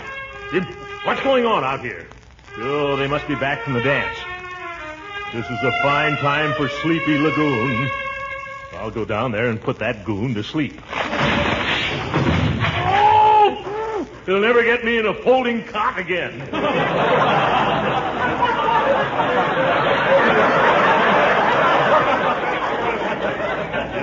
Where's that light switch? Oh, my poor little pinkies. Where's that door? It was here last night. Oh, I'm in the sewing room, yeah. Oh, here it is. Quiet down there, quiet! All right, if I gotta go out there.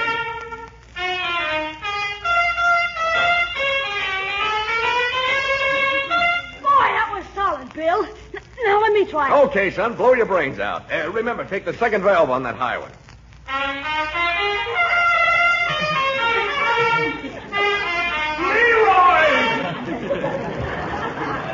Well, if it isn't Fatso. Where'd you get the nightshirt? Leroy, you skin right upstairs as fast as your little legs can carry you. I told you to be in bed by 10:30. Is it that late, Unc? It's 2:30 and you know it. Look at your eyes. They're popping out. Now get up there. Yes, Unc. Oh, I'm sorry, Uncle Mort, if we disturbed you. My window is right over the porch here. Okay, I won't play anymore. Go climb into your snuggle bunny. Snuggle bunny. Why don't you take that sour cornet and turn it in for scrap? It's fellas like you who are holding up the war effort. You better come up pretty soon, my dear. Right away, Uncle Mort. As soon as I turn out the light. Oh, what's your hurry? You can sleep any time. Let's park on the swing here and take a gander at the moon. Well, just for a minute. It's awfully late. Well, move over. Let's get acquainted. Well, I really must go. Oh, nonsense. I don't come to town every day, you know. Say, I hope you're not one of those old-fashioned types. Well, no. Well, then move over. That's better. Take a look at that moon, will you? You know, that moon was just made for you and me. You know, I really must... No, don't say anything. Don't spoil it. Nice out here, isn't it? Uh-huh. Marjorie!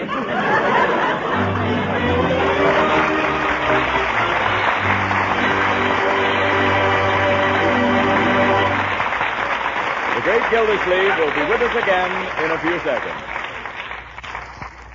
You know, with so many foods becoming scarce these days, we're lucky there's an abundance of cheese.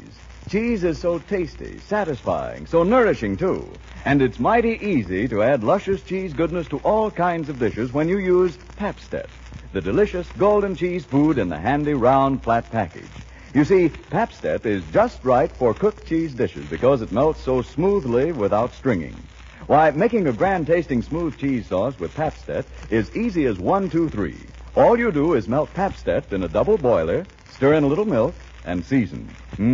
There's a real cheese sauce for hot vegetables, fish and chicken dishes, macaroni, any number of foods. Of course, you'll want to serve Pabst-ett, too, in sandwiches, salads, with fruit and pie. Altogether, there are over 100 delicious ways Pabst-ett can glamorize your meals. That's a good thing because Pabst-ett is so nutritious. It's an excellent energy food, rich in milk protein, and it gives you vitamin A and the important milk minerals, calcium and phosphorus. So you see, for many reasons, it's a good thing to have Pabst-ett on hand. Stock up on Pabst-ett tomorrow. Remember, Pabst-ett, the delicious golden cheese food of 100 uses.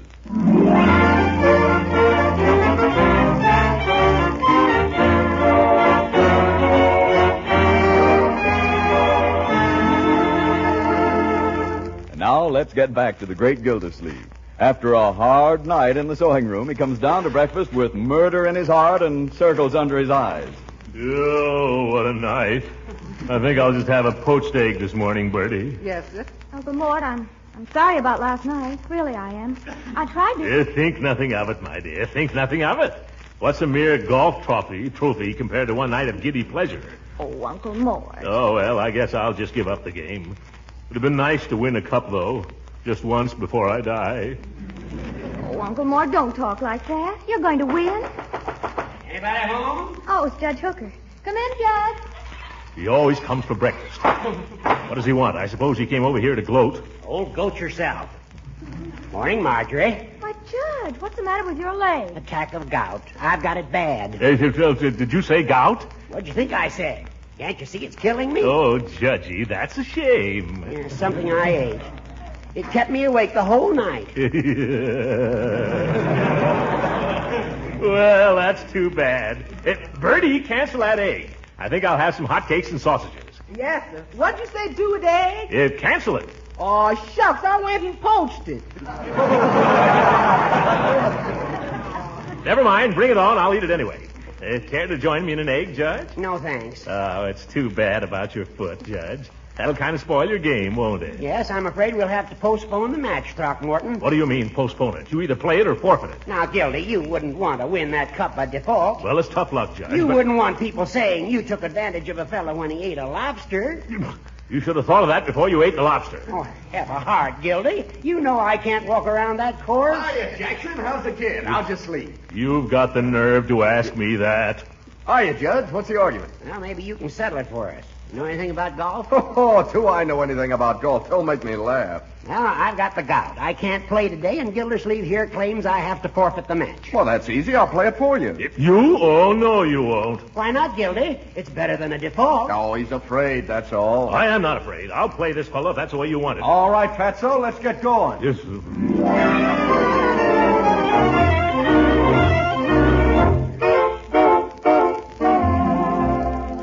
Well, Mr. Ferris, this is our first tee. We're rather proud of this hole. Yes, it's 485 yards with a trap to the right of the green. Better watch out for those woods at the left, too. Never mind the diagrams, Pop. Just show me the flag. Pop. Where's that driver? Well, keep your eyes peeled now. This one's going a long way. Oh, my goodness. Gee, that was a beaut, Bill. It must be 300 yards. 310. That's the longest drive in the history of this hole. It was just a lucky fluke, I hope. All right, Pop, I gave you something to shoot at there. Whip out the old pile driver and see if you can knock the ball off the tee. Don't worry about me, Ferris. I'll show you a drive. Hand me that club, Leroy. Here, Unc. And give me a ball. Here. You better give me the good ball. Oh. There. Now stand back, son. I've got a lot of things to remember here. Head down, wrists locked, left arm stiff, and come back slow.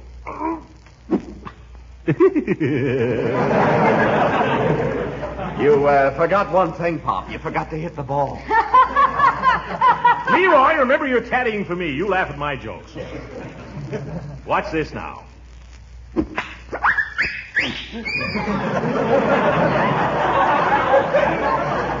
That's all I wanted to know. I'll see you boys in the clubhouse after the first 9.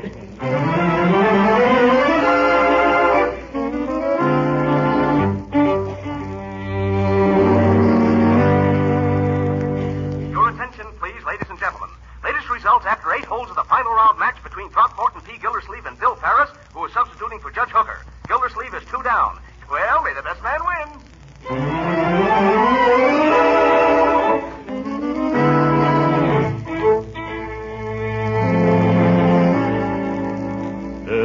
Am I away? Go ahead and putt. What are you getting down on your knees for, Unc? You gonna pray? No, my boy. This is the 9th hole. I'm taking no chances. I'm going to sight this putt very carefully. Come on, come on. All right. One side, Leroy. Take that pin out. Quiet now.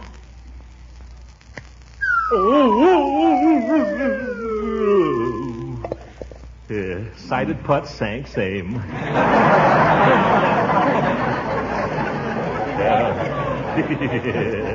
Well, looks like I'm going to win this hole, Ferris. Not if I sink this 25-footer. It'll be a tie. Brother, if you sink that putt, I'll buy you a lunch. It's a deal. Hold your breath. Loose. Come on, Fatso. Let's go to lunch.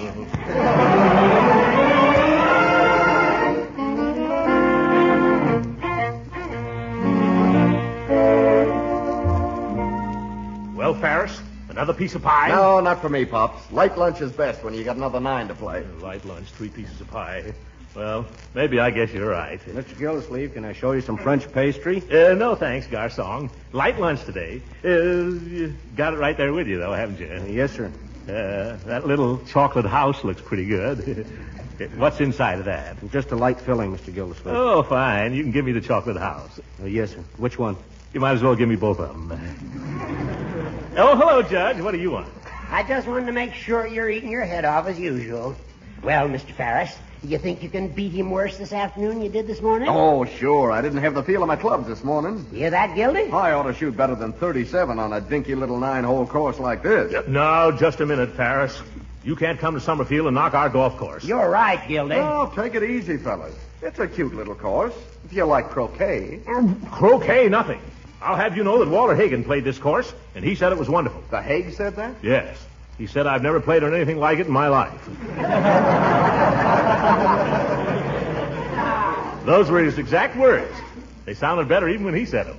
Well, I still say if this is a good course, I'm Bobby Jones. Well, you listen to me, Jones. Ferris. I'm just sore enough to make you eat those words. I'm 2 down to you on the first 9, right?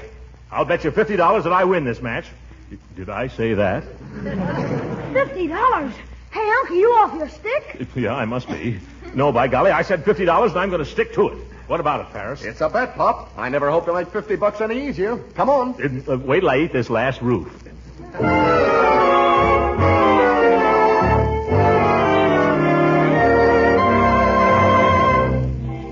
Hey, Uncle Mort, here comes Marge. Maybe she'll bring you luck. Quiet, Leroy. Ferris is about to drive. How's it going, Leroy? Uncle Mort just bet his shirt, and it's already hanging out. Never mind that shirt. Give me that driver. All right. Head down now. Left arm stiff. Oh, nuts to that. Slam it. Wonderful, Uncle Mort. Wonderful. I needed food. That's all. I needed food.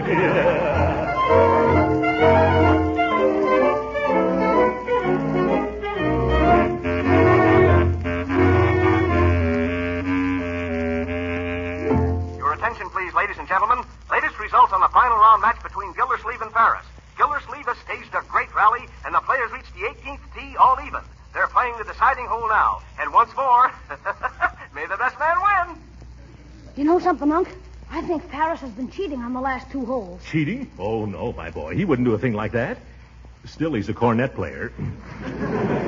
Yeah, I know for a fact he forgot to count a couple of his shots. He did? Why, that's terrible. Hurry up, Fatso. Let's get this over with. All right. Go ahead. It's your shot. Give me that club.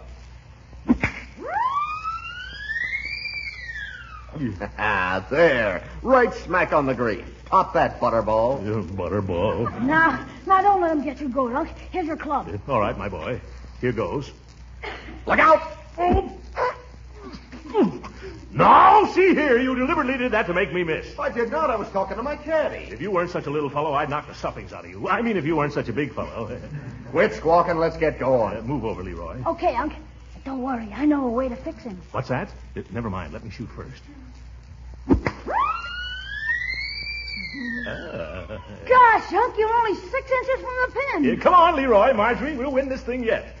What were you saying, Leroy? If he's going to cheat, we can take care of him. Oh, now, nothing unsporting, my boy. Can't have anything like that. Are you sure it'll work?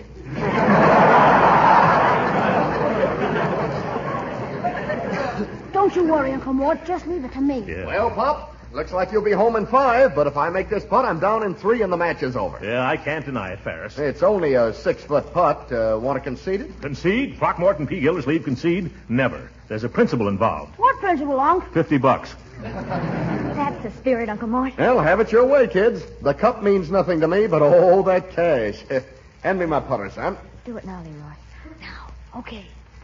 I don't want to walk without Hey, you. quiet. I told you I can't stand that song. Quiet. The boy is just musically inclined. Go right ahead and putt.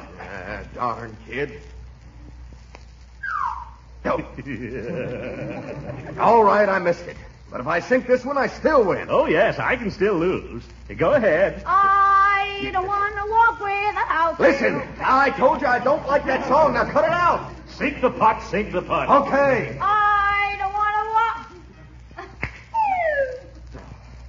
Another miss. Say, Ferris, if you miss once more, maybe I'll win. Don't worry. Watch this one. Yeah. That's no fair. I didn't make a sound. No, but I thought you were going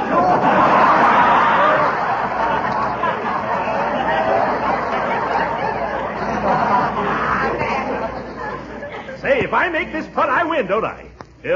Quiet now. You victory. Wonderful. By golly, Throckmorton, I'm glad you won. It was worth $2 to see you beat that stuck-up trumpet player. Horace, you're a pal. Come on, let's get up there to that 19th hole, huh? I don't want to golf without you. No, sorry.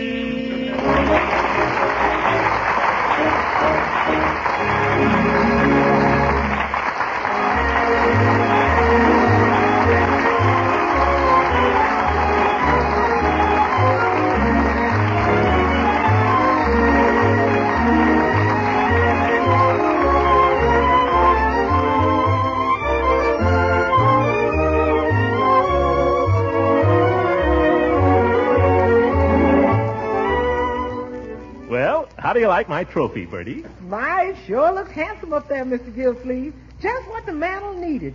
But I thought they were going to give you a cup. Well, none of the clubs are giving cups anymore, Birdie. The government needs the medal for scrap. But this is a very valuable Ming vase. It's gorgeous, all right. Yeah, you should have seen how I won it, Birdie. I was lying about 50 feet from the hole, you see? Yeah? Here, give me that club. All right. Thank you. I'll show you. I took my trusty number 5 iron. I swung it easy like this. Oh, good night, everybody.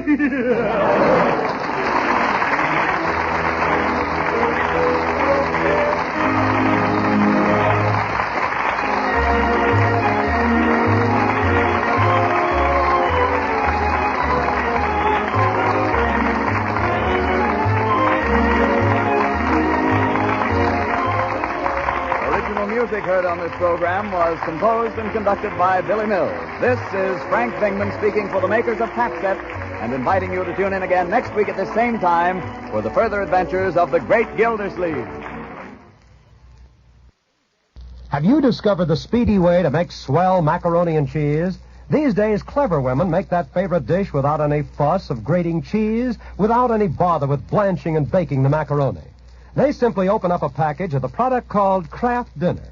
They cook the special Kraft Dinner macaroni quickly in boiling water, and with the Kraft Grated, which also comes in each Kraft Dinner package, they sprinkle the cheese flavor through and through. Presto, the dinner main dish is ready in only 7 minutes cooking time. But the best part of it is, Kraft Dinner macaroni and cheese is extra special good. Fluffy, light, and drenched in cheese flavor. When good cooks discover this 7-minute way of making macaroni and cheese, they say never again to the old-fashioned slow method. And Kraft Dinner is a money saver as well as a time saver. So tomorrow when you're shopping, get ready for quick, tempting main dishes of macaroni and cheese. Ask your dealer for Kraft Dinner. This program came to you from Hollywood. This is the National Broadcasting Company.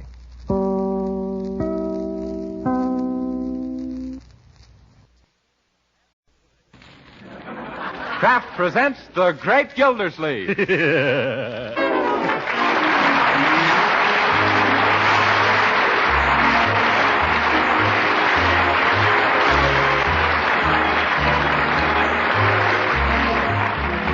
Each week at this time from Hollywood, California, Kraft presents Harold Perry as the Great Gildersleeve. Written by Leonard L. Levinson.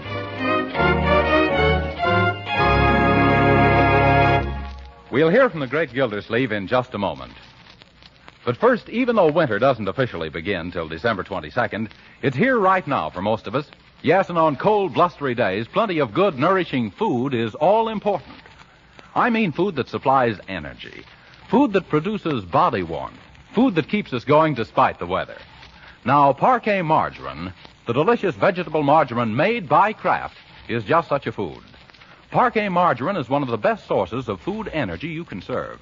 And that means it's tops in producing body warmth, too. And equally important in wintertime, Parquet is rich in vitamin A. Yes, every pound of Parquet margarine contains 9,000 units of vitamin A. But Parquet margarine isn't just good for you. It's mighty good tasting, too, whether you serve it at the table or use it for baking and pan frying. So for all these reasons, wholesome, economical Parquet margarine deserves a place on your shopping list. Why not order a pound or two tomorrow? Just ask your food dealer for Parquet, P-A-R-K-A-Y. It's the margarine that's made by Kraft.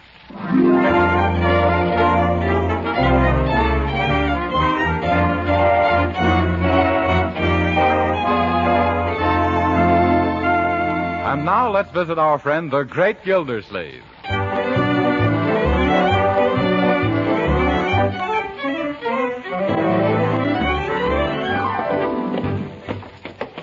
Gee, Uncle Mort, those certainly were two swell movies. Yes, thanks for taking us.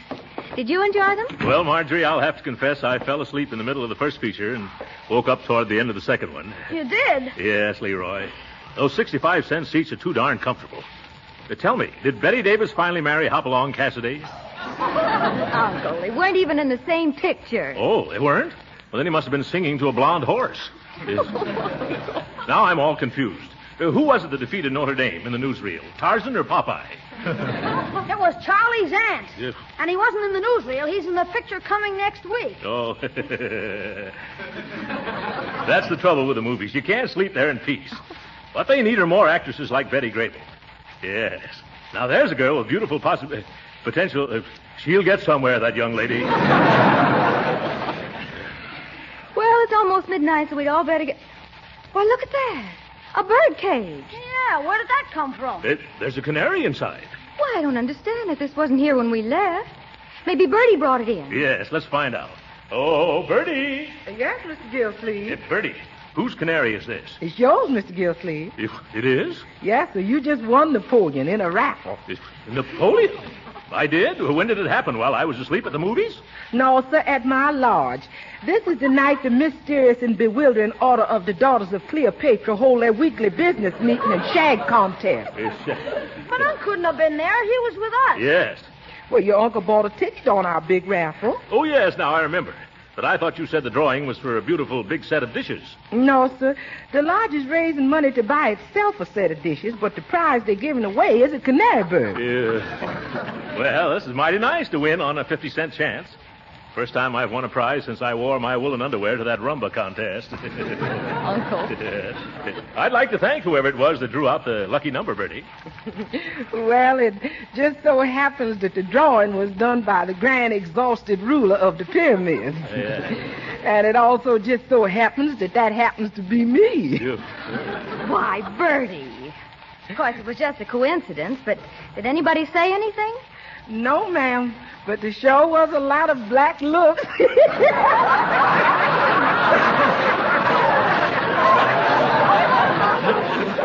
I guess they were.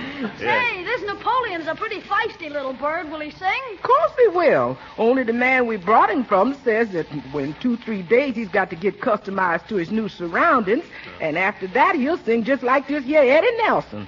Eddie Nelson? Oh, I see, yes. Well, it's time for all of us to get to bed.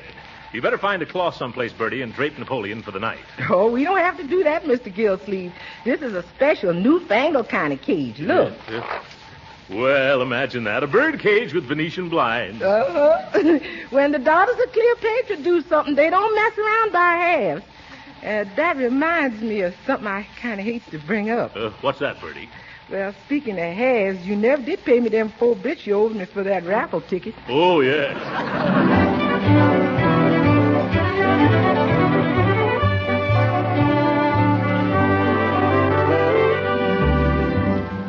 Now, see here, Napoleon. You've been a free boarder around here for a week now, and you haven't sung once. Not one single solitary... Stop eating a moment, Napoleon, and listen to me. Oh, now I've frightened you. Hey, what's the trouble, old man? Haven't I tried to be a pal to you? Haven't I? By George, look me in the eye when I'm talking to you. You got to do something around here to earn your keep. You think bird seed grows on trees? You better find your voice, little chum, or you'll find yourself decorating somebody's hat. Hello, Mr. Gildersleeve. Yeah, hello. Is Napoleon worked himself into a vocalizing mood yet? Yeah, not yet. You know, Birdie, I'm not one to look a gift bird in the bill. I'm afraid the cat's got this canary stung.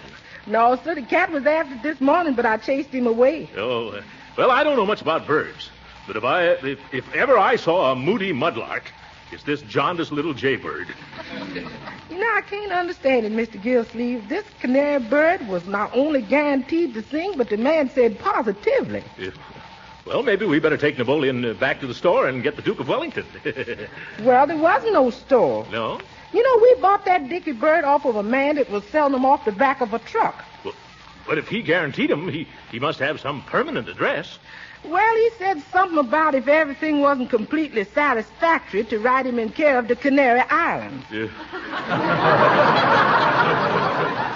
Only he didn't say which island. Oh, well, I suspect he was selling hot canaries, only this one is not so hot. Good evening, Uncle Mort. Oh, good evening. Oh, is Napoleon still sulking? Well, I can't tell from the expression on his face. The only expression he's got. What do you think, Birdie? I don't know nothing about canary birds. The only birds I've ever associated with is chickens. Yep. And even then only to the extent of southern frying them, you know. Yes. Well, we may turn Napoleon into chicken a la king yet. Hiya, folks. Huh? Is that dumb bird still dumb? Yes, Leroy. We better get some advice from an expert. I think I'll go to a pet store or an aviary. Oh, you better try a pet store, Uncle Mort. Those aviaries are too busy these days with defense work. Oh, Leroy, an aviary isn't a place where they work on aviation. Well, I know. It's a place where birds of a lot of different feathers all flock together. Say, Unc, why don't you come down to the library with me? I got to take a book back, and you can find out a lot of things about canaries there. That's an excellent idea. The bird stores are probably all closed, and this way I can get the information I want tonight. Okay, but I can tell you one thing about that bird right now. What's that? He's no stool pigeon. What do you mean, Leroy? He won't sing.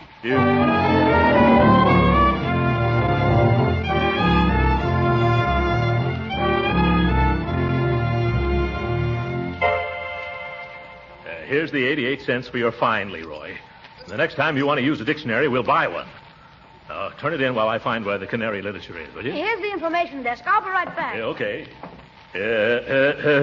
Excuse me, young lady. Not so loud, please. Won't you step closer? Closer? Oh. I must come to the library oftener. What can I do for you? If my canary refuses to sing. What? My canary won't sing. And I wonder if you could help me. I'd be glad to, only I don't sing either. You don't, eh? I'll bet you. Have you got any books for a canary in that condition? Well, the music department has some volumes with bird calls. Oh, I don't think that would do. You see, my canary can't read music. Well, how about a book that you could read? Oh, that'd be splendid. Something that would tell me the cause and cureness of curtness or coyness in canaries. You'll find that under C over there in the reference room. You'll have to hurry now. We're closing in just a few minutes. Yeah, thanks, I will. Oh, Leroy, come along with me. I'm coming. Only you better make it snappy, Unc. It's almost 9 o'clock. Oh, it won't take me long. Is this the reference room? Yeah. Let's see. Somewhere along here. Canopies. Canaries. Canaries. Oh, canaries. Ah, here's what we're looking for. Almost missed it. Native birds of the Bronx and how to get the most out of them.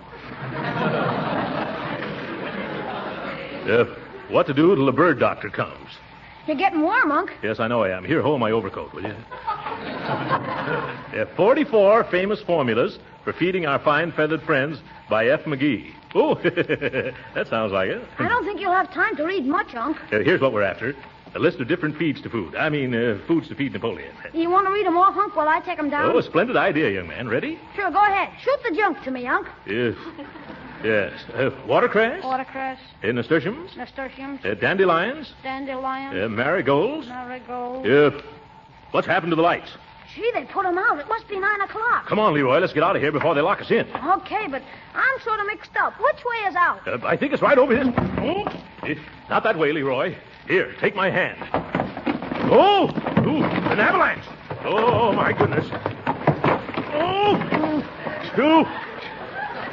Leroy, where are you? Right here under the book. Oh, are you hurt?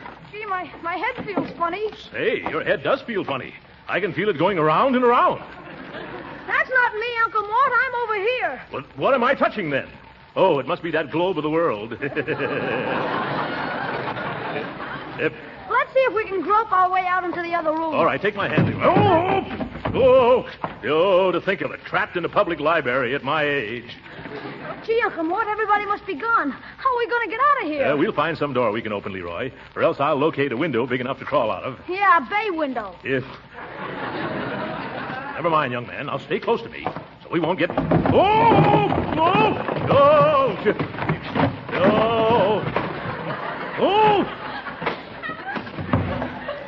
Where are we now, Leroy? We're in the juvenile department now, Unc. Juvenile department? How do you know? The book's falling down and getting lighter.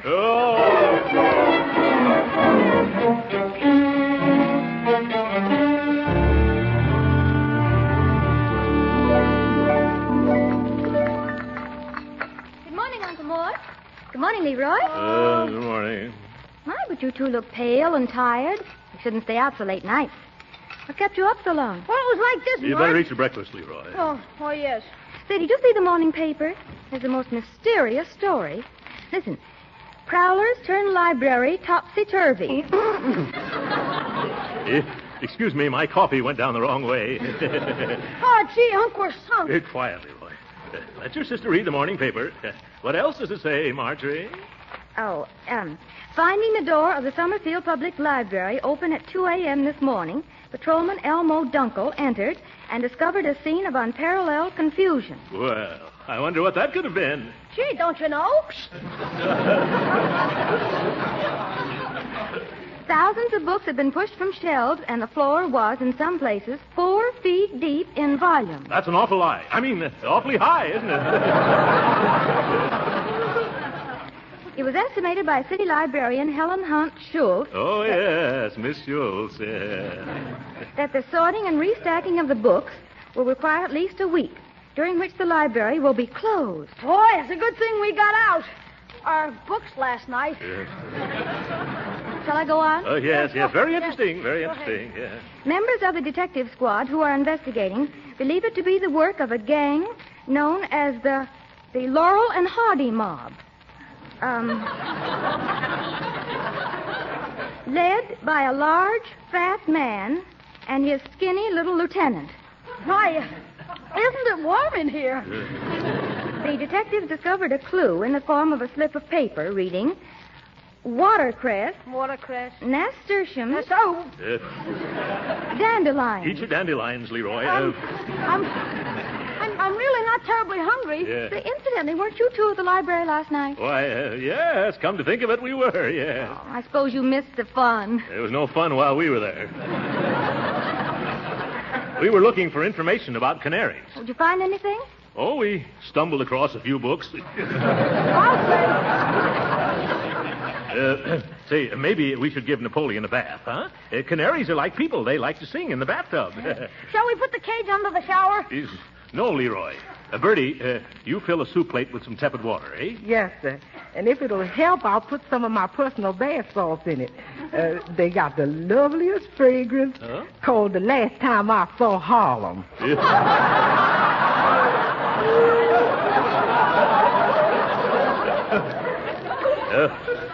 No thanks, Birdie. We can't take any chances in Napoleon singing Boogie Woogie. That's what you say, Mr. Gildersleeve. Yeah, all right. Maybe all he needs is a good wash job. Yeah. Now, here he is. I hope that canary bird can swim better than he can sing. Yes, thanks, Birdie. Now, you folks just go on with your breakfast. I'll handle this thing all by myself. The last time I saw Harlem. Good morning, Napoleon. Have a good night's rest? Yes. Now, I've got a nice bath all fixed up for you. That better make you sing, brother. Gee, Uncle Mort, what are we going to do now? Give this bird a ducky. No, I mean about the police and the library and stuff. Oh, don't worry, Leroy. They're not looking for us. They're after a couple of fellows who look like Laurel and Hardy. Oh, my goodness, they are looking for us. You see what I mean? Yes. Oh, let's not borrow trouble, Leroy. Let's forget the whole matter, huh? Say, I'm afraid this plate is too big to get into your cage, nappy old chappie. Shall I get a smaller dish? No, we'll leave it here, just outside the cage, and open the door. Yeah. There you are. Well, come on out, Napoleon. Nobody's going to bite you. Yeah, don't be bashful. Maybe you should prod him with your finger. Oh, that's an idea. Ow! He pecked me, the darn little dive bomber. I was afraid that'd happen. There, now he's going out. Yeah, come on, Napoleon. Make it snappy. We haven't got all... No, Napoleon. Stop flying around the room. Hey, there's your nice bath. Here. Look out. He's heading for a window. Window? Keep away, Uncle Mort. Shut the window. Go back, you ding-dong devil. Oh, my goodness. He's gone. Yeah, he sure flew the coop. Oh, come on, Leroy. Bring the cage. We got to catch Napoleon before he heads for Florida.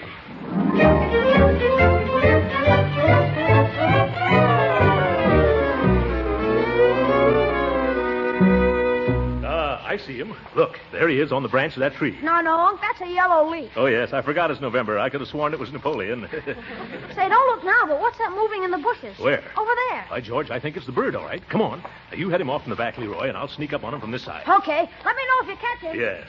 Uh-oh. There he goes into that scrub. Now, where did he disappear to? He must be somewhere in here. Napoleon. Nice Napoleon. Be a good boy and come back to Uncle Throckmorton, Napoleon. Hello there. Yeah, hello. Oh, hello, officer. Excuse me, but what are you doing down there on your hands and knees, mister? Now, don't be stubborn, Napoleon. Say, you're a new man on the beat, aren't you? Yeah, what are you looking for in them bushes? Yeah, here, Napoleon. Come out of there. What's that, officer? Oh, I'm just looking for Napoleon. He's escaped. Oh, I see. Aren't you a little late to look for Napoleon? Late? I hurried as fast as I could. He just flew out the window. Oh, he flew out the window, huh? Naturally. And did you fly out after him? Why, of course not. What do you think I've got, wings? I don't know. Have you? You can see that I haven't. Napoleon has, though. Oh, Napoleon has wings, has he? Yeah.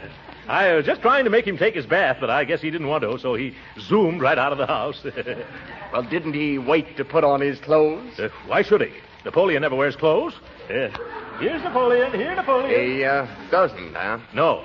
I'm afraid he'll catch cold in nothing but his feathers. This is getting better by the minute. Say, are you sure you aren't Napoleon? No, see here, officer. Don't you stand there making jokes. If you want to be useful, come down here and help me find Napoleon. Here, Nappy. Oh, fine. Huh? Hey, look, how small is this Napoleon you're looking for? Oh, he can't be over 4 inches high. 4 inches high? Okay, then 3 inches. I thought I just saw him. Look, about how long have you been seeing this Napoleon? Oh, ever since I won him on a raffle. You won him on a raffle? Yeah. Well, I have a report to fill out. Napoleon! You see, all this happened because Napoleon refuses to sing. You think it's on account of him being in a strange house? I don't know. Do you live there? Yes. Then it's a strange house. Now, look, mister, let's walk over to the station where it's nice and warm and quiet instead of squatting in these bushes waiting for Napoleon to come marching out. Say, what's wrong with you? What's wrong with me? Now, look here, mister. I hate to be the bearer of bad news, but Napoleon's been dead already for close to 120 years. Oh, I didn't mean that, Napoleon. Huh? The Napoleon I'm looking for is a bird. Yeah, well, he must be a cuckoo. Now, look, are you coming along quietly, or do I have to... Not a sound. There he is. You see him? Here, Napoleon. Well, what do you know? It is a bird. Of course. Leroy, head him off. I am. Leroy, use your hat. Be careful you don't crush him. Nice, Birdie. Hop into your cage. There he goes in, Uncle Mort. I got him. You better take him in the house.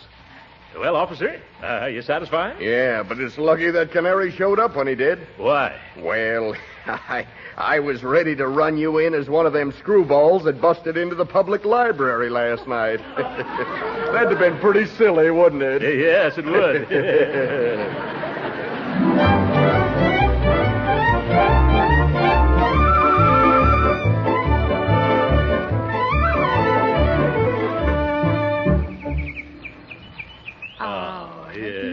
Just listen to that, children. Beautiful, isn't it? He's sure in the groove, all right. Oh, it's certainly worth a lot of trouble to get a bird to sing like that. You're right, Marjorie. Let's ask the clerk what kind of bird seed she feeds this canary, and then buy some just like it for our Napoleon. Oh, miss, will you please come here? What can I do for you? Pleased to meet you. If we have a canary and he refuses to sing, lady. Yeah, he won't give out with a jibe. Leroy, he's not supposed to be a jitter bird. Yeah. Possibly the boy needs a change from diet. What have you been feeding him, if I am not too inquisitive? Oh, well, you're not. We tried everything the books recommended. Cuttlebone, watercress, bacon, vegetables, apples. Have you tried Boyd seed? Boys, of course. He's gotten so fat on seeds, he keeps falling off his perch. Well, for falling off the porch, we carry a special padded bottom. What have you got for birds who won't sing? Well, we have a number of remedies. Here's Marble's Vorble Goggle, guaranteed to make the saddest canary a Pollyanna. That sounds good already. And you also might try our Melody Restorer and Whistle Food. It's revived more songs than Bing Crosby. And this is a Positival Sure Cure, a bottle from Philharmonic Symphonic Tonic for chronic lack of harmonics. Which one would you care to try? Well, lady, we're in this thing so deep we might as well go the whole hog. Please, not in here. Oh, yeah. Well, we'll take all of them. Are you sure they'll work? Oh, any one of them would work. But if you put them all together, the Boyd will simply whistle you out of house and home. Oh, well, that's all we need to do then, eh? Oh, yes. But just to be on the safe side, you might try singing to him. Oh. But the idea is to get him to sing to us. That I understand. However, if you sing to him, it is only natural for him to show you how much better he can do. Oh, well, then we're all set. 3 different kinds of medicine and also singing. Now we can't fail, can we? Oh, no, not a chance under the sun. But you might take along this card just to be on the safe side. A card? What's this? Oh, Dr. D.J. Roller, bird physician. If everything else fails, let me put your birds in a twitter.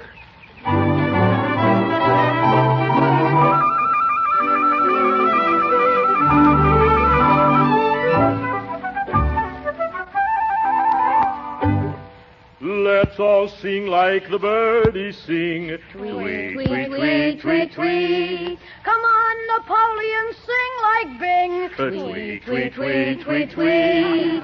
If we warble, and so can you. 8 bars to the piece. Now, Napoleon, do. Or you'll meet Waterloo. Tweet, tweet, tweet, tweet, tweet.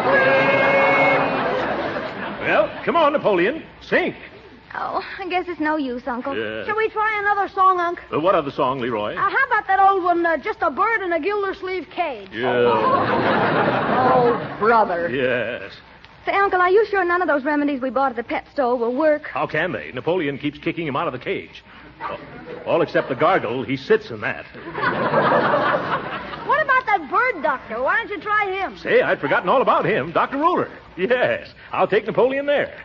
And if I won't bring him back singing, I won't bring him back, period.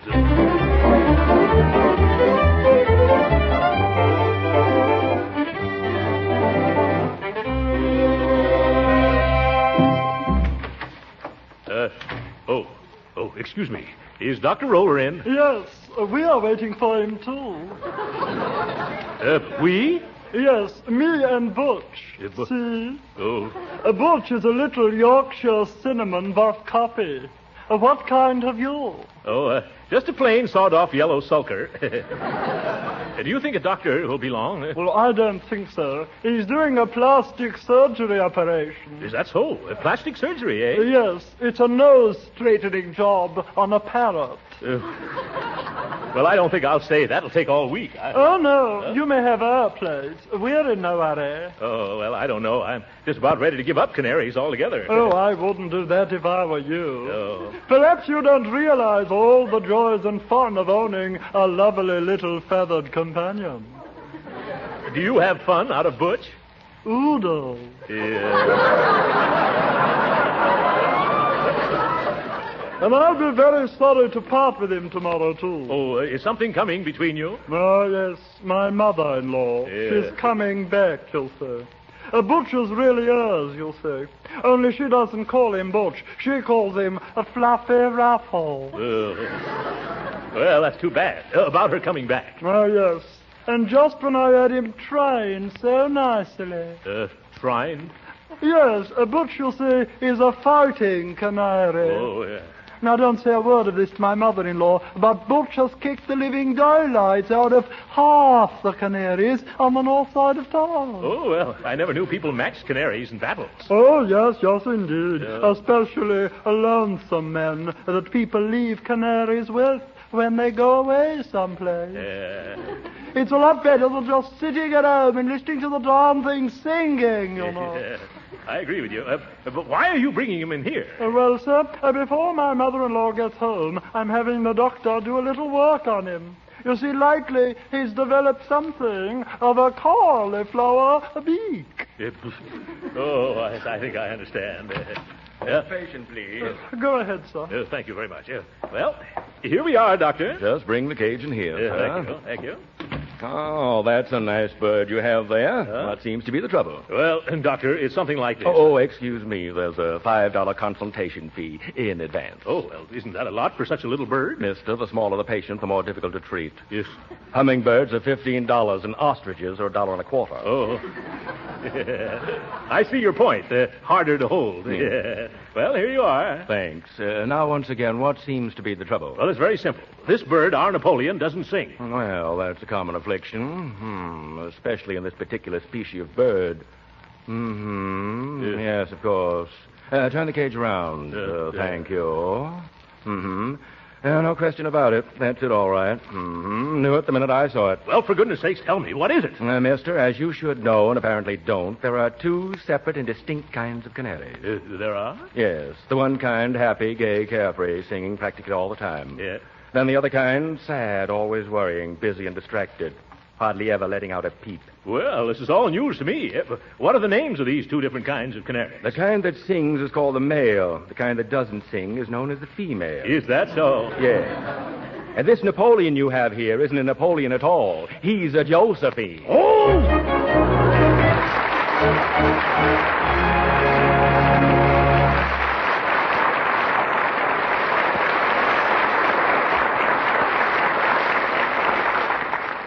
The great Gildersleeve will be with us again in a few minutes. But right now, let me ask you housewives a question. What is it that makes the difference between the meals prepared by a good cook and just an ordinary one? Well, in this man's opinion, it's flavor. Yes, it's that appetite-satisfying extra flavor that good cooks give to the dishes they serve. That's why so many good cooks are using delicious parquet margarine made by Kraft. They've discovered, you see, this important point, that because parquet is so delicious for table use, it adds flavor in cooking, too. The extra flavor that makes the difference between a good and an ordinary cook. Yes, parquet margarine is a genuine flavor shortening for baking, not a bland, tasteless fat. Parquet is a delicious seasoning for hot vegetables, too. And because parquet tastes so good itself, it makes pan-fried foods taste better. And it doesn't spatter or stick to the pan. Now, just because you'll be proud to serve parquet margarine at the table, don't think it's extravagant to use all you want in cooking. It isn't. Even though parquet is wholesome, nourishing, and perfectly delicious, it's so economical you'll be pleasantly surprised. So join the good cooks using parquet margarine and buy a pound or two tomorrow. Remember, it's parquet. P-A-R-K-A-Y.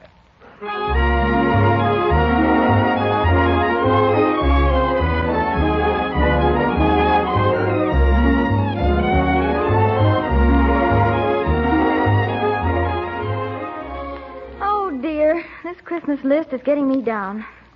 Cigars for Judge Hooker, a necktie for the mailman, and then for Birdie. Let's see. Oh, Uncle Mort. What is it, Marjorie? Have you thought of anything to give Birdie for Christmas? Oh, yes, you bet I have. Good. What is it? Josephine. Good night.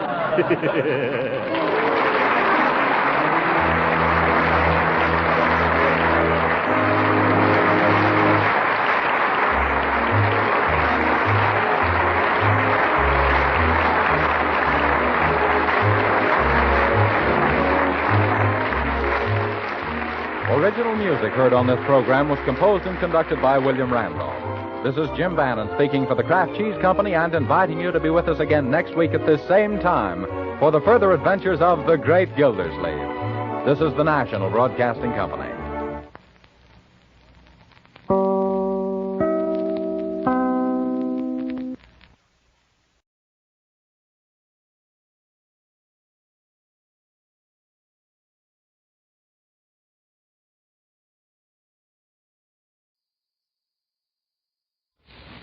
Kraft presents The Great Gildersleeve. Each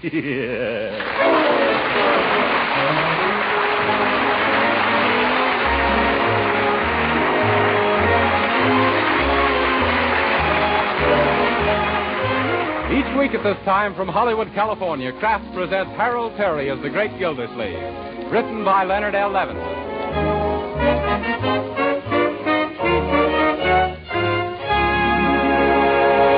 We'll hear from the Great Gildersleeve in just a moment. But first, remember the saying, an army marches on its stomach? Well, nowadays, battles are won not by armies alone, but by entire populations.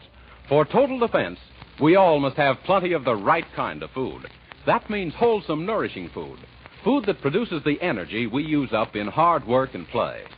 That's why Parquet margarine, the quality margarine made by Kraft, should be an important item on your shopping list. Because Parquet margarine is an economical source of important food elements we all need. Parquet margarine not only has delicious flavor that makes it a favorite for table use, baking, and pan frying, Parquet margarine is a highly nutritious food, one of the best energy foods you can serve. What's more, every pound of Parquet contains 9,000 units of important vitamin A. So why not give your family the benefits of this wholesome, nourishing food and start serving them Parquet margarine now? They'll like its flavor. You'll know it's good for them. So tomorrow, ask your dealer for Parquet, Parkay.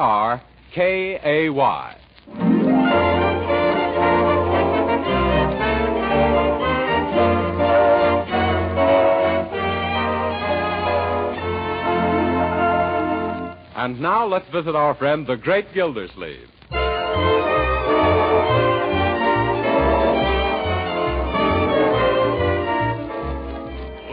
My goodness, Birdie, the ashtrays are all empty for once. What is this, some special occasion? For me it is, Mr. Gildersleeve.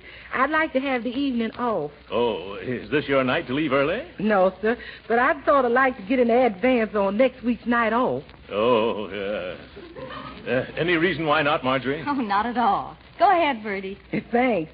I wouldn't ask, only we've got spectacular things tonight down at our lodge. Oh. That's the mysterious and bewildering orders of the daughters of Cleopatra. Yeah, Birdie's the head sphinx. Not no more, Leroy. I'm now the exhausted ruler of the pyramid. I've been promoted. Yeah, I see. Does that make you the head man? No, sir. I'm practically a stowaway on the royal barge of the ancient Nile. Yes. And ahead of me comes the major domus of the outer chamber of the inner sanctum. Yeah.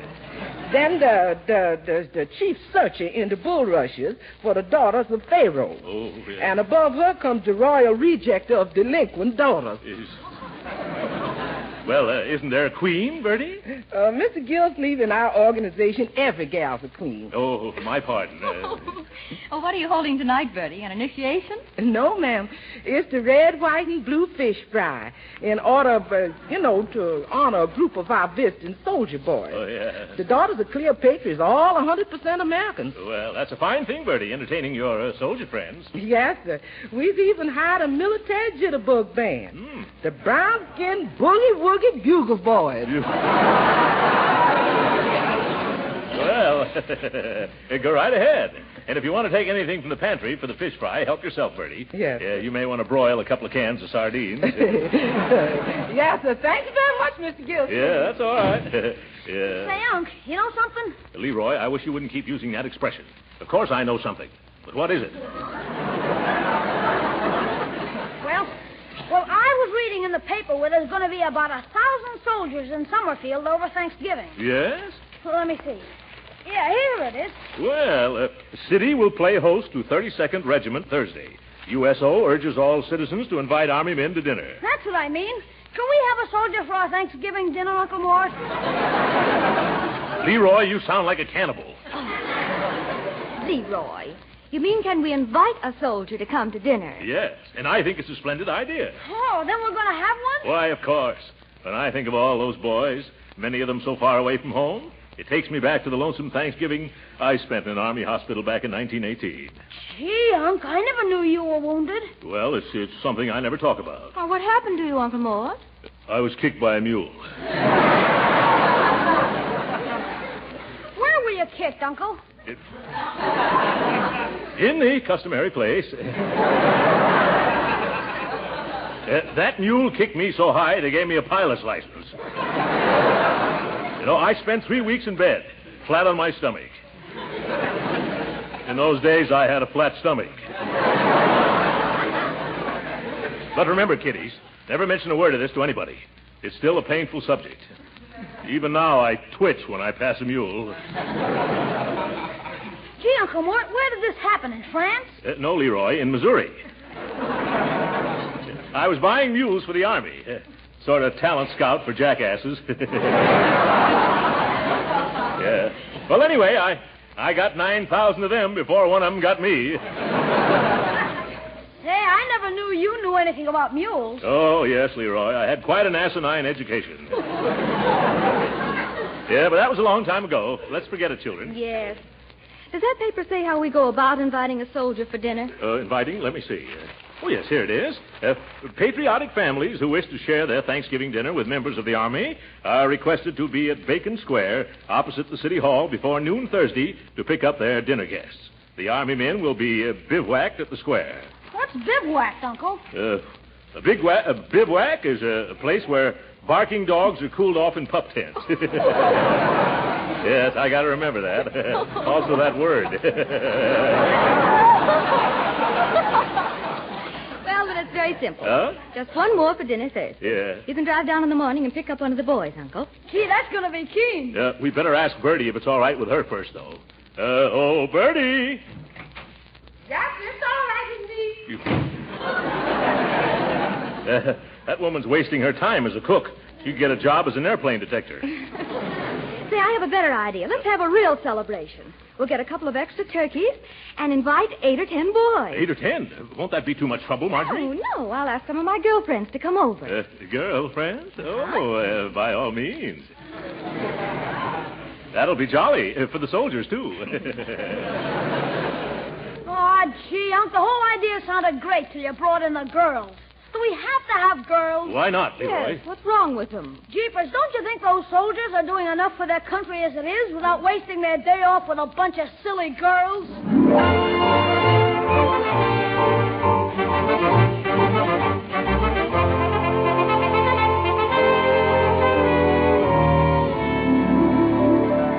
And in conclusion, fellow citizens of Summerfield, let me urge you once more on the eve of Thanksgiving to open your hearts and your homes tomorrow to the soldiers visiting our fair city. Yep.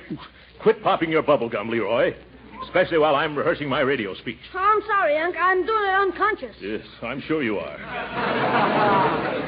Young man, if you keep playing with your gum that way, someday you're going to have a blowout. And remember, you haven't got a spare face. Finish your talk, please, Uncle Mort. Well, I don't need to rehearse it anymore, Marjorie. I know that speech backwards. You do? Let's hear it. I bet it sounds even better backwards. Yep. Leroy, you keep that up and you're going to get some applause backwards. I think it's wonderful of you, Uncle Mort, to go on the air tonight and urge everyone to entertain the soldiers. Well, people have always told me I should be on the radio. They say I sound just like that fellow who used to be with Fibber, McGee, and Molly. Oh, that's probably some of the girls now. Oh, wonderful. Oh, yeah. Cute, aren't they? Uncle Mort, I want you to meet Betty Wilkins and Mildred Sherman. Hello, what lovely friends you have, Margie. You should invite them here oftener. Much oftener. Oh, thank you, Mr. Gildersleeve. Not at all, my dear. I've always had an eye for redheads. But Uncle Mort, last year she was a blonde. Yes. I see. She's got a convertible top. Mr. Gildersleeve, all of us girls think you're simply too tremendous starting these soldier parties. Oh, he ain't so tremendous. It's that suit he's wearing. Well, I like him just the way he is, especially that straight military bearing. Yeah. After all, he was an army man, you know. He was? Mm-hmm. What branch of the service were you in? You flew, didn't you? For a short time. What kind of a plane did you use? A plane? It's an old Jenny. And you were wounded, too, weren't you? Oh, dear. Whereabouts were you wounded, Major Gildersleeve? At the front? No, it was in the... Leroy. was just going to tell him it was in the middle of... Leroy! But, Unc, you told me yourself you were wounded right smack in the middle of Missouri. Oh. Yes, that's right, in Jefferson City, Mo. But even so, you were lucky to have recovered. Yes. Everybody said I had a horseshoe in my hip pocket. I didn't get rid of it either till they operated. Well, what were you doing in the Army when you weren't flying, Major? Well, I was sort of a recruiting officer. Yes, I brought more than 9,000 recruits into the field artillery alone. I got a kick out of it, too. I imagine that must have been a lot of fun. Fun? Well, only at the beginning, my dear. I got awfully tired in the end. Hey, Uncle, isn't it time for you to go to the radio station? By George, you're right, Marjorie. Leroy, you want to come along? Well, I'd like to, Unc, but I got a little surprise of my own for tomorrow. I'm going over to Piggy Banks' house. Say, while you're there, Leroy, remind Piggy's sister Penny about coming tomorrow. If you mean that Piggy Banks has a sister named Penny Banks? Yes. She was named after her Aunt Penelope, who lived in Indiana. Auntie is one of the... Don't tell me, Marjorie, I know. One of the Banks of the Wabash.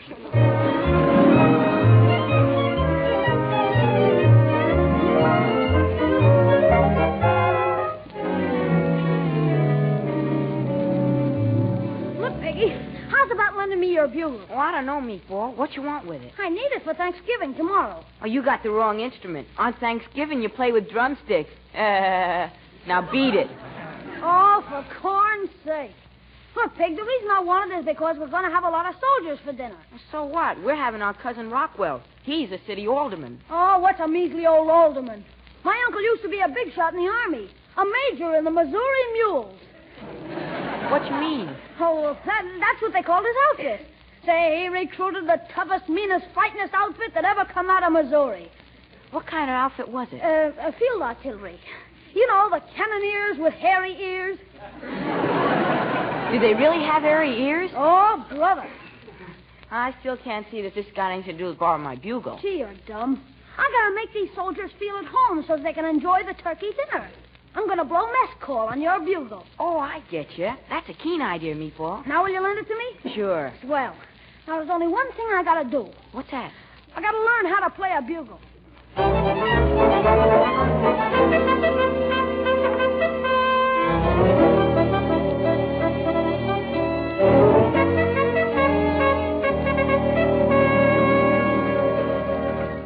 My, those turkeys sure look good, Birdie. You don't happen to have a spare leg, do you? No, sir, but I sure could use one with all the running around I got to do. No, Birdie, I mean a spare turkey leg. No, sir. I ain't going to subdivide none of them birds before the 0 hour. Oh. And when I serve them, they're going to be intact. A thing of beauty and a joy for about 2 minutes. Yeah. How about some stuffing, then? Nobody's going to do no stuffing nohow till everybody does. Yes. And that includes stuffing yourself with stuffed olives, too. Oh, yeah. You talking to me? Yes, sir. I've hardly got enough olives now to spell out welcome 32nd Regiment into mashed potatoes. Huh? You know, people have been coming to the door all morning asking for soldiers for dinner just because you went on the radio last night. Yeah, but I told them to go down to Bacon Square. Jumping jeeps? What's that? Oh, it sounded like it came from the living room. Well, it can't be anything serious. Then again, maybe it can. I'll find out right away. Leroy! What are you doing? Learn how to blow mess call, Unc. Was that mess call? Sounded more like a moose call. Boy, won't those soldiers be surprised when they hear me blowing the bugle? Yeah, and won't you, too? Oh, gee, give me a little time. All I need is practice. Yeah? I heard in school that Grace Moore practices 6 hours a day. Yeah, a lot of good it does her. I bet she still can't play the bugle. Well, it's a sweet thought, Leroy, even if your music is sour. Oh, there's a doorbell. I'll get it, folks. Yeah? Excuse me, please. Is this the gentleman who was speaking last night by the radio from Soldiers for Thanksgiving? Yes, madam.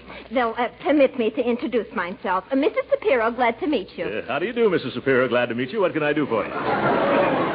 Well, I got right now in the oven a nice young kosher turkey, and I am wanting a soldier who is likewise. Ew. I'm sorry, Mrs. Shapiro, but I haven't anything to do with these soldiers officially. You'll find them down at Bacon Square. Please. If the soldier boy I'm looking for is at Bacon Square, then he's not the soldier boy I'm looking for. Goodbye.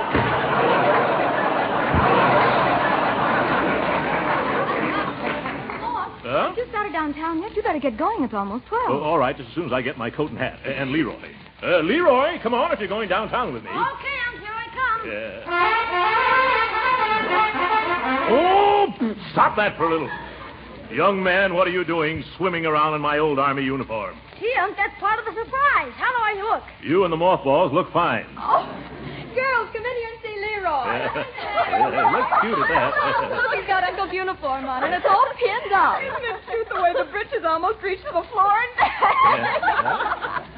Oh, Major Gildersleeve, why don't you put it on? Oh, I'm sorry, girls.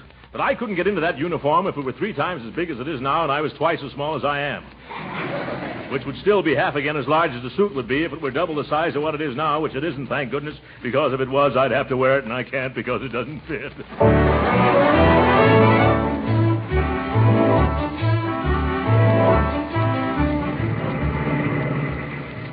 Leroy, with all those girls coming over to our house this afternoon, I'm going to have to ask for about 12 soldiers instead of 8. Oh, that'll be super, Unc. Huh? Say, look at all those tents. Gee, where are all the soldiers? Oh, they must be inside. Say, you don't think they've all been invited out already, do you? Leroy, you get the most fantastic ideas. Hello, where is everybody? How do you knock on a pup tent? There's nobody in here, Unc. Oh, my goodness, nobody home. Leroy, get away from that cannon before it goes off and takes you with it. Why did we wait so long? If all these pup tents are empty, I'm certainly going to be in the doghouse. Hey, Uncle Mort, here comes a soldier. Shall we invite him? Yes, of course. Soldier? Yeah? How would you like to come over to my house for dinner now? Oh, I don't know. We're going to have a... Hey, wait a minute. You leave this boy alone. He's coming home to dinner with me. Is that so? Don't you try to rustle my recruit. I saw him first. Oh, no, you didn't. I saw him first. You did not. I saw him at least 20 seconds before you did. Mister, I saw this boy 20 years before you did. He's my son. You... Come on, boy. Mom's waiting. Yeah, Mom's waiting. Oh, my goodness. Leroy, if I don't bring back a bevy of boys for that gang of girls, my goose will be cooked instead of my turkeys. Hey, let's look in this big tent. Maybe somebody's here. Huh? Oh, hello, mister. Hello. This is the mess tent, Leroy. Hello, Sergeant. Leroy, this is the mess sergeant. Where can I find some of your boarders, Sergeant? They've deserted me. And after I've been working my fingers to the bone over a hot stove all morning. Oh. You mean they've all been invited to homes already?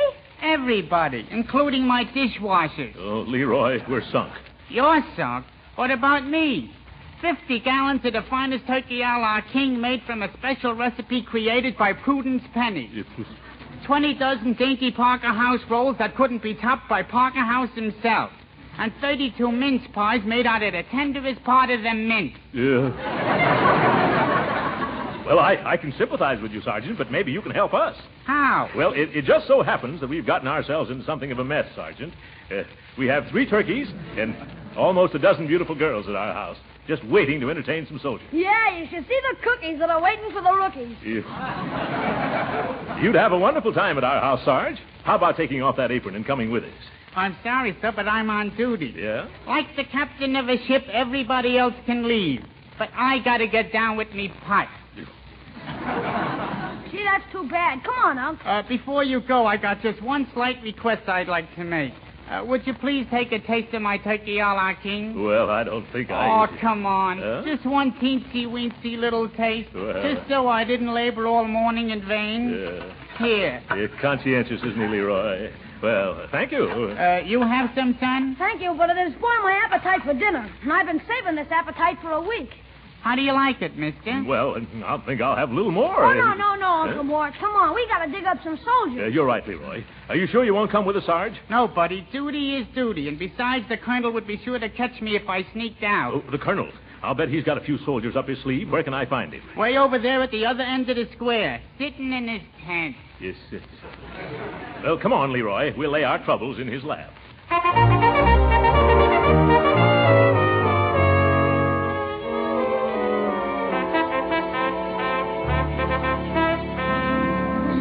Yes, I'm Colonel Atterbury. What can I do for you? Colonel, my name is Gildersleeve. Oh, yes, very unusual name. What can I do for you? Colonel? I have a lovely big home, a wonderful cook, and a dozen of the sweetest girls in Summerfield. What, no boys? No. That's the trouble. No boys. We get all prepared to entertain 10 or 12 soldiers at dinner today, and when I come down to pick them up, what do I find? No soldiers. Not a single solitary rear-rank third assistant buck private. Well, I'm sorry. Sorry, he gargles. By George, this is a pretty pickle for our army to get itself caught over a barrel into. Yeah, and after I've been practicing mess calls all day, too. Yes, the poor little fellow almost blew his brains out. Well, I'll tell you what I'll do, Mr. Gildersleeve. Gildersleeve.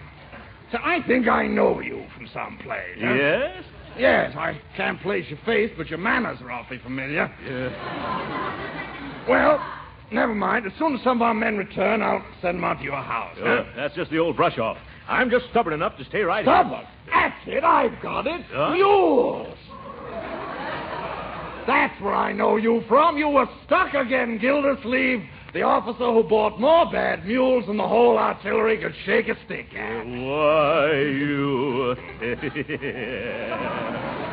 Don't pay any attention to the way he jokes, Leroy. Great kidders, these Army men. Well, Colonel, now that you recognize me, I hope you'll trot out some suitable recruits for us to take home. Gildersleeve, I've got just the right detachment for you. Wonderful. Who are they? Some old friends of yours. A whole corral full of mules that just love to be your guests. Whoa! Come on, Leroy. Let's get out of here. What am I laughing at? Darn it. Wish you'd invited me to go to dinner today.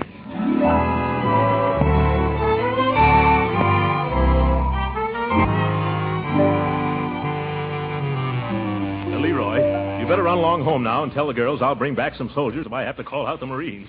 Okay, Uncle, where are you going now? I'm going to try the USO headquarters. And if you see any soldiers on the way home, grab them, even if they're wearing Civil War uniforms. I'll do my best, Uncle Morris. See you when you get home. Yeah, all right, Leroy. Look who's standing on the corner. Well, hello, Judge Hooker. Hello, Gildersleeve. What's wrong? You look as though you've lost your last friend. And, of course, I know that happened years ago. Gildersleeve, I'll thank you to keep your nose out of my business. I'll be only too glad to. What are you doing hanging around street corners? Well, it's a long story. Huh? I happened to turn on the radio at home last night, and there was a fellow urging everyone to invite a soldier to dinner. Oh, he did. That speaker. There's a man. The way he told every citizen to do his duty by our new army was stirring and inspirational. It was, eh? Yes. Why, the first thing I did this morning was phone the best restaurant in town and order the most expensive turkey dinner out to my house. I was going to invite a soldier to share it. That's the effect that speaker had on me. Well, where is your soldier? Well, that's where the trouble comes in. Huh? People at the USO headquarters tell me that there would have been plenty of them to go around if this radio speaker hadn't wrecked all their plans by urging everybody in town to come down after a soldier. Oh, my goodness. So that was it. Of all the numbskull notions... Not a word against that man, Gildersleeve. Huh? He made a wonderful impression on me. Clean-cut, vibrant personality. One of nature's noblemen, I should judge. Wish I could meet him someday. Would you really want to? Yes. Well, then shake hands. Oh, you'd like to meet him, too? Good gracious, no, I am him. What? Yep. You? Why, you hypocritical hippopotamus. What? No, that's wrong of me. I've misjudged you, Gildersleeve. Well, I guess I've misjudged you too, Judge Hooker. I never thought you had a heart under that old thick hide of yours. No? No. I just thought your blood circulated because you brought it to a boil so often. What are you doing roaming the streets on Thanksgiving afternoon, Gildy? Yeah, same thing as you are, Hooker. Looking for some military men to fight their way through a couple of 20-pound turkeys. Well, suppose we do our hunting together, Gildy, old pal. Why not, old chum? After all, this is Thanksgiving Day, and we should treat each other like human beings for change. Splendid. That goes for me, too. At least for today. Yeah, well, come on. You work this side of the street, and I'll take the other side. All right. Oh, boy. Wait a moment. What is it? Look, here comes the young fellow in uniform now. And I saw him first. Yes, that's so. Hey, son, come here. Stop that, you double-crossing little botfly. Young man, how'd you like a delicious turkey dinner? Huh? Who, me? Yes, he wants you to come up to my house. I don't either. I'm in my house. I've got a great big turkey just for two of us. We got 4 turkeys at our house, and we'll give you a whole one for yourself, son. Oh, gee whiz, I couldn't eat that much. And besides, I'm supposed to report to USO headquarters. They're closed for the day, Corporal. Come on out to my house. Oh, but I'm not a corporal. Of course not, Sergeant. Now, my car's right over here. So if you'll excuse us, Judge. Nope. Come this way with me, Lieutenant. You wouldn't like it at his place, Captain. Oh, now, gentlemen, please, let go of me. Hey, you're tearing my uniform. Let go of the Major's uniform. Yeah. Let's trot along. Okay, if you want to get indigestion. Now, my turkey is... His turkey is as old as he is and just as tough. Hey, I wish somebody would tell me what this is all about. Don't let him confuse you, son. I'll take you to a movie after dinner. A movie? We're going to have dancing at our house. You'll have 12 beautiful hostesses to dance with. Oh, who wants to dance on a full stomach? You do, don't you, son? Well, gee, I don't know. I never learned. No time like right after dinner. Come on, that's my car right over there. Of all the low-down, backbiting, double-dyed, unscrupulous louses, I've had enough. Come back here, young man. Who, me? Yes, you. I'm going to start off entertaining you this afternoon by making this fat worm fold up like a road map. Here, hold my coat. I'll be very glad to. No, I won't. Now, see here, Hooker. You point a pinky at me, and I'll beat the daylights out of you and then back in again. Hey, gee, aren't you two fellas a little too old for this sort of thing? Yep. You keep out of this. Who invited you to... Say, I invited you. Come on, let's go home. No, you don't, Gildersleeve. I'm going to knock you colder than an Eskimo mother-in-law's kiss. Why, you old... Oh. What's the use of quarreling like this? If you've got your heart set on taking this young man home, Judge, I won't stand in your way. Yeah, but haven't I anything to say? No. Gildersleeve, do you mean this? Yes, Judge. Go on, get your car. Hurry up now before I change my mind. All right. You just wait right here, soldier. I'll be back in a jiffy, and then we'll have a wonderful dinner. Yeah. Happy Thanksgiving, Gildy. Yeah. Gee whiz, mister. You got me all confused. Do I have to have dinner with that other gentleman? With that old goat? Of course not. Huh? Wait till he turns the corner. All right, come on now. Run like anything. But the judge went that way. I know that. My car is this way. Hurry up, boy. Huh?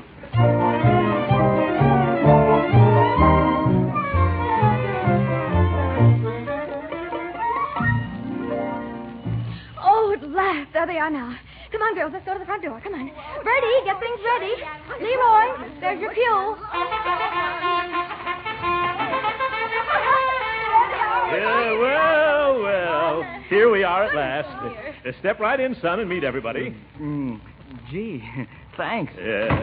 Girls, this is Jerry Arnold, Private Jerry Arnold of the United States Army. Oh, no, sir. Oh, you're not a private? Oh, no, sir. I'm not even in the Army. What? You're not? Why, no, sir. I'm a Boy Scout. Oh!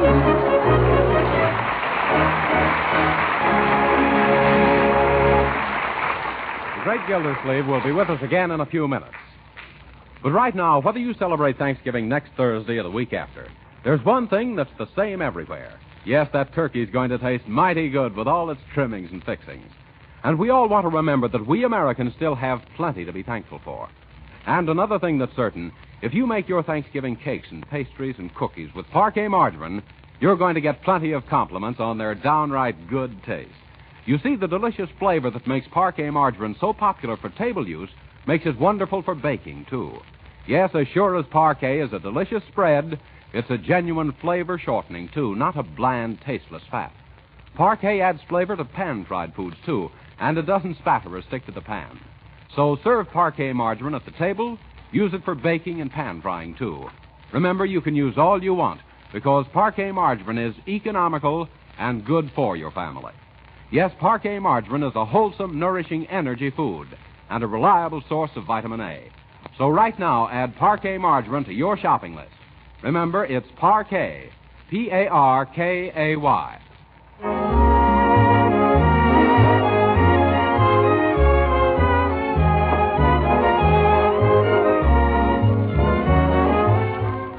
Sorry, our time's up. Happy Thanksgiving, ladies and gentlemen. Good night.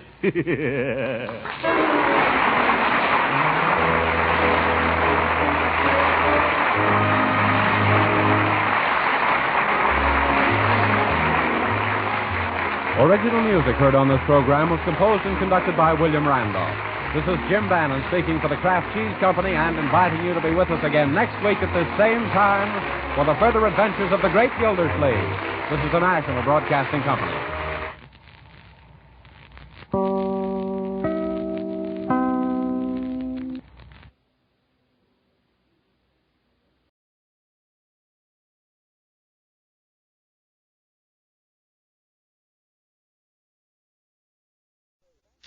Kraft presents The Great Gildersleeve.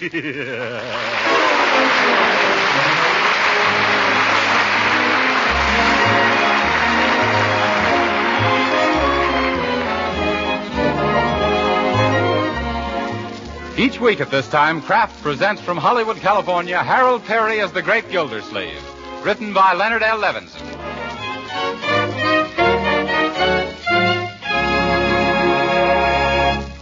We'll hear from the Great Gildersleeve in just a moment. But first, I want to remind you that these are challenging days for every one of us. It's our duty to produce more to help meet our country's increasing needs. And that takes plenty of good food, as you wise homemakers know. Wholesome, nutritious food that provides the energy and nourishment your hard-working, hard-playing family needs. That's why you should know about Parquet Margarine, made by Kraft. Parquet Margarine is a delicious food that's packed full of wholesome nourishment. It's one of the best sources of food energy you can serve. And important to you housewives who know how essential vitamins are, every pound of Parquet Margarine contains 9,000 units of vitamin A, making it a reliable year-round source for your whole family. What's more, Parquet is the margarine with the delicious flavor, whether you use it at the table for baking or for pan frying. So why not give your family the benefit of this grand-tasting, nourishing food? Tomorrow, ask your dealer for a pound or two of economical Parquet Margarine, made by Kraft. Just ask for Parquet, P-A-R-K-A-Y.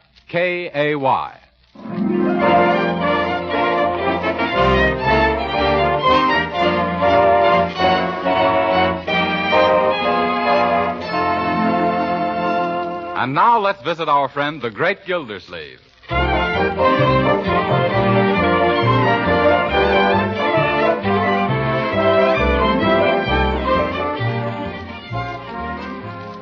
Come on, wake up, Judge Hooker. Pay attention to your checkers. It's your move. I know it, Gildersleeve. I was merely studying the board. What, with your eyes closed? Let's speed this up. We haven't got all night here. All right. There, and there. Now crown me. I'd love to, but I haven't got anything to do it with. Hooker, I don't see how you keep beating me, honestly. In fact, I don't think you do, honestly. Gildersleeve, you're a pushover. You couldn't win a game from a backward baboon with a dozen checkers up your sleeve. I could, too. I wouldn't need a dozen checkers. I'll show you, Hooker. Set 'em up again and pull in your belt. Because this time I'm going to beat the hell out of Leroy. How are you tonight? Hi, Uncle Mort. Hello, Judge Hooker. Leroy? Say, Unc, can I... Can you what, Leroy? Well, I hate to keep pestering you about it, but can I see the circus tomorrow afternoon? Not unless they happen to pitch the tent in the front yard of the Peter B. Flugelhammer Junior High School. Is that where you go, Leroy? Yeah, Flugie Junior High. Say, I grew up with Peter B. Flugelhammer Sr. That's who the junior high school was named after. Well, I thought the school was named after Peter B. Flugelhammer Jr. No, Junior was the son of Senior, after whom the junior high school was named. Poor Junior. He never could finish senior high. Yo. But gee, Uncle Mort, could you call up school and ask if I could skip tomorrow? I did, Leroy. I even went so far as to predict that you wouldn't be feeling very well tomorrow. What did they say? They told me that an excuse for illness while the circus is in town must be accompanied by a note from your doctor. Shucks, that's a heck of a note. Yes. Well, there's no use grousing, young man. Remember, school must come first. Now, sit down and get started with your homework. Yes, Leroy, your homework, that's the thing that's going to count in later life, not going to the circus. I don't think so, Judge. Because in my later life, I expect to be a lion tamer. Oh? You don't need any education for that. All you need is a kitchen chair and the right kind of breakfast food. Well, yes. This lion taming is new, though. Last week you were going to become a pitcher with the Brooklyn Dodgers. Oh, that was last week. Oh. Gee, I wouldn't mind missing the circus so much, Uncle Mort, but I hate to see those passes go to waste. Oh, did you get passes, Gildersleeve? Did I get passes? Yes, sir. I've got certain connections. Yeah, Uncle Mort gets the right number of beans in that jar in the drugstore window. Oh. Yes, I connected that time. Gee, Uncle Mort, are you sure you can't take me? I'm sorry, Leroy, but you'd better make up your mind to skip the circus. Oh, gee, a guy can't get any fun out of life. You know, Gildersleeve, sometimes I think our school system has become too scientific, too streamlined. You're right, Judge. These days, everything is streamlined. Except me. Yes. Things were a lot different in the days when I went to school. What a memory. I sat next to Petey Flugelhammer. Huh? That was long before he was elected lieutenant governor and then named the school after himself. Oh. We had none of this modern stuff like getting a doctor's prescription to go to the circus. Yes, it was the same in my school days, too, Judge. Of course, I'm not as old as you are. What do you mean, Gildersleeve? You were shaving when I was a little shaver. I was not. You were, too. All right.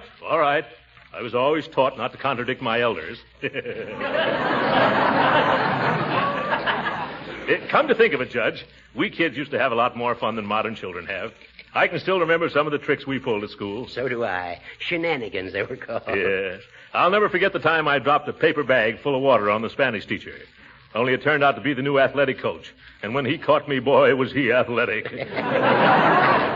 That's nothing. I once sneaked up behind Miss Pettibone's desk and tacked her dress to the floor.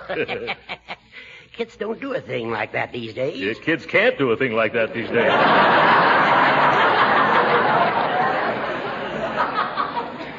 Say, Judge, did you ever put eggs in the principal's umbrella? No, did you? Uh-huh. I had my own hen, and I saved eggs for a rainy day. I can still see him lifting that umbrella over his head. Well, I put alum in the water pitcher at our graduation exercises. Oh, that's a peachy stunt. What happened? I didn't graduate. Ah, yes, youth. Sometimes I wish I were a kid again, just so I could pull a few more of those cute little innocent juvenile pranks. Well, they're a thing of the past. Yeah. I never hear of kids doing those things these days. Not enough imagination, I guess. That's right. You know, I remember when a dog and pony show came to our town, and all us kids made up our minds to go. You know how we got the afternoon off? No, how? Well, I climbed up on the schoolhouse roof and stuffed my coat into the chimney. Boy, I wish you could have seen that smoke pour in and those kids pour out. Gildy, I'll bet you worked hard. Oh, that wasn't anything. Did I ever tell you about the time we smuggled the horse up in the bell tower at college? Gee, no, Uncle Mort. Tell us about it. Well, I borrowed this. Leroy, I didn't know that you were still here. Sure, you told me to do my homework. Say, did you ever do any homework, Uncle Mort? Stacks of it. Gee, when did you find the time? Didn't it interfere with your jokes? Now see what you've done, Gildersleeve, giving the boy a wrong impression of our childhood. Me? You started it, tacking teachers' skirts to the floor. And you, a Superior Court judge. Aren't you ashamed? Well, how about you, egging the principal on and trying to brain everybody with bags of water? What do you mean, everybody? Just our Spanish teacher, Miss Olafson, that's all. Now, Leroy, don't get us wrong. Judge Hooker and I were merely reminiscing about an era that doesn't exist anymore. I'll say it doesn't. You couldn't get away with those corny gags today. Those gags weren't corny, Leroy. They were mighty clever. Huh? Oh, yes. They were terrible. The big kids made me do them. I'm ashamed of myself. Aren't you, Judge Hooker? Yes. I was a bad boy. You see, Leroy? Gee, you two treat me as if I was 12 years old. You are 12 years old, Leroy. Sure, I know it, but I don't like to be treated that way.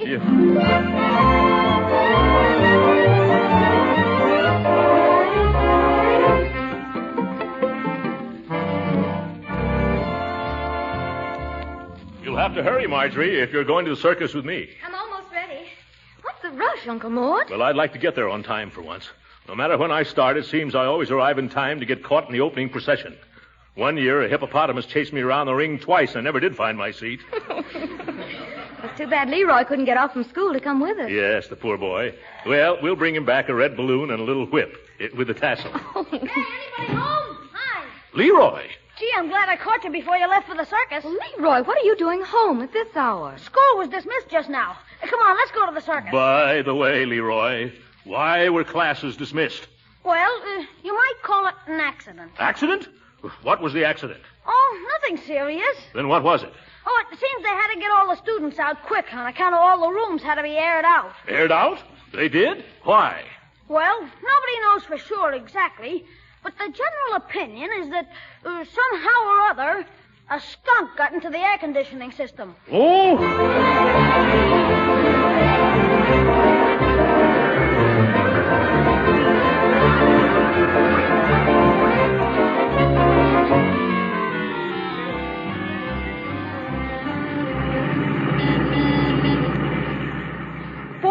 That circus swell. The best I've ever seen. How did you like the fellow who did the swan dive into the tank of burning gasoline, Uncle Mort? I liked him, but I don't think Secretary Ickes would. Leroy, there's something that's been troubling me. It's that skunk in your school. You mean Mr. Proctor, the principal? No, Leroy. The one that got into the air conditioning system. Do you happen to know how it got in there? No, I don't. Say, remember the tiger that rode on the elephant's back? How did they train him to do that, Uncle Mort? Oh, with kindness, I suppose. Leroy, did you happen to have anything to do with it? With the tiger, Uncle Mort? No, the skunk. That wasn't a skunk, Uncle. It was a tiger. Tigers and skunks have different kinds of stripes. I know they have. I'm talking about school. But, I've been thinking. Isn't it a strange coincidence that this accident occurred on the day the circus came to town? Yeah, funny, ain't it? Say, Uncle Mort, what do you think would happen if when the lion tamer had his head in the lion's mouth, the lion suddenly had a sneeze? Well, I don't think anyone would say gesundheit. Now, Leroy, I hope that nothing Judge Hooker and I said about our school day pranks caused you to try to imitate us. Oh, no, sir. You understand we were just talking about old times. Yes, sir, like Judge Hooker says. That's about all you old-timers have got left. Your memories. Yeah. What did you say?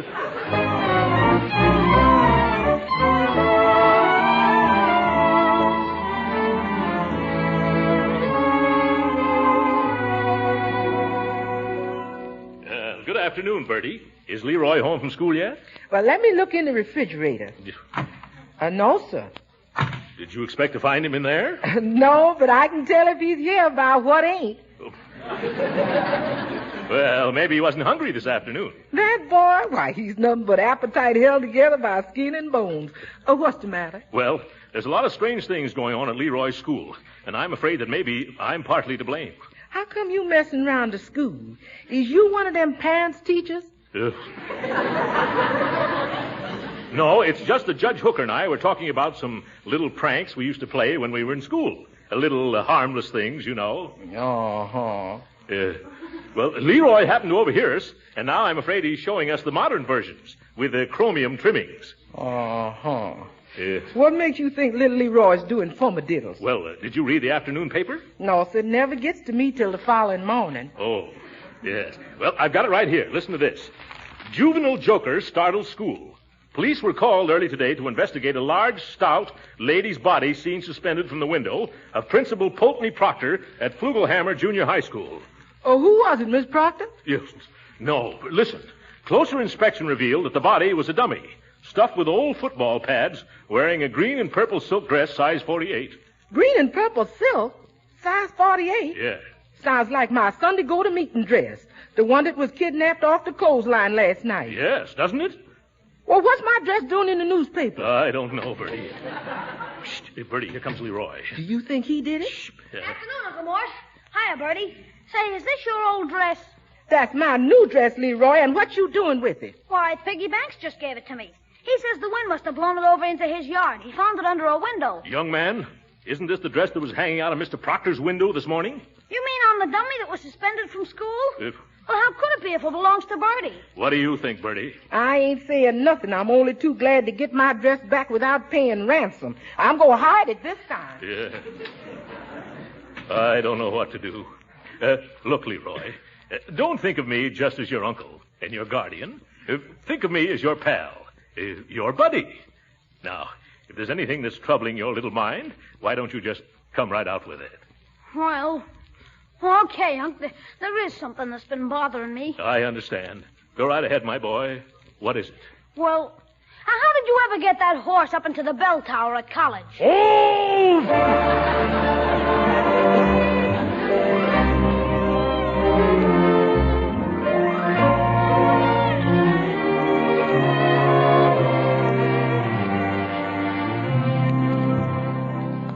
The reason I asked you to come here tonight, Judge Hooker, is because you and I are turning Leroy's school topsy-turvy. Why, I haven't been near the place. We've been doing it by remote control. Remember how we shot off our mouths in front of Leroy about our school day monkey shines? Yes, and say, I just remembered another one. Forget it. Leroy's been up to all our old tricks. Oh, his teachers have caught him, huh? No, that kid's smarter than we were. But we got to stop him from going on with him. Well, maybe if I gave him a little lecture. Hooker, you don't understand children. That wouldn't work at all. We've got to pretend we don't know what's going on. That shouldn't be hard for you to do. When Leroy comes in, that'll be our cue to start casually chatting about the evils of practical joking. Yeah. Subtle propaganda, you know. How about it, Hooker? We can try it. Too bad this whole thing had to happen. You know, Gildersleeve, it would never have started if you hadn't opened your fat face. Me? Why, it was you that started it, you little travesty on justice. Is that so? Why, Gildersleeve, if you had the intelligence of a jackass. But no, why should I daydream? There's no use arguing with you. Why not? Because I don't argue with blubberheads. Well, I do, you blubberhead. Just because you're a judge, do you think? No, I can answer that myself. You don't think. Don't you provoke me, you big wad of wind. Oh, that settles it. I'm going to lambaste you with... Oh, excuse me, I didn't think... Come right in, Leroy. I was just telling Judge Hooker how to baste a lamb. Wasn't I, Judge Hooker? Huh? Oh, yes. Don't let us disturb you, Leroy, my boy. Go right ahead and do your homework. Just pay no attention to us. I won't. As we were saying, Judge, don't you think that juvenile delinquency often starts with some innocent boyish prank? When were we saying that? Oh, of course, Gildersleeve. Quite often a young fella starts out for a lark and winds up in a cage. How's that? Oh, Judge. Then you think that practical joking can lead to serious consequences? Surely. It starts out with a fella dipping girls' pigtails into inkwells, and then he becomes bored with that and puts firecrackers in the coal scuttle. Yes. Or water in the teacher's galoshes, and then setting them out to freeze. Never heard of that one before. Huh? That's only good in real cold weather. Well, in summertime, you can always put flypaper on all the chairs. Yes. With the words "kick me" printed on the back. Say, I did that when I was in 4th grade. You should have seen the fun at recess. You know, I used to hunt for frogs during recess and put them all in the lunchboxes. Once I made a mistake and put one in my own lunchbox. Did I tell you about the time that I snagged our principal's wig with a fish pole and then hoisted it to the top of the flagpole? Oh, boy. I wish I could have seen... Oh, my goodness. What have we been saying? Huh? Leroy, don't you pay any attention to this old... Say, where is Leroy? I don't know. You said pretend he wasn't here, and by George, he isn't. Yes, and a lucky thing, too. How did we ever get started talking like that again? I remember distinctly. You began it, Gildersleeve. Me? Why, you feeble little fuddle-headed fuddy-duddy. Smile when you say that, Gildersleeve. Smile? I'll laugh right out loud.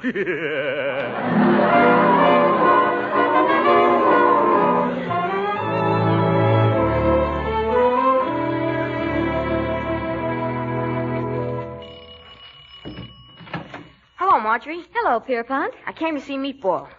Who? Meatball. You know, Leroy. Only you don't like us kids to call him Leroy anymore. Like I don't like to be called Pierpont. All right, Piggy. Come on in.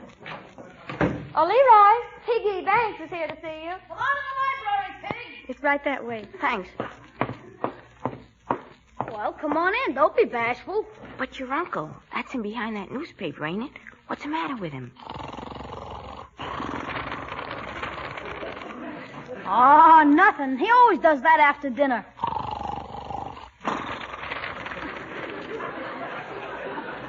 He's digesting his food. Oh. Ain't we going to disturb him? No, we had roast beef and potatoes for dinner. Nothing will bother Unc for another hour at least.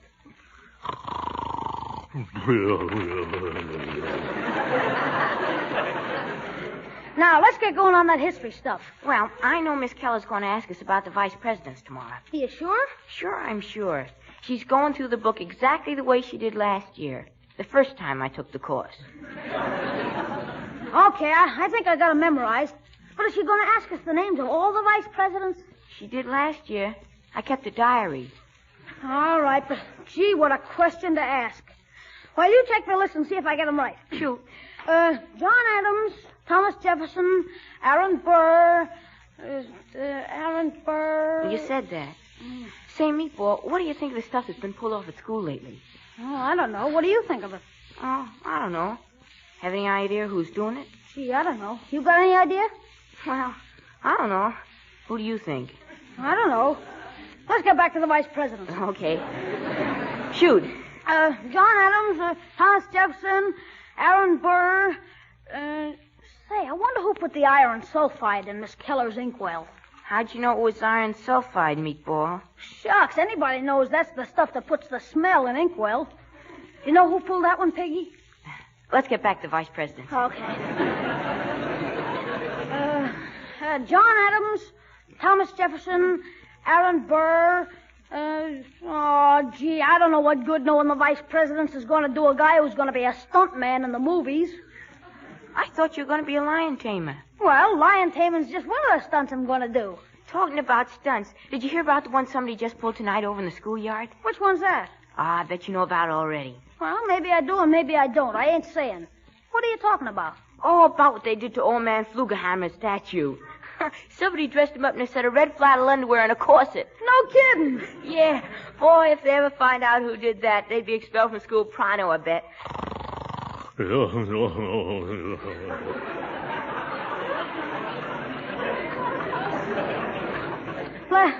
get on with the vice president's Pig. All right. Say, could I borrow a glass of water? We had corned beef for dinner. Sure. Come on out in the kitchen. I'll get it for you. Boy, wait till Mr. Proctor sees the willies on Flugie. Did I hear right? Red flannels and a corset on Flugie? Or was I just dreaming? No, there's Piggy Banks' hat. It's true. Oh, let me think. Yes, that's what I'll have to do. Yes, 6. Hooker's just as much to blame as I am. I can't let Leroy be expelled. Hello, Judge. This is Gildersleeve. You got to help me with something. I can't explain now, but I'll pick you up in about 10 minutes. We got a date with an old schoolmate of yours.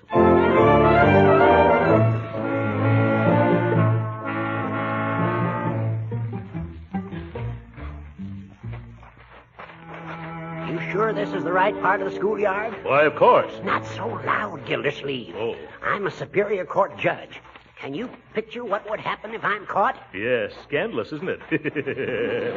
Oh, why do I let you get me into situations like this? Because you haven't got any more brains than I have. And where in the name of Goots and Borglum is that statue? Oops. Never mind, I found it. Yeah, that's Flugelhammer up there. Flannels, corsets, and all. Let's not hang around here all night, Gildersleeve. Come on, I'll boost you up. Well, wait a minute, I'll take this top coat off. All right. Yeah, that's better. All right, get down now. Upsy daisy. Oh, my poor back. You'll cave it in. Push my other foot up, Judge. I will if you take it out of my hip pocket. Yeah, there. Is that better? No. Ow, now it's in my ear. Well, in one ear and out the other. Gildersleeve, get up there. Yeah, okay. Uh-oh. What's wrong? Judge, do you notice a sudden cold wind?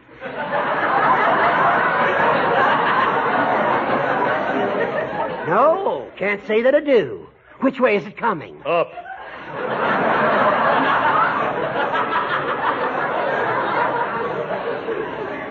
Judge, hold my feet so I won't fall. I got him. You're all right. Solid as a rock. No, you're holding Pete's feet. What? The flat-footed Flugelhammer. Yeah, that's better. Now I can get to work. I wonder where Leroy ever found this corset. Make it snappy, Gildersleeve. Who do you think you are, Gypsy Rose Lee? Yep. Okay, I've got it now. Here, catch it, Judge. Hurry up before somebody catches us. All right. Hey, Leroy must have sewn this underwear on. I never knew the little rascal could sew. How's it coming, Gildy? Just another second. Yeah. Cut out that whistling, Judge. I'm not whistling. That must be the night watchman. Oh? Come on, rip it off. Let's scram. Okay, head for the car, Judge. Hey, who's that? This way, Judge. Quit calling me Judge, Gildersleeve. Oh, aren't you? Don't you believe him, Gildy? Oh! Scatter, Judge, scatter. I'll meet you at the drugstore.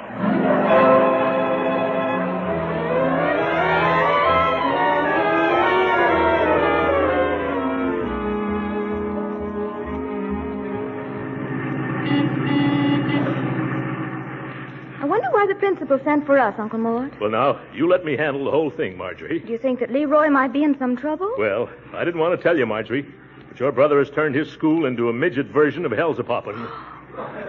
Leroy? But he had such a fine record. He had, until he heard Judge Hooker and me brag about the foolish antics we performed as children. Oh, I hang my head when I think of it. And I'd like to hang the judges, too. Oh, now, Uncle Mort, it can't be that serious. No? Well, come on. You'll see. You know, after all, boys will be boys. Leroy is just a bit high-spirited. And what's wrong with that, sir? You were a boy once yourself, weren't you? Me? No. I was talking to the principal. Rehearsing, I mean. After you, my dear. Yes. Look at George Washington and the cherry tree. Just high spirits? Washington was a boy, too. We were all boys. Uncle, are you all right? Of course I am. No, I'm not. It's been a long, long time since I was called to the principal's office, but I still get that old feeling.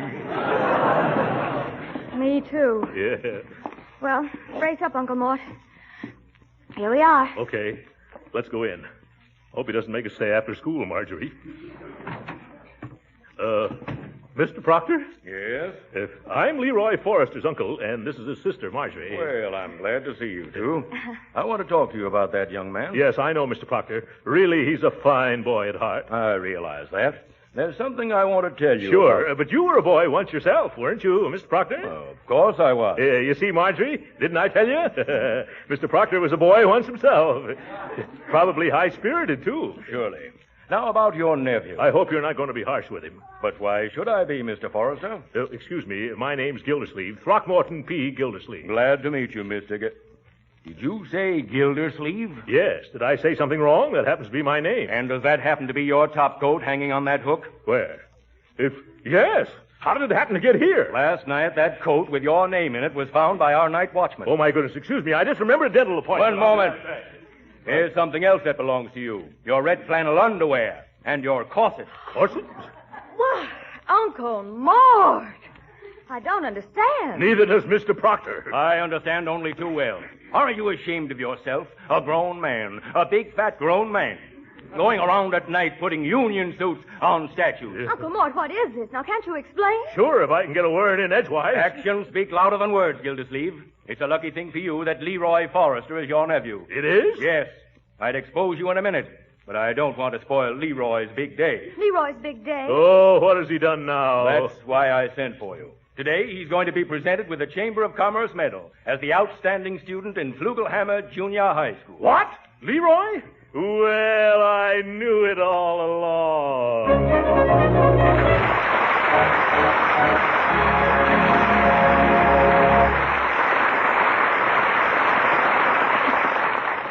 The great Gildersleeve will be with us again in a few minutes. But right now, I want to ask you, what is the most welcome compliment a hostess can receive? Well, I'm told it's sincere appreciation of the dishes she serves. Comments on the lightness of her cakes, the flakiness of her pie crust. Exclamations on how downright good everything tastes. So here's a tip for you housewives. For baking that's sure to win compliments, use delicious Parquet margarine, made by Kraft. You see, Parquet margarine is a genuine flavor shortening, not a bland, tasteless fat. Yes, the same delicate, appetizing taste that makes Parquet margarine so delicious for table use gives added flavor to baked foods, too.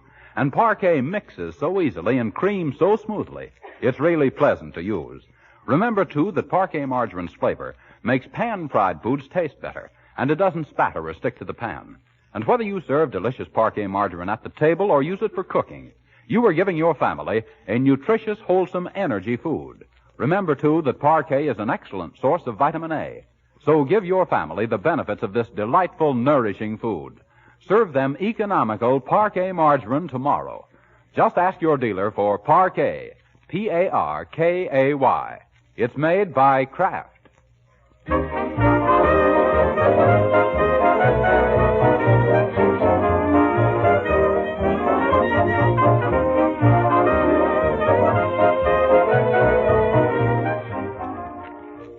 That's a beautiful medal, Leroy, and I'm mighty proud of you. But won't you answer just one question for me, my boy? What is it, Unc? Who was responsible for all those escapades around your school? Now, Uncle Mort, I positively don't know. What's more, I don't want to know. And then even if I did know, you don't think I'd squeal on my pal Piggy, do you? You're a bright boy, Leroy. Good night.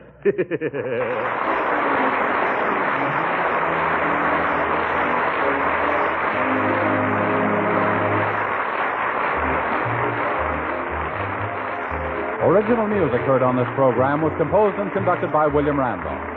This is Jim Bannon speaking for the Kraft Cheese Company and inviting you to be with us again next week at this same time for the further adventures of the Great Gildersleeve.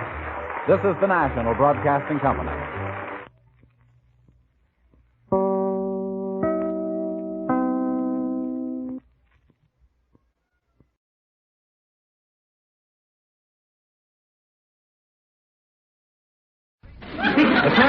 Company presents Harold Perry as the Great Gildersleeve.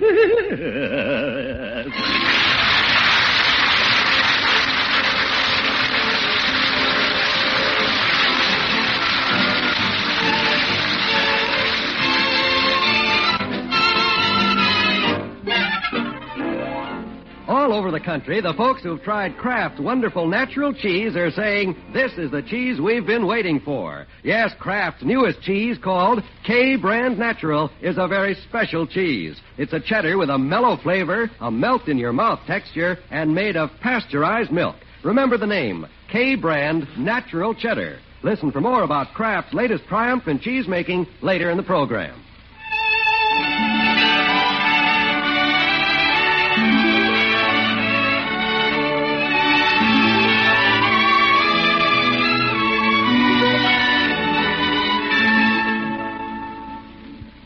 The great Gildersleeve is one of those tradition-loving Americans who believes Thanksgiving should be spent at home with his family. Yes, sir, and a big fat turkey. He believes it so strongly that he has closed up the water department and gone home half a day early. You bet. If anybody wants water, all they have to do is turn a tap.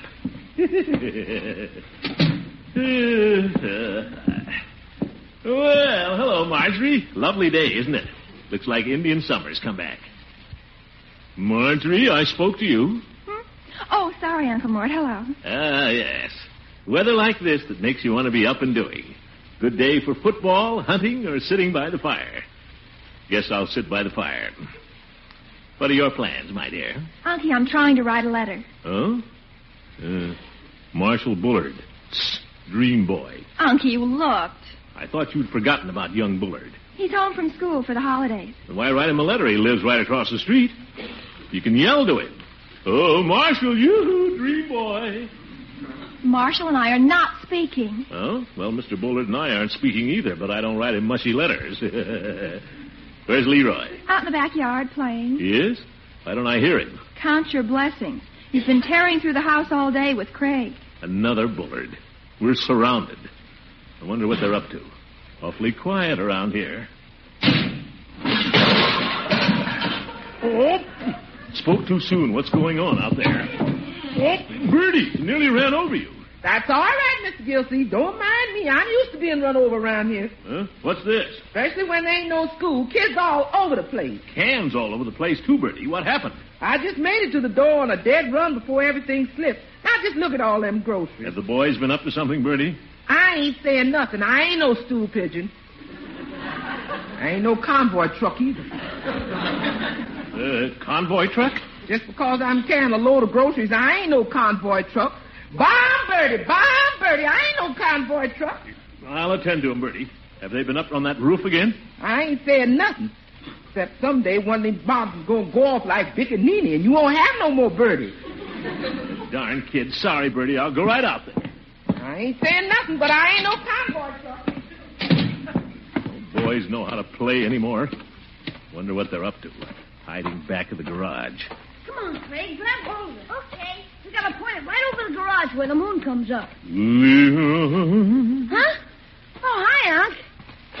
You want something, Unc? Leroy, what's this I hear about you and Craig bombing Birdie? Only playing, Unc. Yeah, only playing. Well, that's no way to play. She had the Thanksgiving turkey in those groceries. What are you doing now? Isn't that an old coal chute? Yeah, for launching rockets. Rockets? We're just playing, Unc. Like in a comic book. Shut up, Craig. Craig, why do you have that exhaust pipe tied around you? Leroy's gonna send me to the moon. What? Does your mother know about this, Craig? Nah, she wouldn't let me go. Yeah. We're just playing, Unc. We fill the exhaust pipe with carbide, pour some water down the top. Leroy, you boys are playing with fire. No, we're not. Carbide just bubbles and smells. Now, see here. There'll be no playing with carbide and exhaust pipes. Why can't you kids play some nice, safe game? Like what? That's any fun. Well, if you have to build something instead of trying to be like Buck Rogers, yeah, why don't you build a nice raft like Tom Sawyer? Who's Tom Sawyer? Who's Tom Sawyer? Yeah. He and his pal, Huckleberry Finn, knew how to play, that's all. Like real American boys, instead of trying to blow each other up. A raft? Hey, not bad, Unc. Will you help us build this with these planks? Build it? Well, Tom Sawyer and Huck Finn did those things themselves, Leroy. That was the real fun of it. I get it. But we can't drag those big planks down to the creek. We're just kids. Crick? Why don't you just pretend the driveway is the crick? The driveway? Sure, why not? I'll buy you the book, my boy. It'll tell you how to build the raft and to have fun doing it. I want to be a rocket. You'll have more fun building a raft, Craig. Leroy said I could be a rocket. I'll go home, you little crybaby. I'll get Piggy. No, Leroy. I was a rocket until you came. I hate you. Oh, you little rocket. Don't you go kicking my uncle in the shins.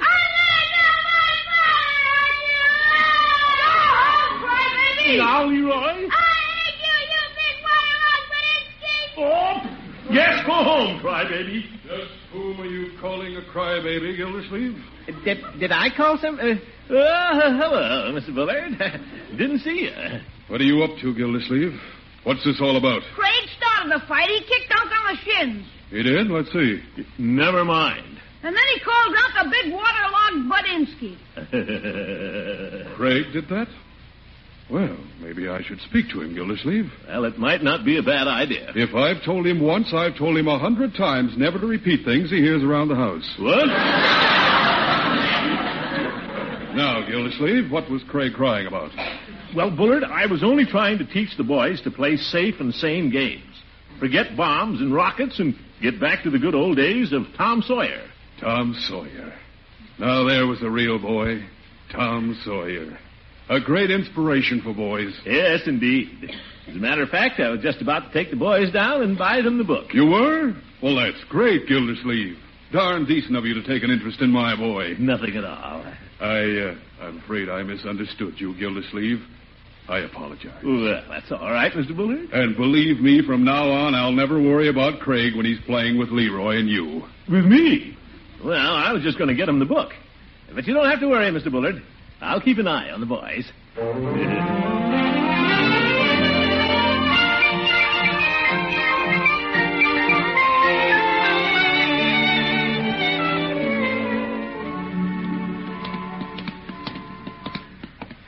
Can we go in with you when you buy your cigars? No, Leroy. You have your book. You and Craig go on home and build your little raft. Well, we'll just come in and look at the comic books while you're getting them. Yeah, Buck Rogers. Now, Craig, forget about Buck Rogers. Run along and play like Tom Sawyer and Huck Finn. Okay, Uncle. Come on, Huckleberry. Yes, sir. I guess I know how to handle children.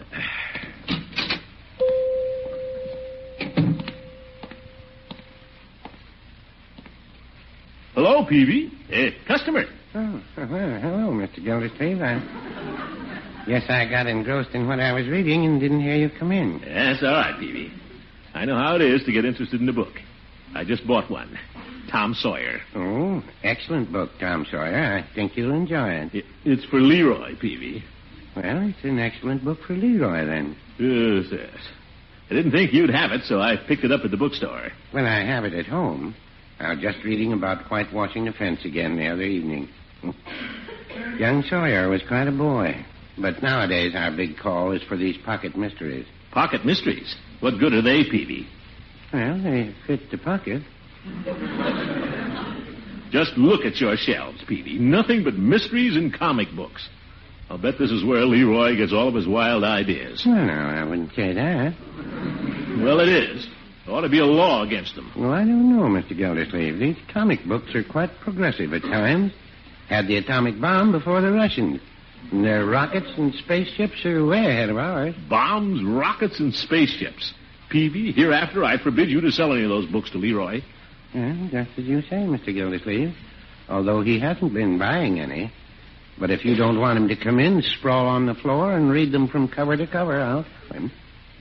Well, he won't be doing it anymore, Peavy. I'm selecting his reading material now. Better have about 6 cigars. Enough to tide me over tomorrow. Oh, I meant to tell you, Mr. Gildersleeve, we'll be open tomorrow afternoon if you should care for something. Open on Thanksgiving Day, Peavy? Well, along toward evening, we usually have quite a brisk run on bicarbonate. Oh,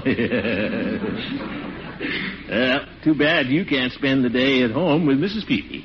Well, every business has its drawbacks and compensations, I guess.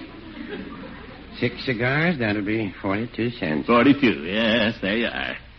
Now you can get back to your book. What are you reading, Peavy? Me? Let me see. Peavy, not Amazing Comics. Not you. Well, things have been a little slow today. Look at this. A 9-foot Esther Williams in a leopard skin boiling a missionary. That's no stuff for kids to read. Well, I'm no kid. Conditions are worse than I thought. Goodbye, Superman.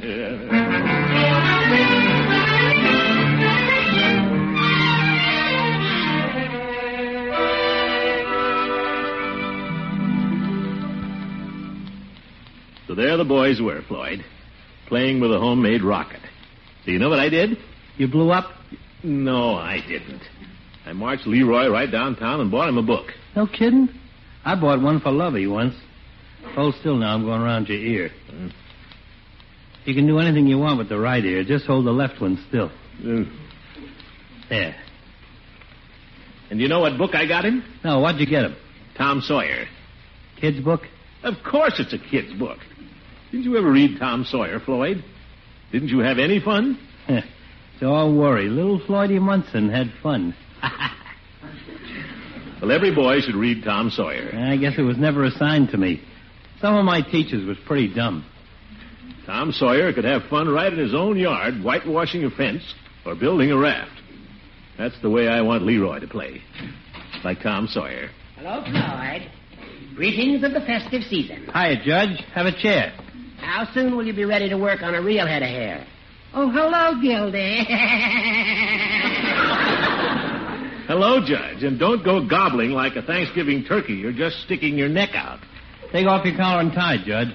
I'm just about through. Thank you, Floyd. Where you been all day, Gildy? I tried to call you at the office twice, and nobody answered. Take the afternoon off? It so happens, Judge, that there are more important things in a man's life than work, such as spending some time with his children when they're out of school. He bought Leroy a book, Tom Sawyer. Well, that's nice. Fine book, Gildy. I just hope a boy with Leroy's imagination doesn't try to put any of the stunts into practice. I nearly killed myself 3 times trying to do what Tom Sawyer did. What's this, Hooker? Painting a fence don't sound so dangerous to me. He got others to paint the fences, Floyd, while he went out and stole rafts. What do you mean, stole rafts, Hooker? He built the raft. He stole it, Gildy. Look it up. He and Huck Finn and Joe Harper stole it at night. Well, they knew how to have fun anyway, like real American boys. Yeah, you call running away from home fun. Who ran away from home? They did, when they became pirates. You remember? Pirates? You didn't tell me about them, Commish. Hey, Leroy'd make a good one. The Black Avenger, the Red Hander, and the Terror of the Seas pushed right out into the Mississippi on a raft at midnight, right into the raging current, swept downstream for miles. No fooling, just kids? Well, Leroy was just going to play with the raft on the driveway. Fat chance of Leroy staying very long in the driveway with the raft. Well, then what happened, Judge? Storm came up, and they all got soaked to their skins. Wonder they didn't catch pneumonia. Pneumonia, little Leroy. A mighty dangerous escapade. Yeah, I bet they got a lacing when they got home, Judge. I would have. Well, no, they didn't. Everybody thought that they were dead.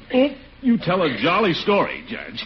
Well, that's the way it happened, Gildy. Read the book. You nearly through there, Floyd? Yep. You ready for the shave? Forget the shave. Let me out of here.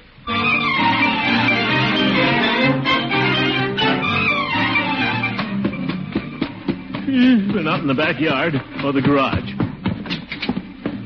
Birdie! Birdie, have you seen Leroy and Craig? Leroy and Craig, aren't they out in the backyard? No, Birdie, I just looked. When did you see him last? I haven't seen him, Mr. Gildersleeve, since they barged through here and jerked the tail feathers out of my turkey.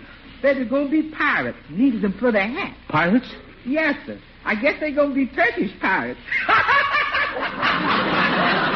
Birdie, this is no laughing matter. Marjorie! What's all the excitement? Marjorie, your little brother. Have you seen him? Oh, he and Craig went upstairs with a book and some dirty old turkey feathers 2 hours ago. Oh, my goodness. Are you sure they're still up there? Monkey, what's the matter? Leroy's never stayed in his room 2 hours in his life. Not even when he's sick. Leroy! Leroy! The window's open. They've gone out the window and down the tree. Little Leroy. What's this? A note on his little bed. Dear Aunt Polly. Aunt Polly? We've gone down to the creek to build a raft. By the time you read this, there's no telling where we'll be. Signed, The Terror of the Seas and the Black Avenger. P.S. Written in blood.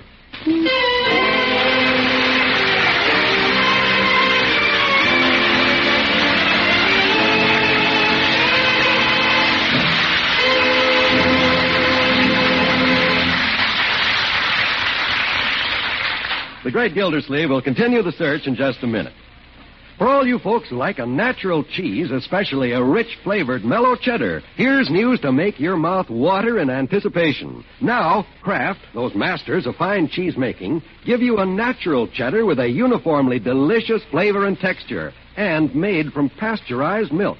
It's called K-Brand Natural. That's K-A-Y, K-Brand. I don't understand. You say this is a natural cheese, and yet it's made of pasteurized milk? That's right. Every drop of milk is carefully pasteurized. K-Brand sounds wonderful. What does it look like? In your dealer's refrigerator case, you'll see a big 10-pound bar and a sparkling transparent wrapper marked K-Brand Natural all down the top and sides.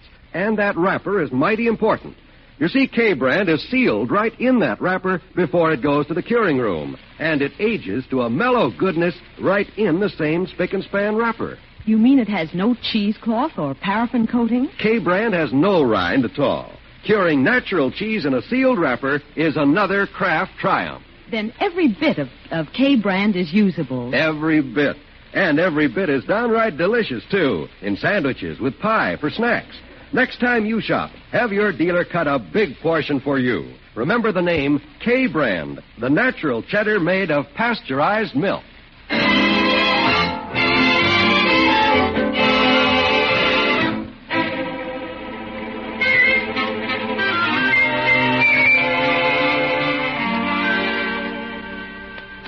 Well, let's get back to the great Gildersleeve. In the manner of Tom Sawyer, Leroy and his little friend Craig Bullard have disappeared in the direction of the raging creek with planks to build a raft. A hasty reconnoiter has revealed no trace of them. And now, rising to the emergency, the worried man has summoned his friends to the search. I've got to find Leroy. And poor little Craig. Oh, what'll his father say? Where's that Floyd? He should have been here 20 minutes ago. And Hooker can't even get in touch with the old goat. Marjorie! Here are your hip boots, Uncle Mort. Why do you have holes cut in the toes? Well, they're always getting filled with water. The creek isn't hip deep, is it? Pretty high this time of the year, my dear. No telling what's happened to the boys. Marjorie, do you think I should call the police? Well, I'd wait a little while, Unky. Leroy always shows up in time for dinner. Marjorie, when Leroy disappears and leaves a note addressed to Aunt Polly, and it's written in blood, we've got to be prepared for the worst. But Aunt Polly was Tom Sawyer's aunt in the book, and they were always writing notes in blood. They were? Ye gods, Marjorie, what have I done to the boy? Any news yet, Mr. Gildersleeve? He's bleeding, Birdie. Who's bleeding? Little Leroy. Well, he must have cut his finger going in my jam jar then. The strawberry jam smeared all over the house. What's that? Let me taste that note. It is strawberry. You see, Unky? Well, he's missing anyway, and I'll find him if I have to call out the whole town. When are you going to tell Mr. Bullard? Well, Marjorie, Mr. Bullard's quite an excitable man, and I'll get it. Hi, Commish. Hello, Marjorie. Come on in, Floyd. We're ready to go. I closed up shop the minute you called, Commissioner. Left Dr. Needham in the chair with half a haircut. He'll have to preach his sermon sideways tomorrow. This is an emergency, Floyd. Yeah, I stopped by for my gun. May get the sights between me and a duck. Got my dog out on the running board, too. Floyd, this is not a duck hunt. 2 little boys are lost. Well, he's good at picking up a scent. Rat terrier. Well, bring him along, then. Sure, he's got a good nose. Every year when the mother-in-law comes to visit, he starts whining a week before she gets here. Let's go without a hooker, Floyd. Let's get down to the creek. I still think Leroy will come home. I refuse to worry. Maybe that's him on the porch now. Leroy? Leroy? Oh, hello, Judge. Well, Gildy, I have great news for you. You have? Come in. Yes, after I heard you say that Leroy had become engrossed in the adventures of Tom Sawyer, Oh, good afternoon, Marjorie. Hello, Judge. Go on, Hooker. Where is he? Where's who? Oh, hello, Floyd. Hi, Judge. Ye gods, Judge. Where's Leroy? Leroy, how should I know? But you just said you had great news. I do. As I started to say, when I learned that Leroy was so interested in Tom Sawyer, I went out and found him another great Mark Twain book. Life on the Mississippi. But, Judge, he's lost on the creek now. What? All afternoon, Judge. He and little Craig Bullard. Well, I doubt if they're in any real trouble, but it'll soon be dark. We're going right down to look for him. Good. Where's Mr. Bullard? You've told him, haven't you? Mr. Bullard? Well, I thought we'd find the boys first, Judge, and then tell him. Well, let's do something before my dog loses interest and goes home. Obviously, the first thing to do is to tell the boy's father. He'll be as concerned about Craig as you are about Leroy. Gildy? How about you telling him, Horace? Floyd and I'll wait in the car with the dog. You're my lawyer. Now, Gildy, don't be a baby. Floyd and I'll go along with you if you like, but you have to tell him. All right. I'll tell him. Sure, Commish. And I'll keep the motor running, too.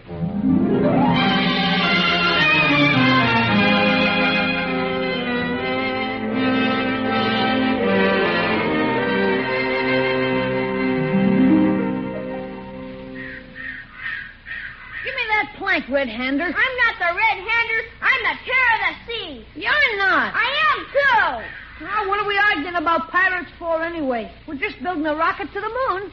Yeah. Who wants to build a dopey raft like Tom Sawyer? Well, Craig, someday you'll learn you gotta humor your parents. Hand me the exhaust pipe, Buck Rogers. Okay, Flash.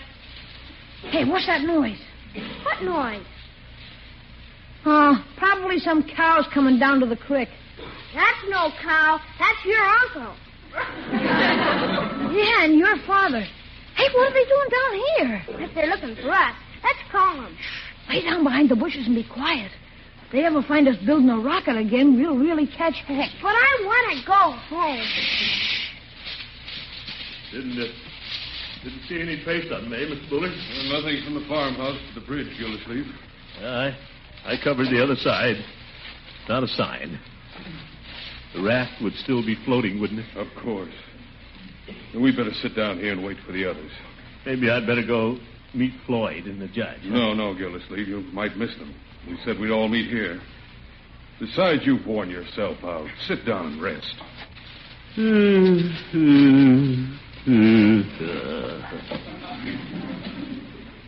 Mr. Bullard, I must say you've been mighty decent about this. Not knowing where little Craig is or what may have happened. Hey, they think we're lost. I'm going to call them. Shh, we better wait for a chance and sneak home. If this turns out to be their idea of a prank, we ought to teach them a lesson they'll remember. You see? Keep quiet. Do you really suppose they've run away? Oh, they'll show up all right, Gildersleeve. Don't worry. Oh, sure. Yeah, they'll show up. You really think so? Sure they will. Don't worry. Well, I'm not worrying. Don't you worry. No, I'm not worrying. By George, Mr. Bullard, you're all right. I've always liked you. Get him. You're not a bad sort yourself, Gildersleeve. A regular guy. Mr. Bullard, why don't you come over for Thanksgiving dinner? Well, why don't you come over to my house? Larger house. No, you come over to my house. Bigger turkey. Well, if you insist, Gildersleeve. You bet. We'll have roast turkey, cranberries, and pumpkin pie, and all the trimmings. What's the matter, Gildersleeve? I couldn't eat a bite. Not unless little Leroy's there. Oh, for corn's sake, why don't they go home so we can go home? It's getting dark, Gildersleeve. Yeah. Awfully chilly, too. Leroy'll need his little Mackinaw. Well? Bullard? Yes? Well, we better wait for Floyd and the judge. I'm getting cold, Leroy. Let's surrender. Just can't understand why Leroy would do this thing. He wasn't a bad boy. Best-hearted kid in the whole world. Well, Craig never went looking for trouble. Sweetest little fella you ever saw. Leroy was sweet, too. Oh, brother.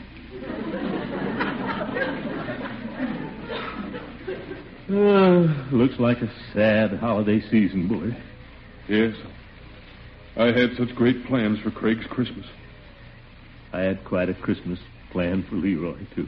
Come on, Leroy. Shut up. They're talking about Christmas. I was going down to Hogan Brothers tomorrow and buy Craig a power saw outfit. Oh, boy, a power saw. I was going to buy Leroy a saw. Can I use your powered one, Craig? And I already ordered a chemistry set. I was going to order one, too. Jeepers, you hear that, Craig? I'm going to get a chemistry set, too. Yes, it was going to be quite a Christmas. I was getting Craig a new bicycle. So was I, for Leroy. I was even thinking of buying little Craig a Shetland pony. I was definitely going to get Leroy a pony. Palomino.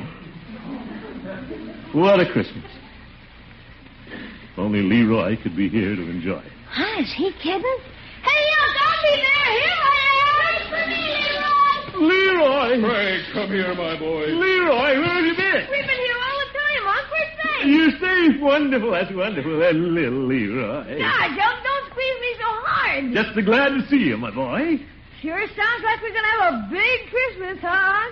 Leroy, how much did you hear?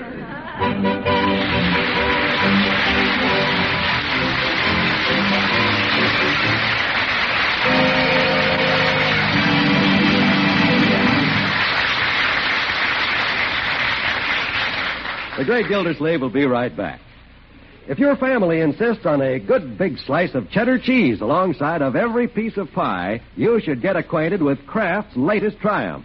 It's a wonderfully mellow, natural cheddar with a real melt-in-your-mouth texture. And what's more, what's new, it's made of pasteurized milk. The name is K-Brand Natural. That's K-A-Y, K-Brand. It's the rich and mellow-tasting cheddar made of pasteurized milk. And K-Brand ages right in its own spick-and-span wrapper. At your dealers, you'll see the big bar and the sparkling wrapper marked K-Brand Natural all down the top and sides. Have your dealer cut you a good big portion, for this cheese is going to be a family favorite. Remember the name K-Brand, the natural cheddar made of pasteurized milk.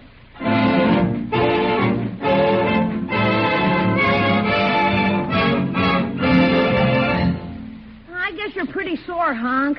Maybe I won't get all of those things for Christmas. Well, we'll see, Leroy. You may get all of them at that. You mean it? A saw, a chemistry set, bicycle, and a pony? That's pretty expensive. Well, expense may not be an object this year, my boy. I've been checking up on how much money this fellow Mark Twain made. Yeah? And I think I'll write a book about you.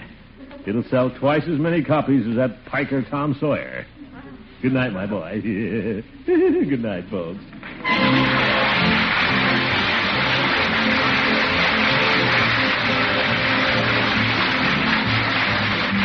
The Great Gildersleeve is played by Harold Perry. It was written by John Elliott and Andy White with music by Jack Meakin. Included in the cast are Walter Tetley, Louise Erickson, Lillian Randolph, Earl Ross, and Richard LeGrand. This is John Wald saying goodnight for the Kraft Foods Company, makers of the famous line of Kraft quality food products. Tomorrow night, Dorothy Lamour will be Al Jolson's guest on the Kraft Music Hall, heard over most of these NBC stations. Don't miss it. I won't. Remember, tomorrow night, for exact time, see your local paper. And be sure to listen in next Wednesday and every Wednesday for the further adventures of the Great Gildersleeve.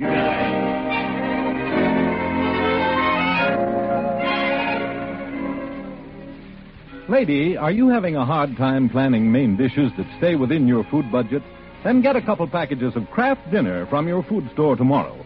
Each package of Kraft Dinner costs very little, but it contains enough quick-cooking macaroni and golden Kraft grated to make macaroni and cheese for 4 people. In only 7 minutes cooking time, you have a main dish that's delicious. Fluffy light macaroni with grand cheddar cheese flavor through and through. Look for the yellow and blue package, plainly marked Kraft Dinner.